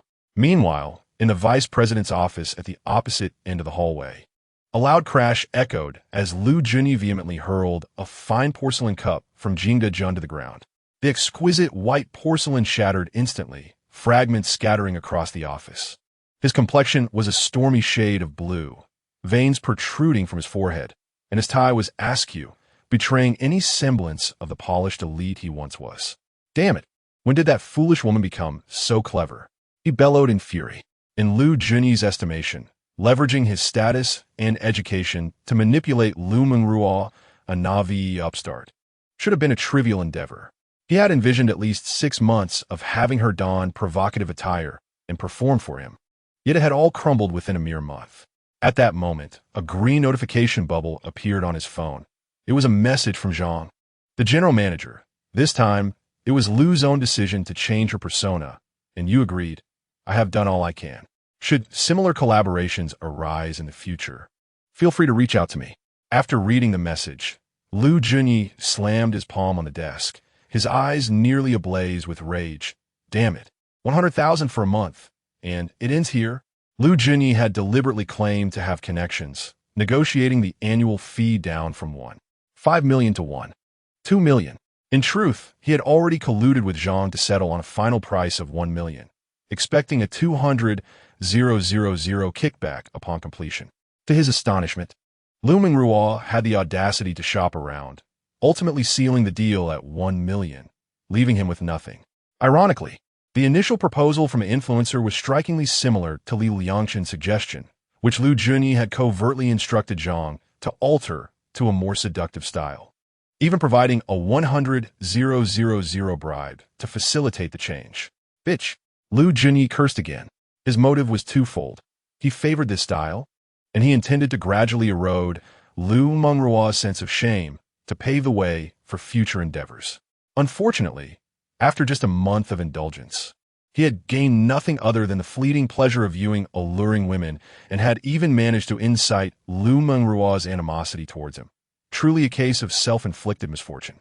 The more he pondered, the angrier Liu Junyi became, an unsettling fire surging to his head. He seized his phone, locating the number marked as Dr. Wu in his contacts and dialed. The call was nearly answered instantaneously, a deliberately hushed female voice emanating from the receiver. Hello? Dr. Wu, I'm feeling rather irritable today. Could you come to my office and take a look? A playful response from the other end followed. You rascal, just wait for me. We have half an hour during lunch. Today, Liangchen had arranged for himself a day off, as it was the day he had scheduled a photo shoot with Bai Ningning. Liu Mengruo, lacking the desire to dine alone, invited her close friend Zhanya over, and the two ordered takeout to enjoy in the office. Aya, Liu Mengruo suddenly spoke up while they were eating. I've decided to revert to the persona that Liangchen established for me. The data has dropped significantly? Zhanya seemed unfazed by this revelation. Yes, on this matter, I suppose I was mistaken. Your brother-in-law had warned you at the time, Zhanya remarked, placing a peeled shrimp into Liu Mengruo's bowl. You simply chose not to listen. It wasn't that I refused to listen. I genuinely believed in their professionalism, which is why I trusted them. Zhanya sighed, using a napkin to wipe her hands. Ultimately, it's a matter of you not trusting your husband enough. Liu Mengruo found herself momentarily speechless. Perhaps she truly lacked confidence in her husband. The thought pierced her heart like a thorn. Yet, she quickly rationalized her feelings. She was merely a college student. What was wrong with placing faith in authority and credentials? Those who graduated from prestigious schools abroad, those so-called professionals, were they not more worthy of trust? Nevertheless, her love for Liangchen was undoubtedly pure, a certainty she held dear. Then, if you are to transition back, should we not call your brother-in-law back? I suggest you assign this project to him directly. Liu Mengruo shook her head. You were right before. I have a certain infatuation with power. I do not wish for him to return and share that authority. Zhanya scoffed. Sister, are you inviting me to scold you again? Aya, as long as one is human, there exists a yearning for power. Who does not wish to live life freely, according to one's own desires? I simply wish to break free from his constraints. Sister, has he truly shackled you? Every step on your path to success has been paved by him. I am grateful to him, and thus I allow him to live the life he cherishes. She lifted her gaze, her eyes brimming with sorrow. Even if it caused her pain, she accepted it. Zhanya set her chopsticks down, staring at Liu Mengruo for a few seconds before sighing. Have you ever considered that his ideal life involves being with you? We do live together now. Living under the same roof qualifies as living together? Zhanya retorted with a cold laugh. You two hardly share any common topics anymore. He works on his designs while you attend to your meetings. When was the last time you dined together? Chapter 49. The curious medical incident. A sudden chill enveloped Liu Mengruo, prompting her to adjust her blazer as she addressed Zhanya. Let's not delve into our marital affairs. Focus on professional matters instead. Zhanya lifted her head, and given the circumstances, it would be prudent to dismiss Liu Junyi, allowing everyone to feel at ease. Though he may not be particularly competent, his father holds influence. The channels with Hushang Hospital are crucial for us. Now, it begs the question, what is more important, your husband or your career? You must contemplate this matter seriously. Why must there be a choice? A confident smile graced her lips as she declared, I can hold both in my hands. With a sigh, Zhangya lamented, her ample bosom rising and falling dramatically. I cannot argue with you. Just do not let him down. I fear we may lose both resources and personnel. Liu Mengruo chuckled lightly, neither agreeing nor disagreeing.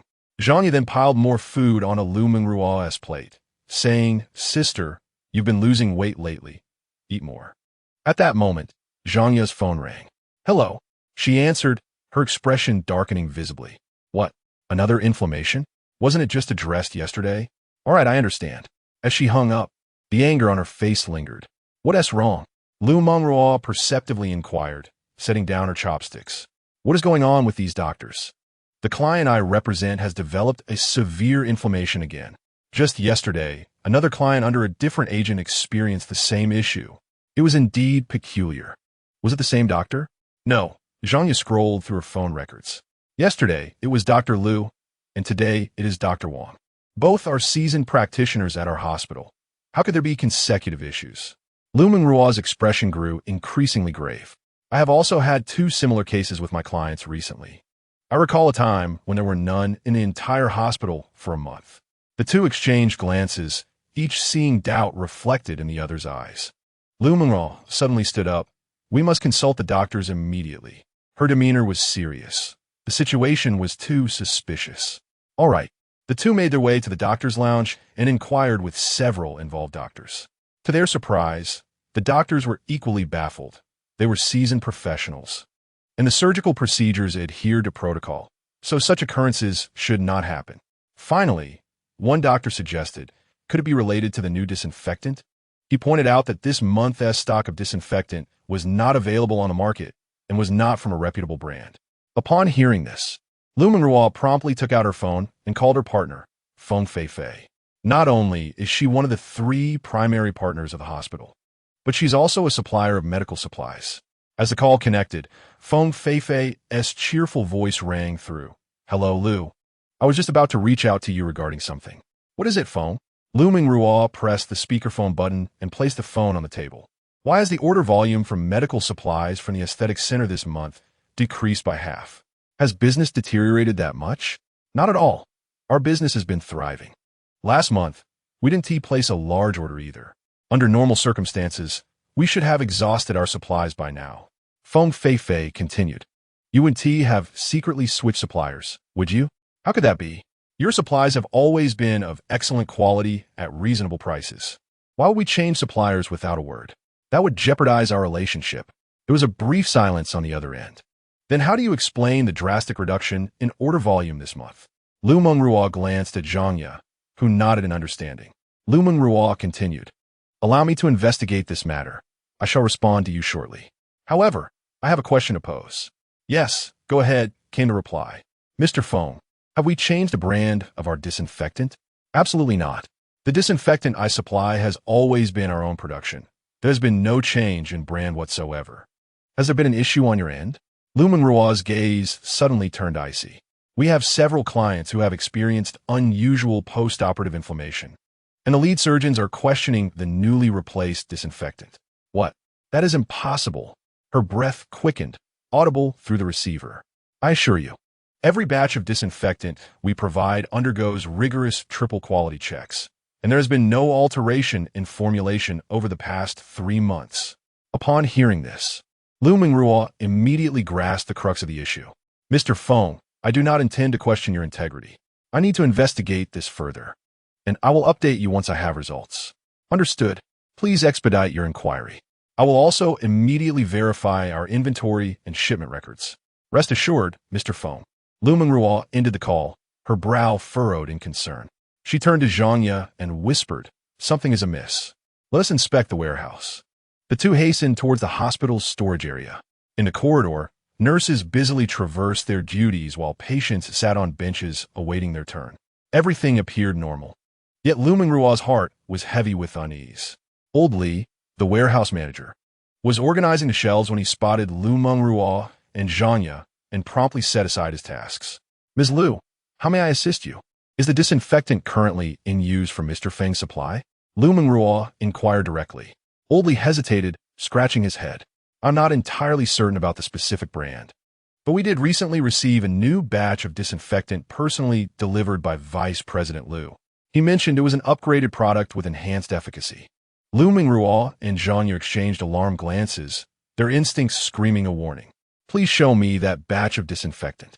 Liu Mengruo's tone grew cold. Old Li quickly retrieved an unopened bottle from the shelf and handed it to Liu Mengruo. She examined the bottle closely.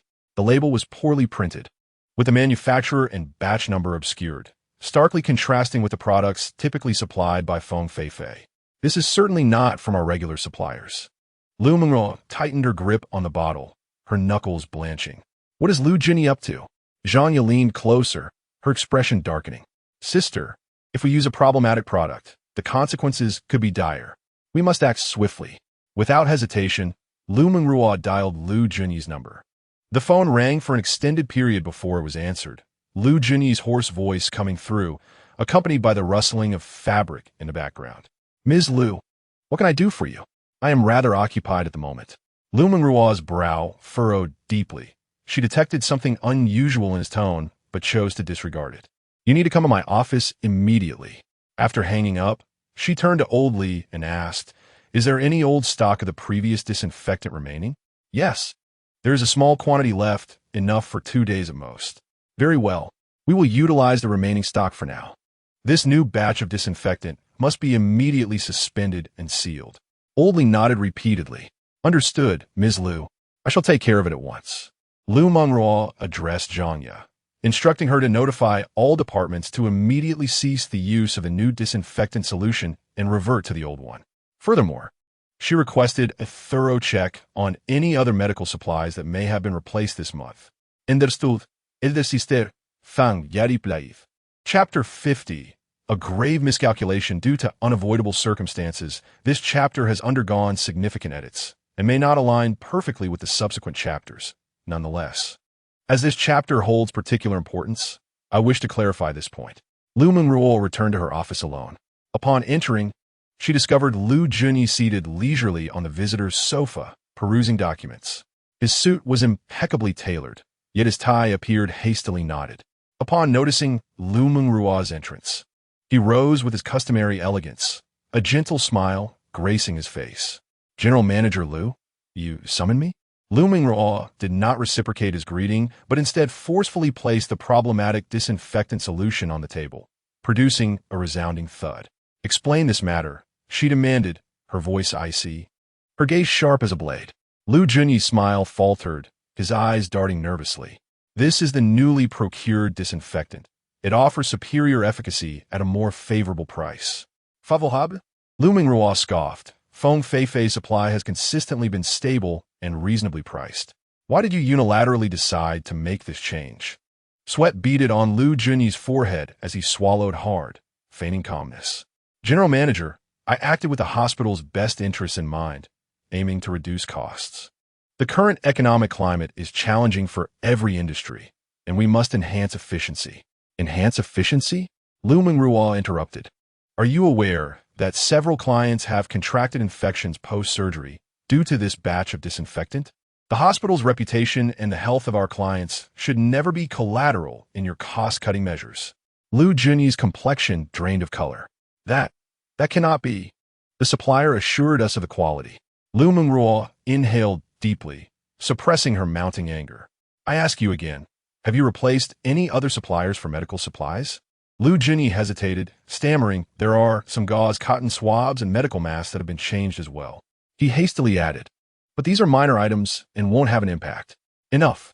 Liu Mengruo interjected. I am giving you a chance to be honest. Where did this batch of medicine come from? How much kickback did you receive?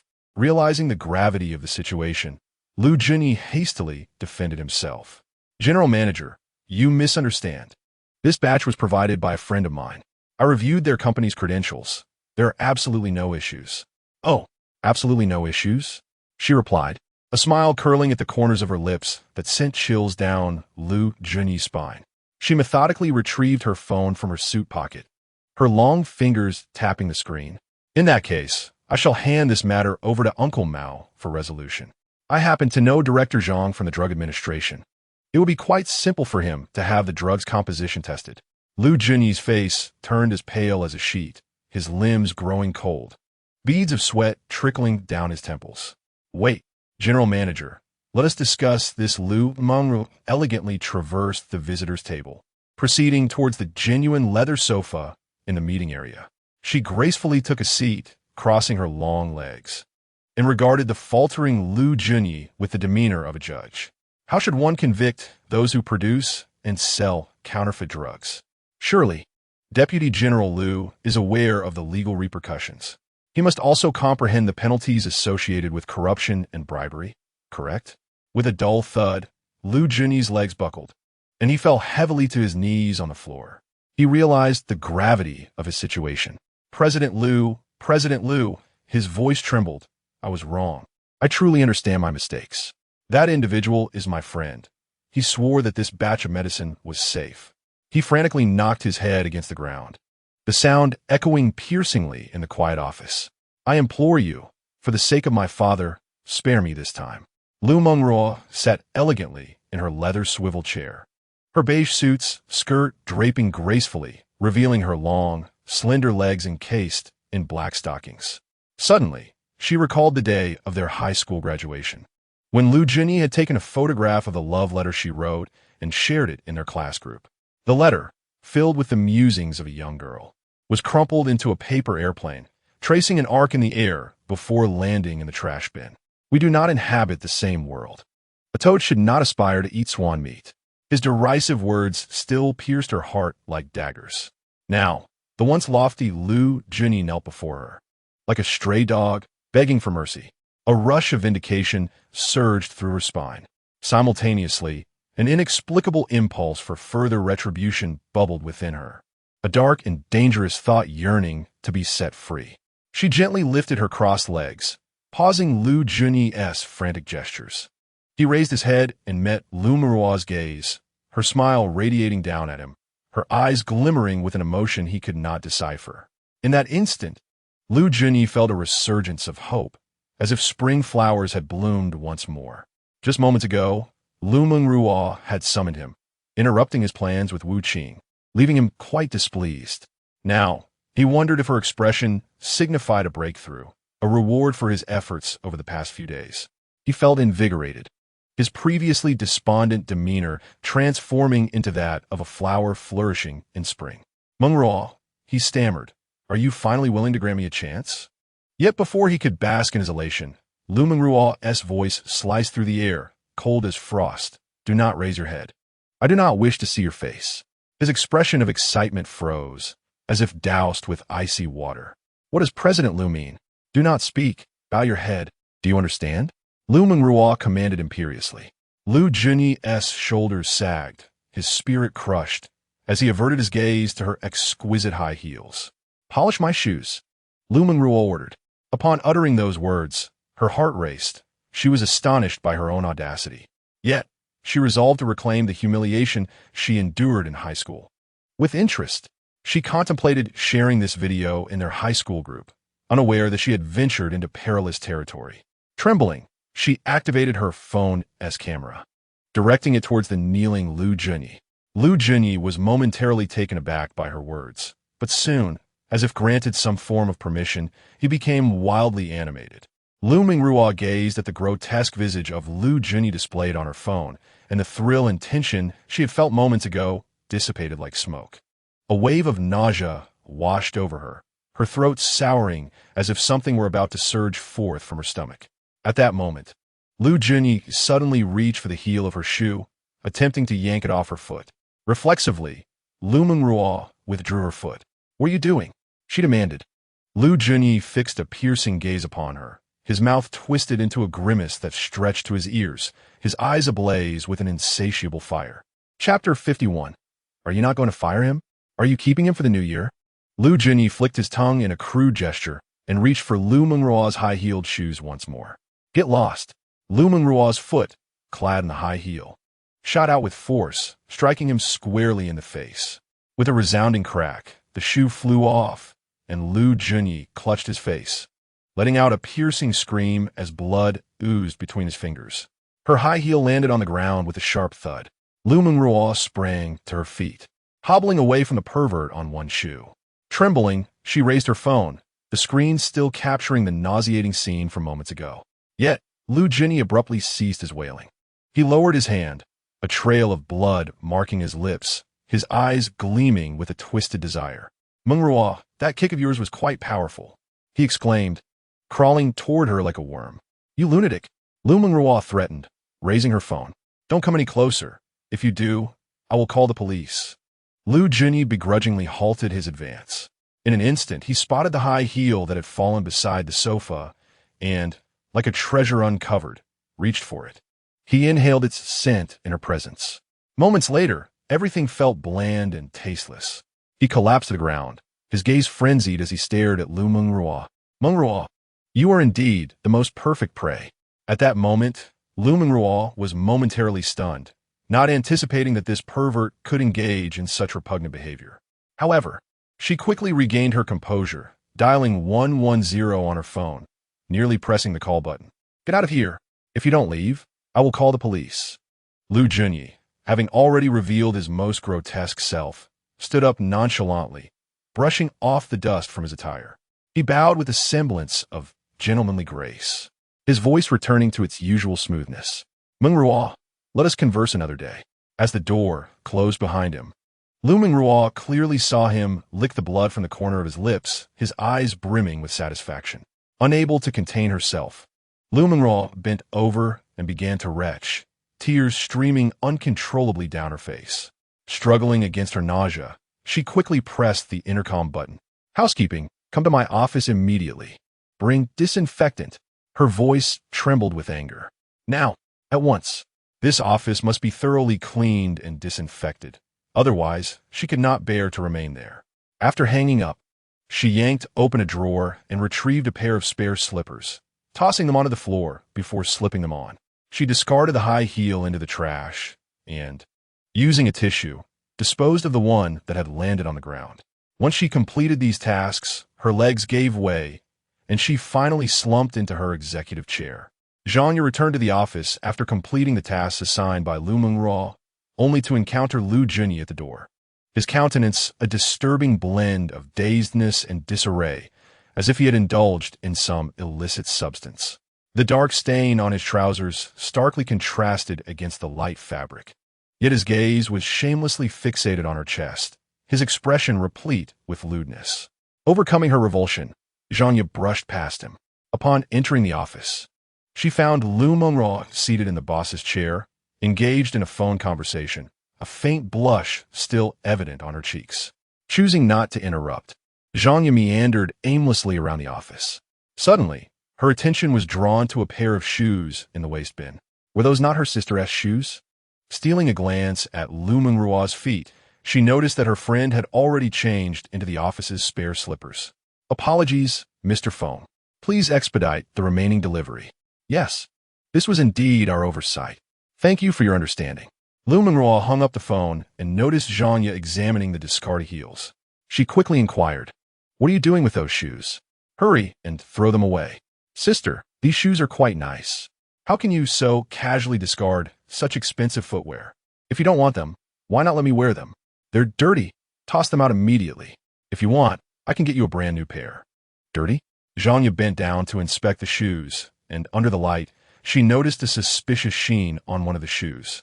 Recalling Liu Jinyi's earlier demeanor, a wave of nausea washed over her. Compelled by a sudden surge of revulsion, she flung the shoes back into the trash, frantically retrieving wet wipes from her bag to cleanse her fingers that had touched them. Her frantic motions bordered on hysteria, her knuckles reddening from the friction. Liu Mengruo raised an eyebrow at her friend's exaggerated behavior, attributing it to her obsessive cleanliness. What's wrong? Why the sudden urge for tidiness? Suppressing the rising bile in her throat, Zhanya managed a strained smile. Nothing, just thought the shoes had an odd smell. Her gaze drifted toward the surveillance camera nestled in the corner of the office, a treacherous thought crystallizing in her mind. Could her sister have engaged in some inappropriate encounter with that man? The notion sent chills down Zhanya's spine. She recalled Liu Jinyi's peculiar expression, Liu Mengruo's flushed cheeks, and the discarded heels sullied by an unknown substance. No, it was impossible. While her sister enjoyed a bit of fun, she would never betray Liangchen. Zhanya silently protested. Yet, the evidence before her compelled her to question. Yeah? Liu Mengruo's voice jolted her back to reality. What are you daydreaming about? Zhang snapped back to attention, forcing a smile. Oh, it's nothing. By the way, has Liu Junyi admitted to anything? Yes. He did it. How dare he? This is tantamount to jeopardizing the company's future. How do you intend to handle him? I will seek all losses from him and threaten him into signing a formal contract with his father. And then? What else is there? Are you really not going to fire him? Is he to remain here for the new year? I have my own considerations. I need to investigate his background.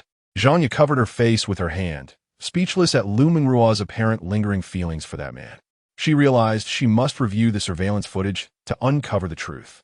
If my sister truly dared not to contemplate further, how has the task I assigned you progressed? Liu Mengruo inquired. It has been completed. All the disinfectants currently in use have been sealed, and I have confirmed that the gauze, cotton swabs, and medical masks have been replaced. Indeed, this aligns with what Liu Junyi mentioned. I have already informed General Manager Feng to replenish the stock. Please keep this matter discreet for now. Fan ya responded non comitari. She found the current Liu Mengruo inscrutable. Should such matters not warrant an immediate police report? Why was that individual still permitted to remain in the company? By the way, sister, Zhanya casually asked, are you meeting that client this afternoon? Do you need me to accompany you? Liu Mengruo shook her head, lowering her gaze to organize the documents on her desk. No, I can manage on my own. Just keep an eye on a newly arrived batch of medicines for me. All right, Zhanya replied obediently, her gaze drifting towards Liu Mengruo's office computer. As soon as Liu Mengruo left, she intended to uncover the truth. She knew the password to that computer. If my sister truly committed an act against Liangchen, Zhanya bit her lip, making a resolute decision. A certain thought began to stir within her. Chapter 52. Zhanya accesses surveillance soon. The janitor arrived at the president's office with cleaning and disinfecting supplies.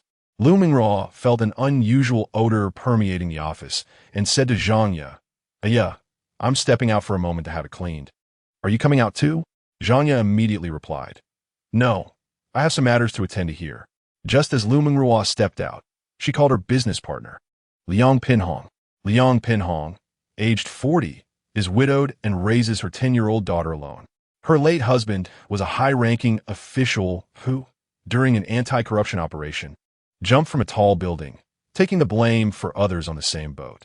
The officials and wealthy businessmen who had benefited from her husband's favor still show some conscience, frequently assisting her business.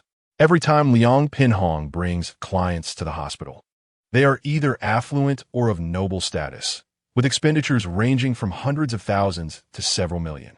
She is the kind of prodigious talent who can go 3 days without a deal but secure contracts that last 3 years. Furthermore, her extensive connections have spared the company from any departmental harassment for over 2 years. Even the fire safety facilities were installed with hands-on guidance from local fire officials. Hello, President Liu, came Liang Pinhong's articulate voice from the other end of the line. Hello, Sister Liang. Liu Mengruo got straight to the point. I need your assistance. Oh, do tell. Could you help me investigate someone? Who do you wish to inquire about? Liu Junyi, our newly appointed vice president, came the surprised response from the other side. Yes, please look into his experiences abroad and his time at Huxia Hospital, which also seems dubious. There was a brief silence before she spoke again. What has he done to offend you? I suspect his educational background is questionable, and he has undergone too drastic a change since returning from abroad. He is currently unfit for the vice president position, and I need to gather materials to utterly disgrace him. It seems he has deeply offended you. Liang Pinhong chuckled lightly. To dismiss him is one thing, but to ensure his utter disgrace? Our situation can be regarded as a long-standing grudge. Why invite someone in when you harbor animosity? He remained oblivious to my disdain for him. At that moment, I perceived his capabilities, and his father could still provide us with valuable resources. Very well, I can assist you, but I shall not waive the consulting fee. Liu Mengruo let out a sigh of relief, acknowledging I understand the rules. Furthermore, the company may soon face some negative press. I need your assistance in managing that. Is this negative news related to Liu Junyi? Indeed, this individual conducts himself quite poorly. All right, please transfer the funds to the same account as last time. After hanging up, Liu Mengruo promptly initiated a transfer of 100,000 yuan as an advance payment to Liangchen via mobile banking. Just as the notification of a successful transaction chimed, a message from Liangchen arrived. Received. Rest assured, I will assist you in finding someone.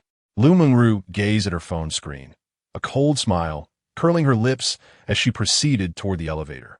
Zhanya stood at the entrance of the president's office, observing Liu Mengruo as she departed in her spare slippers. Taking a deep breath, she turned and closed the door. The cleaning lady continued diligently scrubbing the floor, but Zhanya ignored her and walked straight to the computer. Her fingers trembled slightly as she entered Liu Mengruo's computer password, Liangchen's birthday. The moment the screen illuminated, Zhanya's heart raced like a drum. She swiftly located the surveillance system and retrieved footage from half an hour prior. In the footage, the figure of Liu Junyi kneeling on the ground was unmistakably clear, and Zhanya's pupils dilated in shock. What on earth is happening? She murmured, her fingers instinctively tightening around the mouse. As the video played, her expression grew increasingly grim. Upon witnessing Liu Junyi holding Liu Mengruo's high heels, she could not help but furrow her brow. Although Liu Mengruo ultimately kicked him away, the 3-minute video, a sequence that could be deemed either humiliation or reward, was sufficiently shocking. How could she, as she observed Liu Junyi picking up the high heel and performing those actions, she abruptly covered her mouth, her stomach churning. Zhanya tremulously retrieved a second mobile phone from her bag and connected it to the computer. With shaking fingers, she pressed the save button, copying the video to her phone before deleting the original. You have gone too far. In the past, when you were in love, I wished you well. But you not only took away the person I cherished, you also harmed him. I cannot tolerate this. The brother-in-law must know, she murmured to herself. She was acutely aware that her actions might serve as the catalyst for the destruction of a marriage. However, the condescending gaze of Liu Mengruo captured in the surveillance footage, a complex expression mingling disdain and pleasure, left her bewildered. Even if it was merely an act of revenge, such behavior had already crossed a line. Coupled with Liu Mengruo's repeated failure to dismiss Liu Junyi, she was convinced that something was amiss. Sister, if you must place blame, it is upon yourself for acting so outlandishly. Her nails dug deeply in her palm, yet she felt no pain. 2 decades of sisterly bonds flashed through her mind. The childhood days spent jumping rope in the courtyard, the teenage nights tucked under blankets sharing secrets. The high school promise to stand as each other's bridesmaid. Those warm memories now felt like shards of glass, piercing her heart. Zhanya opened the green chat bubble on the phone, deftly entering Liangchen's account. However, she hesitated before finally pressing the button. She understood that clicking it would leave no room for retreat. She would have to send a video to Liangchen. At that moment, Liu Mengruo would undoubtedly discover her involvement, shattering their 2-decade-long sisterly bond. Zhanya's finger hovered over the screen, trembling slightly as if the minuscule send button bore the weight of the world. Her chest rose and fell, and all she could hear was the frantic pounding of her heart. Despite the air conditioning in the office being set to a chilling degree, cold sweat trickled down her spine. Ultimately, she closed her eyes and pressed the send button. Yet, after what felt like an eternity, she received no message from Liangchen. Meanwhile, Liangchen, guided by the navigation provided by Ningning, arrived at a grand exhibition center. To his surprise, the center was hosting a large comic convention that day. Standing at the entrance, he gazed at the bustling crowd, momentarily lost in thought. He glanced down at his phone. Indeed, Ningning's location pointed to this very place. Li, over here. A melodious voice pierced through the throng. Following the sound, Liangchen spotted a girl with blue hair, standing on tiptoe and waving energetically at him. She was clad in a black and white maid costume, the delicate lace trim of her skirt fluttering gracefully with her animated movements. Adorning her head was an exquisite hairpiece, and her blue wig shimmered softly under the sunlight. Ningning? Upon approaching, he recognized this was by Ningning's disguise. The usually professional assistant, who often donned business attire, seemed transformed. Master, do you still remember me? She asked, her hands delicately clasped before her skirt, her tone gentle and serene, yet her eyes sparkled with an unidentifiable emotion, as if she awaited a heartfelt reunion. Chapter 53. I am your exclusive, made this address of master momentarily left Liangchen taken aback. Though he quickly realized it was likely part of her character's script, he responded with a warm smile. Of course I remember you. Just as he instinctively reached out to pat the girl's head, his hand halted just before touching her hair. Today's hairstyle was too meticulously crafted to disrupt. In that fleeting moment when he was about to withdraw his hand, Bai Ningning leaned in closer, playfully nuzzling her head against his palm like an affectionate kitten. The texture of the wig was softer than he had imagined, carrying a subtle fragrance. Master, I am your exclusive maid. You can do anything you wish at any time, she said, tilting her face to gaze directly at Liangchen, revealing the profound emotion reflected in her beautifully enhanced blue eyes. This performance is truly remarkable, he remarked, giving her a thumbs up in genuine admiration.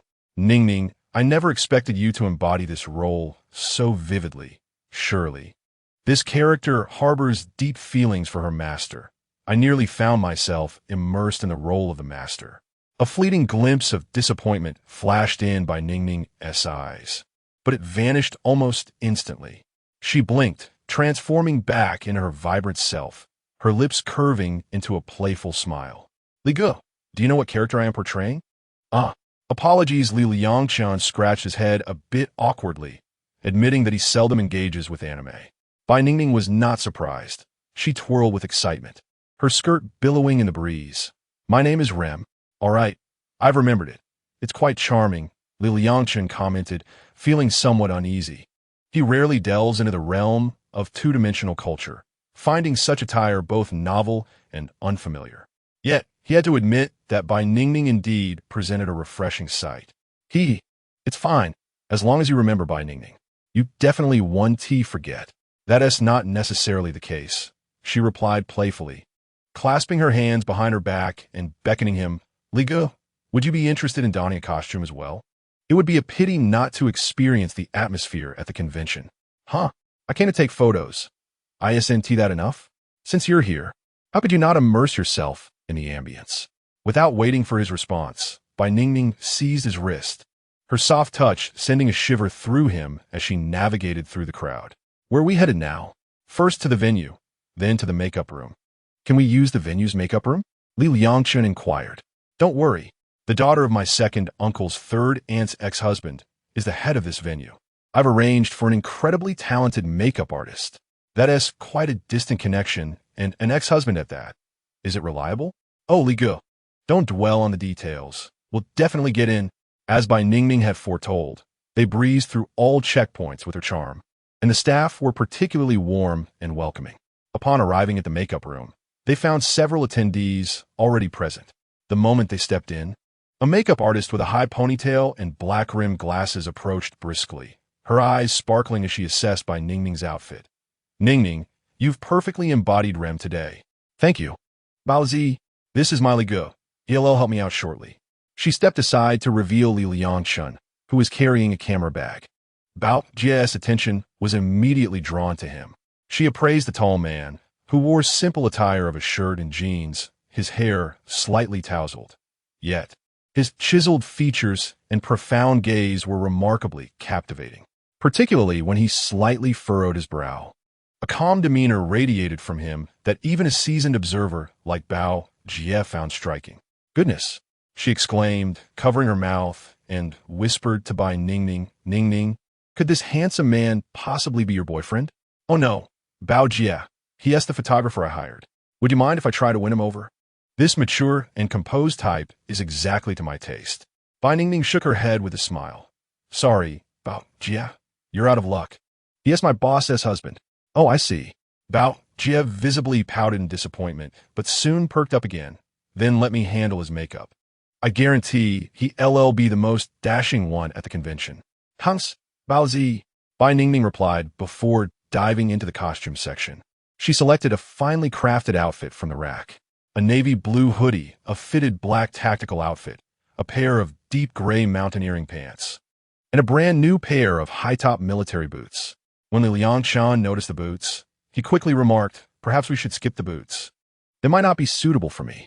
Rest assured, they were specifically purchased for you and are guaranteed to fit, came the reply. Liangchen Tessa. It seems this was not a spur-of-the-moment decision, but rather a premeditated plan. Hee, brotherly, your usual attire is rather plain. Let me give you a makeover. Besides, the photographer must immerse themselves in the atmosphere to capture splendid photographs. Which character does this outfit represent? Liangchen inquired curiously. It's a gentle and handsome gentleman. I feel it bears some resemblance to you. Moreover, this character is quite popular. Oh, well then, I hope I won't be laughed at for wearing such attire for the first time. In the changing room, Liangchen carefully donned the ensemble. The navy hoodie fit surprisingly well, the fabric soft yet structured, providing comfort without sacrificing form. The black tactical vest accentuated his broad shoulders and slender waist perfectly. The deep gray mountaineering pants neither restricted movement nor failed to showcase the lines of his legs. Upon opening the changing room door, Bai Ningning had been waiting outside. Wow, brotherly, this outfit suits you splendidly, she exclaimed, circling around him and clapping her hands as if he had stepped out from the pages of a book. Really? He replied. Yes, indeed.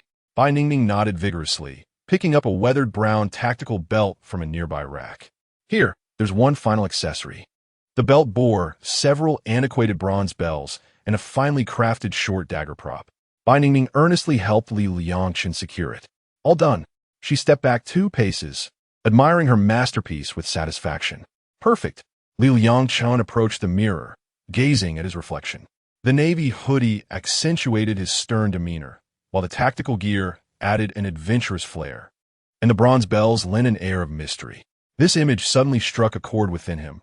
Was this Zhang Qiling? As an amateur writer, he was no stranger to popular novel characters. Wow, brotherly, you even know Zhang Qiling? Chapter 54. That is the you in my heart. Yes, I write novels myself and have read the masterpieces of great authors. He glanced again at his reflection, though my shoulders are a bit broader, which slightly diverges from Zhang Qiling's image. Bai Ningning teased, brotherly, why are you so particular about details? Aren't you here to be a photographer? Liangchen scratched his head. True, I am indeed a photographer today, but I didn't expect you would choose this character for me, because I believe you and he are quite alike. On the surface, you appear calm and distant, yet you are incredibly reliable, always ready to protect those around you in critical moments. Moreover, you possess an air of mystery and strength that draws others in. Ha! I feel you are describing someone other than myself. I am just an ordinary person. That is the you in my heart. Bai Ningning led Liangchen to the makeup table. As Bao Jia approached, she couldn't help but tease Liangchen, whose face was largely obscured by the hood of his sweatshirt. Ning, have you chosen Zhang Qiling to prevent your dear Bao Jia from showcasing her talents? Oh dear, I almost forgot. How about we add a touch of powder to Li Ge? It wouldn't hurt. Zhang Qiling could indeed use a lighter complexion. Perhaps I shall even tattoo a Qilin on his neck. Thank you, Bao Jia. After completing the makeup, Liangchen and Bai Ningning exited the makeup room of the exhibition area. Upon entering the exhibition hall, Liangchen was utterly captivated by the scene before him.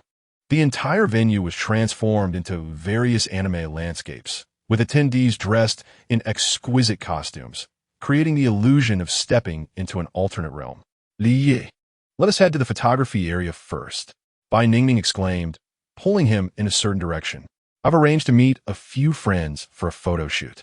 Although the duo appeared somewhat mismatched, the handsome young man and the beautiful young woman effortlessly drew the attention of many, causing a brief halt in the crowd's progression. Wow, Rem, such an incredible likeness. If true love had a color, it would undoubtedly be blue. As more and more people gathered, the air was filled with the sound of camera flashes. Someone called out, Zhang Qiling, what lies beyond the bronze door? Another voice quickly followed, what is the ultimate? A brave soul approached Liangchen, holding a black gold ancient sword merchandise, and asked, little brother, could you perhaps slice a zongzi? Before Liangchen could respond, Bai Ningning had already tiptoed beside him, whispering, Li Ge, take the sword and pose. With a resigned smile, Liangchen accepted the hefty replica sword. As he struck the iconic pose of Zhang Qiling, the exhibition hall erupted in cheers and the clicking of cameras. Once he had finished, the crowd finally allowed the two to leave. The photography area had already attracted a number of photographers. Upon seeing Bai Ningning arrive, several young individuals, also dressed as characters, greeted her enthusiastically. Ning Ning Jia, who is this? A girl dressed as Amelia inquired, her curiosity fixed on Liangchen. This is my friend, Liangchen. Bai Ningning proudly introduced him. He is a professional photographer. Liangchen nodded politely, noting how the young people's expressions shifted from curiosity to admiration. Wow, a professional photographer, a young man exclaimed. Could you take a few photos for us? Before Liangchen could respond, Bai Ningning had already assured them, of course. Li Guo's skills are exceptional. With a touch of reluctance, Liangchen accepted the camera handed to him.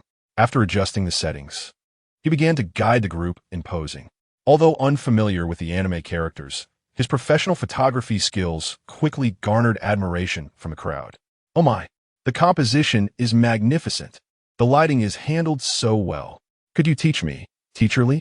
Surrounded by a group of high school and university students seeking advice, Liangchen gradually relaxed.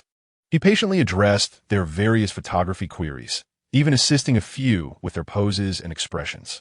Before long, however, Bai Ningning grew impatient. Pouting, she declared, Li Guo, it's time for you to take my picture.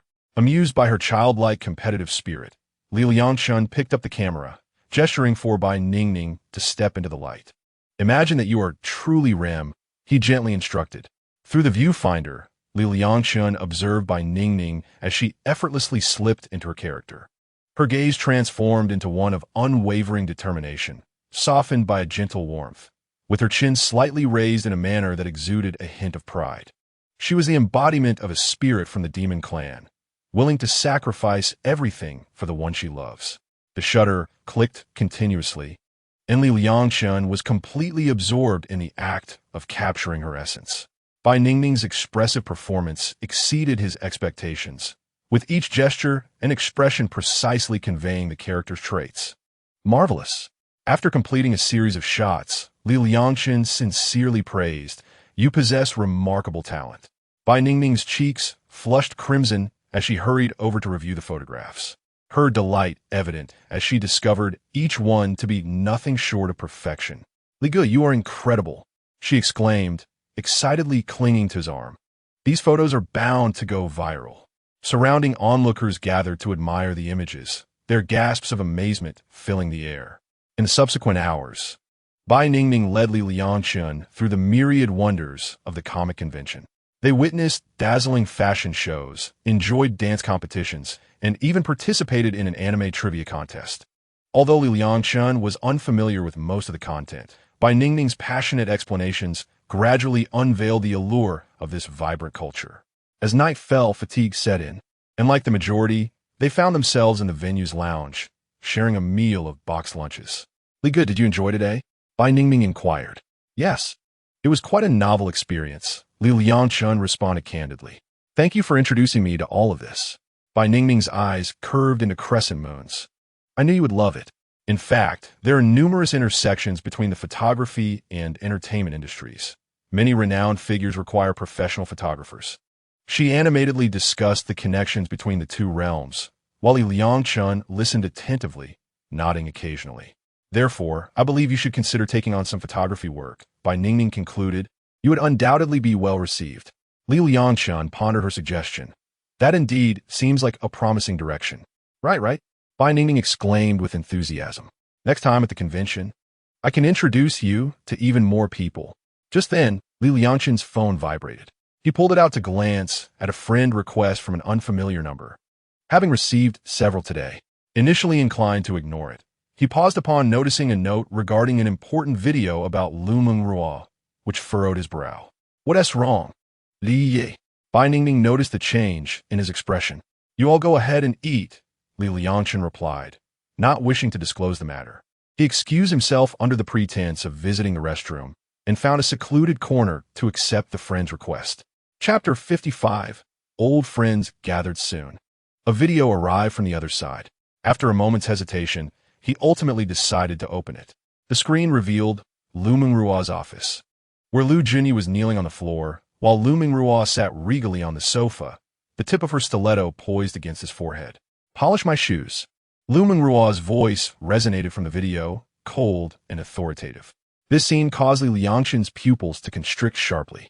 As the video continued, more distressing content unfolded before him. Content he found increasingly difficult to accept. Liangchen's chest heaved with fury, his hand trembling as it clutched the phone. This cannot be. He felt as though he had been struck in the head with a heavy club, his stance wavering. Darkness engulfed his consciousness once more. He sensed himself plummeting into an endless abyss, surrounded not by mere shadow, but by an emptiness devoid of substance. Images flashed through his mind again. This time, however, he perceived and retained them, as if they were integral fragments of his memory. A blinding white light surged forth, stark white walls, a pristine white hospital bed, a doctor clad in a white coat with wisps of white hair, and a female assistant donning a white mask. After 2 weeks of tranquility, the elderly doctor perused the medical records, his voice gentle. It seems the medication you mentioned is indeed effective. I have not encountered such a case before. She is not merely my medication. She embodies the dream for which I am willing to strive. A dream? To regard a person as a dream. Well, having medicine is certainly preferable to being beyond salvation.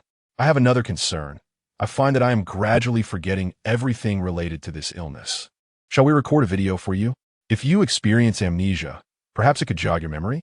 Never mind. Forgetting may be a blessing. It would allow me to marry her unencumbered. The old doctor closed the medical record, casting a meaningful glance at him. Very well, child, I shall congratulate you in advance. Yet, I must convey a word of caution. His tone shifted to one of gravity. Human nature is fickle. Do not place the weight of everything upon a single individual. In any case, remember to seek the tangible essence of the world, to find everything you cherish, and to discard all that pulls you into despair. The scene dissolved back into nothingness. In this void, Liangchen felt his body fragment into countless particles before reassembling. He sensed different versions of himself awakening. With this realization, lost memories began to resurface, and he suddenly laughed. "Xiao He," he called out. A shadowy figure manifested in the void, its outline resembling his own, yet radiating an aura of anger. The shadow merely snorted and crossed its arms. "Xiao Jin," Liangchen exclaimed again. A golden silhouette emerged, reminiscent of a middle-aged version of himself, exuding a hint of greed. The golden figure glanced at Liangchen and chuckled. "Ha ha ha. With that attire, have you taken up tomb raiding? Have you unearthed anything valuable?" Xiao Lan. A blue shadow appeared, slender and akin to his college self. The blue figure smiled. "Zhang Qilin? It's better to embrace materialism. You cannot forget us." Xiao Bai. A white shadow coalesced, its form that of a child. The child merely crouched on the ground, head buried in knees, silent and uncommunicative. Xiaoong. A red shadow materialized, its outline wavering. The red figure sneered. "Ha ha ha. I told you long ago that you cannot confine us. I shall soon break free." Xiao Lu. Similarly, a green shadow appeared, resembling his youthful self. The green figure sighed. "You look well." Xiao He, Xiao Jin, Xiao Lan, Xiao Bai, Xiao Hong, and Xiao Lu. Haha, all my old friends have gathered. Bai Ningning and several companions waited for Liangchen for quite some time, but he never arrived, nor did he answer their calls. It was peculiar. Li Ge never behaved in such a manner. Bai Ningning bit her lip, feeling an unsettling anxiety creeping within her. Recalling the look in his eyes when he departed, she couldn't help but feel a surge of confusion. "My Li Ge is missing. I kindly ask for your assistance in locating him." The group was taken aback. How could such a large man simply vanish? Someone jested. "No way. Is Li Ge playing a disappearing act, like Xiao Ge?" Bai Ningning shot him a fierce glare. "My Li Ge is not someone so reckless." Her tone was uncharacteristically stern, momentarily silencing her friends. Realizing her harshness, Bai Ningning inhaled deeply, striving to quell her rising panic. "I apologize. I'm merely a bit worried." "No worries. We'll split up and search." They promptly replied, scattering in different directions. Bai Ningning followed the path Liangchen had taken, her gaze sweeping across every corner. The venue buzzed with people, laughter and chatter filling the air, yet her heart tightened with every passing moment. "Li Ge, Li Ge," she called out, but the only response was the cacophony around her. After several minutes, She finally spotted Liangchen in a secluded corridor. He was slumped against the wall, his hood drawn low over his face, appearing as if he were asleep, easily overlooked by others. Had she not searched meticulously, she would have missed him entirely. Li Ye. Bai Ningning hurried over, crouching down to gently nudge his shoulder. No response. A wave of dread washed over her as she pulled back his hood, revealing a face ashen and drenched with cold sweat, his brow furrowed tightly.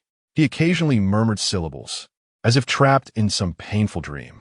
Bai Ningning noticed his hand clenched tightly around his phone, recalling that he had received a message just before leaving. She pried open his fingers to retrieve the device, unlocking it with his face. Opening the green bubble of Liangchen's messages, she quickly spotted a newly added WeChat contact. Clicking on the video, she witnessed an interaction between Liu Mengruo and Liu Junyi, gasping in shock. Though the video was only a few minutes long, it was sufficient to unveil the reason for Liangchen's sudden collapse. Rather than feeling agitated by the video, her expression gradually transformed into one of concern. She switched the phone to airplane mode. Turning back to the still, slumbering Liangchen, she extended her delicate fingers, gently tracing the sharp contours of his jawline, allowing a sweet smile to adorn her lips. Brother, hey, if you were to divorce, you would return, wouldn't you? Chapter 56. Busy with stealing your boss's husband?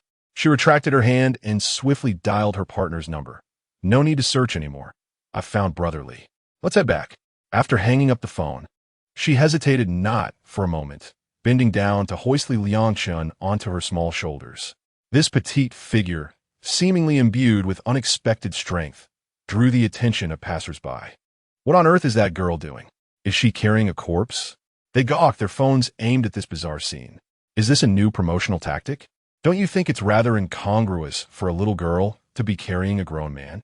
I thought so too. Surely that's not a dummy? Bai Ningning paid no heed to the whispers and did not accept any offers of assistance. Her gaze was resolute, and a smile graced her lips. Brother Haizi, let us go home. Bai Ningning navigated through the throngs of people, carrying Liangchen as they exited the exhibition hall and took the elevator down to the parking lot. Her diminutive form bore him for several hundred meters, yet she felt no weariness. Every effort was worthwhile, for she had awaited this day with great anticipation. Eventually, her steps halted before a sleek black vehicle. Bai Ningning's slender arms trembled slightly from exertion as she gingerly placed Liangchen's tall frame into the passenger seat. Adjusting the chair to a reclined position, she meticulously fastened his seatbelt. Taking her place in the driver's seat, she removed the blue wig atop her head, revealing cascades of black hair underneath. Turning to glance at Liangchen, who lay asleep in the passenger seat, a sweet smile blossomed on her face, her dimples accentuating her beauty. As the engine roared to life, the car, so mismatched to its occupant, glided slowly out of the parking lot. The enchanting cityscape of the night receded in the background as they drove away. Bai Ningning felt a wave of relaxation wash over her. Soft music played in the car, and she hummed along gently, her right index finger tapping rhythmically on the steering wheel. As they traversed a less congested road, a pink BMW 3 Series sped up alongside them. Despite its modest price, the sound of its engine hinted at modifications. Bai Ningning furrowed her brow, recalling a vague familiarity with the pink BMW, though she could not ascertain if it was the same one. Nevertheless, she dismissed such trivialities, focused solely on getting him home swiftly. Unfortunately, fate had other plans. The passenger window of the BMW slid open, revealing a tall, striking woman in the driver's seat. Indeed, it was her. Bai Ningning cursed inwardly, that vixen, Luo Ruyan. Luo Ruyan honked twice and waved, signaling her to roll down the window. Bai Ningning bit her lip, reluctantly pressing the button to lower the window. It descended slowly, exposing her face, which bore a clear expression of wariness. Little Ningning, what a coincidence. Luo Ruyan, what do you want? Luo Ruyan feigned sorrow, pouting her red lips. Oh, usually at the company, everyone calls me Sister Ruyan. Why so distant now? I'm quite busy and have no time for you, Bai Ningning replied, her voice as frigid as ice, yet her gaze involuntarily flickered toward the passenger seat. Liangchen lay quietly, her tousled hair gently rising and falling with each breath. Luo Ruyan keenly caught her gaze, a playful smile curling at her lips. What are you busy with? Are you preoccupied with stealing your boss's husband? Bai Ningning shot her a sharp look, realizing that this woman was indeed targeting Liangchen. However, from her position, she should not have been able to see the reclining Liangchen. How did she know he was in her car? Moreover, she had never driven this vehicle to the office. How had she discovered it? None of your business. She abruptly pressed the accelerator, the powerful engine emitting a deep growl. Yet the modified BMW clung on with tenacity, both cars racing side by side on the empty expressway. Xiao Ningning, don't be so rash. Luo Ruyan's voice floated through the wind. She suddenly swerved closer, the two side mirrors nearly colliding. Bai Ningning's heart raced, her grip on the steering wheel tightening, her palms slick with cold sweat. As the car approached the roadside barrier, she had no choice but to slam on the brakes. The tires left two black streaks on the pavement. Meanwhile, Luo Ruyan executed a textbook drift, her pink BMW carving an elegant arc as it came to a steady stop ahead, completely blocking the path. The car door swung open, and Luo Ruyan approached with a feline grace, hands tucked in her pockets. She wore a snug black leather jacket that accentuated her perfect curves, her purple hair dancing in the wind with a sultry flare. Seeing her approach with a beaming smile, Bai Ningning felt a surge of anger, wishing she could run her over. Xiao Ningning, when it comes to driving skills, I am a tad more proficient, you know. Bai Ningning sat in the car, locked in a gaze with Luo Ruyan outside, finding it impossible to decipher this woman. Luo Ruyan, what exactly do you want? Luo Ruyan leaned against the car window, peering into the passenger seat. Upon seeing Liangchen's condition, a peculiar glint flashed in her eyes. As expected, it has happened. It seems, Xiao Ningning, you are not as simple as you appear.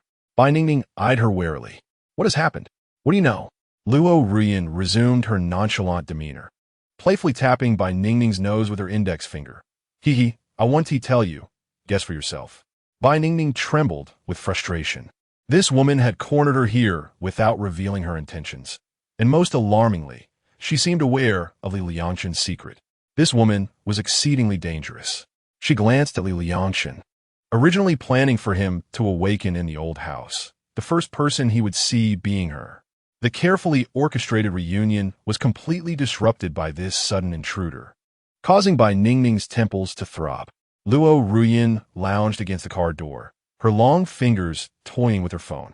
Xiao Ningning, don't be so tense. I'm merely curious. Where do you intend to take President Li? What does it matter to you? Li Go is simply exhausted. I'm just taking him home. Home? Luo Ruyan raised an eyebrow in exaggerated surprise. Are we talking about Mr. Liu's mansion or your own abode? Just as she was about to finish her sentence, Luo Ruyan's phone suddenly rang. Bai Ningning's heart skipped a beat as she noticed the caller ID displayed Liu Mengruo's name, an ominous premonition surging from the soles of her feet. You contacted President Liu? Luo Ruyan remarked with a confident smile, leisurely pressing the answer button and deliberately switching to speaker mode. Liu Mengruo's anxious voice immediately resonated from the receiver. Luo Ruyan, is it true that Li Liangchen has fainted? Indeed. Otherwise he wouldn't be ignoring your calls, right, President Liu? However, he is not in danger. Just come over. Chapter 57. You are not my husband. As Luo Ruyan spoke, she mischievously winked at Bai Ningning, infuriating her further. Is your location accurate? Absolutely. And your assistant Bai is here as well. Would you like to hear her voice? Let her listen. All right. Luo Ruyan handed the phone over with a smile, saying, Your President Liu wishes to speak with you. Bai Ningning, filled with indignation, reluctantly took the call. Hello, President Liu. Is Li Liangchen with you? Liu Mengruo's voice was as cold as ice. Yes, President Liu. Ningning endeavored to keep her voice steady. How did you end up together? I thought you were on leave today. The interrogation from the other end became increasingly pointed. Bai Ningning's gaze involuntarily drifted towards the passenger seat. Li Liangchen's eyelashes fluttered slightly, as if he were on the verge of awakening. I have a comic convention today. Brotherly had previously agreed to be my photographer. A comic convention? Fine. I will be there shortly. We shall discuss it further then. Bai Ningning ended the call, casting a furious glare at Luo Ruyan. This woman was truly detestable for contacting Liu Mengruo. After all, They were a legally married couple. She could not simply disregard that. Liu Mengruo's black business vehicle soon parked behind Bai Ningning's car, rendering her vehicle immobile. "Where's my husband?" Liu Mengruo inquired anxiously as she stepped out of the car. Luo Rian lazily raised her hand, pointing to the passenger seat. "There, he is lying over there." Liu Mengruo hurriedly made her way over, and through the passenger window, she glimpsed Li Liangchen's prone figure. She opened the car door, only to find Bai Ningning in the driver's seat. "Assistant Bai, is this your car?" Liu Mengruo questioned, perplexed, wondering when this young girl had become so affluent, or if she was perhaps the daughter of a wealthy magnate seeking experience. "Yes," Bai Ningning nodded, then quickly shifted the subject. "President Liu, Brother Li is fine. He just needs to sleep it off." Liu Mengruo narrowed her almond-shaped eyes, her sharp gaze seemingly piercing through Bai Ningning's facade. "How do you know? You're not a doctor." "I observe that he seems to be in good condition, with no obvious injuries. He may have fainted due to emotional distress." "Why did you bring him here?" "I was merely passing through. We were headed to the hospital." Liu Mengruo's eyes glinted like a blade, scrutinizing Li Liangchen and Bai Ningning, her intuition as a woman suggesting that the situation was not as simple as it appeared.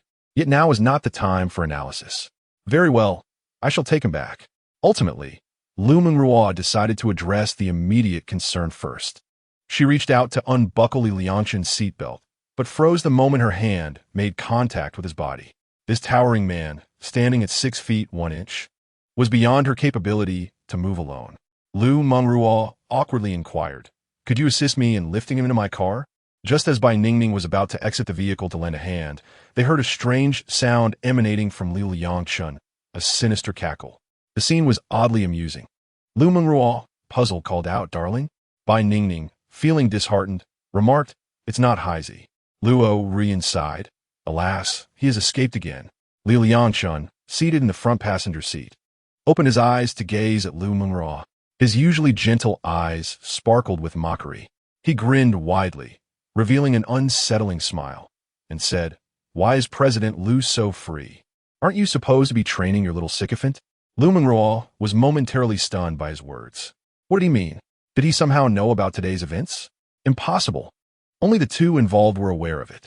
She reassured herself internally, though her long legs trembled involuntarily. Bai Ningning chuckled softly, while Luo Rian wore a curious expression, eager to witness the unfolding drama. "Darling, what are you saying?" "I don't understand," Liu Mengruo responded. Suddenly, Li Liangchen straightened up from the passenger seat. His seatbelt taut across his chest. Tilting his head, he scrutinized Liu Mengruo as if he were admiring an intriguing doll. "Has Vice President Liu's shoe-licking technique penetrated your heart?" This statement pierced Liu Mengruo like a sharp blade. He knew. She stumbled back 2 steps, her high heels caught in a drainage grate, nearly causing her to fall. Luckily, Luo Rian, ever watchful, caught her just in time. Li Liangchen had already unbuckled his seatbelt and emerged from the car. Most of his face was concealed beneath a hood, and the bronze bell hanging from his tactical belt jingled with each step. This man, typically as gentle as jade, now exuded an aura of danger. Even the curve of his lips hinted at malevolence. With great difficulty, Liu Mengruo extracted her high heel and finally regained her voice. "You've been spying on me?" Suddenly recalling something, she turned sharply to Bai Ningning. "It was you. You installed a camera in my office?" Cackle, cackle. President Liu is truly amusing. Instead of suspecting the 2 people present, you choose to believe your husband and assistant are surveilling you. "No, that is impossible. I humiliated him so much. How could he?" She trailed off, her thoughts racing. "He seems quite exhilarated. Perhaps he considers it a reward? Being observed, or even surrounded by others, makes him happier." The echoes of Li Liangchen's laughter reverberated through the night, each word seemingly tightening its grip on Liu Mengruo's nerves. She had never witnessed this side of her husband. She would rather endure a harsh reprimand or even a slap than see him enjoy this cruel amusement, regarding her as if she were a stranger. "I'm sorry. I didn't mean to." Liu Mengruo clutched her chest, tears streaming down her face as her breath quickened, the light in her eyes dimming. Overcome by intense emotion, she bent over to retch. Li Liangchen, seemingly oblivious to her distress, gazed up at the moon. He spread his arms and twirled a few times, taking a deep breath. like a newly released convict, utterly entranced as he murmured to himself, "Ah, the world outside is simply magnificent." Liu Mengruo abruptly lifted her head, her voice trembling as she questioned, "You are not my husband. Who on earth are you? Where's my husband? Who am I?" Liangchen tilted his head, the bronze bell jingling softly with his movement. "I am your husband, Liu." Suddenly, he reached out and grasped Liu Mengruo's chin, applying just enough pressure to prevent her from escaping. "What is this? Just because another man has licked your shoes, you no longer recognize your own husband? Is that how it is? You are not him. Where have you hidden him?" Liu Mengruo grasped his hands, her eyes brimming with tears. She was at a loss, uncertain whether someone had usurped her husband's body or if he was merely playing a role. In any case, her substantial husband had vanished, and that was far more painful than being caught on video by him. Now, she yearned for an explanation, yet found no avenue to provide one. With a thud, she knelt down, begging, "I implore you, release my husband." Chapter 58. A carnival of personalities. Liangchen's lips curled into a smile. Then suddenly, he cradled his head and knelt on the ground, emitting a pained groan. When he lifted his gaze again, his expression had reverted to the familiar warmth. However, when he looked at Liu Mengruo, he shook his head in disappointment. Liu Mengruo felt that Liangchen had returned. Indeed, he was merely acting. Luo Rian, observing this, closed her eyes, while Bai Ningning opened her mouth to speak, but was interrupted by Liu Mengruo. "Husband, please allow me to explain," she stammered. "Today's events are not as you perceive." "Explain what?" "Explain how you trampled on the head of your high school crush with high heels? Explain how you commanded him to lick your shoes? Or explain why you recorded the video?" With each question, Liangchen advanced a step closer. Liu Mengruo found herself cornered against the cold metal of the car. He leaned down, his breath warm against her neck. "Liu Mengruo, you found it quite enjoyable, didn't you?" "I merely sought to take revenge on him for what he did in high school." "Revenge?" Liangchen suddenly burst into laughter. "Then why were you flirting with him? Why did you repeatedly refuse to dismiss him?" His fingers traced her tear-streaked cheek. "You must have relished it too." Liu Mengruo choked on her words as she replied, "I did not enjoy it. I was so nauseated I almost threw up, which you must have seen. I truly only wished to humiliate him. I never anticipated he would be so revolting. Apologies, but I did not witness that. All I saw was you making him lick your shoes. You claim he is disgusting. Yet I find you equally so." Just as Liu Mengruo attempted to offer further explanations, Liangchen's resolute interruption silenced her. "Liu Mengruo, we have reached the end of our road. Let us divorce." Liu Mengruo looked at Liangchen in disbelief, searching his eyes for even a hint of jest, but found none. "I did not cheat. You cannot treat me this way." She clung to his waist, her tears soaking his clothing. A familiar, eerie laughter echoed from above. Liu Mengruo suddenly pushed her husband away, seeing that exaggerated grin return to his handsome face. It dawned on her that she had once again been toyed with. "You are playing with me." Liu Mengruo was consumed by rage, seizing her bag and hurling it towards Liangchen, causing lipsticks and powders to scatter across the ground. "Return my husband to me." Liangchen paid no heed to her, allowing the bag to strike his chest. His gaze swept over the three women, and suddenly he waved his hand, bowing to the ladies like a performer taking a final bow. "Hee, how fleeting are joyful moments. Farewell, little Bai. Farewell to the two of you." With that, his body quivered, and his expression transformed like a sudden change in a Sichuan opera mask. The mockery vanished, replaced by a glint of greed. He scrutinized his attire, disdainfully pinching the edge of his tactical vest as if it were a piece of filthy rag. "TSK, how shabby. Such cheap fabric does not befit me." Turning his gaze to Bai Ningning, a merchant-like grin spread across his face. "Well, a little Bai, long time no see." He abruptly reached out to pat her head, but Bai Ningning deftly evaded him. "Don't touch me, that is disgusting." She retorted, "Oh, come on, after years apart. What is wrong with a little head pat?" Liangchen persisted, extending his hand once again. Bai Ningning immediately dodged, exclaiming, "I have no desire to be patted by you. It feels like it would be greasy enough to make me pregnant." Liangchen glanced down at his perfectly standard physique. "We share the same form. Where is the grease? In any case, with you, it's simply one tea do." Bai Ningning replied with disdain. "If you want tea, let me touch you. Then I shall take my leave, Liangchen said with a resigned wave of his hand. Liu Mengruo observed this bizarre exchange, her heart racing furiously. It felt like an elaborate performance, a multi-character play. Whoever you are, her voice shattered, return him to me. Return him to you? Liangchen's tone suddenly became childlike, tinged with a sense of grievance. But he does not wish to see you. He observed you playing games with that wicked uncle. He is so sad, so very sad. Liu Mengruo's heart was struck once more on the brink of collapse.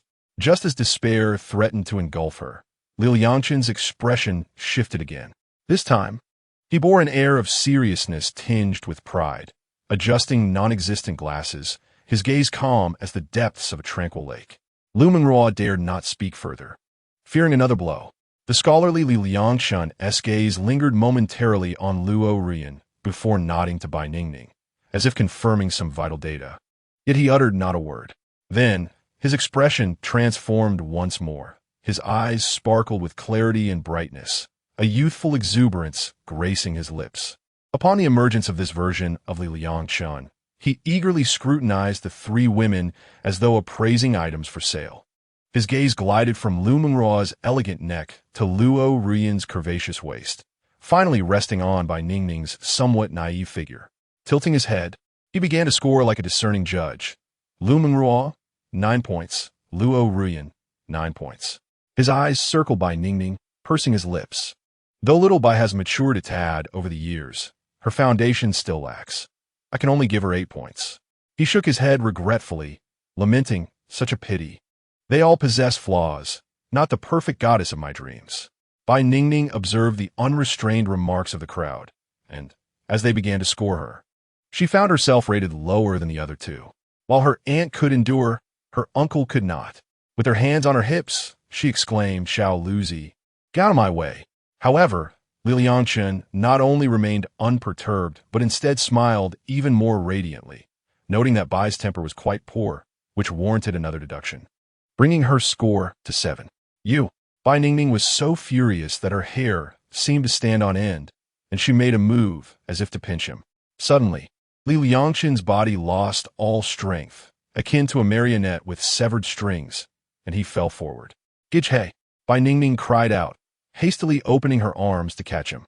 His heavy form pressed against her petite frame, causing her knees to bend slightly, yet she held him tightly, unwilling to let go despite the weight of a grown man. Where's Gijhe? He hasn't come out yet, Bai Ningning anxiously inquired, but alas, Liangchen seemed to have fallen into slumber and did not respond. Liu Mengruo, seeing Bai Ningning cradling her husband, disregarded the tears on her face and staggered forward, intent on reclaiming her spouse. Give him back to me, she demanded, reaching out to grasp Liangchen's arm. Bai Ningning hesitated for a moment, but ultimately chose to carefully transfer Liangchen into Liu Mengruo's embrace. Be gentle, she warned, but before she could finish, Liu Mengruo stumbled and nearly fell. The weight of Liangchen's tall frame made her knees weaken, and her high heels slipped on the asphalt. Bai Ningning, quick-witted, caught Liangchen's other arm, preventing a disastrous tumble. Seeing Bai Ningning once again supporting her husband, Liu Mengruo gritted her teeth in frustration, yet she had to concede that she alone could not uphold him. She chided herself for spending the past few years focused solely on making money, with the only exercise being her daily workouts with her husband. Chapter 59. Late at night. Don't play too recklessly. Liu Mengruo could only manage to assist Bai Ningning in supporting Liangchen, which aggravated her even more. Trembling, she reached out to gently pat Liangchen's cheek. Darling, how are you? Wake up. The warmth from her fingertips offered her a modicum of reassurance, but his eyes, which usually regarded her with tenderness, remained tightly shut. Bai Ningning, noticing Liu Mengruo's lack of experience, couldn't he help but interject, Director Liu, he wants to wake up right now, but there's nothing to worry about. He just needs to sleep it off. Luo Ruyan, with a playful smile, remarked. Little Ningning seems to know quite a lot. Suddenly, Liu Mengruo spoke in a serious tone. How do you know? What exactly have you done to my husband? Who are you really? How long will you continue this charade? Luo Ruyan chuckled. We won't pretend anymore once you're divorced. Liu Mengruo glared at her in fury. What do you mean? Are you hoping for my divorce?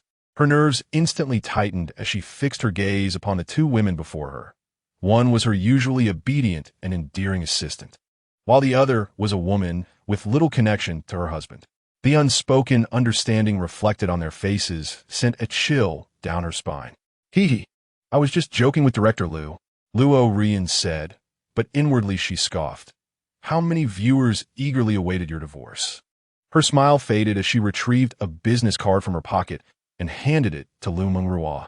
Liu Mengruo, perplexed yet intrigued, accepted the business card that bore the inscription, Luo Ruoyan, expert at Qingning Psychiatric Hospital.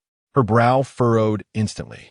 If you wish to understand Li Liangchen's predicament, you ought to visit the hospital and register under my name, Luo Ruoyan declared, waving her hand dismissively as she sauntered towards her BMW. Suddenly, she turned back, adding, By the way, Mr. Liu, refrain from troubling Li Liangchen tonight. Allow him a peaceful slumber. Upon awakening, he shall return. This month is a tumultuous period for him. His personality may shift at any moment while he is conscious, and he may switch entirely while asleep. Liu Mengruo gasped in astonishment. Are you suggesting that he has multiple personalities? Your comprehension is commendable, Luo Ruoyan responded. What you witnessed is irrefutable evidence. Are you a psychiatrist? One could say that. Is your assertion credible? Doubt it if you wish. Without a backward glance, as she reached for the car door, a police vehicle pulled up alongside her, its glaring red and blue lights flashing, halting her in her tracks. As the patrol car came to a stop, 3 officers swiftly emerged. Police, do not move. The 3 women stood frozen, bewildered and at a loss. Bai Ningning, supporting Li Liangchen's arm, timidly inquired, Officer, have we committed an offense? The officers surveyed the surroundings, noticing the tire marks on the pavement, as well as scattered lipstick and powder. Ultimately, the lead officer's gaze settled upon the unconscious man being supported by Bai Ningning and Liu Mengruo. 3 strikingly distinct women encircled an incapacitated man, which seemed undeniably peculiar.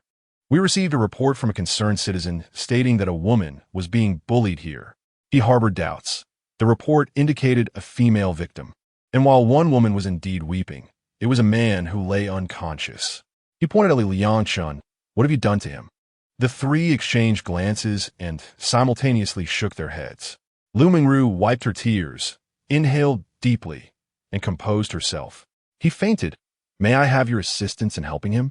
The lead officer gestured for 2 officers to assist. With her hands free, Liu Mengruo tidied her disheveled hair and offered a professional smile. Officer, this is a misunderstanding. A misunderstanding? The officer raised an eyebrow and gestured towards Li Liangchen. What is the condition of this man? Why is he unconscious? An awkward silence ensued.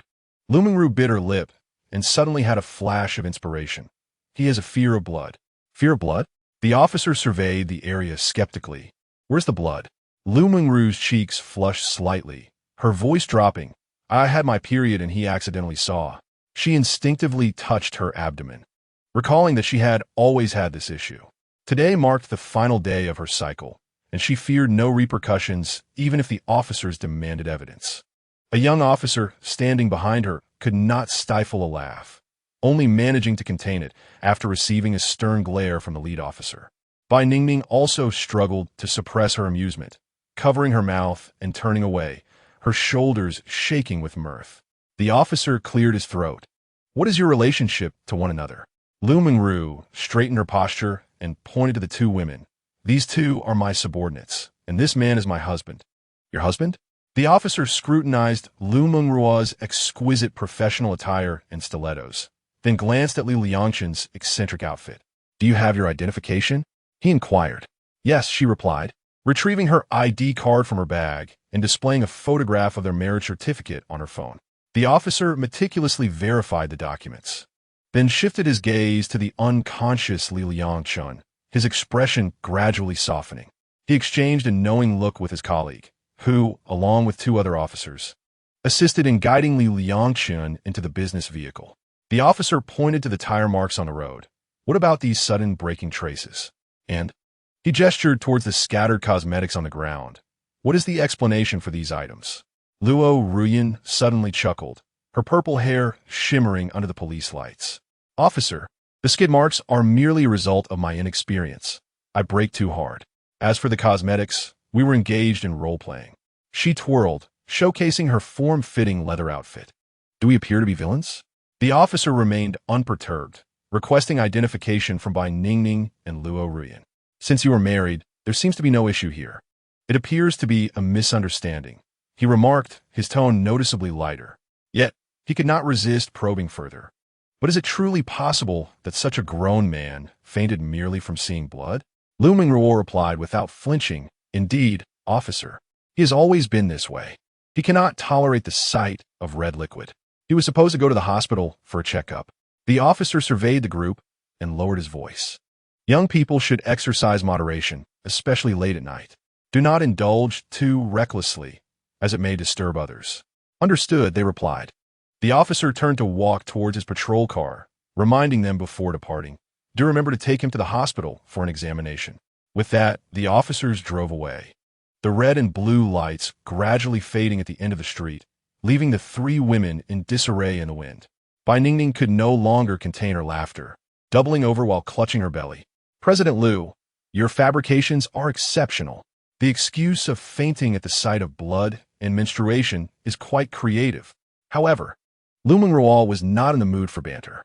She wearily rubbed her temples, her gaze fixated on her unconscious husband in the passenger seat. His usually gentle and smiling face now appeared as pale as paper, his brow slightly furrowed, as if trapped in a nightmare. The events of the evening had been utterly absurd, from discovering her husband unconscious to witnessing his bizarre switches between multiple personalities, culminating in the police interrogation. Chapter 60. Let us divorce President Liu. "Do you need me to assist Li Gu in getting upstairs?" Bai Ningning inquired, her smile replaced by concern as her eyes drifted over Liu Mengruo's shoulder to the unconscious Liangchen in the back of the vehicle. Liu Mengruo responded defensively, "No need. You are too familiar with my husband's other personas. I cannot predict what you might do." "I mean no harm, President Liu. I would never hurt Li Gu." Bai Ningning insisted. "It's unnecessary. The community has security," Liu Mengruo replied firmly. Suddenly, Luo Ruyan exclaimed loudly, "President Liu, remember to come find me." With that, she closed the car door, the engine roaring to life as the pink BMW shot off like lightning, vanishing into the night. Liu Mengruo no longer paid attention to Bai Ningning as she settled into the business car. She turned to the front passenger seat where Liangchen sat, gently caressing the familiar features of his face. "My husband, how many secrets do you truly conceal?" The vehicle began to glide forward, making its way to their residence in the heart of the city. Meanwhile, Bai Ningning remained rooted in place, watching as Liangchen departed. "Hi, brother. Why won't you come out? I miss you." The night breeze whisked away her whispered words, along with a solitary tear that escaped the corner of her eye. She retrieved a key from her pocket, the one that belonged to Heisey brother's old house, the very place she had intended to take him that evening. "It's all right," Bai Ningning murmured to herself, turning to head towards her own home. "We have plenty of time." Concurrently, Liu Mengruo's business car entered the underground garage of their residence. She called for the security guard as assistance, who, upon seeing the unconscious Liangchen, displayed a look of astonishment. "President Liu, Mr. Li. He is merely exhausted," Liu Mengruo succinctly replied, withholding further details. Together, they helped Liangchen into the elevator. His body felt as heavy as lead, his head resting limply against Liu Mengruo's shoulder. Upon returning home, she thanked the security guard and knelt beside the bed, gingerly removing his attire. She fetched a basin of warm water and began to cleanse his body. Every muscle and inch of skin on this handsome male form was meticulously attended to with clear water. Even with her eyes closed, every contour of him was vividly familiar in her mind. Yet today, the Liangchen lying there felt strangely unfamiliar. In that tranquil room, a wave of inexplicable fear washed over her as she recalled Luo Ruyan's words about this month being a period of turmoil. She was uncertain how many personalities resided within her husband, nor did she know if other personas might awaken unexpectedly. It seemed that Bai Ningning was already acquainted with many of her husband's personalities, and Luo Ruyan appeared to be privy to numerous secrets of his own. Previously, Liu Mengruo believed she understood Liangchen well. Yet now she discovered an entire realm of secrets about her husband that eluded her grasp, filling her with anxiety. After changing him into sleepwear, she picked up Liangchen's phone, which bore no defenses against her access. She easily unlocked it. Upon viewing the edited video, she was instantly engulfed in a mix of shame and anger. The shame stemmed from her own actions, while the anger arose from the fact that the video's creator had manipulated the content, omitting the entirety of the truth. Her prior outrage and subsequent nausea were effectively erased. Shutting off the phone, she quietly lay beside him, gazing at his profile. Outside, the rain began to fall in gentle whispers, mirroring her own melancholic mood. Listening to the sound of the rain, she did not find sleep until late into the night. The following morning, the rain continued to pour, having fallen throughout the night, saturating the air with a sticky dampness. Liu Mengruo awoke naturally. As she opened her eyes, she saw Liangchen standing at the bedside, fully dressed, lost in contemplation of their wedding photo displayed on the nightstand. "You're awake?" he asked without turning, his voice devoid of emotion, eerily calm. Liu Mengruo, still groggy, propped herself up, the silk straps of her nightgown slipping from her shoulder. She suddenly turned to gaze at his profile, devoid of the exaggerated grin for the previous night. His jawline remained sharp and defined, which offered her a modicum of reassurance. "Are you afraid?" Liangchen inquired, turning his head. Liu Mengruo feigned calmness, replying, "Of course not. How could I fear my own husband? Fear is a human instinct, nothing to shy away from." Liangchen pivoted towards the door, stating, "After you freshen up, join me for breakfast." His words bore the weight of finality, and Liu Mengruo sensed something amiss in his demeanor. Before he crossed the threshold, she asked, "Darling, is everything all right?" "I'm fine," he replied, closing the door behind him as he left. Liu Mengruo, filled with unease, proceeded to the washroom to brush her teeth and wash her face. Everything today seemed remarkably ordinary, a typical morning, a quintessential Liangchen, as if life had returned to its mundane rhythm. Yet this normality felt unsettling, reminiscent of the calm before a storm. Amidst the sound of running water, fragments of last night's memories surged forth. Twisted smiles, mocking tones, that video, and Luo Rian's mention of a chaotic phase. These events foretold that today should not unfold so serenely. Emerging from the master bedroom, she found Liangchen already seated at the dining table. A glass of milk and 2 slices of bread filled with fried eggs and lettuce awaiting her. She took her seat, sipping only a small amount of milk, her gaze drifting towards Liangchen, who had already begun his meal, while her appetite waned. A nagging feeling told her he was about to utter words she would find hard to accept. "Not hungry?" Liangchen asked. Darling, is there something you wish to discuss?" Having finished his last bite, he dabbed his mouth with a napkin. With an air of elegance, he turned to Liu Mengruo, yet his words fell like a guillotine. "Liu Mengruo, let us divorce." His tone was disturbingly flat, akin to a casual greeting. The cup in her hand clattered to the floor, the milky liquid splattering like a shattered flower. "What did you say?" Her voice trembled, nearly inaudible. She had assumed he was merely sulking and would demand she dismiss Liu Junyi. They would patch things up and return to their former selves. To her shock, Liangchen escalated the situation. His gaze was frighteningly calm, those once gentle eyes now resembling 2 stagnant pools. "I said, let us divorce." Liu Mengruo shook her head in disbelief, suddenly recalling Liangchen's peculiar behavior for the previous night. "You, what personality of yours has emerged now? It's me, not another personality." "No." Liu Mengruo abruptly stood, the chair screeching against the floor. "My husband would never divorce me. Were you really? I cannot agree to this." Liangchen gazed deeply into her eyes. Confronted with that stare, Liu Mengruo could no longer deceive herself. "It truly is you. How could you broach the subject of divorce so casually? If you desire it, I might as well slap you." Chapter 61. My love for you has faded. Liu Mengruo gazed at him, her expression devoid of jest, and with a bitter smile, she remarked, "Is it by Ningning? You once had a connection with her, and now you wish to seek her out. And what about that provocative Luo Ruyan?" Liangchen shook his head. "It has nothing to do with anyone else. Bai Ningning may pertain to one of my personalities, yet I have no recollection of her. As for Luo Ruyan, I harbor no memories of her. Then why? Liu Mengruo exclaimed, though I have erred, I have not committed a fundamental betrayal, nor have I strayed. The fault lies in your transgressions, and the fault lies in my waning affection for you. What boundary have I crossed?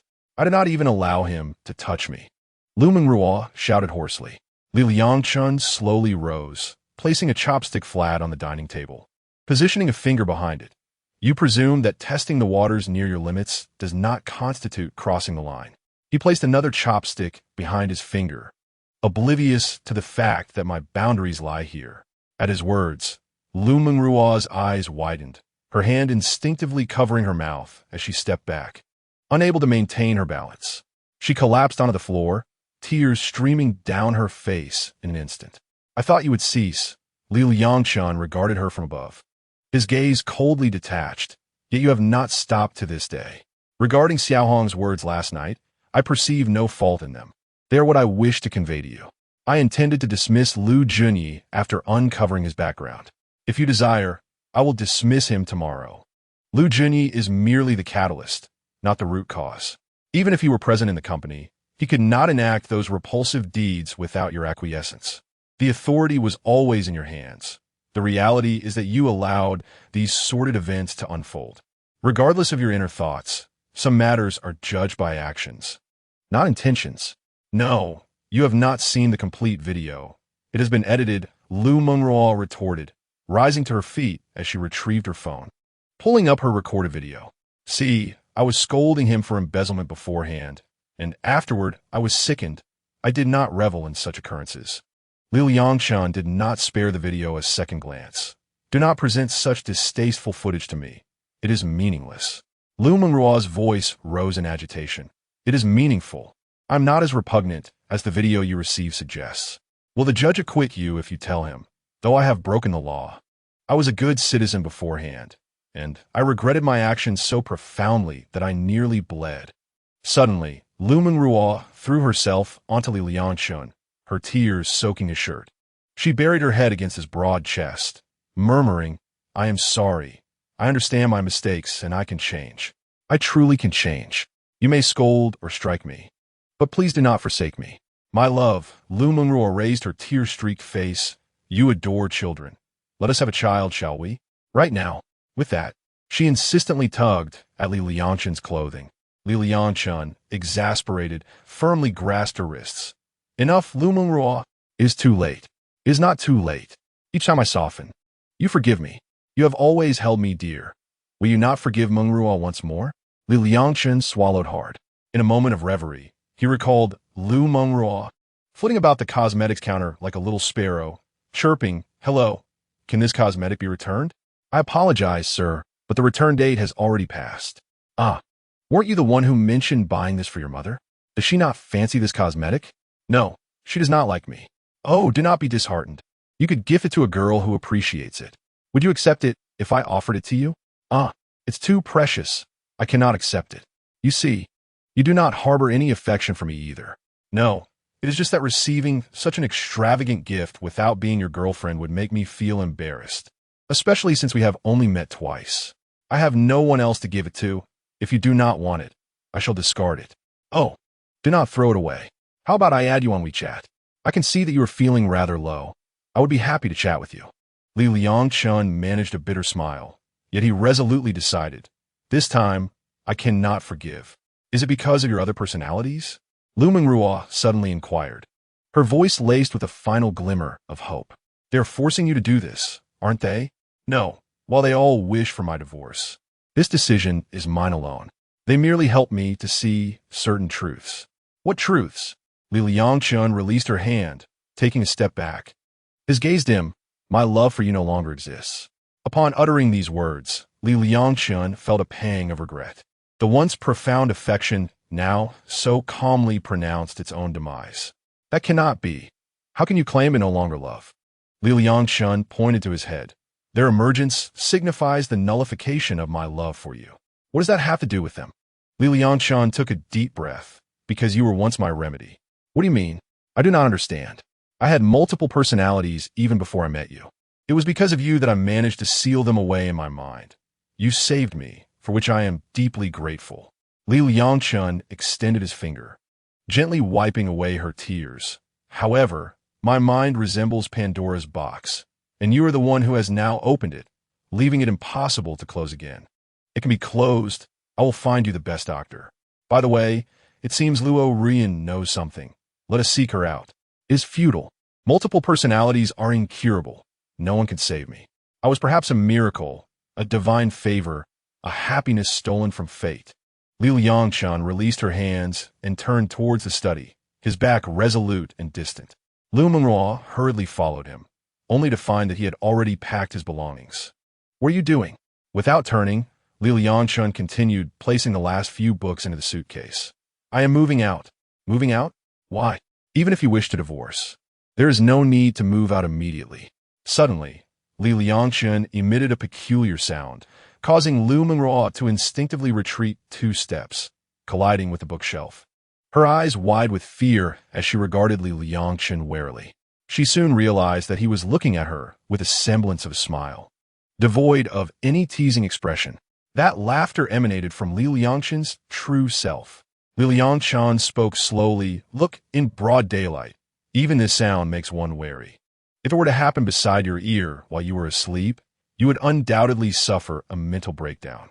Then, if you stay in the study, I shall simply close the door while I sleep at night. Liangchen shook his head.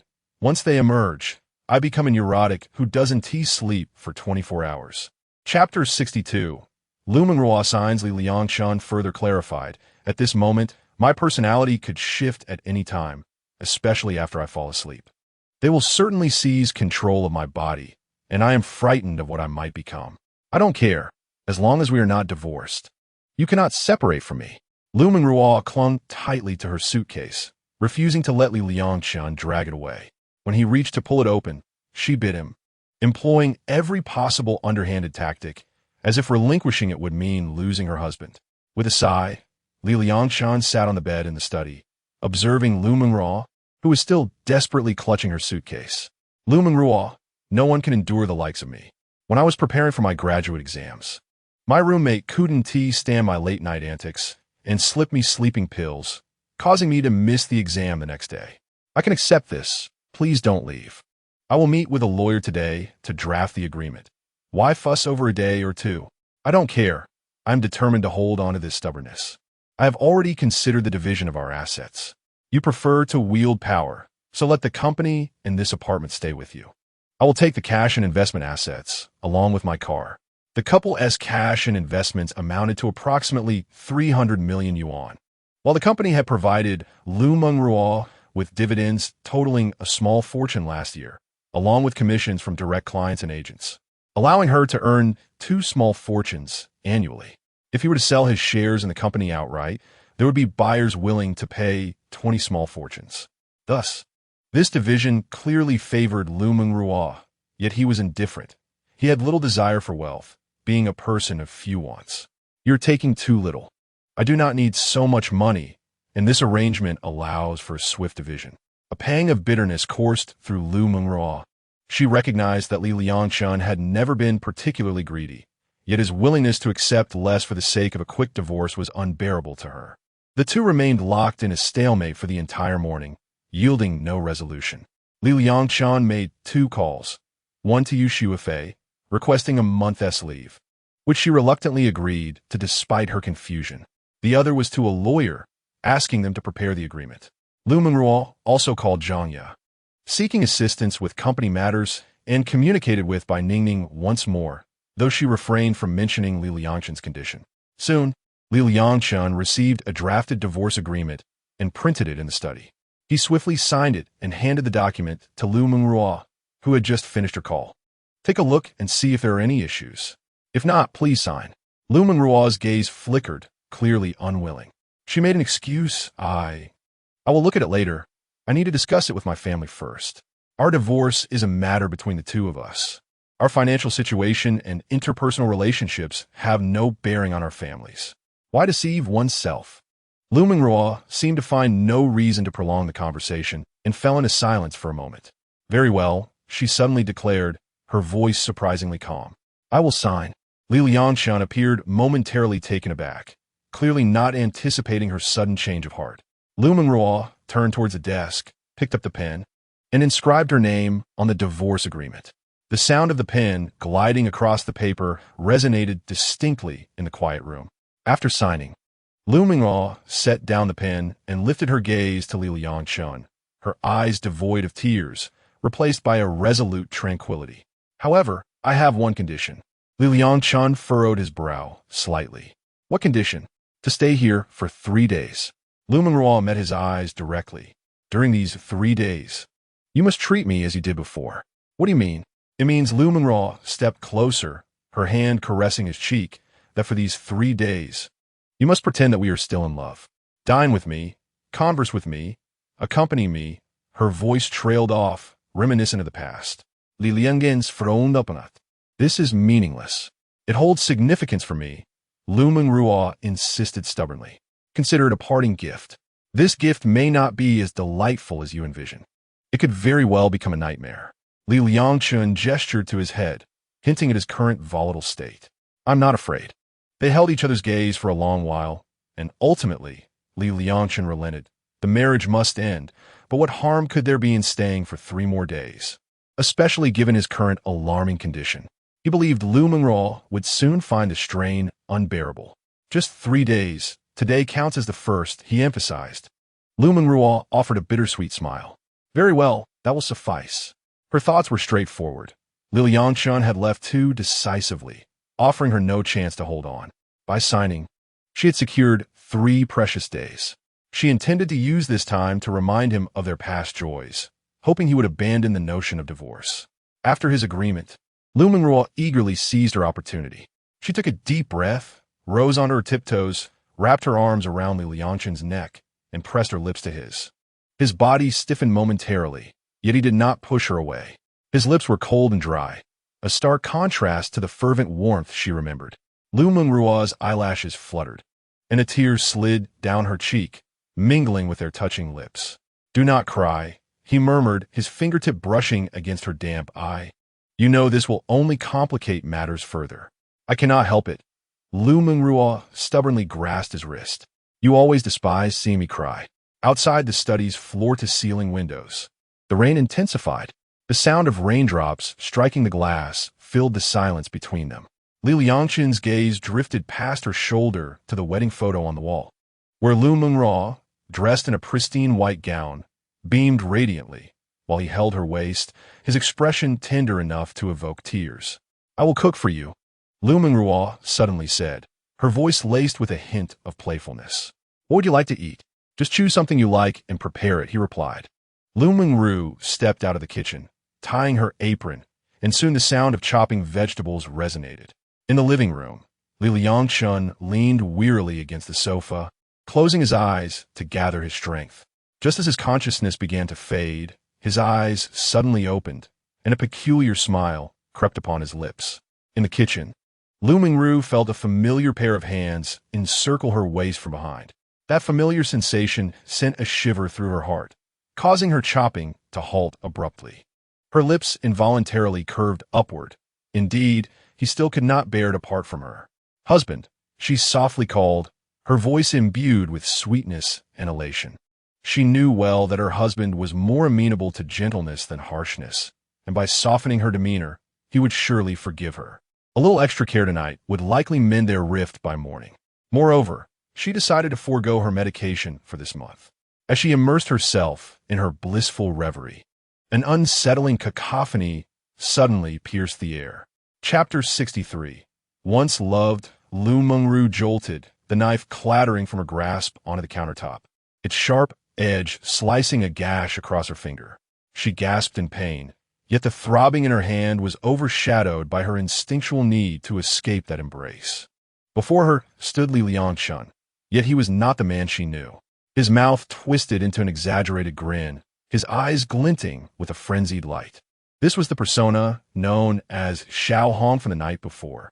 Taking a deep breath, she cautiously extended her hand. "Hello, Xiao Hong. I am Liu Mengruo. We could be friends." "Friends?" Xiao Hong's smile morphed into a sinister sneer. Suddenly, he screamed at the top of his lungs. Do you realize you trapped me in this monotonous existence for 4 years? That is more unbearable than death.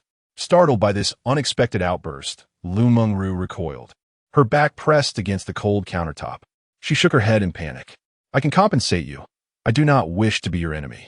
Alas, we are destined to be foes. I have no desire to keep you, this blissful couple, caged any longer. I no longer possess that capability. In truth, aside from this matter, we have no other conflicts.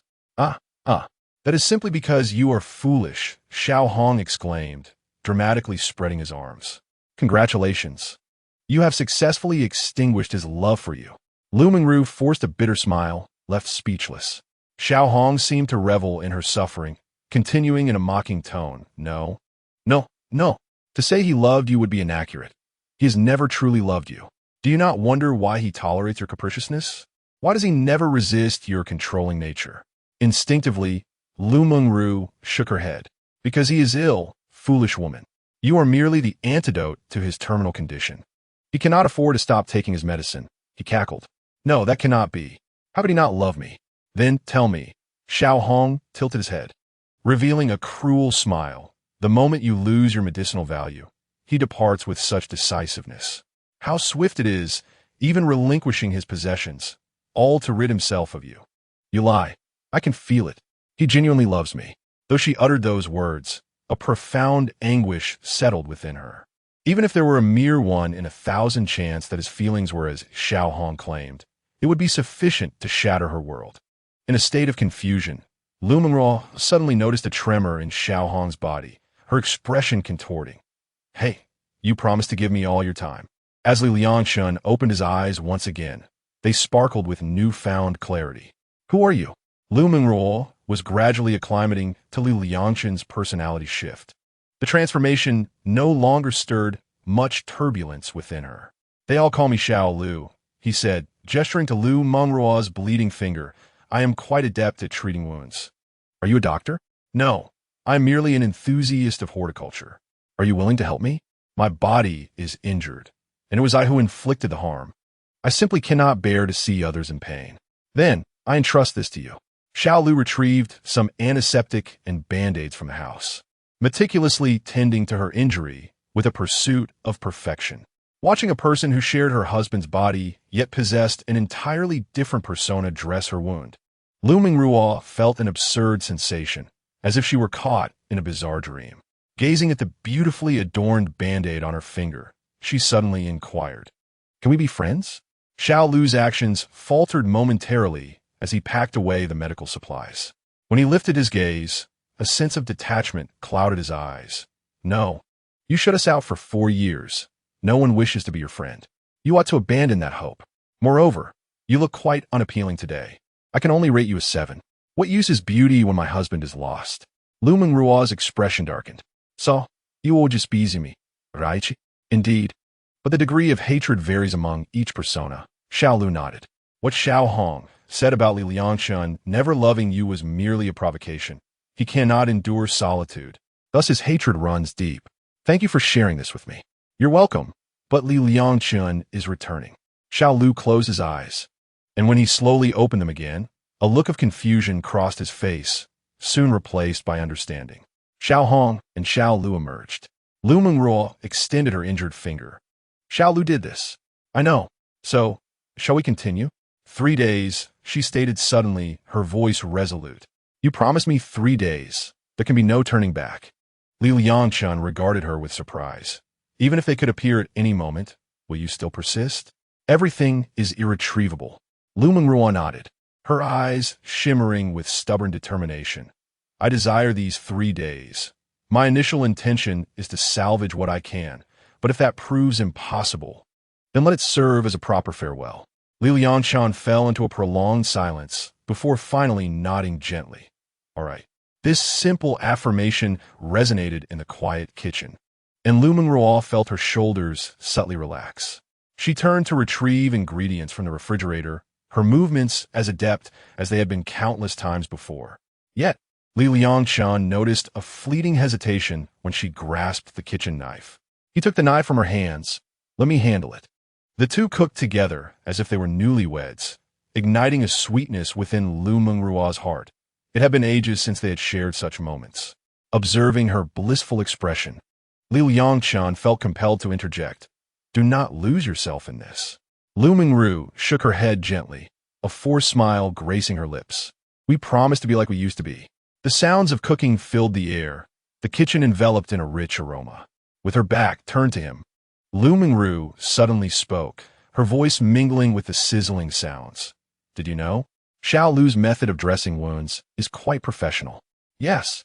All the injuries Xiao He sustained while boxing were treated by him. Xiao Hong remarked that you have never loved me. The cooking sounds ceased abruptly. A plate of minced meat and garlic shoots placed onto a porcelain dish, her voice suddenly clear, asserting, I am merely your medicine. Liangchen turned to face her and noticed the tension in her shoulders. Do you believe him? I do not, but I hope you can explain this to me personally. I have loved. Upon hearing this, Liu Mengruo's face revealed a bitter smile, stating it was not love, but it was love once. The two shared a tranquil lunch and watched a film together, Liu Mengruo eventually dozing off on Liangchen's lap. He carried her to the master bedroom and retreated to the study to write his novel. Unexpectedly, Liu Mengruo developed a fever that night. Liangchen observed the thermometer, his brow furrowing. 39 degrees. You should take some fever-reducing medicine. Liu Mengruo lay in bed, her cheeks slightly flushed, her normally rosy lips now dry and pale. All right, you feed me. Liangchen sat at the bedside, supporting her shoulder with one hand while bringing the pill to her lips with the other. Liu Mengruo swallowed the pill with his guidance and obediently drank a few sips of water. Thank you, dear. If you're unwell, just sleep well.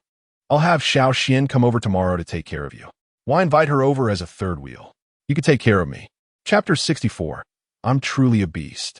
Liangchen replied, given my current condition, I'm not fit to care for you. If something arises at night, you won't be able to wake me, and they are not very kind to you. It's nothing, just a cold and fever. I can manage on my own. She insisted stubbornly, yet could not suppress a cough. Do not be willful. Liangchen leaned down to place a light kiss on her forehead. I'll take a shower. You should rest well, and the fever will subside. MHM. Liu Mengruo nodded obediently, a rare occurrence. Liangchen did not anticipate her sudden compliance. He took his sleepwear into the bathroom, and soon the sound of running water echoed within. As he showered, the bathroom door was abruptly pushed open, and Liu Mengruo, clad in a bathrobe, entered. She held her phone aloft, and it took Liangchen a moment to realize she was recording a video. He quickly grabbed a towel to cover himself. Liu Mengruo, what are you doing? Leaning against the doorframe, Liu Mengruo's bathrobe had already loosened at the collar. Her allure had not diminished. Her fair complexion blushed like a peach blossom, her eyes shimmering with spring's essence. Dear, soon you will no longer belong to me, and I wish to keep a memory. Liangchen was at a loss for words. Why keep such memories? Why this kind? Liu Mengruo suddenly tiptoed closer. Dear, just let me be willful just this once, all right? As she spoke, her bathrobe slipped, revealing skin flushed with fever. In a hazy steam, she resembled a flower at the peak of its bloom, poised to wither, breathtakingly beautiful yet heart-wrenchingly tragic. Liangchen's breath hitched.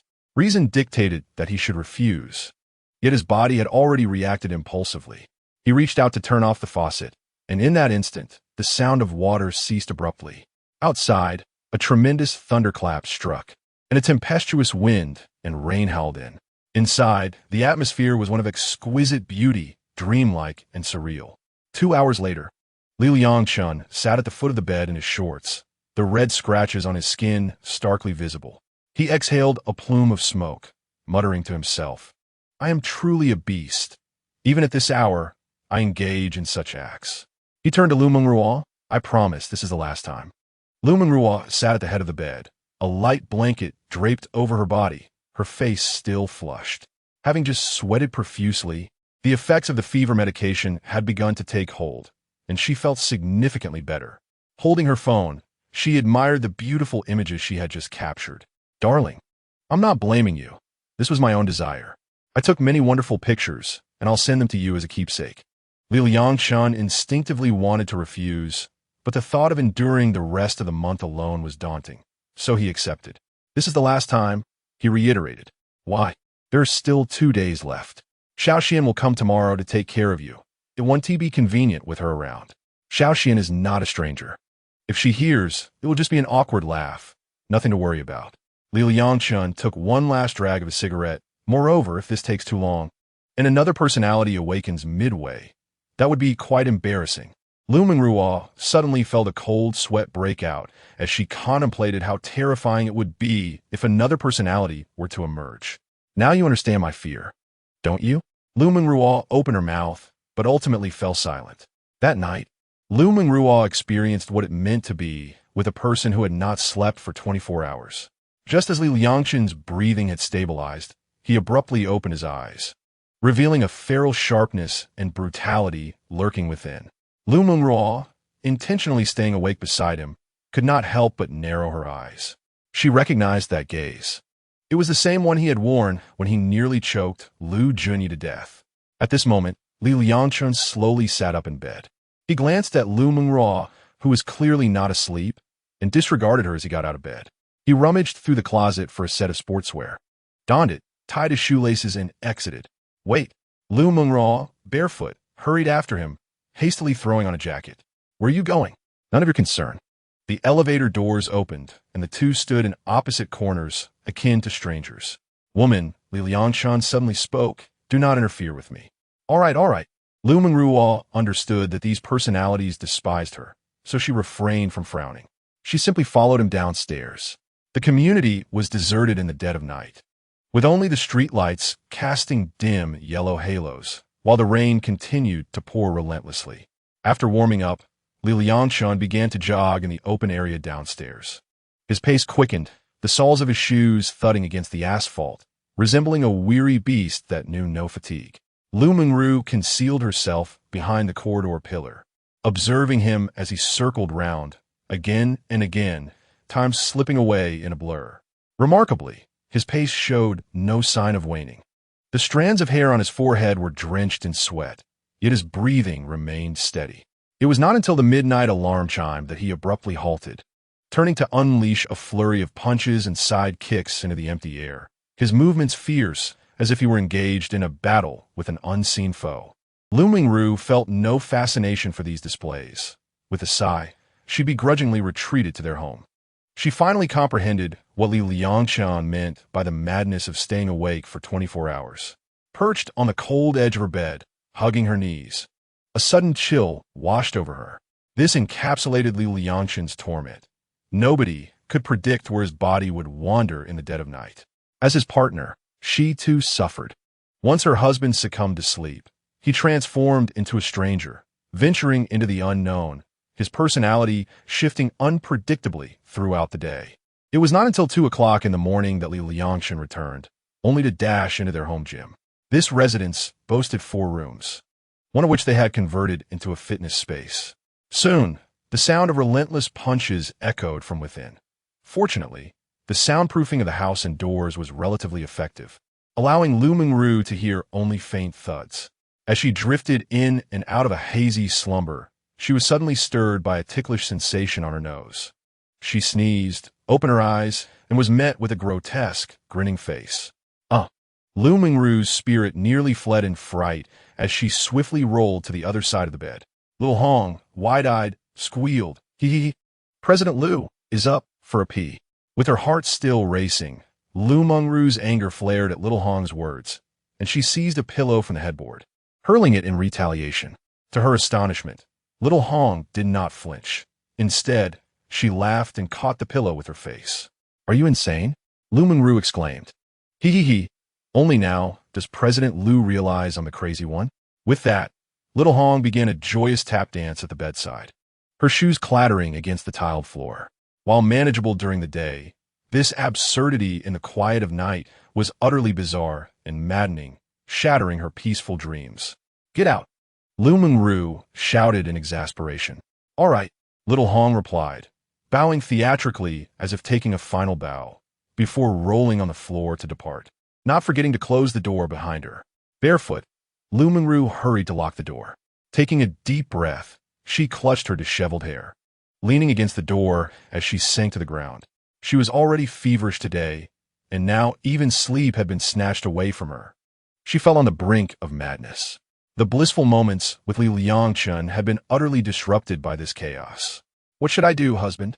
If you continue like this, we truly cannot return to how we were. Chapter 65. The arrival of Liu Shaoxian. The following day, Liangchen awoke in his study, his body aching all over.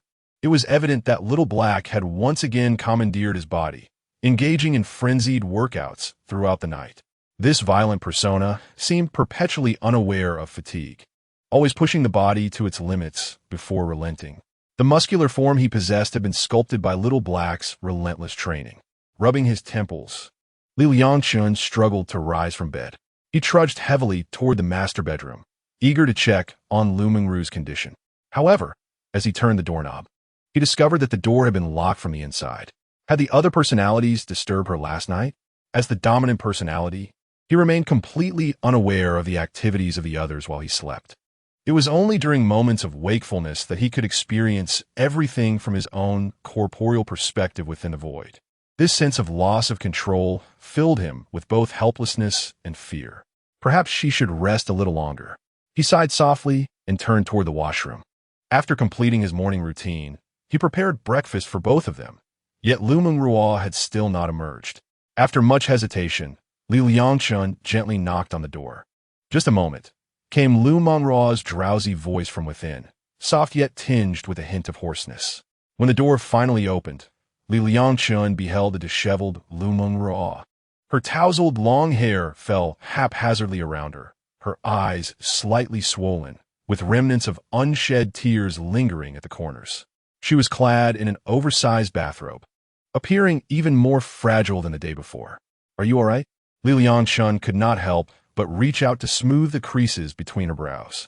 However, Liu Mengruo shot him a glare, her eyes a mixture of grievance and anger.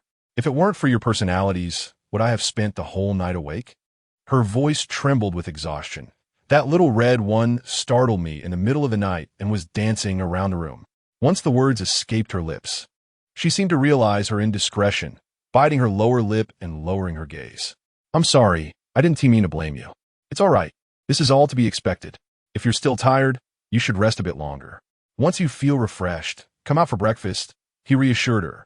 For the past 3 days, both had been on leave. The time they awoke was of little consequence, yet Liu Mengruo decided to rise. At the dining table, she observed Liangchen's weary demeanor and inquired, "Are you all right?" Liangchen responded, perplexed. Should that question be directed toward her? "You ran 20 laps in the basement last night, and then practiced boxing until who knows when. Is your body able to handle it?" "Oh, that's because Xiaohei came out, right? Don't you have memories of it?" "No, I have no recollection of events that occurred while I was asleep. Only during moments of wakefulness when I switch personalities do I perceive everything from a third-party perspective."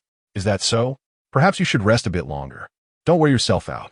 I do feel a bit sore today, but that's merely a result of not having trained at high intensity for a long time. After a week of exercise, those symptoms will dissipate, so don't worry." Liu Mengruo took a sip of milk and suddenly asked, "What does it feel like to see oneself being controlled by another personality from a third-party perspective?" Initially, there was fear. Later, it became quite fascinating. "You seem to take it lightly. I would be terrified." After finishing their meal, the two nestled on the sofa to watch an old film. Around noon, Liu Shaoxian arrived, dressed in a pure white dress paired with white shoes, exuding an air of youthful innocence. Upon entering, she called out, "Brother-in-law, is my sister okay?" Liangchen glanced at Liu Mengruo, who was curled up in his embrace, and reached under her arm to retrieve a thermometer. "Your sister has a slight fever, currently at 38 degrees, which is an improvement from yesterday. However, it seems she will continue to experience fluctuations in her condition over the next few days." "Why did you ask me to come over to care for her, brother-in-law?" Liu Shaoxian stood at the entrance, her white leather shoes still bearing a few droplets of rain.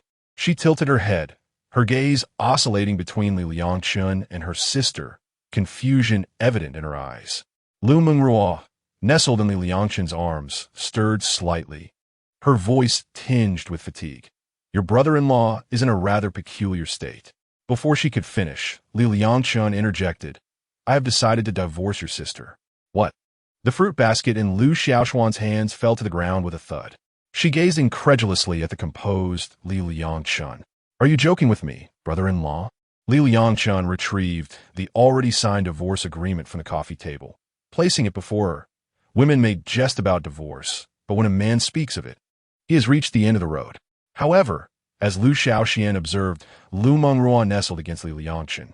It did not appear to her that they were on the verge of divorce.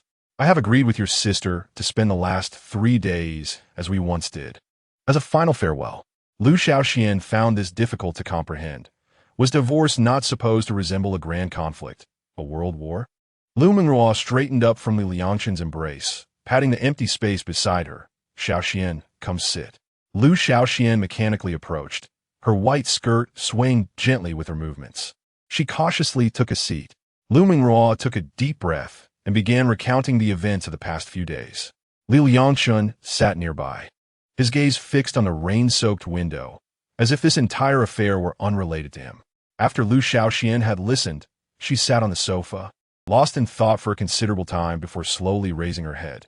So, what you're saying is that you, sister, have done something excessive, resulting in your brother-in-law's state of multiple personalities.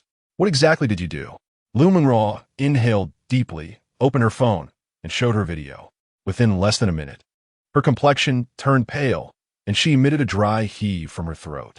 She abruptly hurled the phone back to her sister, as if it were something filthy. Sister, how could you do such a thing? Her voice was laced with incredulous shock. Do you not realize the humiliation this brings to your brother-in-law? I sigh. Liu Mengruo exhaled, locking her phone. I was overwhelmed, blinded by hatred. Liu Xiaoxian turned to Liangchen. Brother-in-law, is there truly no way to salvage this? Liangchen shook his head. It has come to this. There is no need for you to persuade me. Your sister and I have concluded our relationship. Liu Xiaoxian regarded this once envied couple, now reduced to this juncture, and her fantasies about love crumbled within her. Although her fondness for this brother-in-law bordered on excessive, the love between her sister and him had always been something she admired, akin to a sacred place in her heart that should not be defiled. Noticing her dazed state, Liu Mengruo, concerned that she might not take it well, comforted her. Sister, do not dwell too much on it. Even if we divorce, I will find a way to reconcile with him. Chapter 66. I went to steal a taste from my brother-in-law upon hearing this. Liangchen let out a gentle sigh and rose from the sofa. You two sisters have a chat. I shall prepare dinner. Liu Xiaoxuan, regaining her composure, transformed her sorrow into appetite. Brother-in-law, I want chicken. Very well. I shall make scallion oil chicken today. Liu Mengruo, with a playful touch, ruffled Liu Xiaoxuan's hair and remarked, I was worried you might be despondent, yet you perk up the moment food is mentioned. Liu Xiaoxuan grinned, declaring, in this vast world, nothing is more paramount than a good meal. All other troubles arise from being overly full. Are you mocking me? Indeed, I am. Why indulge in such trivial matters when you have squandered a good relationship? This statement plunged Liu Mengruo into contemplation. Was she truly being foolish? It seemed so, yet also felt otherwise. How vexing. Liangchen entered the kitchen, donned an apron, and skillfully began preparing lunch. The sound of water washing vegetables drowned out the sisters' hushed conversation in the living room. Liu Xiaoxuan leaned closer to her sister and whispered, Second sister, have you really separated? Liu Mengruo's gaze followed the tall figure in the kitchen, her fingers unconsciously stroking her knee. I have signed the divorce agreement, but I have yet to visit the Civil Affairs Bureau. As long as he remains in this house, I still have a chance. Even if we divorce, I will find a way to remarry him. But brother-in-law, Xiaoxian, do you know? I believe that every personality he possesses is a fragment of himself, merely magnified. Xiao He embodies his repressed anger. Xiao Hong represents his concealed rebellion, and Xiao LV showcases his gentle side. Second sister, what do you intend to do? I want to engage with each of these personalities. Determination sparkled in Liu Mengruo's eyes.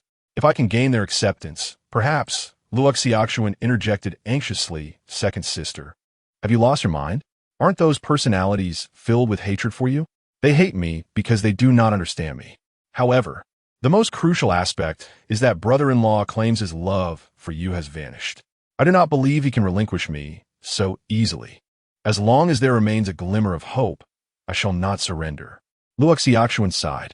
Though she felt her sister's approach was somewhat self-deceptive, she did not wish to see her brother-in-law slip away without clarity. Thus, she allowed her sister to try. The two exchanged casual banter for a while, during which enticing aromas wafted from the kitchen, igniting Liu Xiaoxuan's appetite. Suddenly, she stood up, smoothing the creases of her skirt. Second sister, you stay here. I shall go sneak a taste from brother-in-law. What are you saying? Why are you still provoking me at this moment? Liu Mengruo felt her temperature rising from irritation. Liu Xiaoxuan licked her lips and grinned slyly. I'm just stealing a taste of the dishes. Liu Mengruo, exasperated, threw a cushion from the sofa, which Liu Xiaoxuan dodged with a laugh. In the kitchen, golden brown chicken had been neatly sliced. Enli Liangchen was drizzling the fried shallots and prepared scallion oil sauce over the meat. Liu Xiaoxuan stealthily approached him from behind, seizing a drumstick while shielding herself from the dripping juices, and began to indulge. The upper lip was smeared with grease and scallions, a display utterly lacking in decorum. Should any admirers from the same school catch sight of her, it would surely be a shocking spectacle. Liangchen stood by the stove, his back turned to her, and suddenly spoke. Xiaoxian, have you been sneaking snacks again? Wow, brother-in-law, do you have eyes in the back of your head? How did you notice? Liu Xiaoxian discarded the polished chicken leg bone and licked the fragrant scallion oil from her fingers, resembling a habitual offender caught red-handed, showing no signs of embarrassment. Brother-in-law, is there really no chance for you and my sister? Liu Xiaoxian leaned closer and whispered to Liangchen. Liangchen pausa momentarily. The spatula tracing rhythmic arcs within the frying pan. That is not your concern, he replied. However, Liu Xiaoxian suddenly lowered her voice. But if you were to divorce, could I still call you brother-in-law? At last, Liangchen turned around, meeting Liu Xiaoxian's gaze, which brimmed with anxiety. He smiled gently. Silly girl, of course you can. Then if I wanted to play with you, you cannot refuse me with excuses. All right, regardless of what happens between me and your sister, you will always be my little sister. Liu Xiaoxian felt a sudden sting in her nose, tears welling in her eyes as she tugged at Liangchen's sleeve. I don't want you to get divorced. You clearly love each other so much. Liangchen's body stiffened. After a moment, he gently pushed Liu Xiaoxian away. Go call your sister for dinner. At lunchtime, the three of them sat around the dining table, the atmosphere delicate and strained. Liu Xiaoxian recounted amusing tales from school in an attempt to lighten the mood, yet the other two seemed decidedly unenthused. Liu Mengruo was feverish and unwell, while Liangchen was still grappling with lingering aches, his hands trembling from the recent cooking. Noticing the somber mood, Liu Xiaoxian suddenly slammed her hand on the table. I have a proposal. Liu Mengruo wiped her mouth with a napkin and asked, what peculiar idea do you have this time? Second sister, it's not a peculiar idea. It's a splendid proposal. All right? Just hear me out. Since you both agree to spend 3 days together like before, let us go watch a movie this afternoon. We can see that newly released romance film. Liu Mengruo's eyes briefly sparkled, but soon dimmed. Your brother-in-law, isn't suited for crowded places right now. Huh? Then let us find a less crowded cinema. Liangchen interjected. Your sister has a fever. It's not advisable for her to go out. I called you here to take care of her, not for leisure. Fine. Then what should the three of us do? Shall we play dodiju? Liangchen, not wishing to exert himself too much, agreed, and Liu Mengruo, seeing his consent, also acquiesced. The three played dodiju for the entire afternoon. Seizing the moment when Liangchen went to the restroom, Liu Xiaoxian quietly asked, second sister, didn't you say brother-in-law occasionally switches personalities during the day? How come he hasn't changed even once since I arrived? Liu Mengruo found this observation curious. Based on her experience from the previous day, at least 3 other personalities would typically surface during the daytime. Nevertheless, she dismissed it as a mere fluctuation in frequency. Perhaps today, he simply hasn't manifested. Perhaps I am my brother-in-law's lucky star. Ever since my arrival, his fortune has soared, and no malevolent spirits dare approach. Liu Mengruo gently patted her head and laughed. Then let me absorb some of your luck. In your dreams. Liu Xiaoxian quickly tilted her head to evade. Although the presence of Liu Xiaoxian like a bright light bulb, prevented her from being too forward with her husband. The joy brought by this lively spirit certainly alleviated her suppressed mood. Chapter 67. The Little White Boat. As the evening unfolded, however, the other personalities of Liangchen did not manifest. After Liu Shaoxian and Liu Mengruo finished bathing in the master bedroom's bathroom, they reclined on the grand bed, their silk pajamas hugging their forms and accentuating their perfect curves. "Sister, is it true that brother-in-law has multiple personalities, as you said?" Liu Shaoxian suddenly inquired. "You mentioned that the frequency of transitions is not low, yet I haven't witnessed any during my stay." "Well, who knows what the situation is today? Are you two playing tricks on me? Can such matters be a jest? Do you think your sister and brother-in-law lack decorum?" "True. I must admit, I am a bit curious about what brother-in-law's personality changes entail. What is there to see? A complete transformation of character may be amusing to outsiders, but it is a nightmare for one's partner." "You do make a valid point." Liu Shaoxian nodded, suddenly wearing a playful expression. She turned to embrace Liu Mengruo's delicate form, her lips grazing her ear as she whispered, "Sister, if you shift your perspective, you might feel much better." "What do you mean by shifting perspective?" "You mentioned that brother-in-law has numerous personalities within him. Doesn't that imply dating several versions of him simultaneously? It sounds rather thrilling." Liu Mengruo playfully flicked her forehead. "What are you thinking, you little mischievous girl? Always fixated on such lewd thoughts, never serious. Where's the indecency in that? I am merely alleviating your worries from a worldview standpoint. Look, the horizons have broadened. None of those are truly your brother-in-law." "What do you mean they aren't brother-in-law? Didn't you say that each personality is a facet of him, merely magnified?" "While that is true, they are still distinct from Liangchen, and each one harbors disdain towards me. I can at most tolerate being friends with them." "Is that so? Perhaps you have yet to experience it. I find it quite amusing. The one I cherish transforming faces to amuse me. Just thinking about it excites me. Tonight, when Liangchen falls asleep, they will undoubtedly emerge. At that time, I shall take you to witness it for yourself." Meanwhile, in the study, Liangchen curled up in a peculiar position on his genuine leather swivel chair, his knees drawn to his chest, toes tightly curled, and right hand clutching colored pens. In the blue sky of the galaxy, there's a little white boat. He hummed a tuneless nursery rhyme, his voice a mere whisper as the brush in his right hand delicately traced the paper. Before him, a white sheet lay unfurled, adorned with a simplistic childlike drawing that grew richer with each stroke he laid down. At the center of the scene lies a crooked yellow and white little boat, adrift upon azure waves, amidst which a gray vortex swirls. 6 diminutive figures, clad in black, white, blue, green, gold, and red, stand upon the vessel. Curiously, despite the theme's childishness, each stroke emanates the simplicity and precision characteristic of a skilled artist. The blue waves and whirlpool are rendered with a mere handful of strokes, capturing a sense of dynamism, while the boat's contours, though simplistic, exude an extraordinary liveliness. Suddenly, he halts his brush, tilting his head to scrutinize his creation, a blissful and innocent smile gracing his face. "Xiao paints beautifully," he exclaims to himself, his voice brimming with childlike exuberance. With his right hand, he signs the corner of the paper with a whimsical character for Chun, deliberately adding a playful wave beneath it. Just then, a gentle knock at the door interrupts him. This sound strikes like thunder, instantly shattering his childlike world of joy. He whirls around to the door, his movements becoming frantic. The cap of the colored pencil is haphazardly replaced, and in his nervousness, he fumbles repeatedly before aligning it correctly. He swiftly crumples the drawing into a ball, akin to a child wishing to erase a wrongdoing, and anxiously tosses it beneath the table. "Darling," comes the voice of Liu Mengruo from beyond the door. "May I come in?" He hastily scrambles to the windowsill, a flicker of fear flashing in his eyes. When Liu Mengruo pushes the door open, she sees her husband crouched with his back to her on the windowsill. He seems almost embedded in the corner, his shoulders tense, exuding a vulnerability unbefitting an adult's physique. "Darling?" She enters cautiously, her cute slippers padding softly on the floor. "Are you all right?" The figure by the windowsill visibly shrinks, startled by her voice.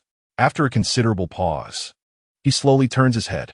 When that familiar face is fully revealed, Liu Mengruo's heart jolts. Those eyes, though still belonging to Liangchen, now reflect an entirely altered spirit.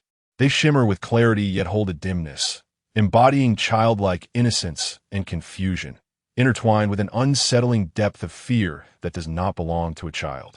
In that instant, Liu Mengruo comprehends that the figure crouched at the windowsill is not her husband himself. Brother-in-law, Liu Shaoxian, who had followed in, also perceives the anomaly in Liangchen. Crouched in the corner of the windowsill, upon seeing Liu Shaoxian, he becomes even more agitated, retreating further back, though the window behind him offers no escape. Shoo! Liu Mengruo places a finger to her lips, signaling Liu Shaoxian to be silent. Liu Shaoxian nods in understanding and leans closer to whisper, "Is this another personality?" Liu Mengruo slightly nods, smiling gently at the frightened Liangchen hidden there, deliberately softening her tone as if soothing a preschool child. "Hello? Could you tell me who you are?" "I am Liangchen," he responds, his gaze flickering, voice becoming higher-pitched, still retaining traces of an adult male's timbre, yet clearly mimicking a child's. "I am Qinshan." Liu Mengruo, perplexed, inquires, "Aren't you all named after colors?" "My sister can also call me Xiaobai." "Sister?" The corners of Liu Mengruo's lips curl upward, her eyes glinting with playful intrigue.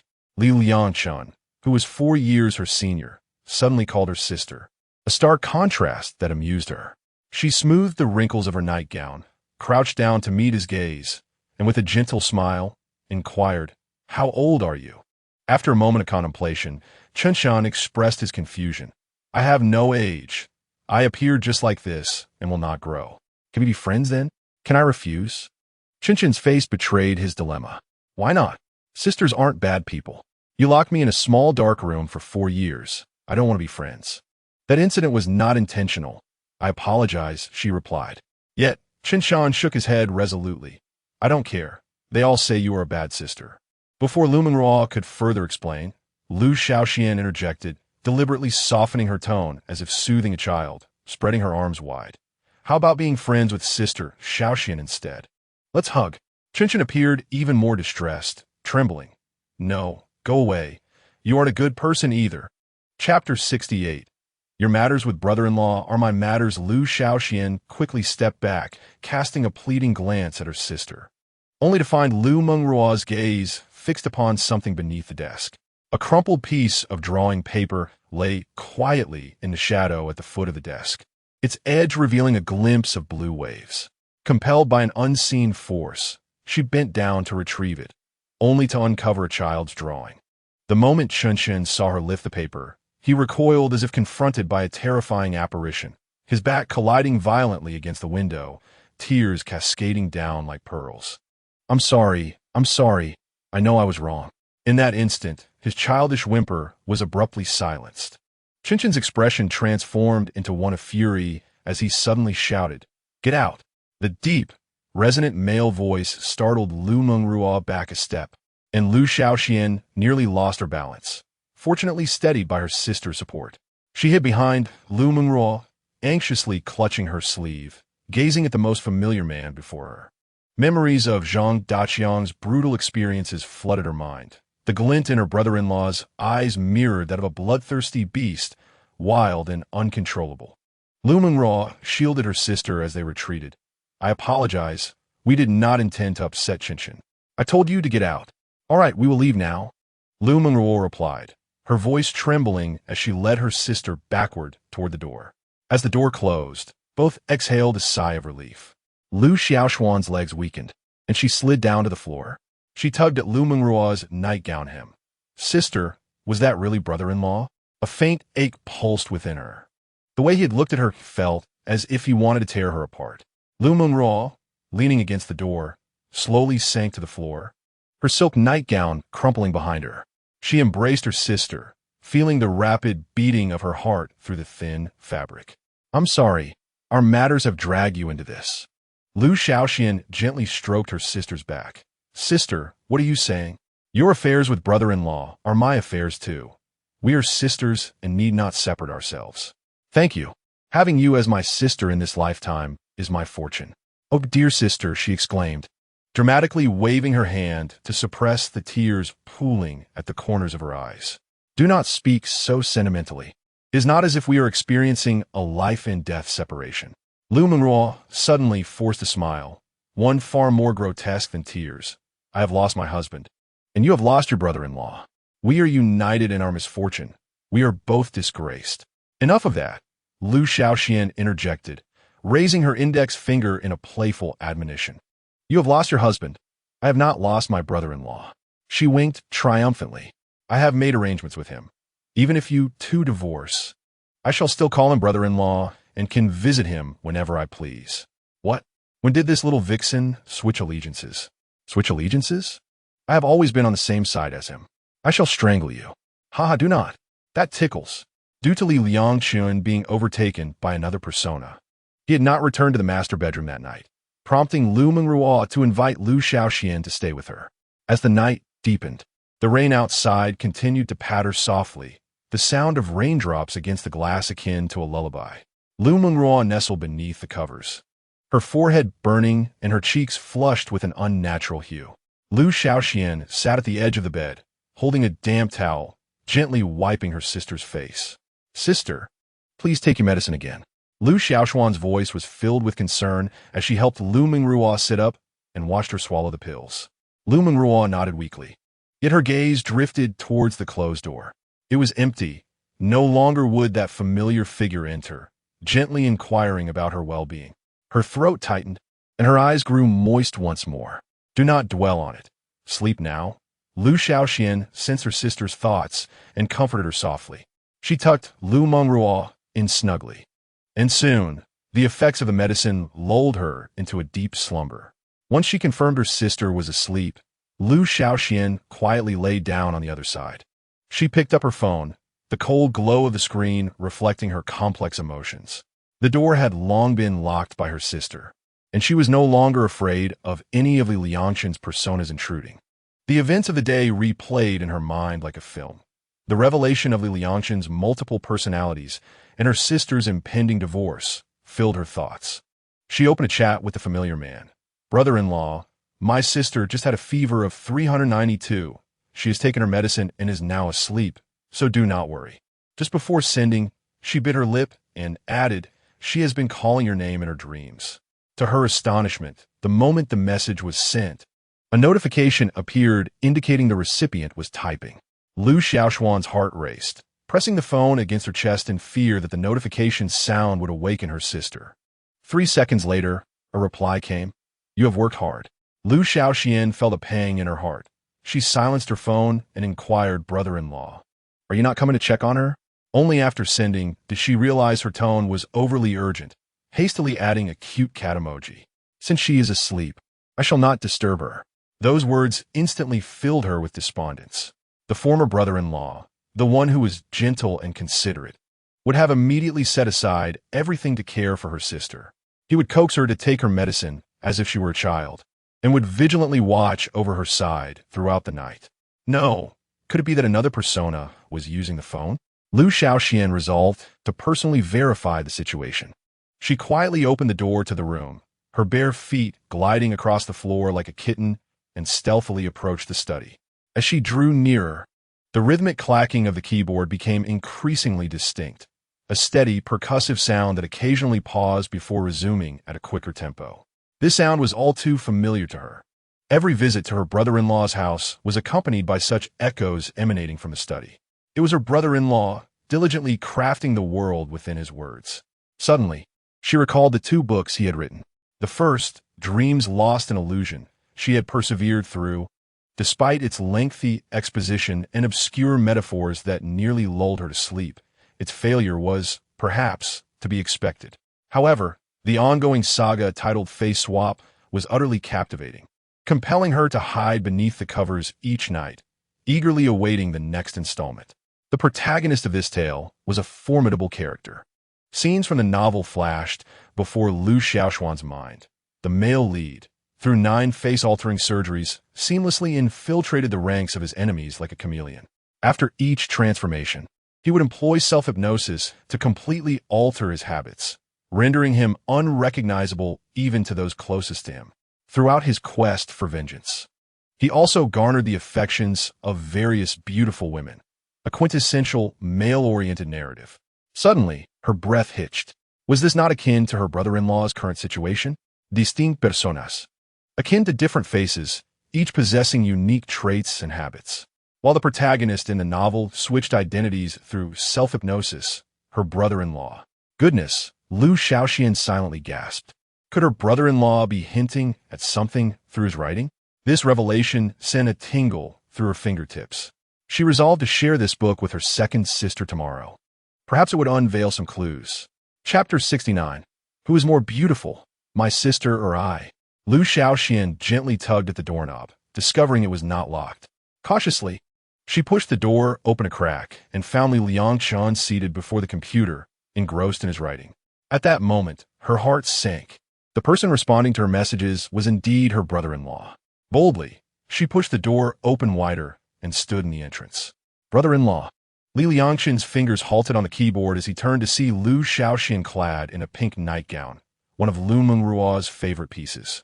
The reason for this affection was undoubtedly due to Liangchen's own fondness for it.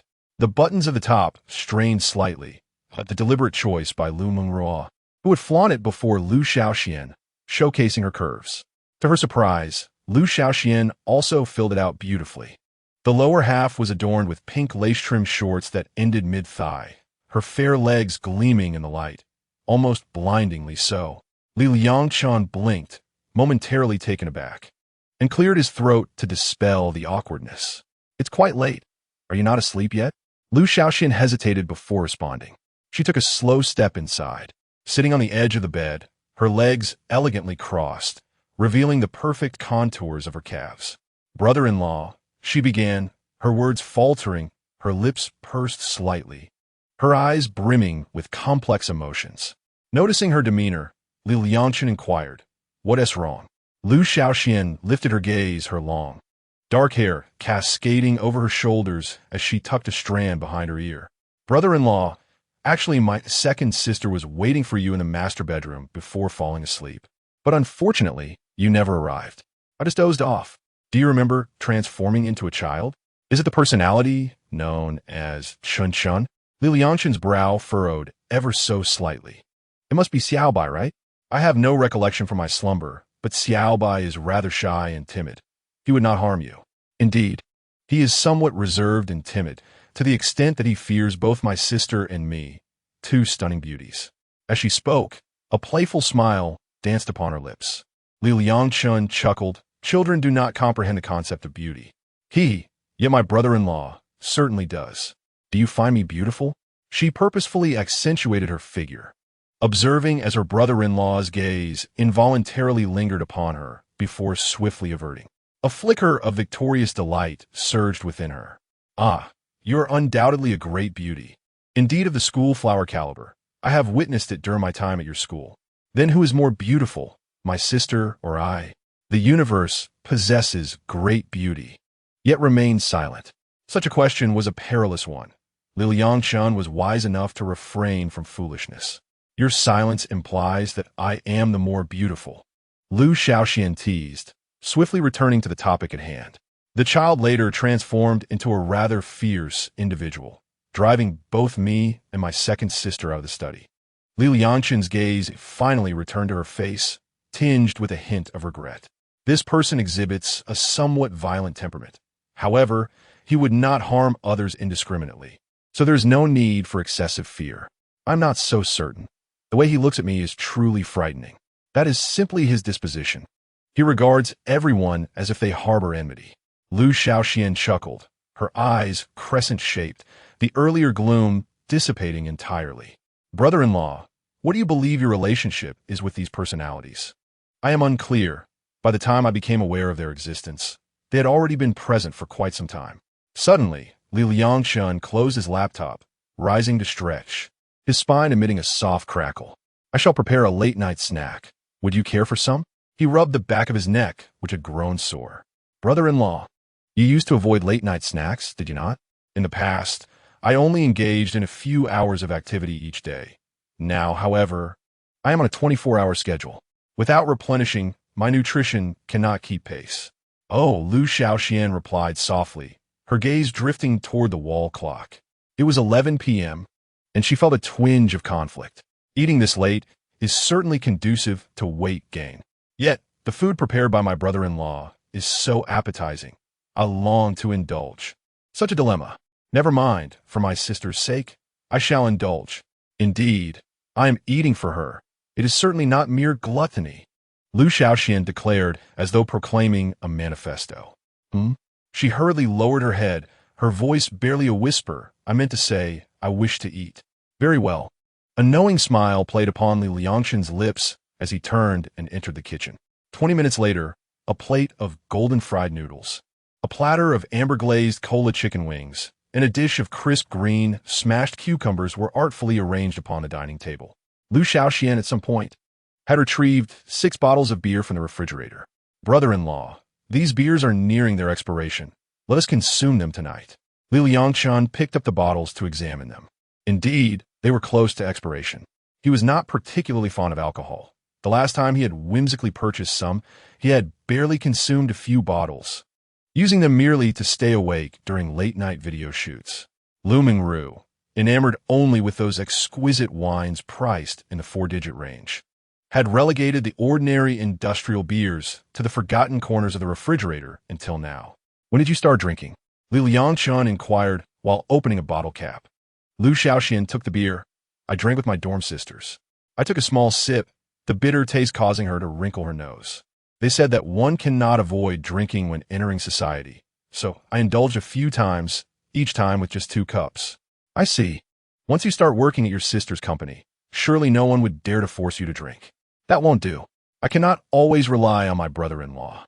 I must carve out my own path.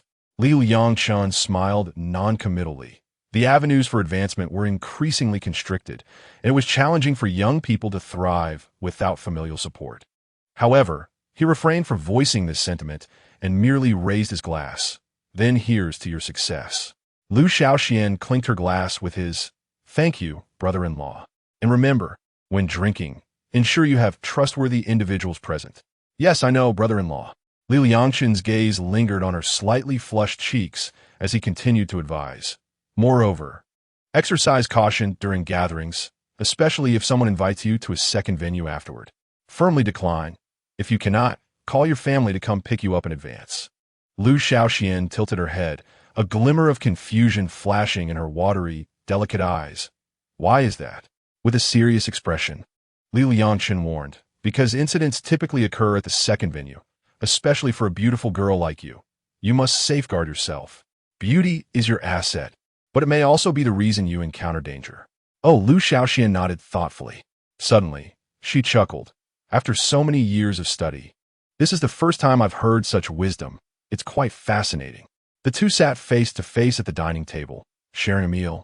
But Lu Xiaoxian gradually let go of her inhibitions regarding alcohol, her cheeks becoming ever more rosy under the influence of the drink. In her tipsy state, her words flowed freely, transitioning from amusing school anecdotes to dormitory gossip, resembling a joyful chatterbox. Liangchen listened with a smile, nodding occasionally, his gaze imbued with a brotherly affection. Abruptly, her expression turned serious. Brother-in-law, are you really going to the Civil Affairs Bureau the day after tomorrow? Yes. Liangchen replied without hesitation. The decision will not change.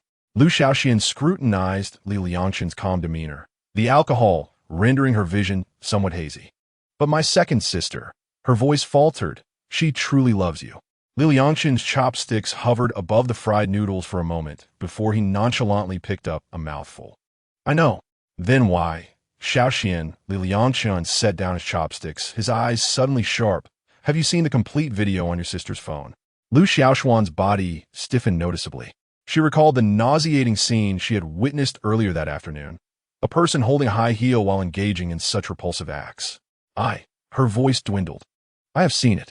And do you think, he pressed, a normal person would behave in such a manner? Liangchen's voice was soft yet as sharp as a blade. Do you believe I should continue to tolerate such behavior? Lu Xiaoxian opened her mouth but could not muster a sound.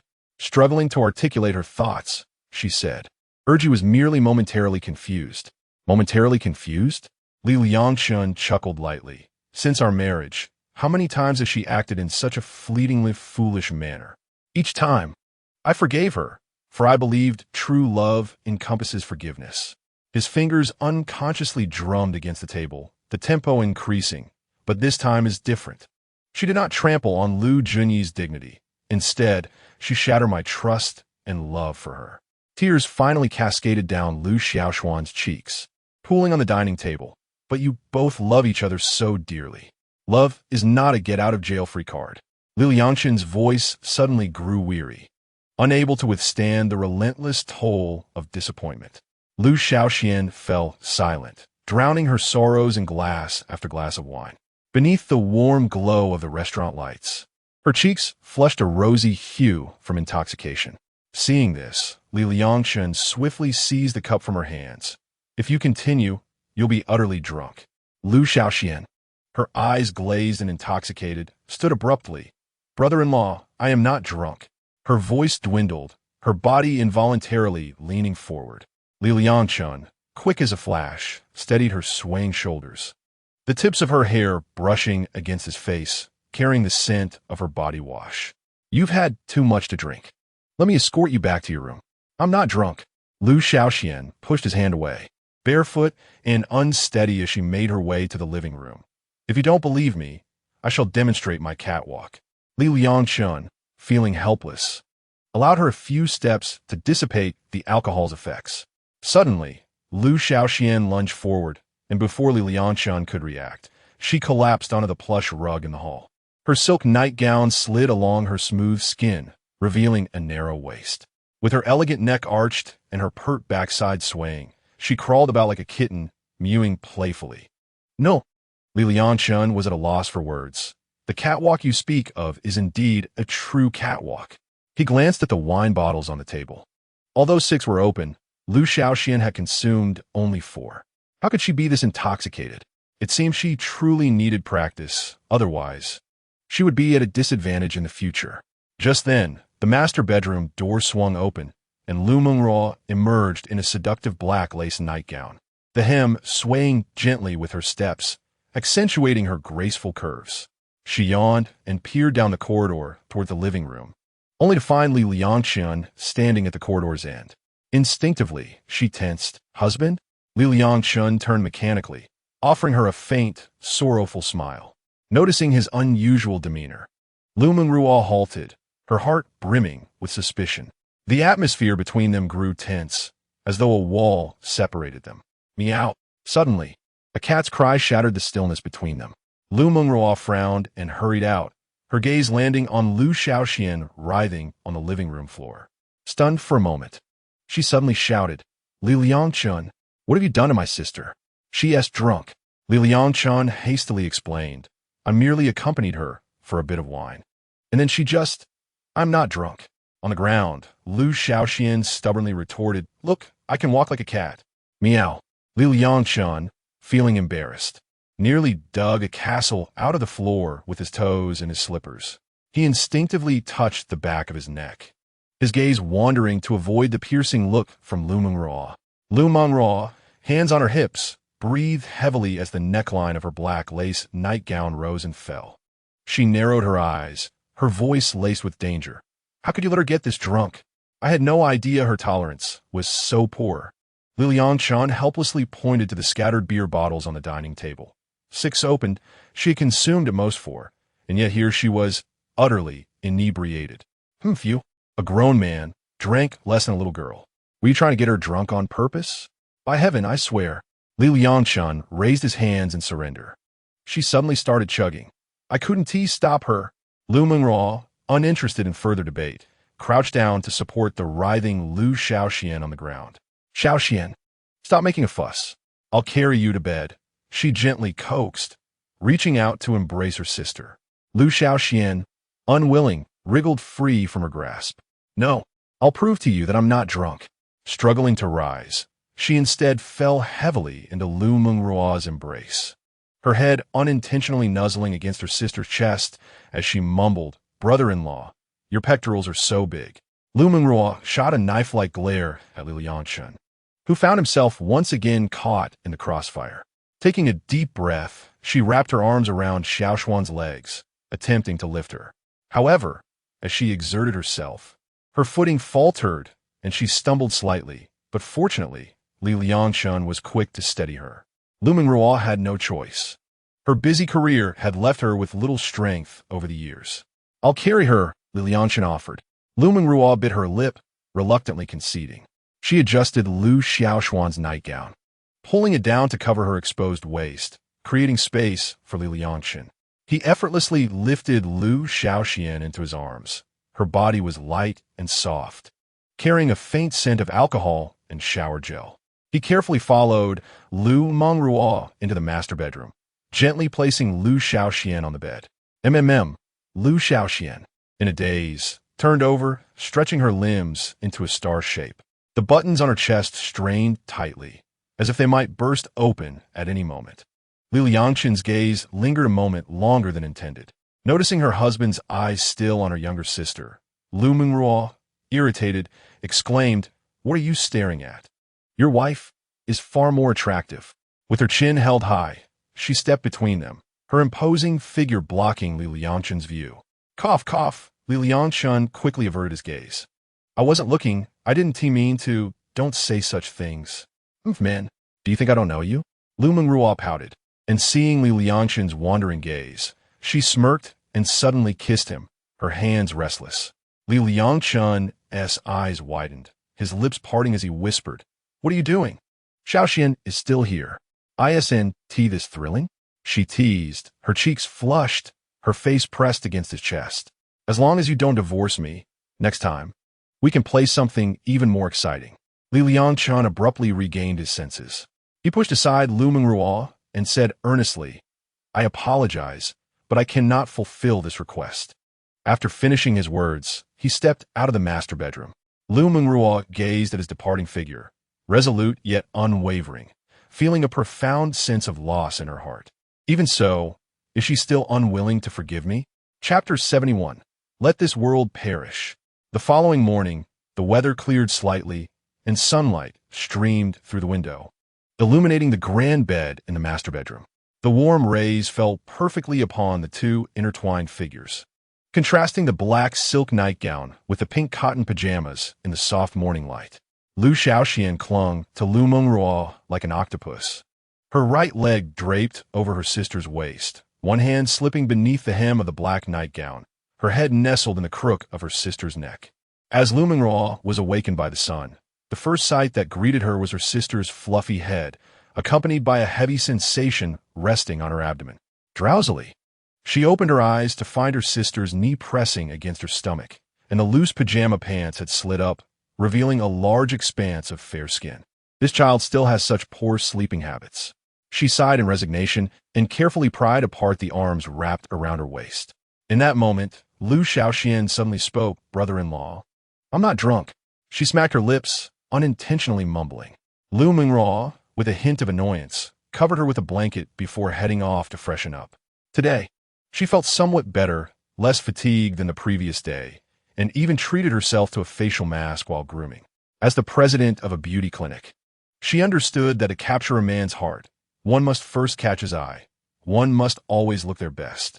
Upon returning from her grooming, she found Liu Xiaoxian already awake, sitting at the edge of the bed, lost in thought. "You drank so much last night. I suppose you're not feeling well now?" Liu Mengruo remarked with a hint of sarcasm. Liu Xiaoxian rubbed her swollen temples. "The drunkenness isn't too bad. Just a bit of headache, but I had a strange dream that felt so real." Liu Mengruo lay back beside her, the black lace nightgown accentuating her curves. She swept her long hair behind her. "What was the dream? Tell me about it." Liu Xiaoxian also lay down next to her, turned to her side. "You can't laugh at me when I tell you. Rest assured, I won't laugh at you." "Well, I dreamt that I turned into a cat, and then brother-in-law was playing with me at home." Uffed. Liu Mengruo couldn't contain herself, causing her facial mask to lift at one corner. She hurriedly smoothed it down, but her shoulders began to shake uncontrollably. I'm sorry, but ha ha ha." "Second sister," Liu Xiaoxian said, feeling aggrieved. "Didn't we agree not to laugh?" Liu Mengruo laughed until tears streamed down her face, wiping her eyes and taking a few deep breaths to regain her composure. "I'm sorry. I couldn't help it. She continued to chuckle, her entire body curling up in mirth. When she finally calmed down, she turned to embrace her sister's slender waist, her cherry lips close to her ear. Let me tell you something even funnier. You weren't dreaming. It was real. What? Liu Shaoxian looked at her sister in disbelief. Second sister, you must be joking. Liu Mengruo, observing her sister's pale visage, struggled to suppress her laughter as she pointed to her phone. I recorded a video last night. Would you like to see it? No. Liu Shaoxian shrieked, lunging forward to snatch the phone, only to be deftly evaded by her sister. Last night, you drank too much and insisted on strutting like a model, Liu Mengruo teased, pausing for effect. It was indeed a model walk. You even sprawled on the ground, wiggling your hips and imitating a cat's meow. The expression on Liu Xiaoxuan's face froze, her exquisite features reflecting a blend of impending collapse and numbness. She lethargically fell back onto the bed, resembling a soulless doll, her vacant gaze fixed upon the ceiling. I can't face anyone. Let the world perish. Yet, the world remained unchanged, blissfully intact. Sunlight streamed through the window, illuminating her form, but failing to dispel the gloom that enveloped her. She grasped a pillow to shield her face, emitting a long, despairing wail. Just let me die. Eventually, Liu Mengruo's conscience stirred. She gently patted her sister's shoulder. All right, I was just teasing you. There's no video at all. Besides, your brother-in-law isn't a stranger. It's not as if he LL mock you to your face. Isn't it more humiliating to have it witnessed by others? Liu Shaoxian retorted from beneath her pillow, her voice muffled. My angelic image of my brother-in-law's eyes is utterly ruined. Liu Mengruo beamed with mischief, seemingly not yet satiated with her teasing. She added with embellishment, oh, and remember how you mentioned wanting to engage in something more exhilarating with your brother-in-law? What? Liu Shaoxian sat up abruptly, her pillow tumbling to the floor. Her tone transformed. What else did I say? You said, Liu Mengruo elongated the words, relishing her sister's horrified expression, that next time, you'd wear a cat-eared maid outfit for him.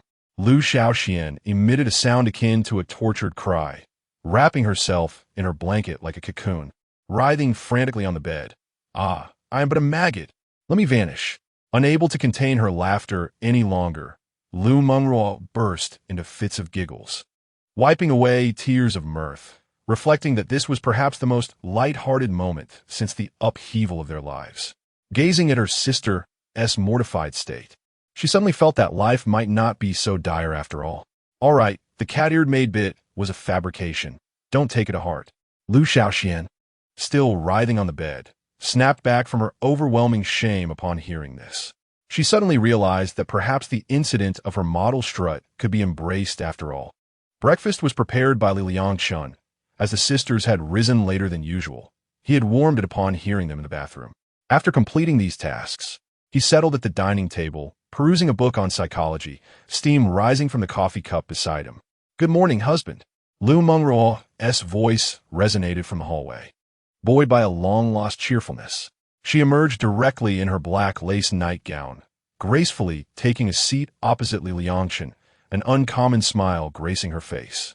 Liu Shaoxian, aware of the previous night's events and feeling utterly embarrassed, changed into a loose gray, oversized shirt and comfortable trousers before joining them. She dared not meet Liangchen's gaze. Remaining focused on her bread and milk, her head bowed. Liu Mengruo extended her hand to retrieve the milk cup, suddenly raising it towards Liangchen. To salute a new day, Liangchen gazed upon Liu Mengruo's gentle and charming smile, feeling a sense of ease within. He lifted his cup to clink against hers. You seem to be in good spirits today. Have you finally come to terms with things? Liu Mengruo tucked a loose strand of hair behind her ear. What does it matter whether I have or haven't? Life must go on. I encountered something joyous this morning, so I'm allowing myself a moment of happiness. Her tone was light-hearted, yet imbued with a profound clarity born from life's trials. Beside her, Liu Shaoxian shrank back slightly. Liangchen beamed brightly. In any case, I'm glad to see you haven't gotten stuck in a rut. Liu Mengruo responded with a knowing smile, a radiant expression Liangchen had not witnessed in ages, more refreshing than a spring breeze. He found himself momentarily entranced. Brother-in-law, Liu Xiaoxuan's muted voice shattered the tranquil moment. Liangchen turned to see her huddled within her clothing. She tilted her head slightly, hands cradling the milk cup in front of her face, revealing only her twinkling peach blossom eyes. Liangchen was unsure what mischief she was up to this time and chuckled. "What is it, Xiaoxian?" She continued to hold the milk cup as if using it as a shield. "Can we forget about yesterday? That person was definitely not me. Perhaps I'm experiencing a split personality." Liu Mengruo and Liangchen exchanged amused glances and laughed. Liangchen feigned ignorance. "What happened yesterday? I can't recall. Why don't you enlighten me?" Liu Xiaoxian froze, gradually lowering the milk cup, her lips adorned with a ring of white milk residue. Her previously dull eyes sparkled with life as she smiled. "Brother-in-law, you are truly wonderful." Her smile was warm and innocent. Liangchen offered her a napkin, his eyes filled with a brotherly affection. After breakfast, Liu Xiaoxian shared with Liu Mengruo about Liangchen's novel. Liu Mengruo read through several chapters, but uncovered no clues. Throughout the day, Liangchen miraculously refrained from exhibiting any personality changes before them, only appearing after they had gone to bed, allowing the couple to finally bid a proper farewell. Though Liu Mengruo felt reluctant at heart, she understood that tomorrow would mark the conclusion of this chapter of their marriage. Chapter 72. Divorce. Returning to the old house, the day of parting always arrives as expected. It rained again today, mirroring Liu Mengruo's current mood. In the hall of the Civil Affairs Bureau, Liangchen was dressed in a light-colored suit, his hair slicked back with gel, exuding a handsome charm that drew the attention of many women passing by. Liu Mengruo was also elegantly attired, regal and striking, catching the eyes of numerous men, whose wives pinched their ears in reproach. Beside them, Liu Xiaoxian, in a simple white dress, was equally stunning, prompting exclamations about how the finest cabbages always belong to others. Liu Mengruo's fingertips unconsciously grazed her wedding ring, the inner inscription Liangchen's brilliance, Mengruo's radiance having lost its luster. They walked hand in hand towards the service counter, resembling a newlywed couple rather than individuals seeking divorce. The civil servant at the bureau shared this sentiment. "You are here to get married, correct?" Liangchen smiled as he replied, "We are here to process a divorce." The elder sister, clearly perplexed, inquired, "Are you considering divorce?" "Indeed," Liu Mengruo replied earnestly. The clerk at the Civil Affairs Bureau adjusted her heavy spectacles, her gaze lingering on the entwined hands of the couple for a moment. "Are you both certain about this decision?" Liangchen released Liu Mengruo's hand and retrieved a folder from his briefcase. "The agreement has already been signed." The clerk frowned and produced a form. "Please fill this out." Liangchen took the pen and meticulously completed the form. Liu Mengruo noticed the faint indentation on his ring finger. He had removed his wedding band that morning, yet the mark remained as a testament to an unhealed wound. Once the form was completed, Liangchen slid it across to the clerk. She cast one last glance at the couple, sighed as if lamenting their fate. "Very well. Please wait a moment." The clerk, skilled in her duties, swiftly procured 2 pristine divorce certificates. Each took one, and as they exited the office, Liu Xiaoxian awaited them at the door. The trio proceeded in silence to the underground parking lot, 2 cars parked side by side. Yet the paths ahead seemed destined to diverge. Liangchen had already packed the majority of his belongings into the vehicle, leaving behind a few items to collect later, as they were not urgent. Standing before the car for a final farewell, Liu Mengruo suddenly asked, "Where will you be staying?" "Mr. Li, we are divorced now. My itinerary is no longer your concern." Liu Mengruo tugged at his sleeve. "At the very least, tell me where you intend to move." "Yes, brother-in-law. You promised I could visit any time. You must share your address." Liangchen inhaled deeply and replied calmly, "The old house. Bai Ningning has the key." "Bai Ningning?" Liu Mengruo's face flushed with indignation. "How can you go to her right after our divorce?" "It's not as you think," Liangchen interrupted, gesturing to his head. "That house is our property. My name is on the deed. Bai Ningning merely holds the key." Liu Xiaoxian gasped in surprise. "What? They managed to buy a house? How did they accomplish that?" Liangchen couldn't help but smile bitterly within. These individuals possessed high intelligence for product development and emotional intelligence for business dealings. For years ago, unbeknownst to him, they had established a company during their spare time. It was later entrusted to Bai Ningning, who unfortunately sold it. Nevertheless, they were a remarkable group. He simply wished to avoid prolonging the conversation with Liu Mengruo, for she might misconstrue it as an opportunity to salvage their marriage and would begin to argue once more. All right, this is where we end it. I will send you my location once I arrive. As the Liangchen opened the car door, Liu Mengruo grasped his sleeve. Can I accompany you? He noticed her reddened eyes, his heart wavering slightly, yet he ultimately shook his head. I must first retrieve the key from Bai Ningning. It's fine. I want to cause a scene. I'll merely follow you in my car. Oh, there is no need for this. We are still young and can encounter better individuals. That is not true, she replied, shaking her head, forcing a strained smile. No one is better than you. Liangchen fell silent for a moment, his fingers trembling slightly upon the doorknob. Liu Mengruo suddenly leaped from behind, her arms tightly encircling his waist. Let me hold you a little longer. Her voice was fragmented. Liangchen closed his eyes, sensing the tremors emanating from her. Let go, he urged firmly, prying her fingers apart one by one. This will only bring us more pain. Liu Mengruo abruptly moved to face him, standing on tiptoe to attempt a kiss. Liangchen turned his head aside, her lips merely brushing against his cheek. Are you so reluctant, even to say goodbye? Liu Mengruo stood frozen, her complexion ashen.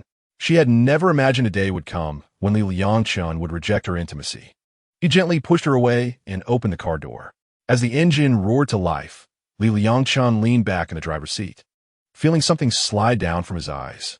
He raised a hand to wipe it away, only to find it was a tear. What a disgrace, he murmured to himself. It was you who initiated the divorce.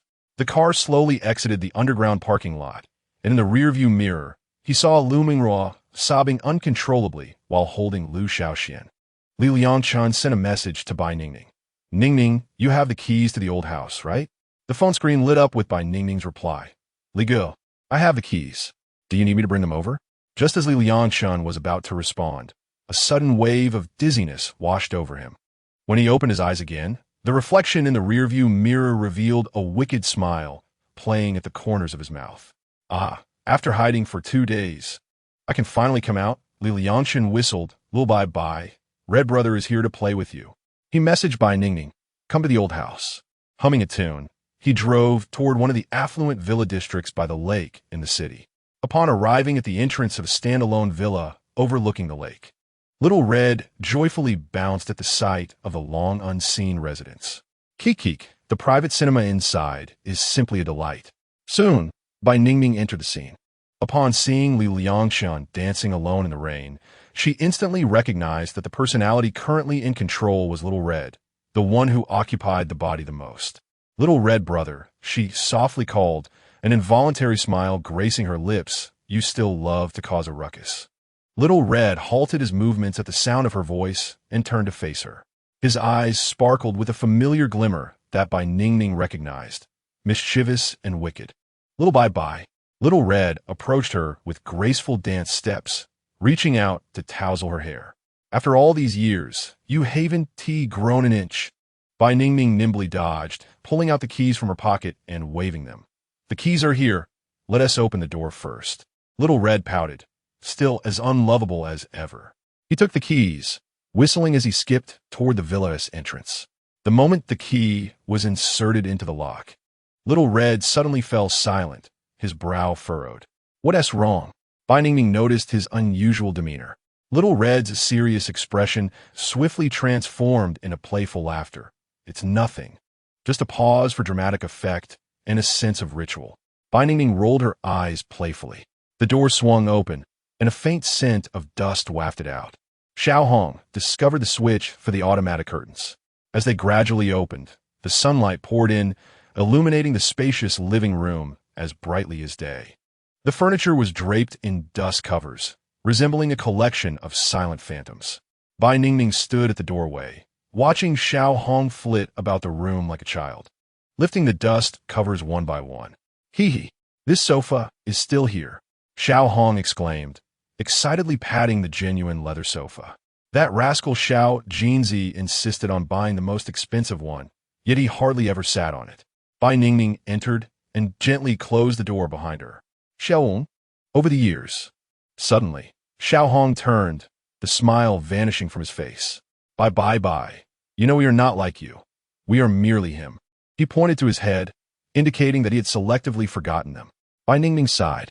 And Li Ge, how is he now? Xiao Hong scoffed. He is currently hiding deep within his consciousness, licking his wounds. He approached the floor-to-ceiling window, gazing at the distant lake. That fool should have divorced long ago. What? Are you suggesting they have divorced? Bai Ningning gasped in shock, covering her slightly parted lips. Indeed, Xiao Hong produced a divorce certificate from his belongings and handed it to her. We just got it today. It's fresh and sizzling. As Bai Ningning opened the certificate, a myriad of emotions flooded her heart. She never imagined that in just 3 days, General Liu had already divorced Li Ge. You should thank me for this. Without my instigation, that woman might not have agreed so swiftly. Why should I thank you for their divorce? Don't tell me you have no feelings for Xiao Haizi. Had they not divorced, with Li Liangchen's obstinate nature, do you think you would have had a chance? Bai Ningning fell silent. Ever since Haizi disappeared, her greatest desire had been to catch a glimpse of the person who bore such a striking resemblance to him.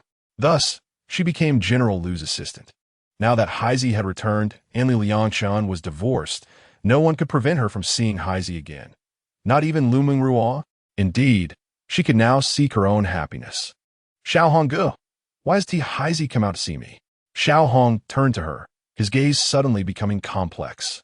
So eager to see him? Bai Ningning's face flushed slightly.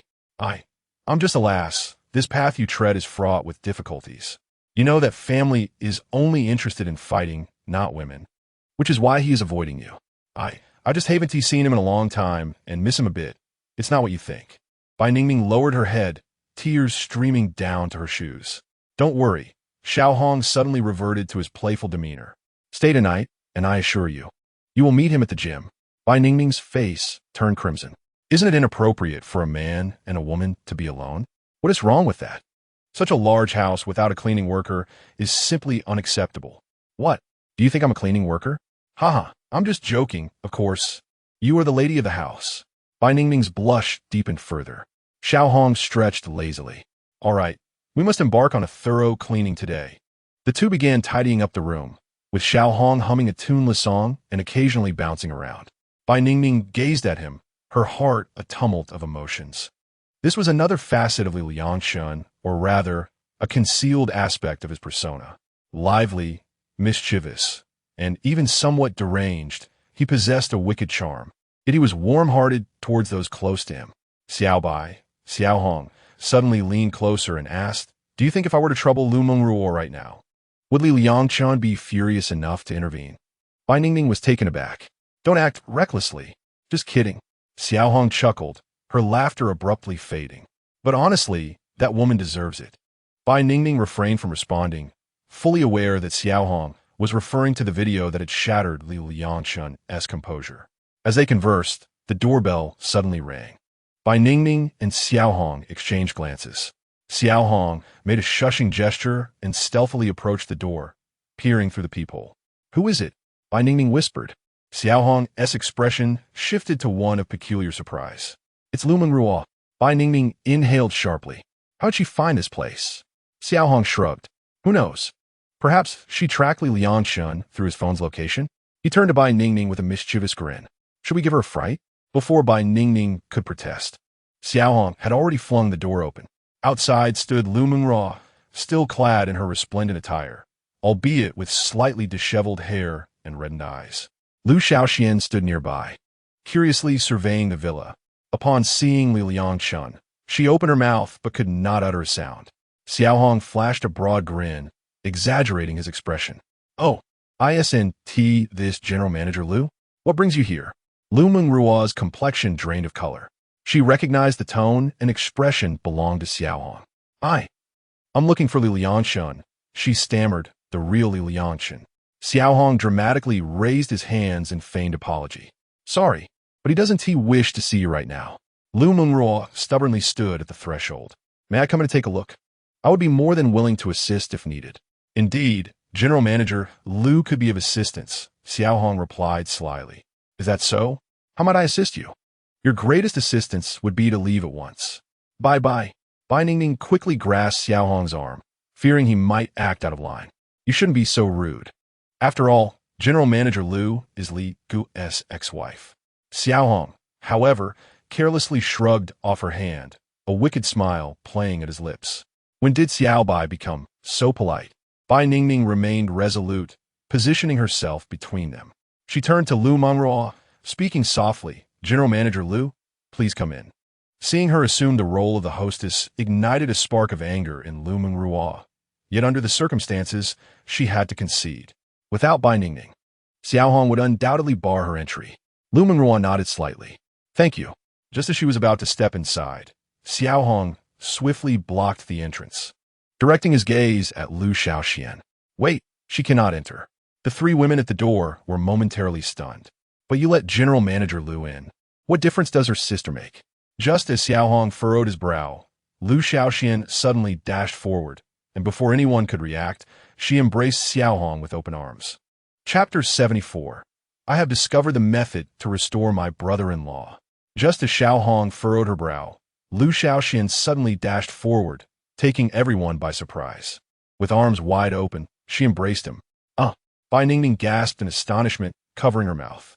Liu Mengruo frowned, perplexed and somewhat irked by the closeness between the young girl and Liangchen.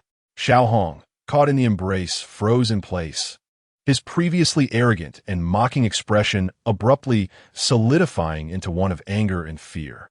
His lips trembled as if he wished to speak, but before he could utter a word, his gaze dimmed. When his eyes reopened, the brilliance within had transformed entirely into gentleness, tranquility, and a hint of surprise. "Brother-in-law?" Liu Shaoxian tentatively called out.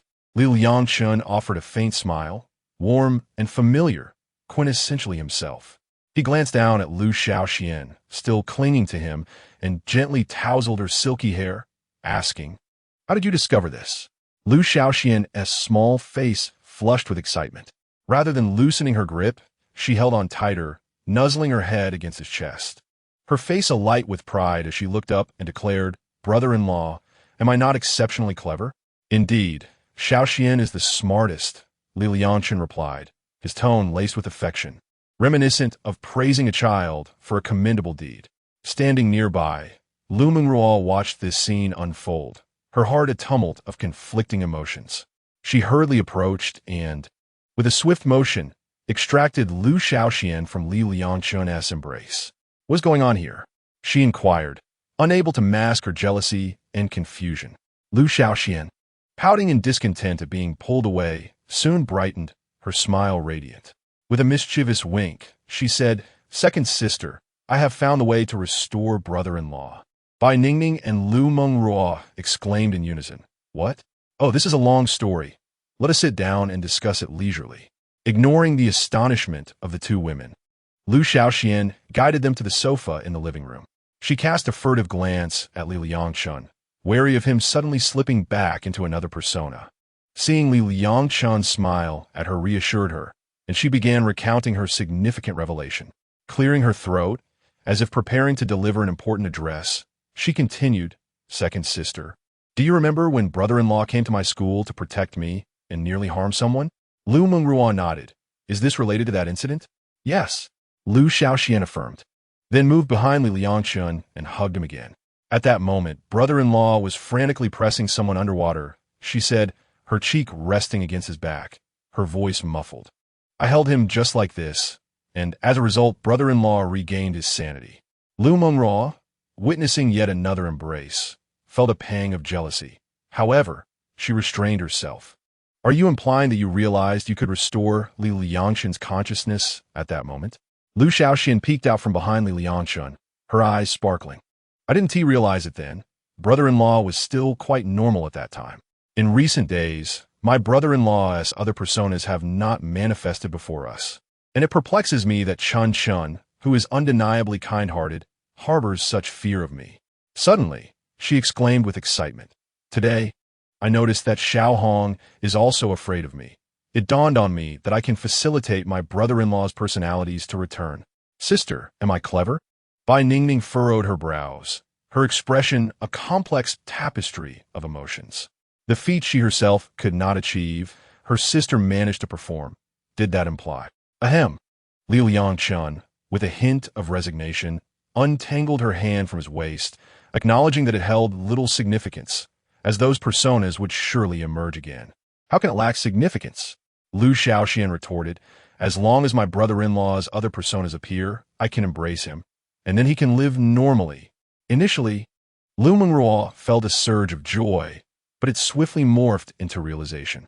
She grasped Liu Xiaoxuan's hand and sighed softly. Indeed, this holds little merit.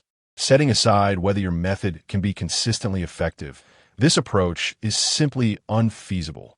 You cannot possibly be by his side at all times. Liu Shaoxian was momentarily taken aback, suddenly recognizing the naivete of her earlier thoughts. She was neither his wife nor his lover. How could she be present for him around the clock? Even a wife cannot provide constant companionship. The living room fell into a contemplative silence, only by Ningning's furrowed brows easing slightly. Is it possible? Liu Xiaoxuan's cheeks flushed as she turned to Liu Mengruo. If I accompany my brother-in-law for some time, could those personas, like in your case back then, cease to emerge?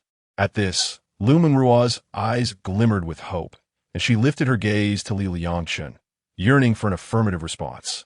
However, Bai Ningning frowned again, unwilling to see her brother disappear once more. Liangchen shook his head, his tone flat. It is different. This statement extinguished the flickering flame of hope ignited in the hearts of the Liu sisters like cold water. Is it truly so, my dear? Liu Mengruo inquired with a hint of desperation. Is it really impossible? Liangchen's gaze drifted past her, settling on the rain-soaked landscape outside. I can sense that Shaoxian merely brings them back to the depths of my consciousness. It does not close that door. He turned to Liu Mengruo. There is a fundamental difference from your situation back then. However, this might perhaps provide a direction. Liu Shaoxian endeavored to press further. Since my brother-in-law regards sister as a beloved, he could seal the consciousness abyss you mentioned. Perhaps my relationship is akin to that of family, allowing only partial closure? Exactly. Liu Mengruo seized upon this last thread of hope, eagerly grasping Liangchen's arm. My love, as long as you fall in love with me again, you could be free of them. We can. Feudal, Liu Mengruo. Liangchen gently withdrew his arm. There is no returning. If you have not tried, how can you know? Liu Mengruo attempted to embrace him, but he pushed her away. Darling, let us try again. Just as we have these past 3 days, we can surely return to how we were. Let it go, even if I were to find the one I love again. He paused, leaving the latter half of his sentence unspoken. Yet, all understood the implication. That person would most likely not be Liu Mengruo. Liangchen shook his head and turned to begin tidying up. Liu, please take her back, he said. Liu Mengruo wiped her tears and managed a bittersweet smile. It's all right, I'm not busy. I'll help you clean. She fetched a cloth and clean water from the restroom and began to wipe the tables and chairs in the hall. Seeing her determination, Liu Shaoxian picked up a broom and joined in the cleaning. Bai Ningning looked towards Liangchen and asked, What should we do? Liangchen observed the two industrious women and replied, Let them do as they please. Additionally, contact a professional cleaning team. This villa cannot be cleaned in such a manner. Understood, Li Yi. As Liu Mengruo wiped the furniture, she discreetly observed Liangchen's silhouette. She was uncertain why she felt so diminished. The mere thought that this man was no longer hers caused her heart to ache. Sister, don't be too anxious. Take your time, Liu Shaoxian whispered as she approached. What else can I do? The divorce certificate has already been issued. He has no obligations towards me now. Even though he is single now, isn't he's still reluctant to let you go? That indicates your status is still significant. Shaoxian, please do not comfort me. In his heart, your standing is likely higher than mine. Liu Shaoxian turned her face in surprise. Oh, sister, what are you saying? Liu Mengruo smiled helplessly and inquired, Shaoxian, what do you think the relationship between Bai Ningning and Liangchen is? Following her gaze, Liu Shaoxian noticed Bai Ningning standing beside Liangchen, seemingly engaged in a hushed conversation. They should just be ordinary friends. I don't see any intimate contact.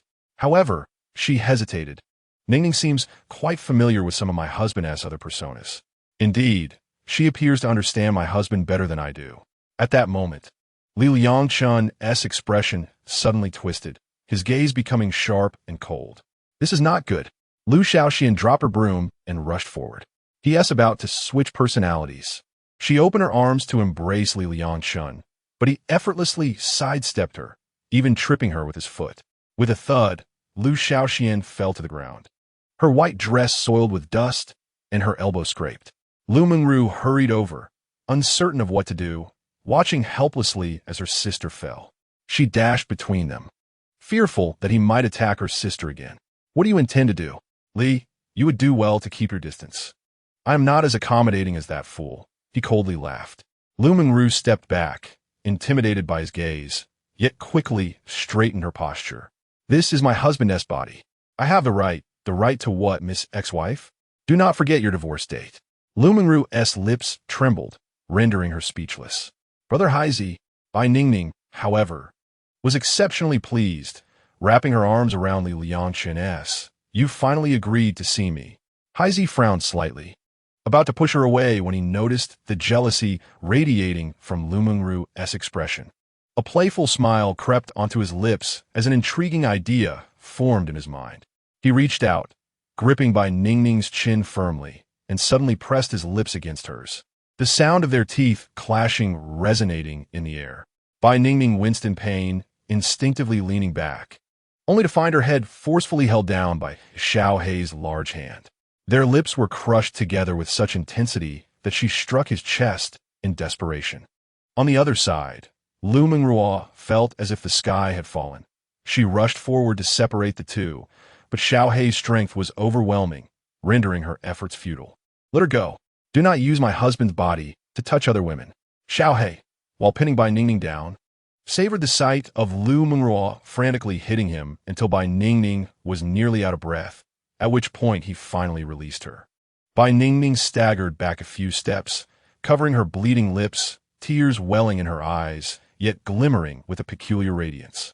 This was her first kiss, so sudden, so violent, so harsh, so painful, not pleasurable in the slightest. It bore no resemblance to the sweet and beautiful kiss she had envisioned. Yet, it was initiated by Brother Hei, and she found herself able to accept it. She had never anticipated such an abrupt action from him, though it was rough. It was indeed characteristic of Brother Hei. Brother Hei, she whispered softly, her fingertips unconsciously brushing against her bitten lip. Witnessing this, Liu Mengruo's fury surged even more. She seized Xiao Hei's collar. How dare you use my husband's body for such acts? Xiao Hei sneered, easily breaking free from her grasp. Miss Ex-Wife, understand the situation. This body belongs to me now. He deliberately licked his lips, revealing a provocative smile. Tastes good. You. Liu Mengruo stomped her feet in anger and raised her hand to slap him. Xiao Hei effortlessly caught her wrist, the force causing her to cry out in pain. Spare me. With your strength, hitting would barely sting. He leaned closer to her ear, lowering his voice. Would you like to experience it too? I guarantee it'll be far more stimulating than what that waste gave you. Let go of my sister. Liu Shaoxian, having risen from the ground despite the scrape on her elbow, lunged at Xiao Hei again. He nimbly dodged once more, glaring at the eager Liu Shaoxian and threatening. Little girl, if you come any closer, don't blame my fist for lacking tenderness. Do not touch my sister. Liu Mengruo's voice trembled, yet her gaze remained resolute, though the pain in her wrist and heart brought tears to her eyes. Xiao Hei stared at her for a few seconds before suddenly releasing her and pushing her away. Boring. He turned and walked towards the basement gym, calling over his shoulder, come spar with me. The rest of you get out. Bai Ningning hesitated, glancing at the Liu sisters before ultimately following him. She quickened her pace to catch up with Xiao Hei and quietly asked Brother Hei, do you really want them to leave? Xiao Hei halted, glancing back at the stunned Liu Mengruo. This house is mine now. I decide who stays. He raised his voice deliberately. However, if certain individuals are willing to kneel and beg, perhaps I might consider letting her stay a little longer. Liu Mengruo's other hand caressed her bruised wrist, her chest rising and falling unevenly. She ought to leave.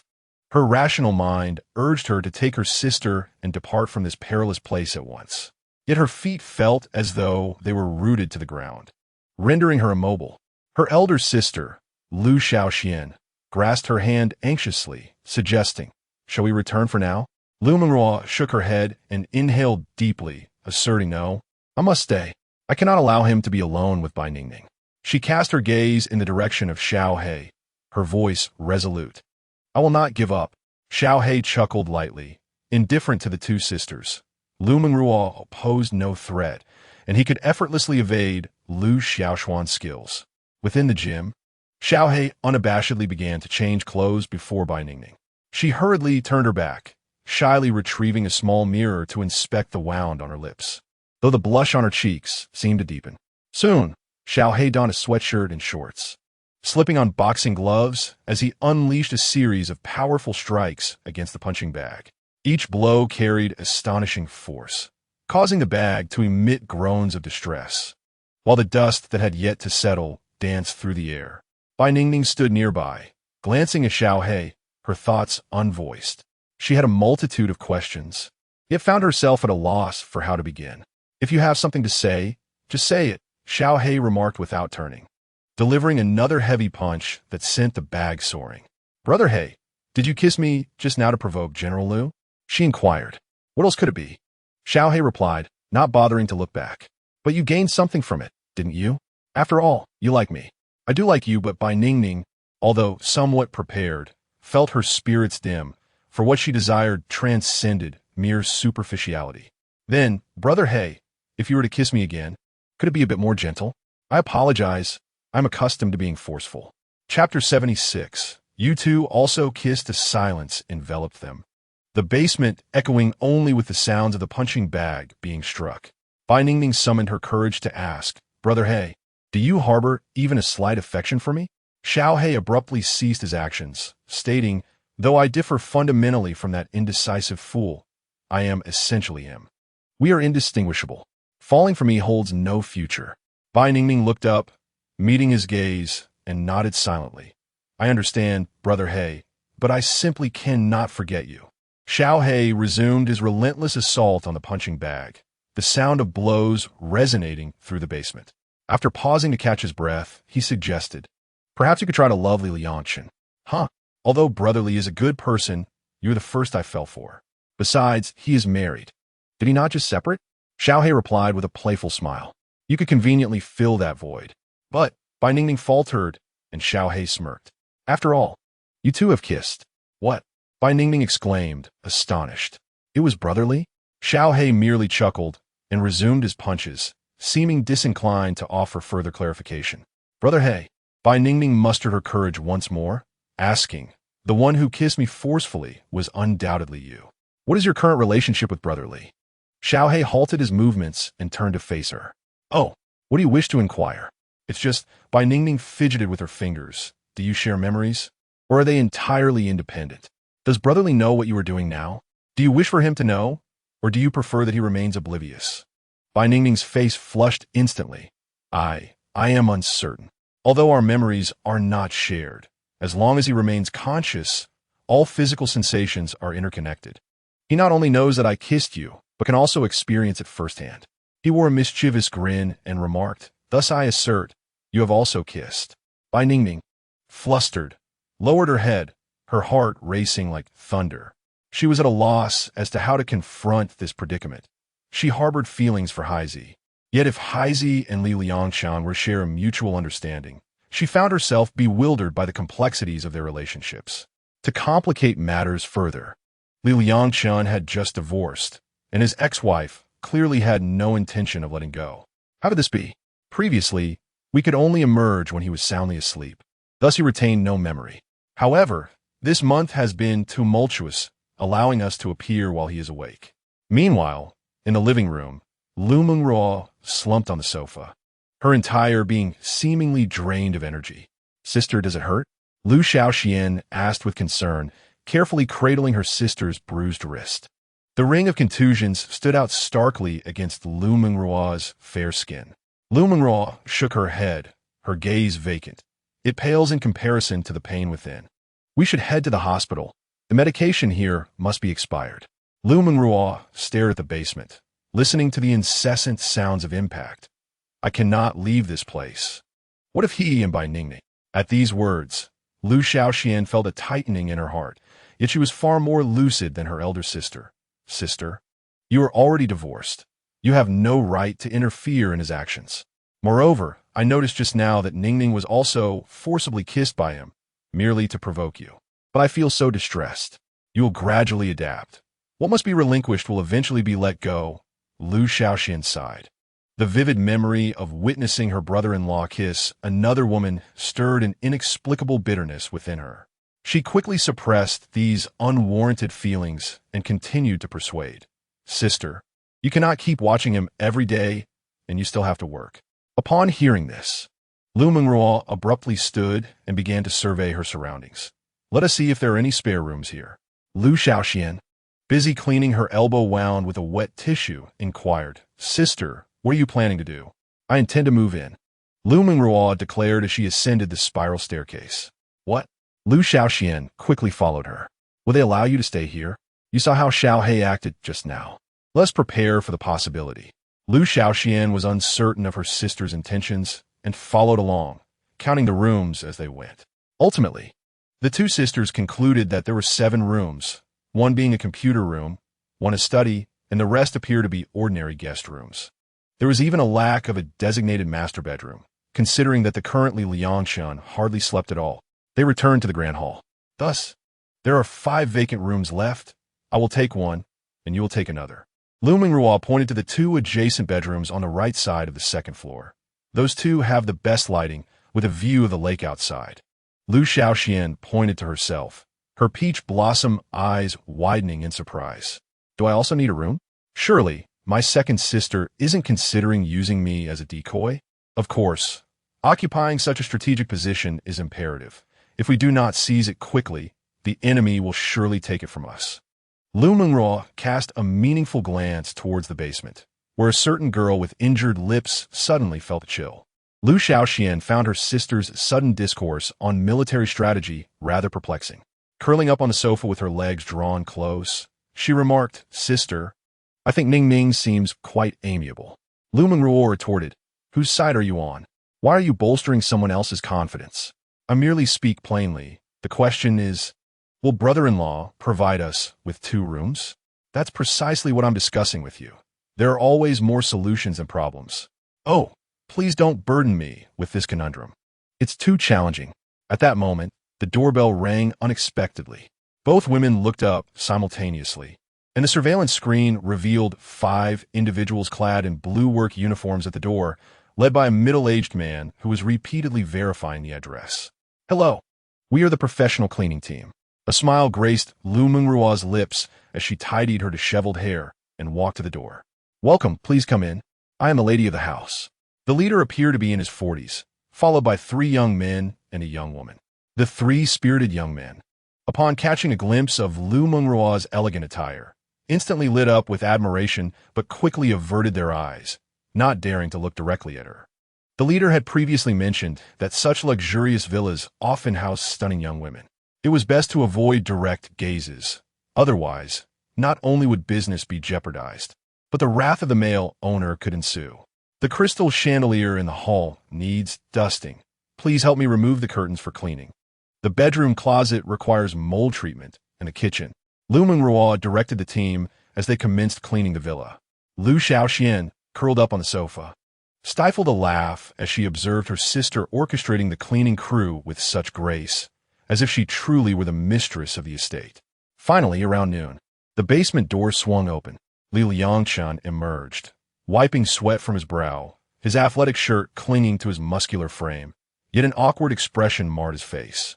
He was unsure how to face Bai Ningning, the memory of that dreadful kiss still lingering on his lips. Bai Ningning trailed behind him like a timid shadow. Her face flushed, the wound on her lips now scabbed over, her gaze evasive and unwilling to linger on Liangchen. Chapter 77. Chronicles of Cad? Liu Mengruo, upon seeing Liangchen, tentatively inquired, Darling? She scrutinized his expression. It was indeed Liangchen. The little black one had exited the scene. Liangchen, noticing the 2 sisters, inquired flatly, Why haven't you left yet? Darling, I wish to stay here. No, Liangchen firmly rejecta. Why? Do you intend to cohabitate with Ningning? Upon hearing Liu Mengruo's astonishing remark, the workers nearby hastily focused on their tasks. their ears perked up in curiosity. Tales of love and strife in high society. The original partner enduring humiliation. Chronicles of a Cad? How utterly captivating. The working individuals truly relish this. Today's labor seems infinitely more engaging. Ning Ning will not be residing here, remarked Liangchen. Are you serious? Liu Mengruo's eyes sparkled with excitement. Bai Ningning, upon hearing this, did not refute. Yet a sense of disappointment lingered in her heart. Well, brother-in-law, you mentioned I could visit you whenever I desired. It wouldn't be unreasonable for me to find a room here, would it? The enchanting young woman seated on the sofa suddenly interjected, eager to secure a place for her sister. Liangchen, noticing the twinkle in his sister-in-law's eyes, softened his tone. You may come to play, but overnight stays are not permitted. Liu Shaoxian elongated her protest, seizing the moment to signal her sister, at least gaining some freedom of movement. Although it was her sister's privilege, bringing her sister in was hardly a fault, right? Liangchen grasped Liu Shaoxuan's hand and, upon observing the bruise on her fair arm, tenderly said, I apologize for hurting you. In the future, refrain from being so impulsive. It would be a pity for such beautiful hands to bear scars. His words filled her heart with sweetness, dissipating any anger she might have felt. Darling, my hand is injured too, chimed in Liu Mengruo, extending her bruised arm in a delicate manner. Drive Shaoxian to the hospital for a checkup, instructed Liangchen. Aren't you concerned for me at all? Liu Mengruo's heart ached slightly.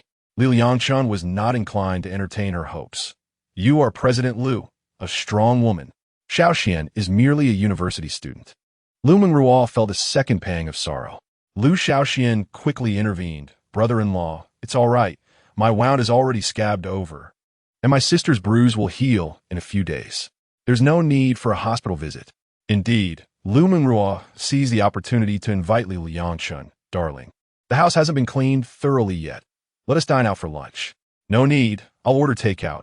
Also, refrain from calling me darling. We are divorced now.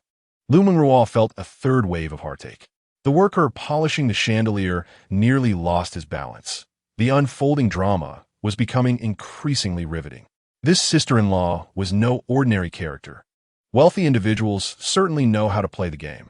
Yet, witnessing the beauty of the three women, he could not help but wish to be the central figure in this intricate web of relationships. Who says that once divorced, one cannot call another darling? If you desire takeout, I can accompany you, sighed Liangchen. Then let us share lunch together. After we dine, you both shall return home, he proposed. Liu Mengruo, feeling a twinge of reluctance, suggested, how about in the afternoon, I accompany you to the mall? I noticed our refrigerator is quite empty. No need. I have already placed an order on my phone. I can manage my own sustenance and gradually replenish everything else. As for the internet, utilities, and gas, these are matters you need not concern yourself with, President Liu. You three have classes tomorrow, and two of you are busy professionals.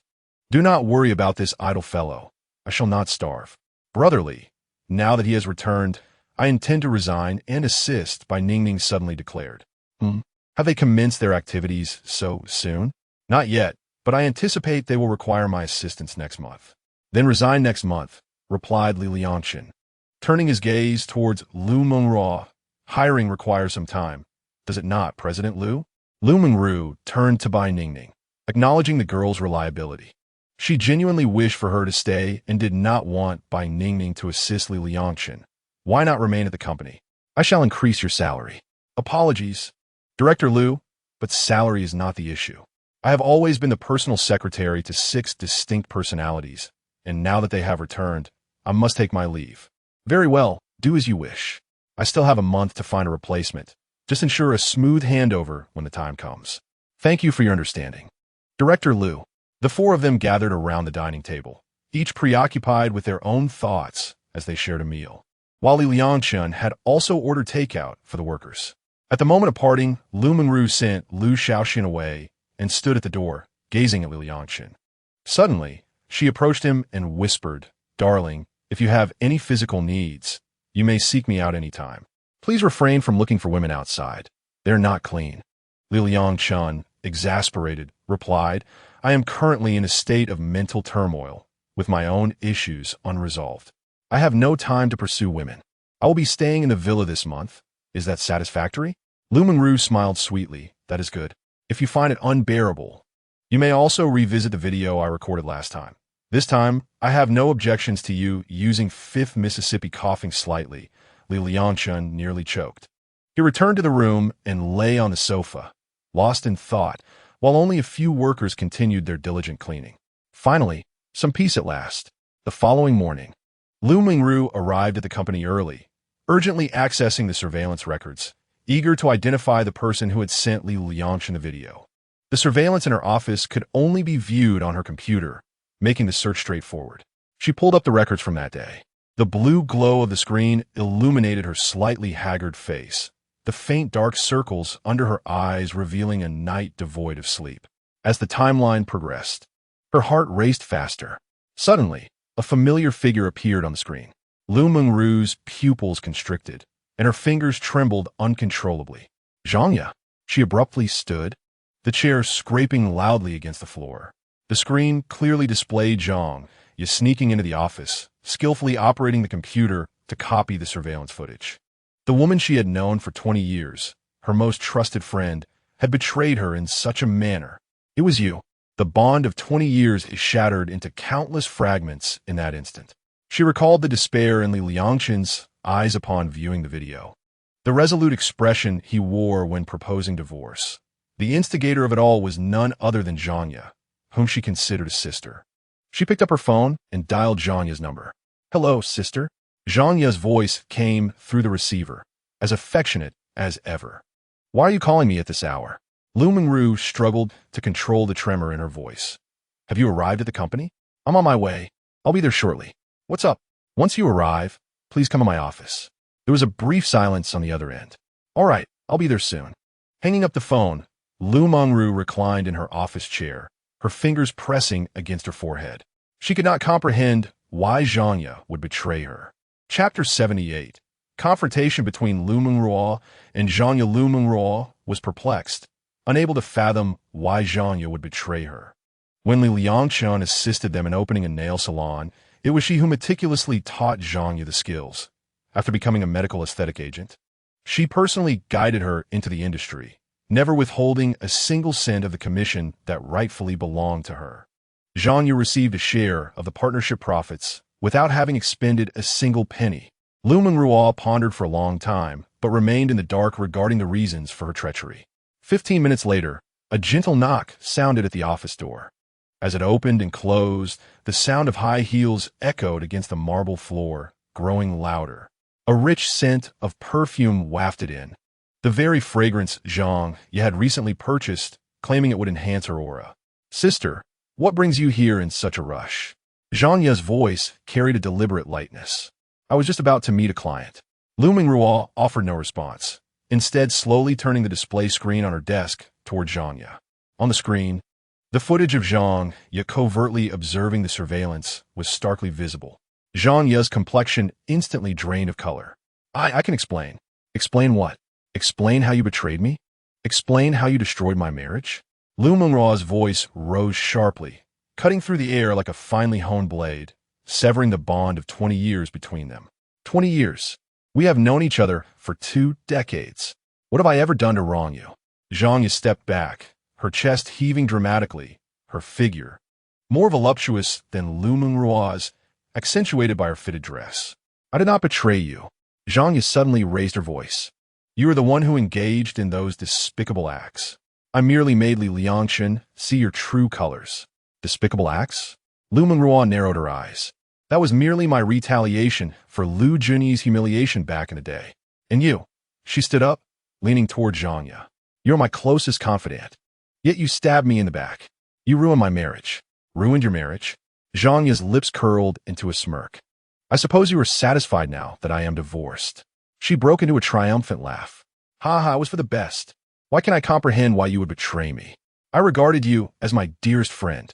Suddenly laughed, her twisted smile shattering the elegant facade she had painstakingly maintained. "Your dearest friend? Liu Mengruo, when have you ever truly considered me a friend?" "What do you mean? When have I not regarded you as a friend? I always think of you first when something good comes my way. You have indeed given me many things. But do you truly understand me? Zhang Ye's voice grew fervent. Since high school, you have known that I harbored feelings for Liu Junyi. Liu Mengruo was taken aback. You like Liu Junyi? How laughable. Zhang Ye's skolfut has simile contorted. At that time, his family was affluent, enjoying luxuries that far surpassed others. And he was handsome. Half the girls in class had crushes on him. You, however, were foolish enough to write him love letters, only to be humiliated in front of everyone. You deserved it, but I felt your plight was worse. Having a friend like me made others perceive me more favorably by comparison. Liu Mengruo gazed at her in disbelief, exclaiming, I never imagined you harbored such thoughts, using my shadow as proof of your superiority. Ah, so what? As for Liu Junyi, let it be. After all, you merely played the fool. However, Liangchen, Zhang Ye chuckled, her eyes gleaming with a frenzied light. I spotted him first at the cosmetics counter. It was I who informed you of the handsome fellow who entered the store. And what transpired? You rushed to serve him without even consulting me. He became your benefactor, and thus you soared to success. Yet it was I who discovered him first. By what right do you steal my man? Liu Mengruo found this utterly incredulous. Regardless of who it is, we must provide enthusiastic service. Is this not what the manager taught us? I noticed you seemed a bit shy at the time, so I took the initiative. I truly had no ulterior motives. Ha ha ha. I have never been as eloquent as you, but I was gathering my courage at that moment. By what right did you leap ahead of me? The atmosphere in the office seemed to freeze. Liu Mengruo looked at the woman she had known for 20 years, suddenly feeling an overwhelming sense of alienation. In her memories, Zhang Ye was always smiling, affectionately calling her sister, and offering a warm embrace during her moments of sorrow. So all these years, you have harbored hatred towards me? Zhang Ye leaned forward, confronting her across the boss's desk. Hate? No, dear sister, I do not merely hate you. I envy you. I envy your courage to love and to hate. Your audacity to take risks.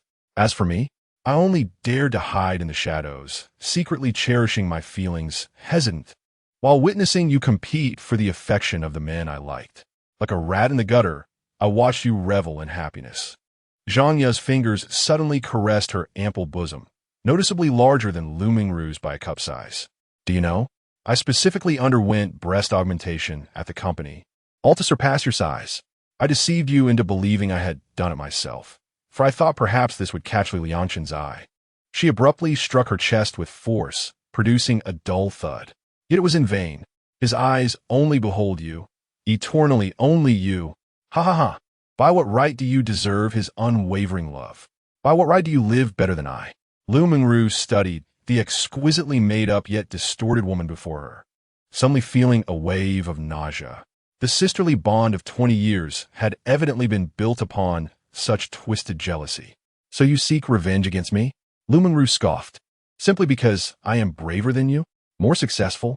Even marrying Liangchen? No, even if I envy your seemingly better life, I have never contemplated betraying you. Her gaze suddenly grew distant, as if reminiscing about some cherished memory.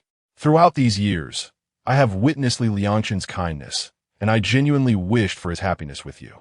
Yet you failed to cherish him, deceiving him time and again, engaging in such despicable acts.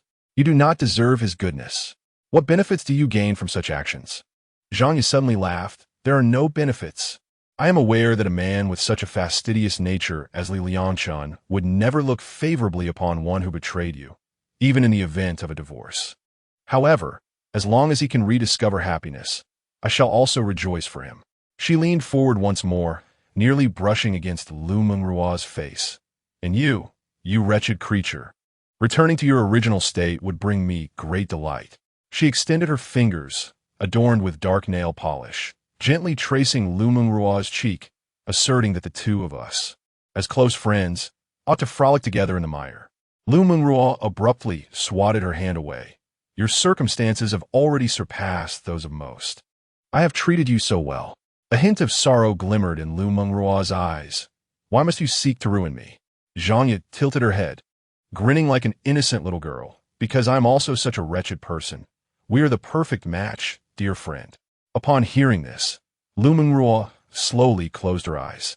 It was as if all her strength had been siphoned away, leaving her heart dead as she sank back into her chair. Zhanya loomed over her, her expertly applied eye makeup sparkling with triumph. She straightened her back, intentionally thrusting her ample bosom forward, a smirk of disdain curling at the corners of her mouth. Today, she had finally eclipsed Liu Mengruo in presence. Chapter 79. Is Liu Junyi backed by someone? Liu Mengruo took a deep breath, reopening her eyes, her tone regaining its composure. Our friendship will end here today. Effective immediately, your commission rate will be reduced by 15, and you are forbidden from stepping foot in the president's office again. With that, she uttered two final words: leave. Zhanya, taken aback, raised her perfectly groomed eyebrows. She had not anticipated Liu Mengruo's mercy in not outright firing her. She scoffed derisively. Not dismissing me? You can no longer harm me. I will not be foolish enough to discard an employee who can help me earn while posing no threat to me. Ha! Liu Mengruo, you are merely a self-deluded fool. Without a backward glance, Zhanya exited the office. Liu Mengruo watched her retreating figure, feeling no joy in having identified the true culprit, but rather a profound sense of helplessness, as if the entire world had conspired against her. At that moment, the office door was knocked upon once more. President Liu, it's by Ningning.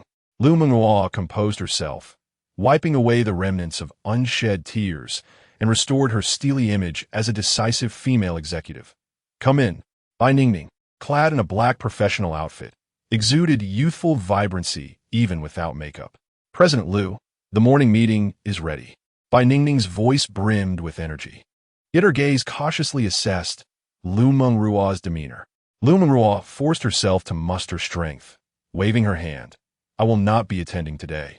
Have Vice President Liu speak a few words instead. Oh, very well. Bai Ningning continued. President Liu, are you all right? I am fine, Liu Mengruo replied flatly. Just as Bai Ningning turned to leave, Liu Mengruo suddenly called out, by the way, please do not mention my divorce to the staff below. Bai Ningning made a zipping motion across her lips. Rest assured, President Liu, my lips are sealed. Liu Mengruo noticed the slight swelling at the corners of her lips, recalling their kiss from yesterday, and felt a wave of displeasure wash over her. What is your relationship with Liangchen? With Li Ge? It is merely the relationship you observed within the company. Then what about yesterday? That was not Li Ge himself. Have you ever kissed him before? Bai Ningning chuckled mischievously. Surely, President Liu doesn't have a complex about being a virgin, does he? I didn't mean it that way. Don't speak recklessly. Liu Mengruo's face flushed crimson. She hadn't anticipated being teased in such a manner by a mere assistant. He, after turning 20, there's only you, President Liu, in Li Ji's life. I can assure you of that. As for before he turned 20, there probably wasn't anyone. He was quite down on his luck back then. Liu Mengruo breathed a sigh of relief. You knew Liangchen when he was 20? Not Li Ge, but his personalities. I had no other interactions with him. At that time, he was completely unaware of the existence of the other personalities in me. Liu Mengruo's eyes sparkled with curiosity. Could you share the stories of those personalities with me? Bai Ningning immediately took a step back, shaking her head in caution. I'm sorry, President Liu. They want to allow me to speak. Then that's fine. Let's get back to work, Liu Mengruo said, a hint of disappointment in her gesture. All right, President Liu. After Bai Ningning left, Liu Mengruo dialed Liang Pinhong again. Hello, Sister Liang. Once the call connected, Liu Mengruo's voice regained its usual assertiveness, though a subtle fatigue lingered beneath. President Liu, is this early call concerning that matter from last time? Liang Pinhong's distinctive, articulate voice came through the line. Yes, Sister Liang. Have you made any progress on the investigation? President Liu, we've encountered some obstacles. Some information regarding Liu Junyi has been deliberately erased. Are you suggesting that Liu Junyi has influential backing? Liu Mengruo recalled Liu Junyi's father, the director of the Harmony Hospital. Huh. His father is merely the director of a fifth-tier hospital. How significant could he be? Her tone shifted to one of seriousness. The erasure of such extensive information must involve considerable powers in the Guangnan region or key positions within critical departments. Liu Mengruo's brows furrowed tighter as she approached the window, gazing at the incessant flow of traffic below. Are you implying it cannot be uncovered? Not exactly. If you wish to continue the investigation, it will require additional funds. Liu Mengruo's lips curled into a wry smile. Liang Pinhong never undertook ventures that yielded no profit. All right, I trust you, Sister Liang. How much more? Double the initial amount. Pinhong succinctly quoted, then added, don't think it exorbitant. The other party has already caught wind of our inquiries, but they have yet to take action against us. I suspect Liu Junyi is not well acquainted with them and merely employed some method to solicit their assistance. Should they decide to act, our transaction might very well be jeopardized. Liu Mengruo understood the weight behind Liang Pinhong's words. The formidable influence that even this deeply rooted woman approached with caution was undeniably formidable. All right, Sister Liang, I shall transfer the funds to you shortly. No rush. I will return to Shenzhen at the end of the month. I'll be bringing an important guest to the hospital, and you must ensure excellent hospitality. We shall meet then. Rest assured, Sister Liang, I have always been diligent with your guests. I have complete confidence in your capabilities. Sister Liang, do you have any reliable headhunting resources? What? Planning to remove Liu Junyi? I find it difficult to discern any discernible talent in this individual, aside from the resources afforded to him by his father. Do you wish to investigate his background and dismiss him thereafter, or would you prefer to identify a suitable replacement before proceeding with his termination? Whichever option is more expedient. Let's adhere to that timeline. After a moment of silence, the response came. Perhaps we could invite Liangchen back to assist. After all, she is your spouse. Why seek help elsewhere? However, Liangchen has discovered a career she is passionate about and has no desire to return. Very well, as the president of the company, you hold the authority to make decisions. I merely wish to remind you to cherish those who are present. Upon hearing this, Liu Mengruo felt a wave of emotion wash over her enchanting eyes, suppressing the lump in her throat as she expressed her gratitude. Thank you, Sister Liang. I will certainly do so. Once the call ended, Liu Mengruo promptly transferred funds to Liang Pinhong. How could Liu Junyi still possess backing? Liu Mengruo pondered, bewildered by how such an insipid individual could garner protection. Could it be due to his father's influence? She deemed this possibility quite plausible, considering that the director of Wujia Hospital, while not holding a particularly lofty position, undoubtedly has extensive connections. Who among us does not have a patient in need? It is likely that he utilized his connections to assist his son in erasing some unfavorable information, which would explain the situation. A series of knocks interrupted her thoughts. Liu Mengruo swiftly composed herself, regaining the imposing demeanor of a female president. Who is it? Liu Zong, it's me. The voice of Liu Junyi echoed from outside. Wait a moment. Liu Mengruo quickly hindered his entrance. The revulsion she felt towards this man was akin to stepping in something foul, especially after the recent incident that had directly precipitated her divorce. His shamelessness and depravity were appalling, and she could not afford to meet him alone again. Who could predict what repugnant act he might commit? She hastily texted Bai Ningning, "Come to my office immediately." To her surprise, just as she sent the message, Liu Junyi pushed the door open, revealing his loathsome visage. Clad in an impeccably tailored suit that concealed his hypocritical form, he wore a meticulously crafted, gentle smile. Entirely at odds with the despicable demeanor he had displayed just days prior while kneeling on the ground. Liu Mengruo's pupils constricted in alarm as she quickly admonished, "I did not permit you to enter." Liu Junyi feigned ignorance, elegantly gliding to the sofa in the reception area. His gaze, seemingly casual, skimmed beneath the semi-transparent office desk, lingering on the feet encased in white stilettos, a hint of disquieting greed flashing in his eyes. Liu Mengruo, acutely aware of his gaze, subtly retracted her feet. Reclining on the sofa, Liu Junyi leisurely remarked, "Liu Zong, it's been a few days.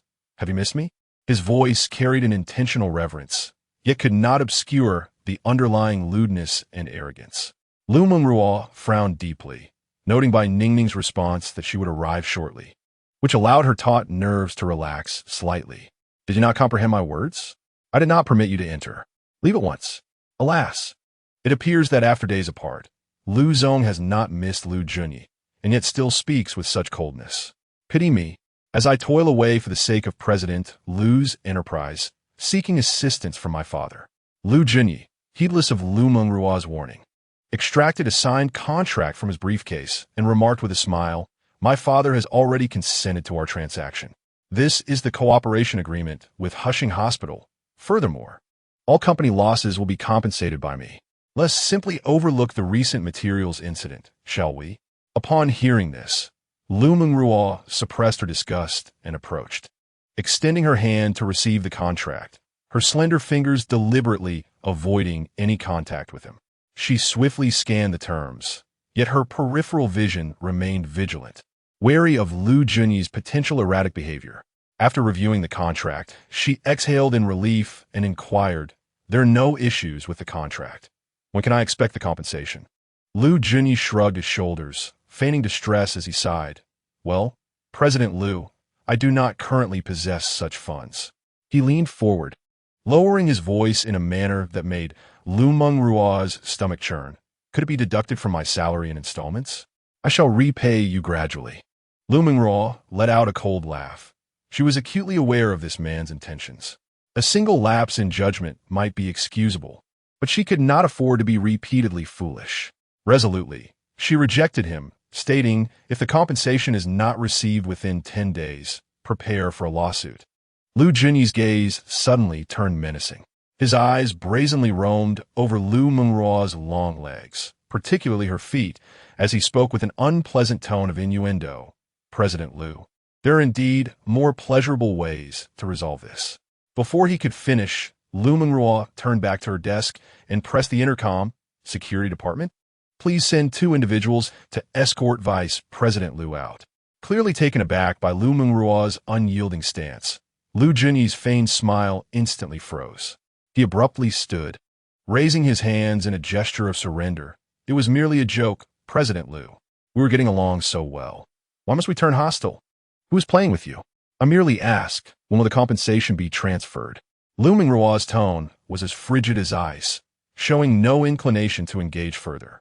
Seeing the danger in his gaze dissipate, Liu Junyi replied, "The compensation will be transferred within 3 days." "Very well, I shall grant you 3 days." Liu Mengruo glanced toward the door just as Bai Ningning entered. "Ningning, please see our guest out." Upon recognizing Liu Junyi, Bai Ningning's beautiful brows immediately furrowed in distaste. Nonetheless, she dutifully complied with her boss's directive, positioning herself beside Liu Junyi and gesturing for him to leave. "Vice President Liu, please." Liu Junyi cast a dark glance at Liu Mengruo, emitting a derisive snort as he turned, deliberately bumping into Bai Ningning with his shoulder before striding out. After he departed, Bai Ningning disdainfully wiped the spot where he had collided with her, scrubbing until her shoulder garment was nearly frayed, feeling slightly better afterward. Liu Mengruo found her antics amusing, but then considered that she too would likely feel repulsed if she had been touched. Thus, she inquired with concern, "Are you all right?" "I'm fine. Thank you for your concern, President Liu." Suddenly recalling that Liu Mengruo had summoned her, she added, "Are you all right, President Liu?" Liu Mengruo gently settled back into her office chair, her demeanor relaxed. "It's fine. That person should not be allowed to enter my office in the future. If he attempts to force his way in, notify the security department." "Understood, General Liu." Bai Ningning replied obediently, deftly crumpling the used tissue into a ball and accurately tossing it into the trash bin. Liu Mengruo picked up the contract, scrutinizing it once more to confirm its accuracy, and chuckled lightly. Now, Liu Junyi can truly be dismissed at any moment. Just then, the office door was abruptly flung open, and 2 tall security guards rushed in, visibly anxious. Upon witnessing the scene inside the office, they were momentarily taken aback, one of them quickly inquiring, "General Liu, are you all right?" Liu Mengruo smiled slightly. "You arrived rather swiftly. The matter has been resolved, but your efficiency is commendable." Turning to Bai Ningning, she added, "Ningning, these 2 will receive a 10 salary increase starting next month." The guards, still sweating, were taken by surprise, their faces lighting up with the joy of unexpected good fortune. "Thank you, General Liu." Once the guards departed, Bai Ningning suddenly asked, "General Liu, you seem to be in a good mood today?" In the past, she would never have spoken so casually to her boss. However, after witnessing Liu Mengruo in various vulnerable states, including the embarrassing moment when Liu caught her kissing Haizi, they had grown somewhat closer. It seemed to have emboldened her. She even dared to tease Liu earlier that morning. Not much, Liu Mengruo replied, gazing at her petite and charming assistant. I felt we had a decent conversation this morning.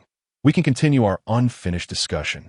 General Liu, regarding Brother Li's personality, I truly have nothing to disclose. Please do not put me in a difficult position. Then let us not discuss personalities.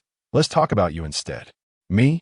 Bai Ningning was taken aback by Liu Mengruo's interest. Could she possibly see her as a rival? Chapter 81. Liu Mengruo and Bai Ningning candidly responded. I am merely an orphan, having grown up in a welfare institution with no remarkable background. Meeting them has been the greatest fortune of my life. You are an orphan? Liu Mengruo inquired with curiosity. I saw you driving a luxury car and thought you might be a wealthy young lady experiencing life. Bai Ningning explained. That car was bought by Xiao Jinzi, one of Brother Li's personalities, but the ownership is under my name. I rarely drive it. I mainly take it for maintenance. They all quite like the car, and I fear they might miss it when they return, so I keep it. Liu Mengruo let out a soft snort, thinking to herself, why is a car purchased by my husband's other personality registered in your name? That car's insurance must cost at least 20,000 a year, not to mention maintenance and fuel costs. Her sharp gaze pierced through Bai Ningning. Can a mere assistant like you afford that? Bai Ningning touched her nose, feeling somewhat embarrassed. 4 years ago, they anticipated their departure and entrusted the company to me, but I'm not adept at management and ended up selling it. She paused and suddenly mischievously winked. General Liu, would you care to guess how many zeros are in my bank account? Liu Mengruo's irritation only deepened at her words. Why was their company left to you instead of the Liangchen? They say that one must not allow Li Gu to be too happy, lest they remain trapped forever, which is why nothing was left for him. The house remains untransferred to me due to the lack of time for the deed. Liu Mengruo let out a cold laugh, her crimson lips parting to release words sharp as daggers. So, you effortlessly acquire what rightfully belongs to my husband? And you have even managed to ruin the company. Bai Ningning furrowed her brow, feeling as though she were being accused of thievery. Liu, one cannot speak in such a manner. They willingly bestowed it upon me, and upon their return, I shall repay them the proceeds from the sale of the company. This morning, Liu Mengruo had encountered Zhanya and Liu Junyi, which had already darkened her mood, though the acquisition of the contract with Huxia Hospital brought her some solace. Facing Bai Ningning now incited a peculiar sense of jealousy and discontent. You better ensure you repay him. Lacking the capability to manage a company, do not be surprised if you end up swindled out of the sale proceeds. Bai Ningning, perceiving Liu Mengruo's aggressive demeanor, felt a surge of anger. Who hasn't he played the role of a female CEO for 2 years? Did she truly believe she could be easily manipulated? Moreover, with Heisey awakened, she could depart at any moment. If this place does not harbor milk, there are others that will. Liu, one must speak with restraint. The glory of Kyuj is not in your hands to elevate, lest you find yourself facing your own downfall. What do you mean? Liu Mengruo, taken aback by Ningning's audacity, felt irritation rise within her. The company will only flourish under my stewardship. Although I may not possess the acumen to manage the company they left me, I will not incur losses upon its sale. The funds will be readily accessible for them to swiftly embark on new ventures. However, it has only been a short while since Liu assumed full control, and already numerous complications have arisen. I am keenly aware of this. Who knows if Glory Kyuj will endure for another 4 years? Lies do not inflict harm. It is the truth that wields the sharpest blade. Reflecting on her condition and that of the company since Li Liangchen's departure, Liu Mengruo felt a profound sense of shame. Yet, she quickly regained her composure, a victorious smile gracing her lips. I would never allow the company entrusted to me by my beloved defaulter. Liu Mengruo. Bai Ningning instantly bristled, for she had been compelled to sell Heisey's company, a wound that lingered deeply within her heart.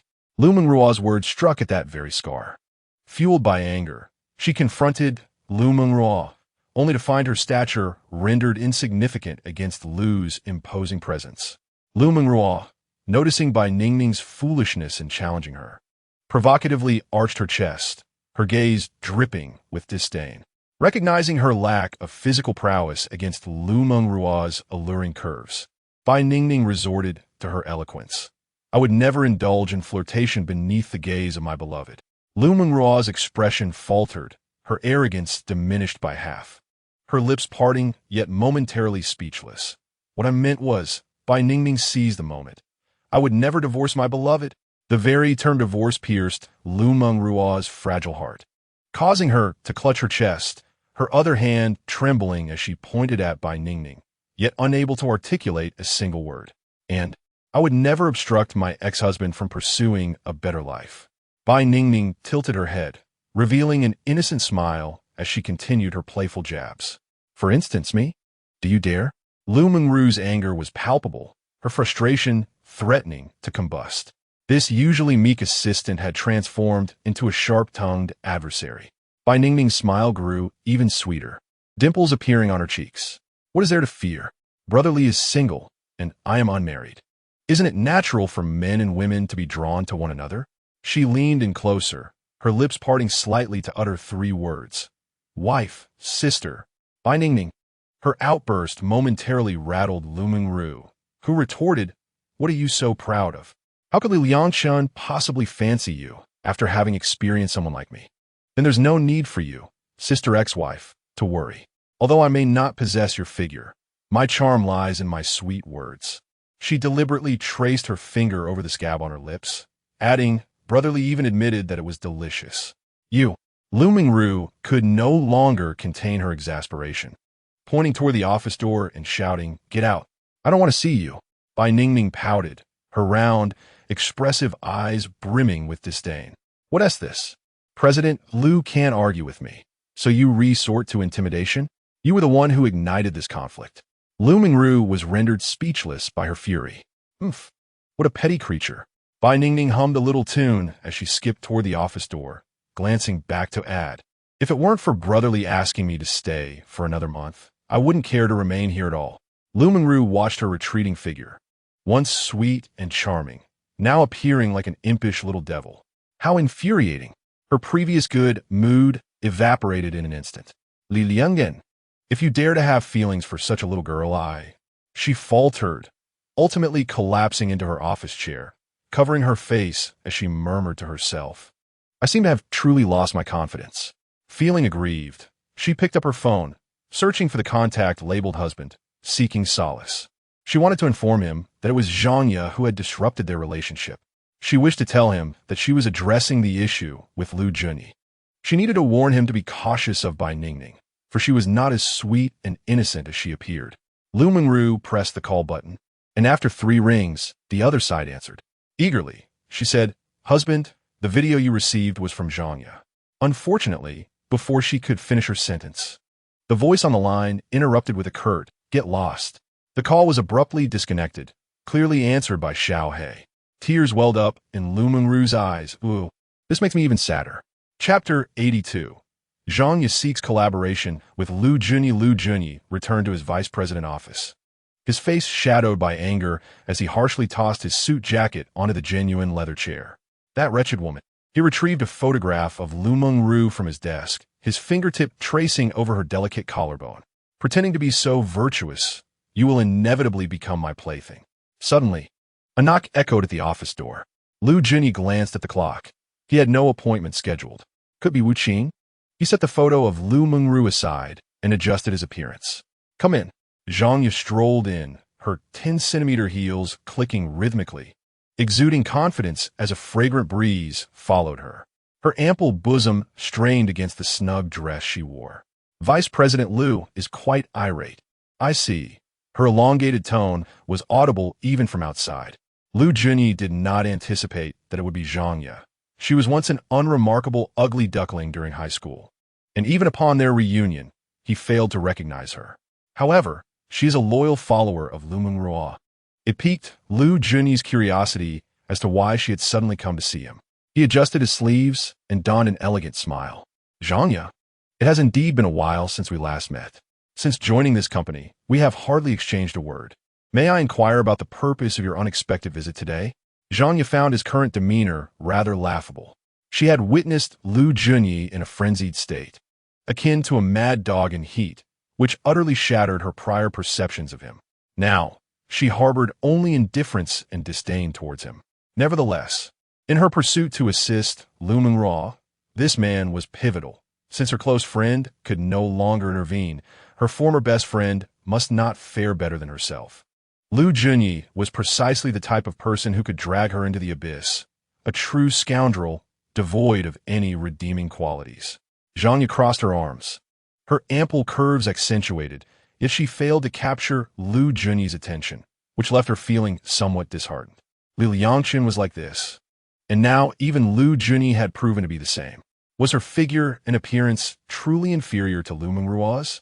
Neither of these men seemed willing to spare her even a moment's gaze. However, despite her irritation, her visit today was not motivated by that sentiment. A smile crept onto Zhanya's lips. I have some splendid news to share with you. Liu Junyi raised an eyebrow, signaling her to continue. Liu Mengruo has gotten a divorce. What? Liu Junyi abruptly sprang to his feet, his chair crashing against the wall with a resounding thud. His complexion drained of color, and veins throbbed at his temples. Repeat that. Zhanya was taken aback by his extreme reaction, instinctively retreating a step. She had not anticipated that this news would provoke such a loss of composure from Liu Junyi. Logically, he should have been pleased. Vice President Liu, there's no need for such agitation. I said Liu Mengruo and Liangchen have finalized their divorce. Impossible. Liu Junyi slammed his fist onto the desk, sending the coffee cup tumbling and brown liquid soaking into the documents. How dare she divorce? Who permitted her to do so? Zhanya frowned at his deranged demeanor, perplexed. Haven't you always wanted her? Now that she is single again, you know nothing. Liu Junyi seized Zhanya's chin with such force that she gasped in pain. What I desire is Liu Mengruo as a wife, the noble lady nurtured by Liangchen's adoration. What is she now that she is divorced? Just a second-hand shoe. Have you lost your mind?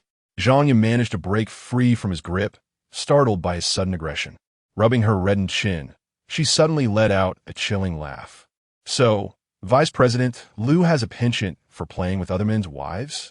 Liu Junyi, in a frenzied state, adjusted his tie, his breaths growing increasingly rapid. You, a mere commoner, could never comprehend that only by witnessing her degradation within marriage can I find satisfaction. The more she struggles, the more tormented she becomes, the more exhilarated I feel. Pervert. Zhanya could no longer contain her outrage. She initially perceived herself and Liu Junyi as natural allies. He desired Liu Mengruo, and she was willing to assist him in that pursuit. With Liu Mengruo having given up on the Liangchen, she believed there remained a faint possibility for her to win the heart of the man she had secretly adored for years. Though the odds were slim, she resolved to no longer cower as she had in the past. She would seize her future proactively. However, observing Liu Junyi's demeanor now, it was evident that he had lost interest in the divorced Liu Mengruo and might even crazily attempt to reconcile the two. It seemed that her potential alliance with Liu Junyi was transforming into opposition, an unexpected turn of events for her. At that moment, Liu Junyi suddenly lunged at her, pinning her against the wall, his eyes ablaze with fury. What do you mean by wanting to matchmake me with the divorced Liu Mengruo? Zhanya was taken aback by his intensity.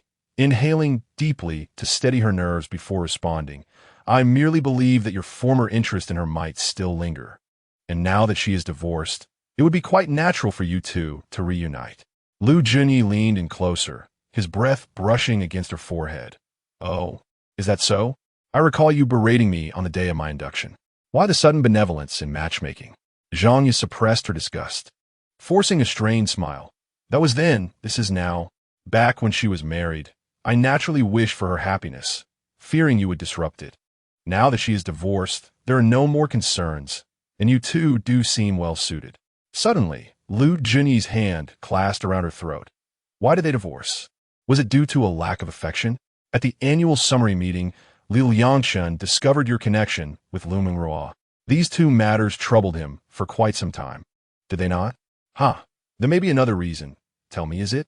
His grip tightened, and Zhanya found it difficult to breathe. Fear surged within her. This madman might truly resort to violence. She did not wish to perish at the hands of this deranged individual, so she nodded repeatedly. As the pressure on her neck eased slightly, she quickly confessed, You see, Liangchen found out about the incident with the dog. At her words, Liu Junyi struck her sharply across the face, the sound echoing in the office. Did you inform Liangchen? A vivid imprint of his hand appeared on her cheek, tears cascading down, ruining her meticulously applied makeup. She touched her swollen face and, in a moment of defiance, exclaimed, "So what if I did? If you have the guts, go ahead and kill me." Another slap followed, this one with greater force, causing blood to seep from the corner of her mouth. "Who the hell do you think you are? How dare you sow discord between them?" Liu Junyi suddenly laughed. "I see it now. You must have feelings for Liangchen. Ha ha ha. You are nothing but a treacherous harlot who betrayed her best friend." Chapter 83. "I have a way to help you mend your marriage." Zhanya was struck by his words, raising her hand to slap him, only for him to effortlessly seize her wrist and pin it above her head. It seemed he had indeed hit a nerve. However, she should abandon any hope. Liangchen belonged to Liu Mengruo, and Liu Mengruo was mine. Zhanya struggled fiercely, exclaiming, "You perverse monster, let go of me." However, Liu Junyi's grip only tightened. "What is Liu Mengruo's current stance?" "Ha ha. If she were to obediently leave, why would I need you? That woman undoubtedly still harbors feelings." Liu Junyi leaned closer, his warm breath brushing against her ear. "Let me tell you, you had better facilitate their reconciliation. Get away."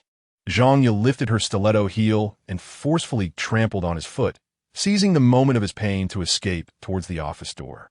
She turned back, glaring at Liu Junyi, her voice trembling with rage. "You two are truly a match made in hell, each more repulsive than the other." Leaning against the wall, Liu Junyi laughed heartily, his tie askew around his neck. "Zhanya, don't throw stones from glass house. What you have done is the direct cause of their divorce." Zhanya angrily slammed the door shut, realizing she had only brought misfortune upon herself. After her departure, Liu Junyi paced restlessly in the office.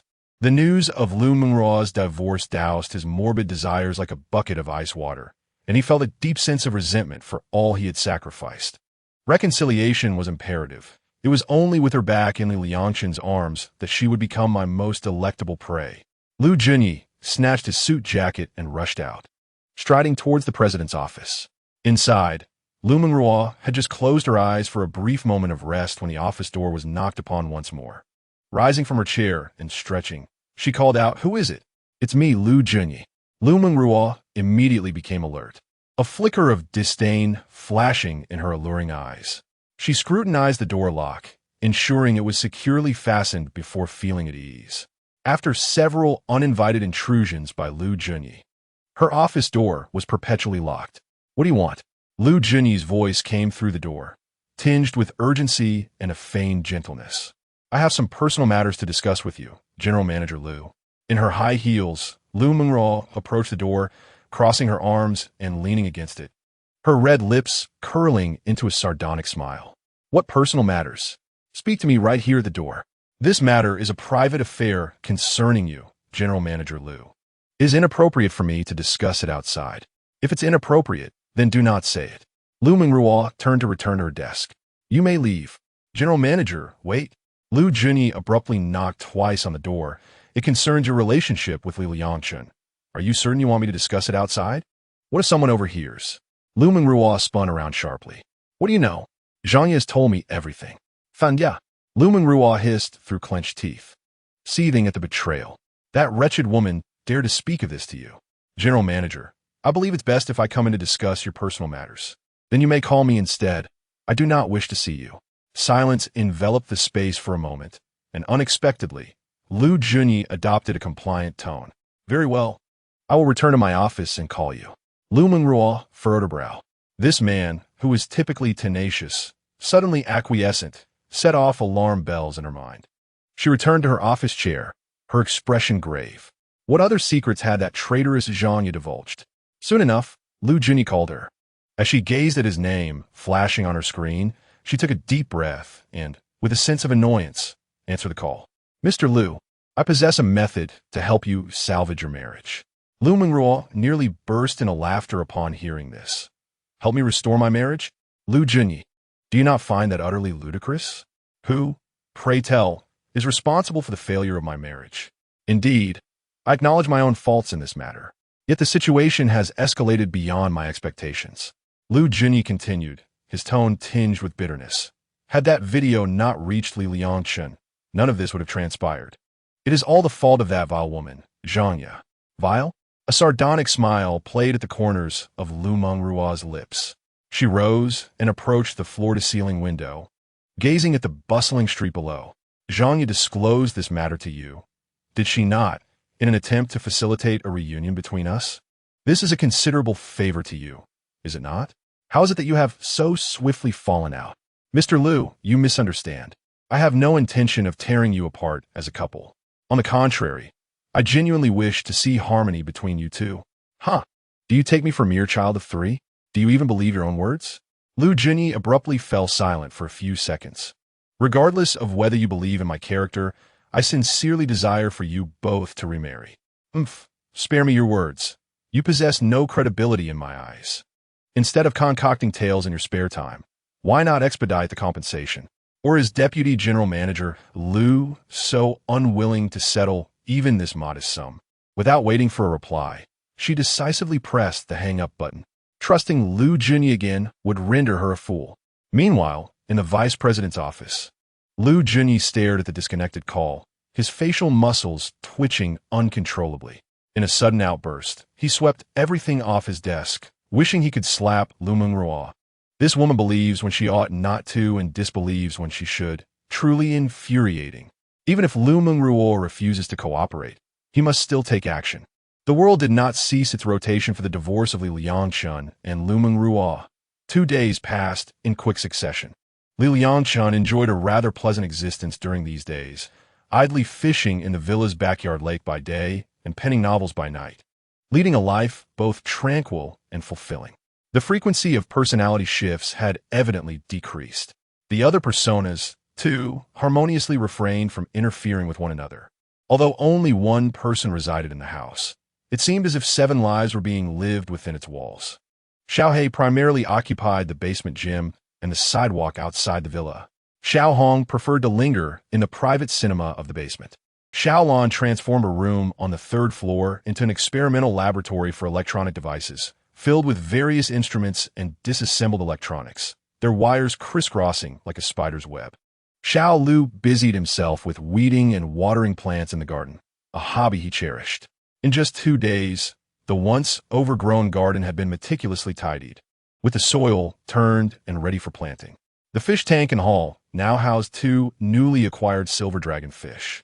2 large characters, fortune from all directions and great ambitions, gleamed under the light on the wall of the computer room. Having been specially commissioned by Xiao Jin from a master known as Uncle, who claimed they were quite trendy of late. In the room, 6 monitors displayed real-time stock trends from various countries. He often sat by the computer, observing the stocks, though he never made a move. Xiaobai generally stayed indoors, leaving no trace of his presence in the villa. On Saturday evening, Liangchen sat on the wooden pier in the villa's rear garden, his fishing rod gently trembling in his hand. The evening glow bathed the lake's surface, shimmering with golden light. He squinted his eyes, savoring this rare moment of tranquility. Suddenly, a sweet voice shattered the silence. Ligu. Chapter 84. Teaching Bai Ningning to fish. Liangchen turned around to see Bai Ningning standing at the entrance of the rear garden. Today, she was not clad in her usual professional attire, but had donned a casual outfit, a loose white shirt draped over her petite figure, its hem carelessly tucked into light blue denim shorts, revealing a pair of fair legs. On her feet were beige canvas shoes, exuding youthful vitality. The evening glow cast a golden hue upon her sweet smile. Perhaps due to the leisurely days of late, Liangchen felt an uncharacteristic sense of serene contentment. "How'd you get in?" Liangchen inquired, raising an eyebrow, his tone laced with a hint of laziness. The girl jingled a set of keys in her hand, the metal glimmering under the sunset. "I kept a spare key." She bounced closer, her footsteps causing the wooden pier to emit faint creaks. Liangchen redirected his gaze to the lake. "Looking for Xiaohei?" "Yes." Bai Ningning sat down at the edge of the pier beside him, her hands propped on either side, her legs playfully splashing the water. "Brother, he and I have plans to go somewhere. Does that mean I should sleep early?" "No need." "Ligu, you can rest at your usual time. There's no need to accommodate me." Suddenly, The bobber on the lake's surface sank, prompting Liangchen to skillfully reel in the line, only to discover that the bait had been devoured. "Cunning little rascal," he murmured, reattaching the bait. Turning to see Bai Ningning curiously observing his actions, he casually asked, "Are you interested in fishing?" "Huh?" Bai Ningning blinked her almond-shaped eyes. "I'm not very good at it."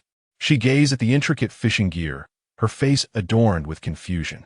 Liangchen, recalling the first time he had taken Liu Mengruo fishing, found her demeanor reminiscent of Bai Ningning's current state, overwhelmed by the equipment. "No worries, I'll teach you." He stood up, retrieving another fishing rod from the nearby toolbox and handing it to Bai Ningning. "This is a beginner's model. It's lightweight and suitable for novices." He went back to the villa to fetch a stool, gesturing for Bai Ningning to sit. "Thank you, Liu." Bai Ningning smiled sweetly, her dimples appearing on her cheeks. She obediently sat down, cradling the fishing rod like a diligent student awaiting a lesson. Liangchen crouched down, taking a transparent plastic container from the bait bag. Inside, loose soil held several plump earthworms wriggling amidst the clumps. He looked up at Bai Ningning. "Are you afraid of earthworms?" Surprisingly, Bai Ningning not only displayed no signs of disgust, but leaned in closer, shaking her head. "Liu, I'm quite brave." "Is that so?" Liangchen Shuklat, admitting that he truly had not perceived it. Recalling the assistant in the office, who perpetually scurried about clutching files, it was challenging to associate such an image with audacity. "I have concealed it well," he remarked. Liangchen split a half of an earthworm, demonstrating to Bai Ningning how to bait a hook. To his surprise, she exhibited no fear, imitating him adeptly as she grasped the worm and affixed it onto the hook with deftness, devoid of the hesitation and trepidation commonly seen in young ladies. "Liu, look," she exclaimed, presenting the baited hook to him. "Impressive." He could not help but give her a thumbs up. Bai Ningning blushed slightly at the compliment, her ears tinged with crimson. As she bent down to organize the fishing line, she suddenly noticed a clump of prepared bait at Liangchen's feet. "Liu," she pointed to the molded bait. "I just saw you use this. Why am I using worms instead?" Baiting with dough involves too many techniques, making it unsuitable for novices. Worms do not require frequent replacement. "Patience is key," he explained. "Oh," she nodded, half comprehending. "Now, let me teach you how to cast." Liangchen picked up his fishing rod and performed a graceful cast, the bait landing precisely in the designated spot. He then retracted his rod, guiding Bai Ningning step by step. Unexpectedly, she demonstrated remarkable athleticism, swiftly grasping several key points. He couldn't help but recall the scene of Liu Mengruo learning to fish. Back then, she had clumsily handled the rod, unable to master the necessary force, ultimately resigning to let him operate two rods, while she merely assisted in reeling in. "Now, give her out a try." Liangchen stepped back, allowing her space. Following his instructions, Bai Ningning utilized the elasticity of the rod to fling the line. The hook traced a graceful arc, landing on the lake's surface and creating a small splash. "Beautiful," he exclaimed genuinely. "You are learning quickly." "It's all thanks to your excellent teaching, Liu." Bai Ningning turned to him, her smile radiant, her eyes crescent-shaped with joy as she high-fived him. Liangchen extended his large palm to meet her small hand. "Next, focus intently on the bobber," he continued to instruct. "The moment you notice a fish biting, you must reel it in immediately." Bai Ningning nodded vigorously, turning her attention back to the water's surface. The two sat side by side on the dock, their fishing rods resting quietly before them. As the sun gradually descended, the lake mirrored the splendid hues of the evening sky. At that moment, Bai Ningning's bobber suddenly sank completely. "Ah!" she gasped, yanking the rod upwards. The fishing line tightened and the rod bent like a drawn bow. "A fish is on!" she exclaimed in excitement. Liangchen swiftly rose and moved behind her, ready to assist. Just then, the line surged quickly towards the center of the lake. Seeing her continue to pull the rod upwards, he hurriedly wrapped his arms around her from behind, placing his hands over hers. "Don't pull upwards, it will break. Pull sideways instead." Liangchen clasped her hand, directing the fishing rod to the right. At that moment, the fish, which had been surging forward, suddenly veered to the right as well. Liangchen guided Bai Ningning to pull the rod upward, reeling the fish back in. Bai Ningning could feel Liangchen's chest pressed against her back. his heartbeat resonating through the thin fabric, rapid and powerful. Her cheeks flushed, uncertain whether it was the tension of battling the fish or the intimate contact they were currently sharing. It was incredibly strong. Bai Ningning exclaimed as the rod bent once more into an arc steady. Liangchen whispered in her ear, advising her not to pull too hard, but instead to follow its strength, exhausting its energy. After a few minutes of tug-of-war, a shimmering silver fish finally surfaced. Liangchen skillfully scooped it up with a net. It was a large carp, weighing at least 5 pounds. Bai Ningning clapped her hands in excitement. This is my first time fishing, and I caught such a big one. She leaned closer to inspect the fish in the net, inadvertently stepping on the slippery edge of the dock. Be careful. Liangchen reached out to grab her, but it was too late. Bai Ningning lost her balance, screaming as she plunged into the lake, creating a huge splash. Chapter 85. If I had met you first, I would have fallen in love with you. The frigid lake water instantly engulfed her senses. Bai Ningning struggled in panic. The sharp sting of water flooding her nostrils, instinctively prompting her to hold her breath. In her blurred vision, she saw Liangchen unhesitatingly leap in after her. The water only reached Liangchen's neck, yet it was sufficient to submerge the petite Bai Ningning. She flailed like a frightened creature in the water. Liangchen's powerful arms swiftly encircled her waist, lifting her above the surface. Cough! Cough! Bai Ningning gasped, instinctively clutching Liangchen's neck as if grasping a lifeline. Her sweet face, tinged with fear, was pressed against his. Their bodies were in close proximity, the drenched fabric leaving almost no barrier between them, while her warm breath mingled with the lake water on his neck. I'm so scared. Bai Ningning stammered, still somewhat shaken. Liangchen gently patted her back, reassuring her, It's all right. Bai Ningning remained tense, her fair thighs unconsciously wrapping tightly around Liangchen's waist, fearful of sinking again. Liangchen felt her grip and became slightly uncomfortable, his body temperature seemingly rising by a degree. He took a deep breath, carefully adjusting his hold, one hand supporting her bottom, the other cradling her back, securely holding her as one would a child. Don't be afraid. I'll take you away. Upon hearing this, Bai Ningning's body trembled, and she clung even tighter. Liangchen, feeling her grip, found himself somewhat flustered. Liu Mengruo's body was as delicate as water, yet he hadn't expected Bai Ningning, seemingly fragile, to possess such strength in her legs. He hurriedly gauged the chilling temperature of the lake water to cool his ardor. Once his emotions were steadied, Liangchen began to move slowly toward the shore, taking each step with care. Bai Ningning clung to him like a koala, their soaked clothes causing their skin to brush against each other with an almost electric intimacy. Her heart raced uncontrollably, uncertain whether it was due to the recent fright or the overwhelming intimacy of the moment. All right, we have reached the shore. Liangchen's gentle voice resonated in her ear as he softly patted her back. Bai Ningning slowly became aware that she was entirely clinging to the man, her legs entwined around his waist like vines. In a flurry, she released her grip, her toes grazing the damp grass at the water's edge, her legs still a tad unsteady. Liangchen stood before her, the setting sun casting a golden glow around him. Water droplets cascaded down his sharply defined jawline, his damp white shirt clinging to his form, delineating the contours of his muscular chest and abdomen. Bai Ningning's gaze involuntarily followed a droplet as it traced its path along his alluring collarbone, disappearing into the depths of his shirt. Are you all right? Liangchen turned his face away, avoiding her soaked attire. The white cotton top, now nearly transparent from the water, faintly revealed the outline of her light-colored undergarments. It was only then that Bai Ningning snapped back to reality, her cheeks flushing crimson. Lowering her head, she saw her own disheveled appearance and instinctively wrapped her arms around herself. I am fine. Her voice was barely above a whisper. Thank you, Brother Li, for saving me. To say saving me is an overstatement. It was merely a small effort on my part, he replied. Yet, to me it feels like a life-saving grace, she countered. Liangchen shook his head in resignation. In truth, I failed to consider your situation. I didn't realize you couldn't swim.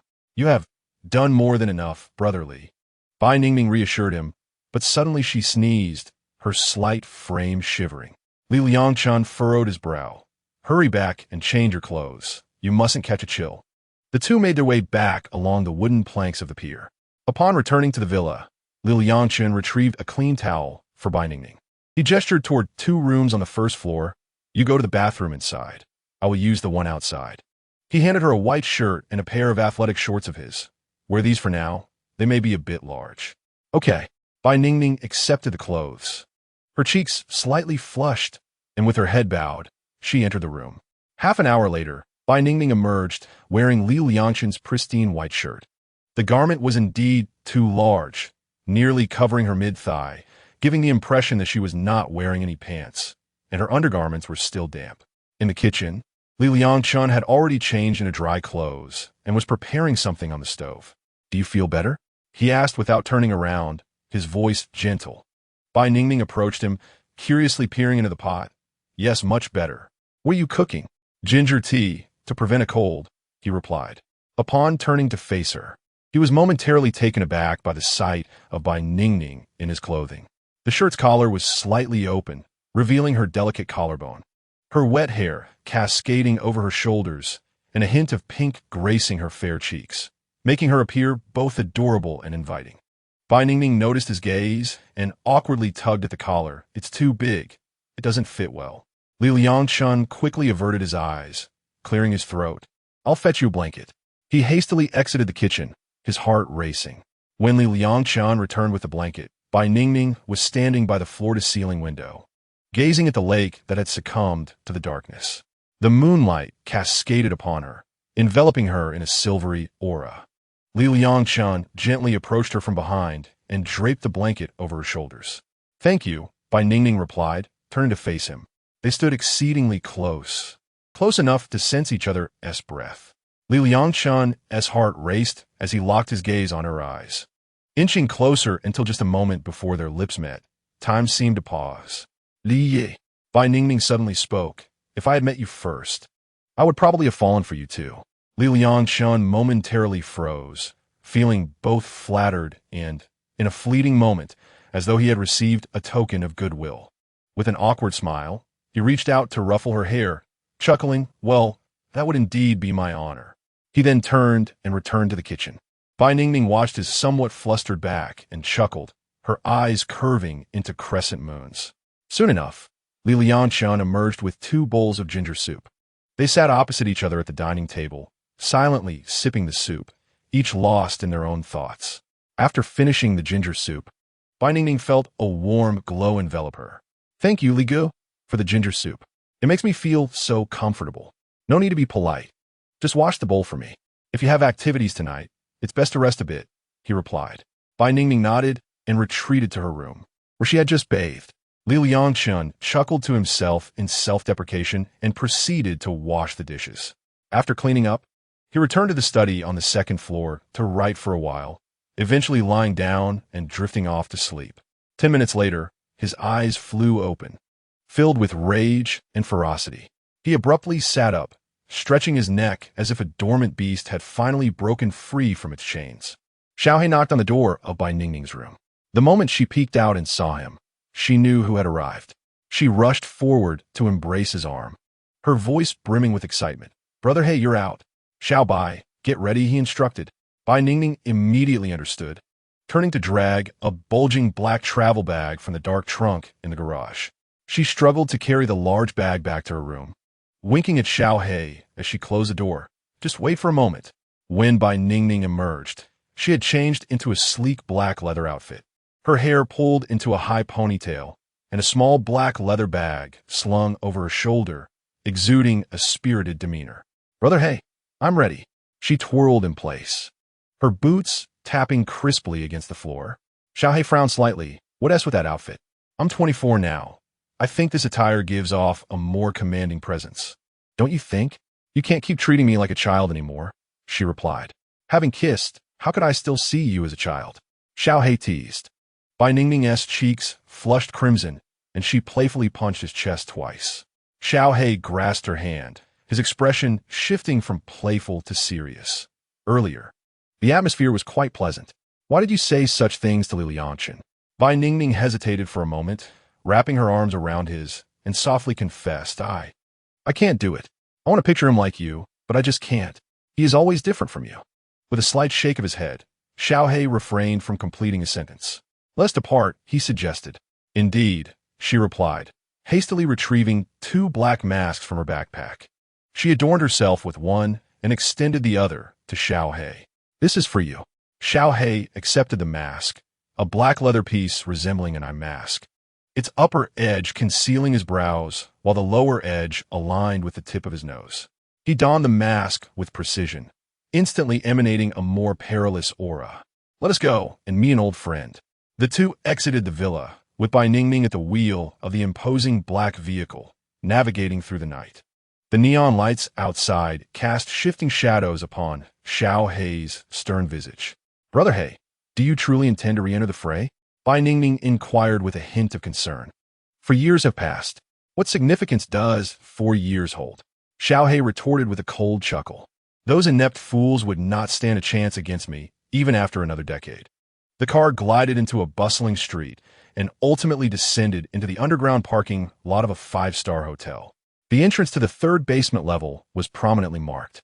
2 towering security guards, alerted by the unfamiliar license plate, emerged from their booth. Upon noticing the masks worn by the duo, their expressions turned grave. One of them spoke politely, Sir, this is a parking facility. Regular patrons should park on the upper 2 levels. Xiaohei extended a card made of obsidian from the shadows. The intricate dark patterns along its edges glimmered a haunting blue as the guard accepted it. The guard's pupils dilated, and he turned back to the booth to verify the card, nervously making a phone call shortly thereafter. Bai Ningning turned to Liangchen, asking, It has been years since we've been here. Will there be any issues? As long as the Zhao family remains intact, we shall encounter no problems here. Before long, a tall, robust man clad in a suit hurried from the parking area. Upon seeing the masked figures, he momentarily failed to recognize them. Xiaohei exited the vehicle and extended his hand. Manager Yang, have you been so occupied that you've forgotten an old friend over these years? Mr. Li He, Manager Yang finally connected the man before him with the one who had dominated this place for 3 years. Is it truly you? Indeed. Ha. Young master, Zhao has missed you dearly. You shall be quite pleased with your return. In fact, he is here today. Manager Yang promptly signaled the guards to lift the barrier. Once they parked, Manager Yang led them to an elevator that was currently undergoing maintenance, temporarily out of service. After swiping his card, the elevator doors slowly opened and the 3 entered. The elevator buttons indicated only 2 levels, the current floor and the one above. It descended 20 meters below ground before coming to a halt. Welcome back to the Coliseum, Manager Yang announced before the doors opened. As the doors parted, a cacophony of deafening cheers and heavy metal music flooded the space. The circular stands resembled those of ancient Roman amphitheaters. Though air-conditioned, the atmosphere of the underground arena was still infused with the sense of sweat, perfume, and alcohol. Nearly 200 affluent individuals, adorned in various masks, clamored excitedly in the stands. In the arena, 2 bare-chested behemoths, devoid of any protective gear, engaged in brutal combat, their fists meeting flesh with resounding impacts. Sweat and blood flying with each strike. The scoreboard revealed that the betting pool had amassed to 1 billion. Manager Yang, accompanied by Xiaohei and Bai Ningning, navigated through the throngs of people, making their way directly to the inner private room. As the door swung open, they were greeted by a young man clad in an impeccably tailored suit, embracing 2 exquisite women. The man frowned and remarked, Old Yang, why have you brought 2 strangers here? Xiaohei stepped forward. Young Master Zhao, do you not remember me? Liu. The man abruptly pushed his companions aside, rising from the sofa, his eyes flickering with astonishment and excitement. It's been years. I thought you had been submerged in the Pearl River, feeding the fish. Zhao Wenfeng, the 3rd son of the Zhao family from Guangnan, stood as the clandestine master of this underground boxing arena. The Zhao family is one of the 4 prominent families in the Guangnan region, holding an extraordinary status. However, with the eldest son inheriting the family business, Zhao Wenfeng epitomized the quintessential debauchee, having established this underground boxing venue out of sheer passion. To everyone's surprise, He not only amassed considerable wealth, but also forged vital connections. In this exclusive establishment, only those of certain status could gain entry. The room fell into a sudden silence. Who would dare jest at Zhao's expense in such a venue? The accompanying hostesses discreetly retreated to a corner. Zhao Wenfeng erupted into hearty laughter. For years have passed, yet your tongue remains as foul as ever. So, are you looking to make a comeback tonight? Xiao He flexed his wrists. Arrange a match for me. Very well. Zhao Wenfeng languidly leaned against the leather sofa. Tonight, we have the 5th-ranked Iron Head, who boasts that he will shatter the ribs of 2 newcomers. He raised his gaze to Li He, a glimmer of provocation in his eyes. Are you interested in being the 3rd? Xiao He unfastened the buttons of his trench coat, casually tossing it aside to reveal a black tank top that clung to his explosively muscular frame. What I aim to shatter is the champion's zygomatic bone, he declared, gesturing towards the large screen showcasing highlights of previous champions, not the playthings of these small fry. Zhao Wenfeng shrugged, feigning resignation. Tonight is merely a routine event. The current champion is absent. If you wish to challenge the strongest, you will have to wait until next month as championship. Liangchen glanced outside the bulletproof glass. The outcome of the gladiatorial battle was already determined, with the 9th-ranked Tiger having defeated a challenger, albeit at a cost to himself. With a phone call, will they dare not come? Xiao He retorted, without turning back. Zhao Wenfeng chuckled softly, retrieving a cigar from his suit pocket, leisurely cutting it open. Apologies. It has been 4 years after all. The women behind him swiftly stepped forward to light the cigar, and he took a deep puff, the smoke swirling around the room. What is your current state? I have yet to witness it. Most of the audience does not recognize you. He exhaled a perfect smoke ring, without fame. There is no value, nor qualification to negotiate with me. Zhao Wenfeng's implication was clear. Li He must first demonstrate his prowess against the 5th-ranked fighter before gradually ascending the ranks. Only then could he reach the pinnacle of popularity when facing this champion, thereby enhancing the arena's value. Li He raised a glass before Zhao Wenfeng. You will see soon enough. A smirk curled on Zhao Wenfeng's lips as he clinked glasses with him. He picked up the landline and pressed a short code.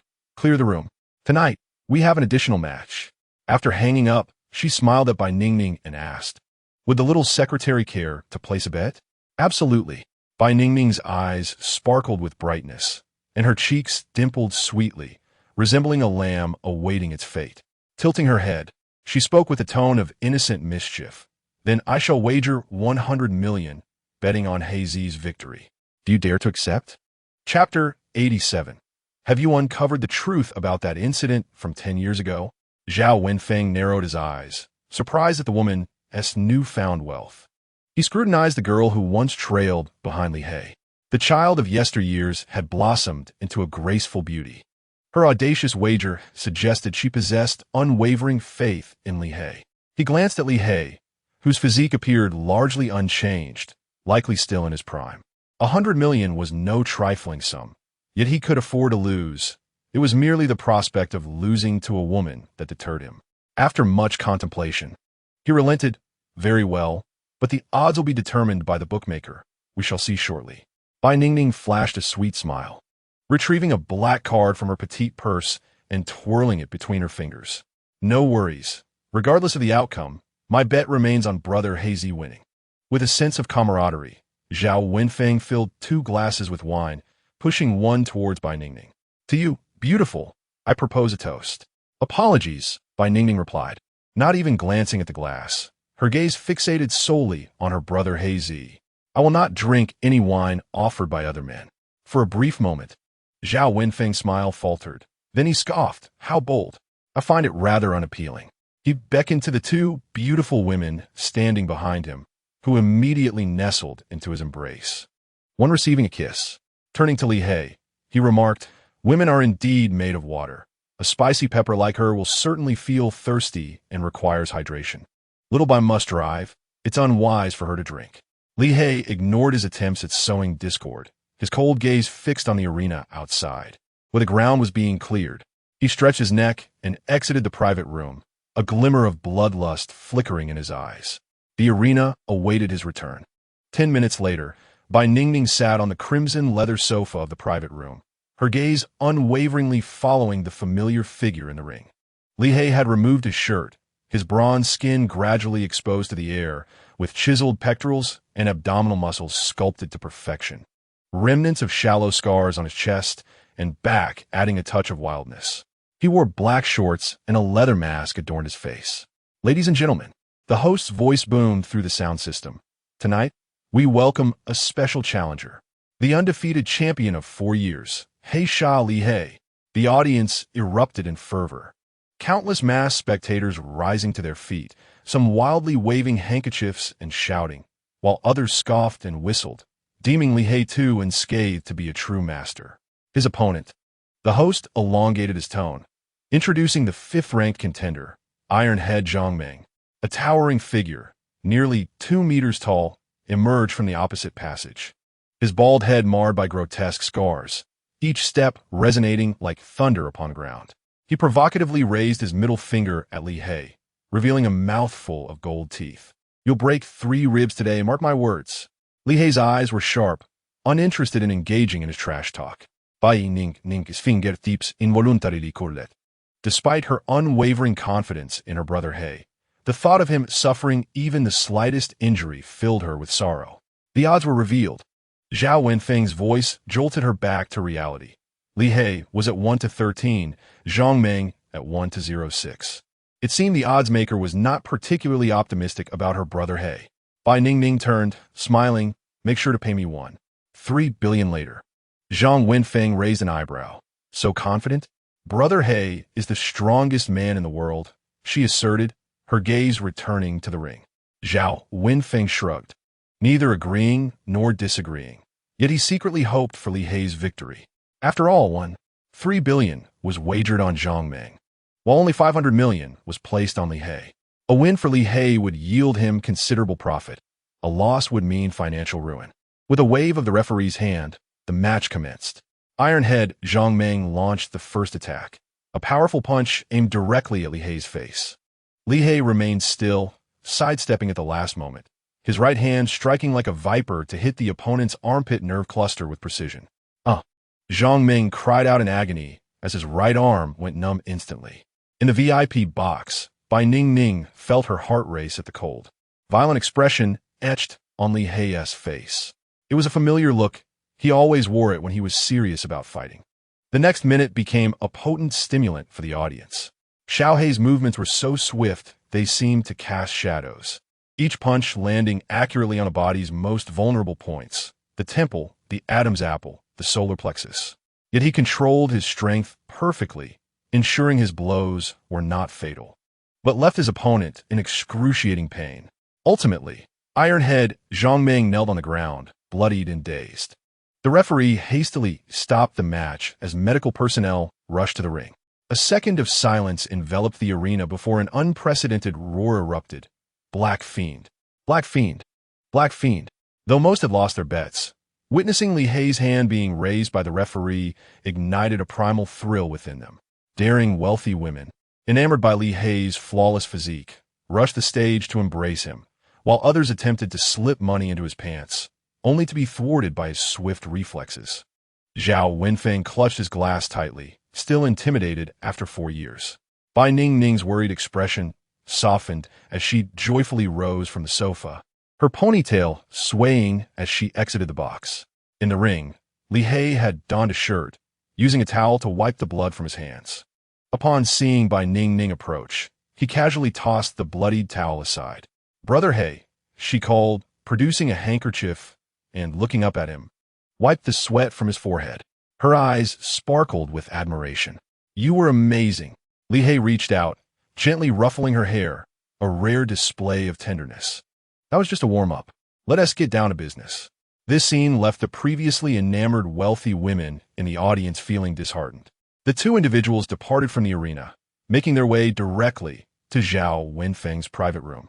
Upon pushing the door open, they found Zhao Wenfeng had already prepared 2 glasses of whiskey. Indeed, his skills remained impressive. Zhao Wenfeng raised his glass. Xiao He settled onto the sofa, refraining from touching his drink, instead inquiring, "Have you clarified that matter from 10 years ago?" Zhao Wenfeng hesitated momentarily. The clinking of ice within his glass resonating sharply in the suddenly tense atmosphere. He displayed a knowing expression. Li He, that was a decade ago. Are you certain you wish to pursue this further? Answer me. Xiao Hei's voice was as frigid as ice.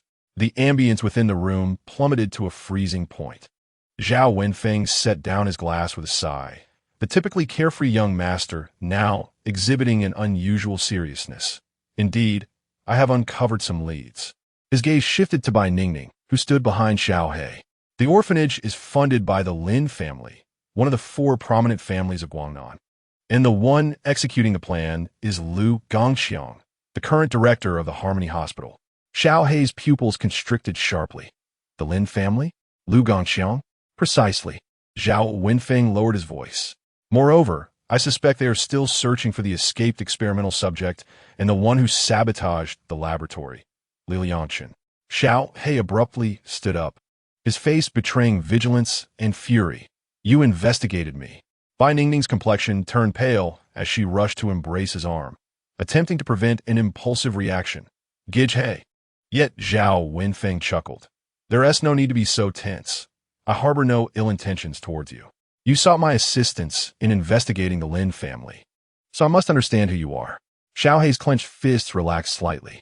I am curious. What experiments were conducted there? His gaze fell upon Bai Ningning. You are the escaped experimental subject, aren't you? There's nothing particularly special about you. Xiao Hei's fury ignited immediately.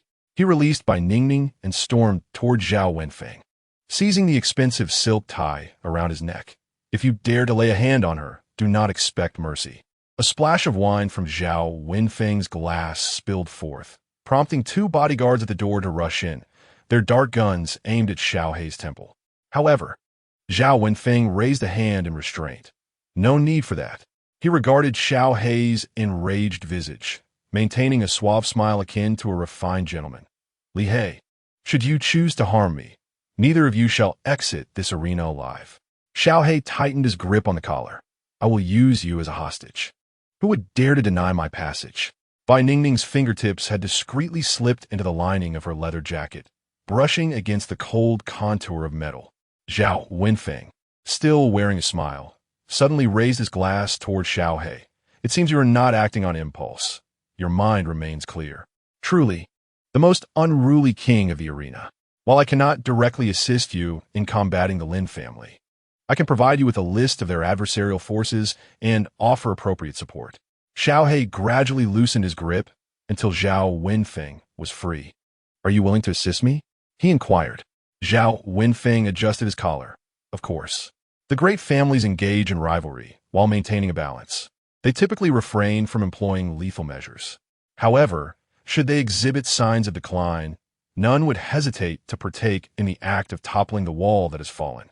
If you possess the capacity to dismantle them, I would be most pleased and would even offer my clandestine support.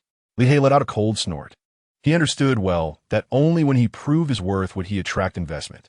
Much like the gladiators in the arena, the victors bask in champagne and applause, while the vanquished fade into oblivion. It is only as a 3-year reigning champion that he has the privilege to share a drink with Zhao Wenfeng.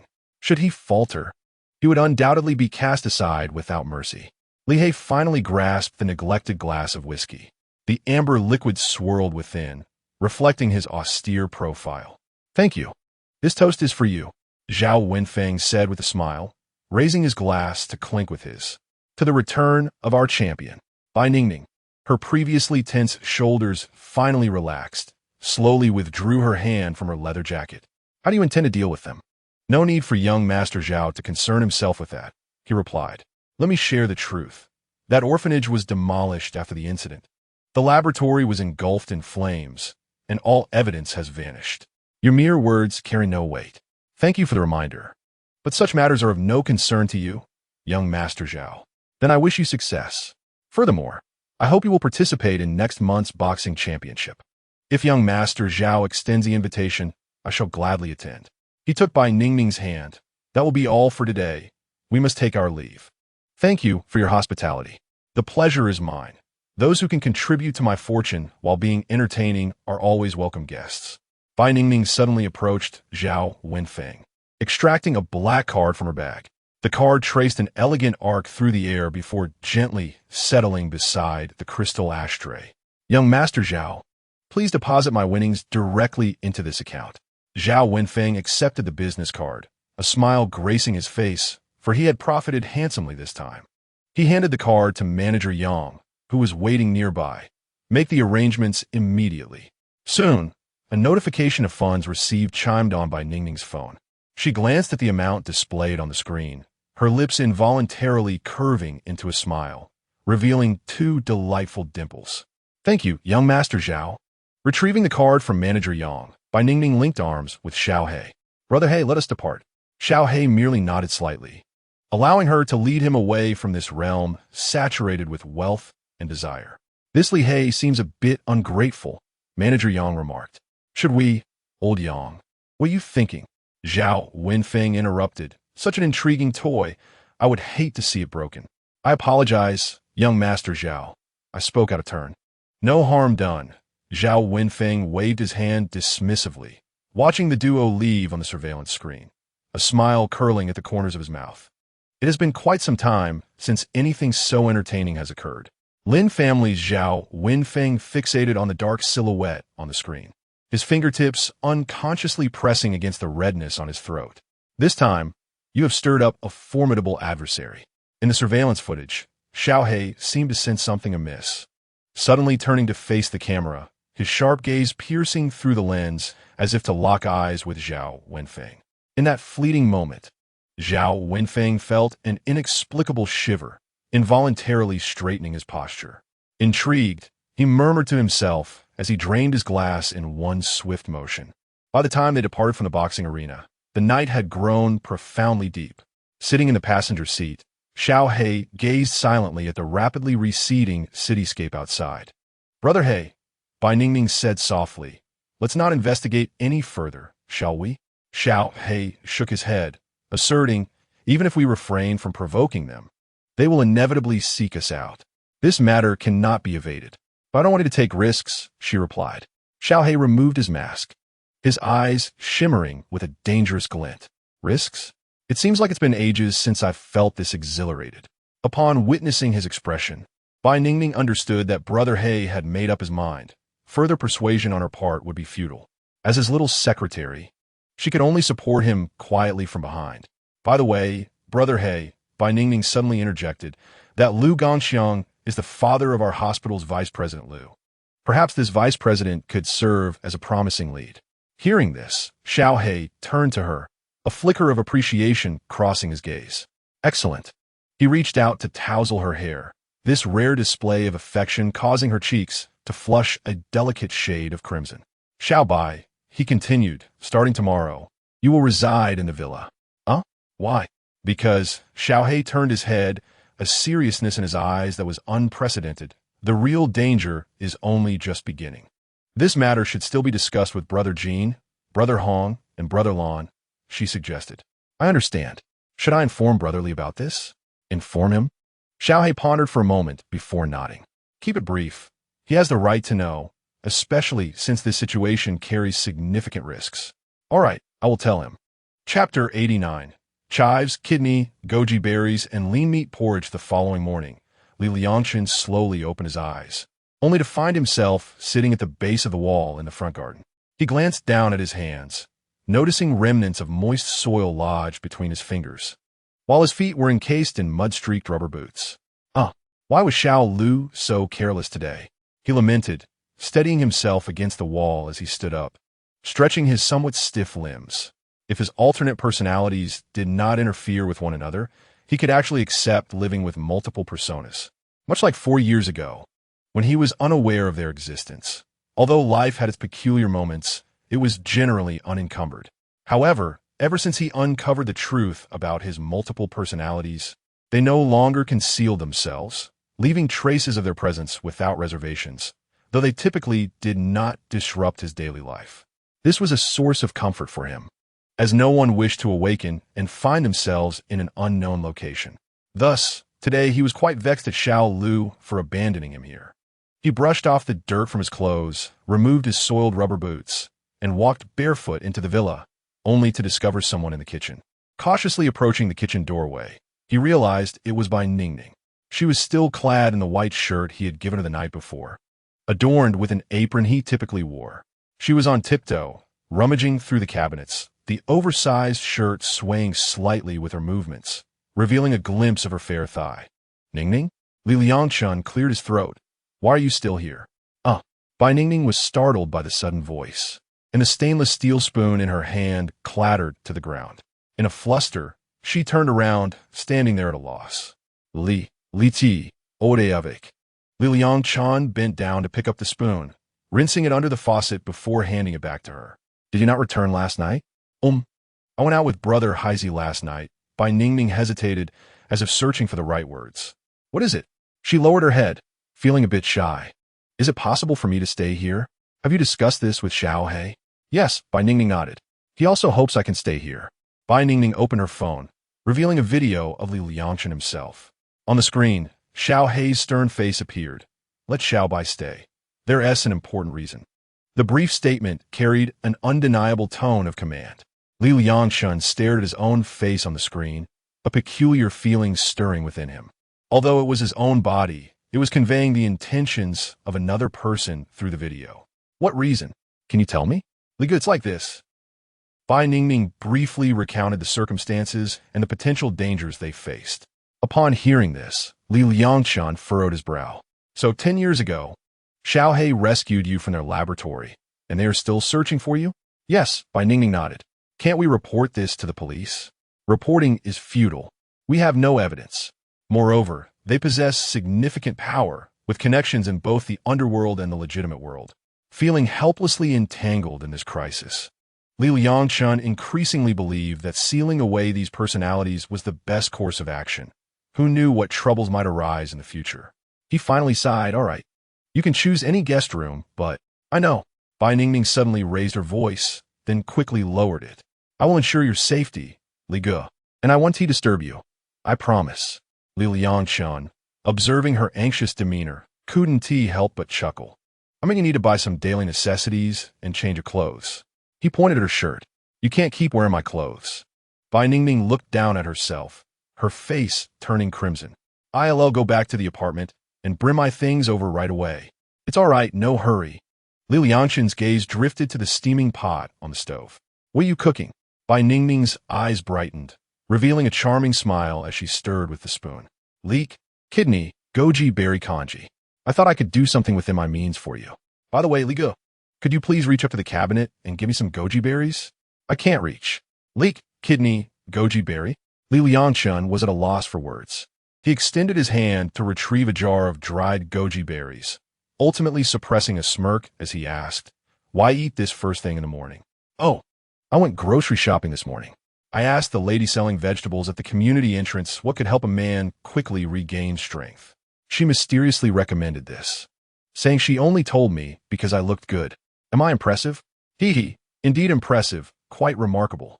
Liangchen chuckled dryly in response, suddenly recalling a troubling thought. Could it be that last night you all? Bai Ningning displayed a satisfied smile. Indeed, Xiao He went to spar with someone last night. It's been a while since I've had a good tussle, quite exhausting. You should eat more to replenish your strength. Liangchen felt a wave of frustration.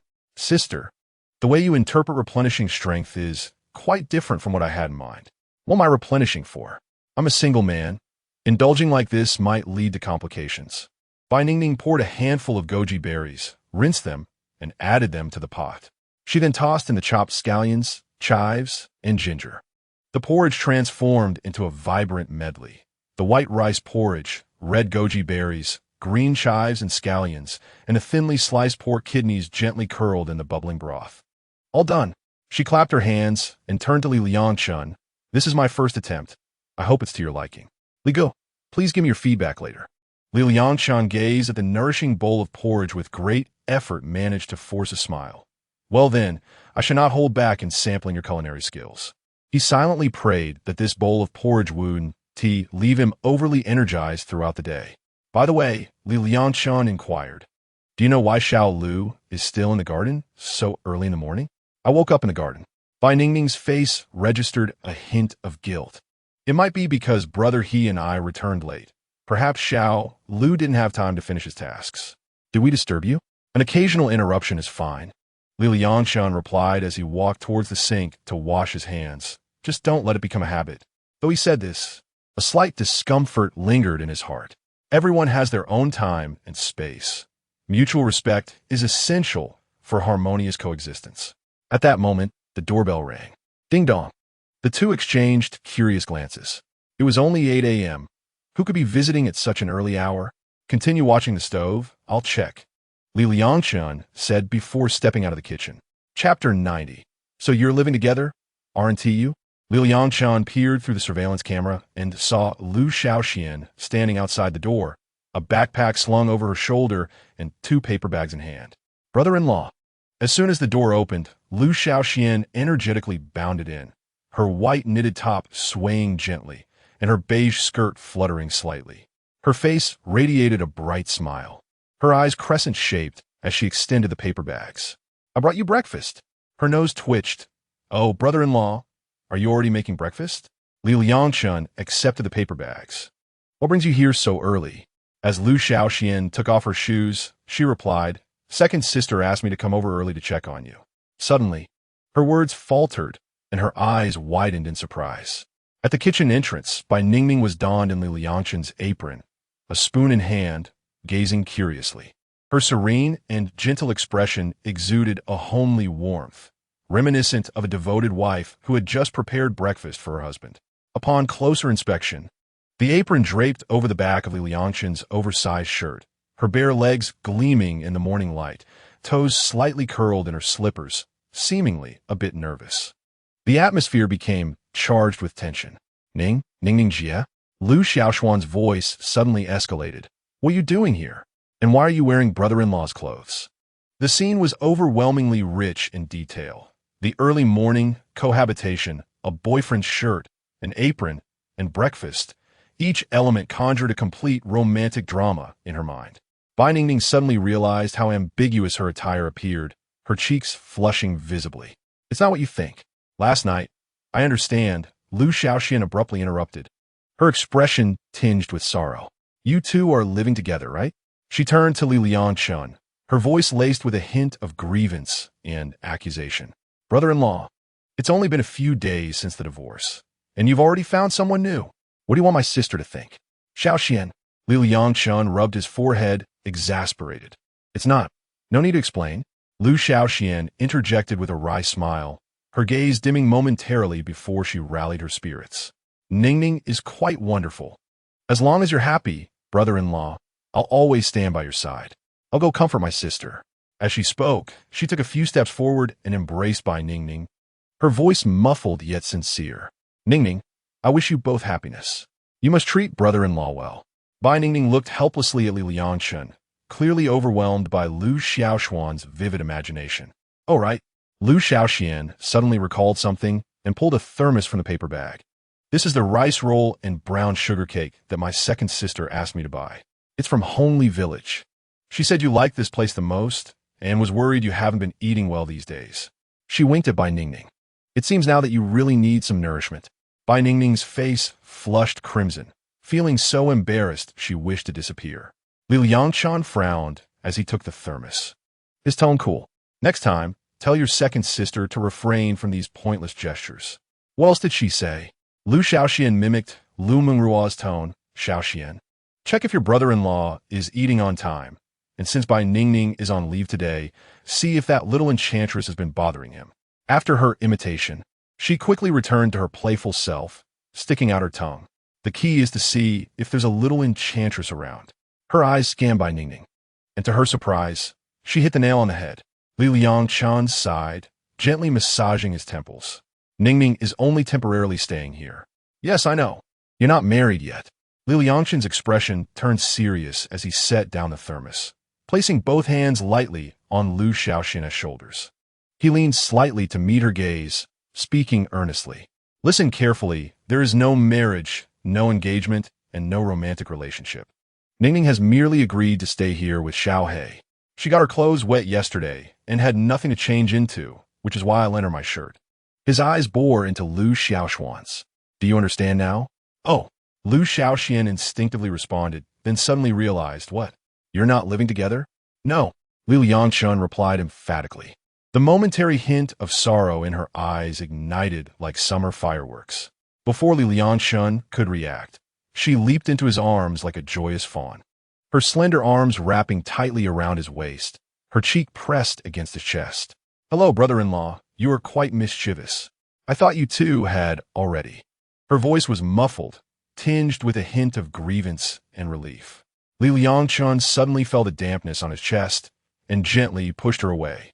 It was then that he noticed tears glistening in her crescent-shaped, smiling eyes, crystalline droplets cascading down her cheeks, sparkling in the morning light.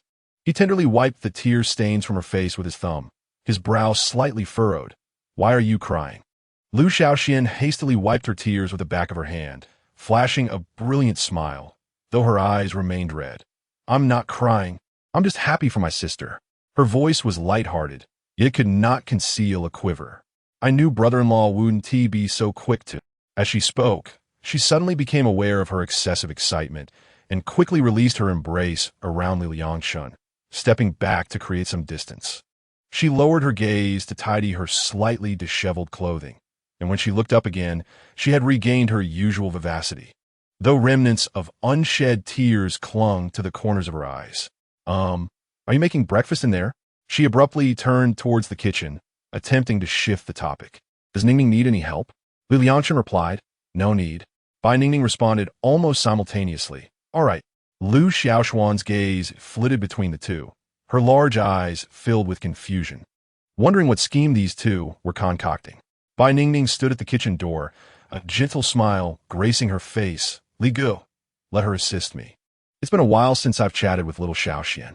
Liu Shaoxian seemed to have found a lifeline, setting down her backpack and hurrying towards the kitchen. I'll set the table. Brother-in-law, you should rest in the living room. I'll handle things here with Ningning. Her back appeared somewhat flustered, her ears tinged with red. Liu Yangchen remained in place, observing Liu Shaoxian's busy figure, shaking his head helplessly.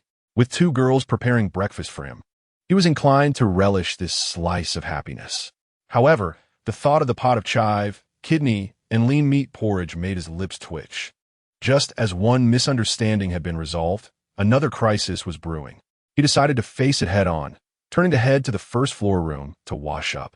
He was not particularly fond of climbing stairs, so the room on the first floor had become his washroom and changing area.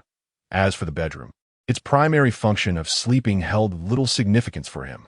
In the kitchen, Liu Shaoxian stole a glance toward the living room, confirming that Liu Liangchen had departed before quietly asking, Ningning, you're really just temporarily staying here, right? Bai Ningning, while frying an egg, turned around after lowering the heat upon hearing the question. Her voice was soft yet resolute. Yes, just temporarily. That's good. Liu Shaoxian's voice carried a lightness of relief. Although my second sister made a mistake, she truly loves brother-in-law, and I don't want them to part ways. Bai Ningning smiled knowingly at the girl who spoke with a heart at odds with her words, suddenly leaning in closer to whisper, Shaoxian, you actually like Li Gu, don't you? Chapter 91. Don't let me become worse. The porcelain bowl slipped from Liu Xiaoxuan's hands, and just before it hit the ground, Bai Ningning steadied it with ease. The thoughts buried deep within the young girl's heart were unexpectedly voiced aloud for the first time, causing her porcelain cheeks to flush a vivid crimson, with even her neck tinged in pink. Ningning, what nonsense are you spouting? She exclaimed, her voice rising in pitch, hastily covering her mouth as she nervously peered outside the kitchen. Once reassured that Liu Liangchen was not in close proximity, she bit her lip and whispered, He is my brother-in-law. Bai Ningning placed the bowl back on the countertop. Though you can seal it well, your gaze betrays you. The way you look at him mirrors how President Liu gazes at him, filled with an unmistakable affection and longing. Ningning, please stop. It is simply impossible between us. How can it be impossible? Bai Ningning's eyes roamed over her ample bosom, her delicate waist, and her alluring hips. Suddenly, she reached out and pinched Liu Xiaoxuan's cheek. Laughing lightly, you and your sister are quite comparable, you know? Liu Shaoxian flinched as if electrocuted, her ears burning a deep red. She hurriedly turned away, feigning the arrangement of dishes. It's not due to my figure. How could I ever steal my sister's man? President Liu is divorced now, and Li Gu is currently single. Regardless, it cannot be. Let us cease this conversation. All right, I shan't speak further, Bai Ningning said, stepping back with understanding, yet unable to suppress a soft addition. But you must understand that matters of the heart, Ningning. Lu Xiaoxian suddenly raised her voice, only to quickly lower it again, pleading, please, don't let me become even worse. A tear escaped uncontrollably, splattering onto the tiled floor and creating a tiny splash.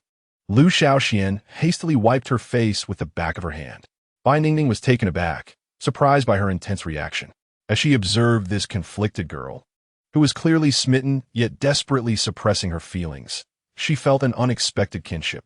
The anguish of unrequited love was something she understood all too well. Foolish girl. She gently embraced Lu Xiaoxian, feeling the girl tremble slightly in her arms. Loving someone has never been a bad thing. Lu Xiaoxian buried her face in the crook of Bai Ningning's shoulder, her voice choked with emotion, but I have feelings for the wrong person. I know my sister still loves him, yet I have these inappropriate thoughts. Bai Ningning stroked her long hair and suddenly caught a glimpse of a fleeting figure at the kitchen door. Liangchen stood at the corner of the hallway, his expression complex as he observed the scene.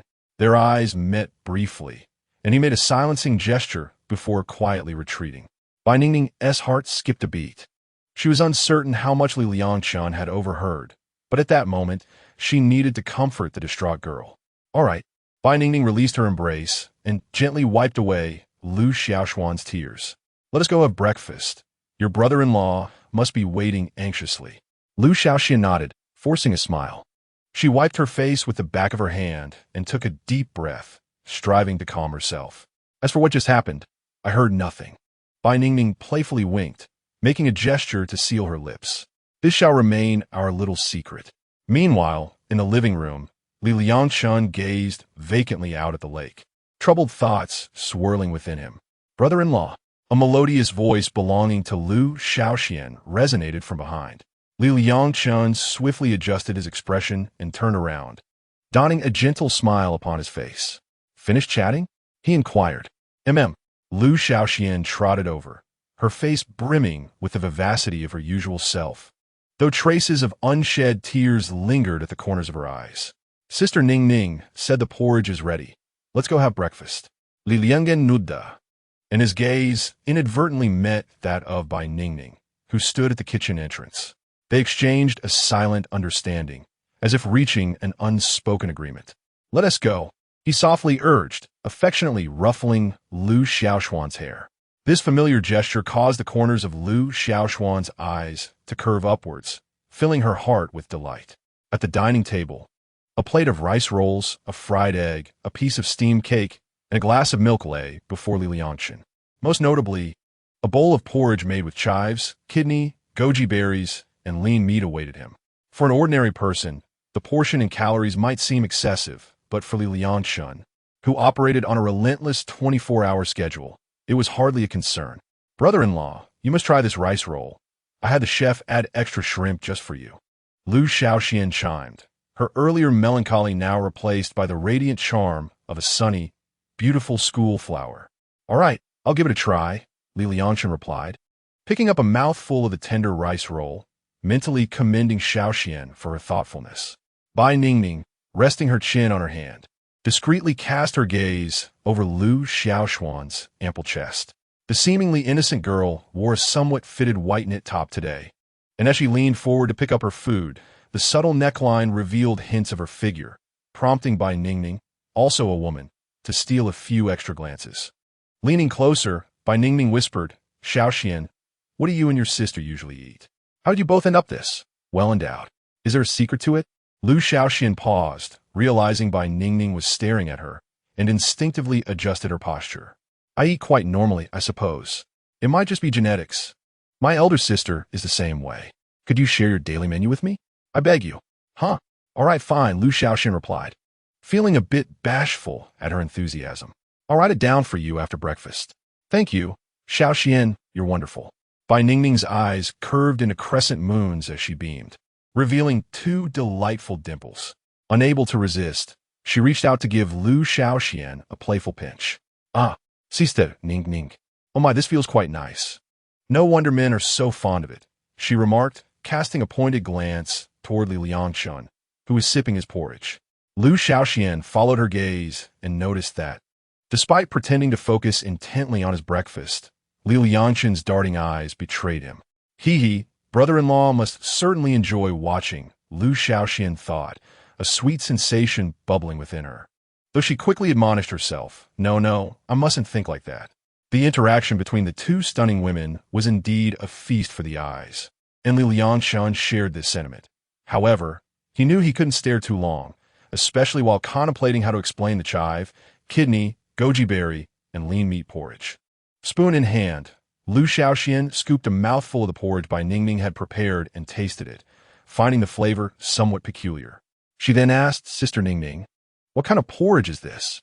The moment Bai Ningning began to explain, Liangchen interjected, stating, "It is merely a bowl of ordinary pig offal porridge." Liu Xiaoxian, who had little experience in cooking and had never tasted pig kidneys, tilted her head to observe the vibrant bowl of porridge, pondering whether it required chives and goji berries. "This is the method from Ningning's hometown," Liangchen lied without batting an eyelid, catching a glimpse of Bai Ningning's bewildered expression. Chapter 92. It turns out Brotherly likes black stockings. Bai Ningning was momentarily taken aback, but then comprehended, nodding in agreement, "Yes. It is indeed a recipe from my hometown. Oh, quite unique. It feels like it's meant to replenish a man's vitality," Liu Xiaoxian remarked, then quickly covered her mouth. Glancing at the other two at the table, "What are you thinking?" Liangchen gently tapped her forehead. "Stop entertaining such nonsensical thoughts. To be honest, I went out for a boxing match last night, and Ningning merely wanted to help me replenish my energy. The direction simply went awry." Liu Xiaoxian looked at Bai Ningning with skepticism. "Is it truly because of the boxing match?" "Indeed," Bai Ningning nodded, "but what does direction went awry mean? Is there a problem with this recipe from the vegetable vendor?" Liu Xiaoxian quietly explained the effects of chives and goji berries, causing Bai Ningning's ears to flush red. "I was unaware that they had such effects. Do pig kidneys serve the same purpose?" With a crimson face, Bai Ningning relayed the final secret ingredient, leaving Liu Xiaoxian utterly astonished. Liu Xiaoxian glanced at the embarrassed Bai Ningning and then at the composed Liangchen, before suddenly bursting into laughter. She covered her mouth, her shoulders shaking, her eyes crescent-shaped. "Brother-in-law, consuming this won't lead to any mishap, will it?" "Not all.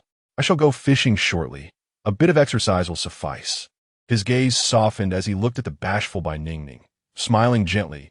"Next time, it would be best to refrain from cooking this dish." Bai Ningning nearly buried her face in the bowl, her voice barely audible. After hastily finishing her breakfast, she drove back to her apartment to gather her belongings. Upon seeing Bai Ningning depart, Liu Xiaoxian discarded her bowl of porridge, tossing half of a red sugar rice cake to Liangchen. "Brother-in-law, this half is for you. I can no longer eat. Eating so little? Don't you know, a good physique is achieved through hunger?" After saying this, she took her backpack and ascended the stairs to find the sunniest room she favored. Liu Xiaoxian retrieved a compressed bag from her backpack, which, once unpacked, revealed 3 dresses and several pieces of lingerie. She stuffed the clothes into the wardrobe, tossed one dress onto the bed, and clapped her hands in satisfaction. Room takeover successful. She pulled out her phone to message Liu Mengruo, "Second sister, the room is all set." However, her finger hovered hesitantly over the screen for a few seconds before deleting the latter part about Bai Ningning's temporary stay. As dusk fell, upon Bai Ningning's return to the villa, Liu Xiaoxian had already departed for school. Liangchen was seated by the lake, fishing. Hearing the engines roar, he set down his fishing rod, washed his hands, and walked towards the garage. Through the car window, he noticed that every corner of the vehicle, except for the driver's seat, was crammed with colorful packages. The back seat was piled high with bulging woven bags, the passenger seat crammed with shoeboxes, and even the floor space was crowded with the heads of several plush toys. It was a reflection on the abundance of a woman's belongings. He couldn't fathom how she managed to get all this into the car. He should have gone to assist her. He lifted one large bag after another and carried them downstairs. By the time all the items were moved, The floor of Bai Ningning's room was already largely occupied. What are all these? Liangchen inquired, curiosity piqued. Just some clothes, shoes, and various plush dolls, she replied. Really? You have so many clothes and shoes? I mostly see you in work attire at the office. Most of these are costumes of various anime characters. I usually wear them at home for fun and take photos. I wouldn't wear them out, she explained.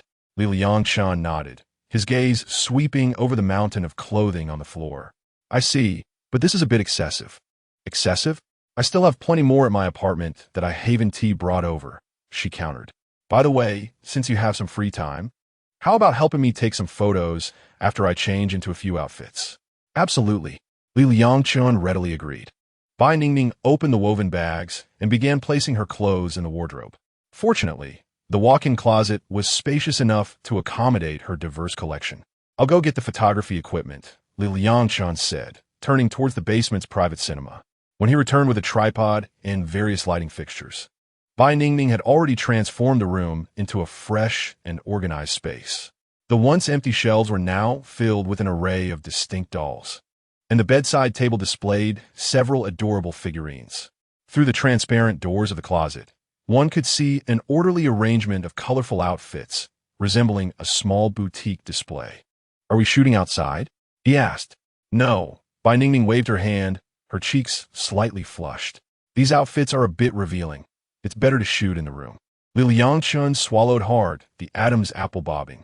Bai Ningning picked up her phone from the bedside, unlocked it, and opened an album titled Costumes.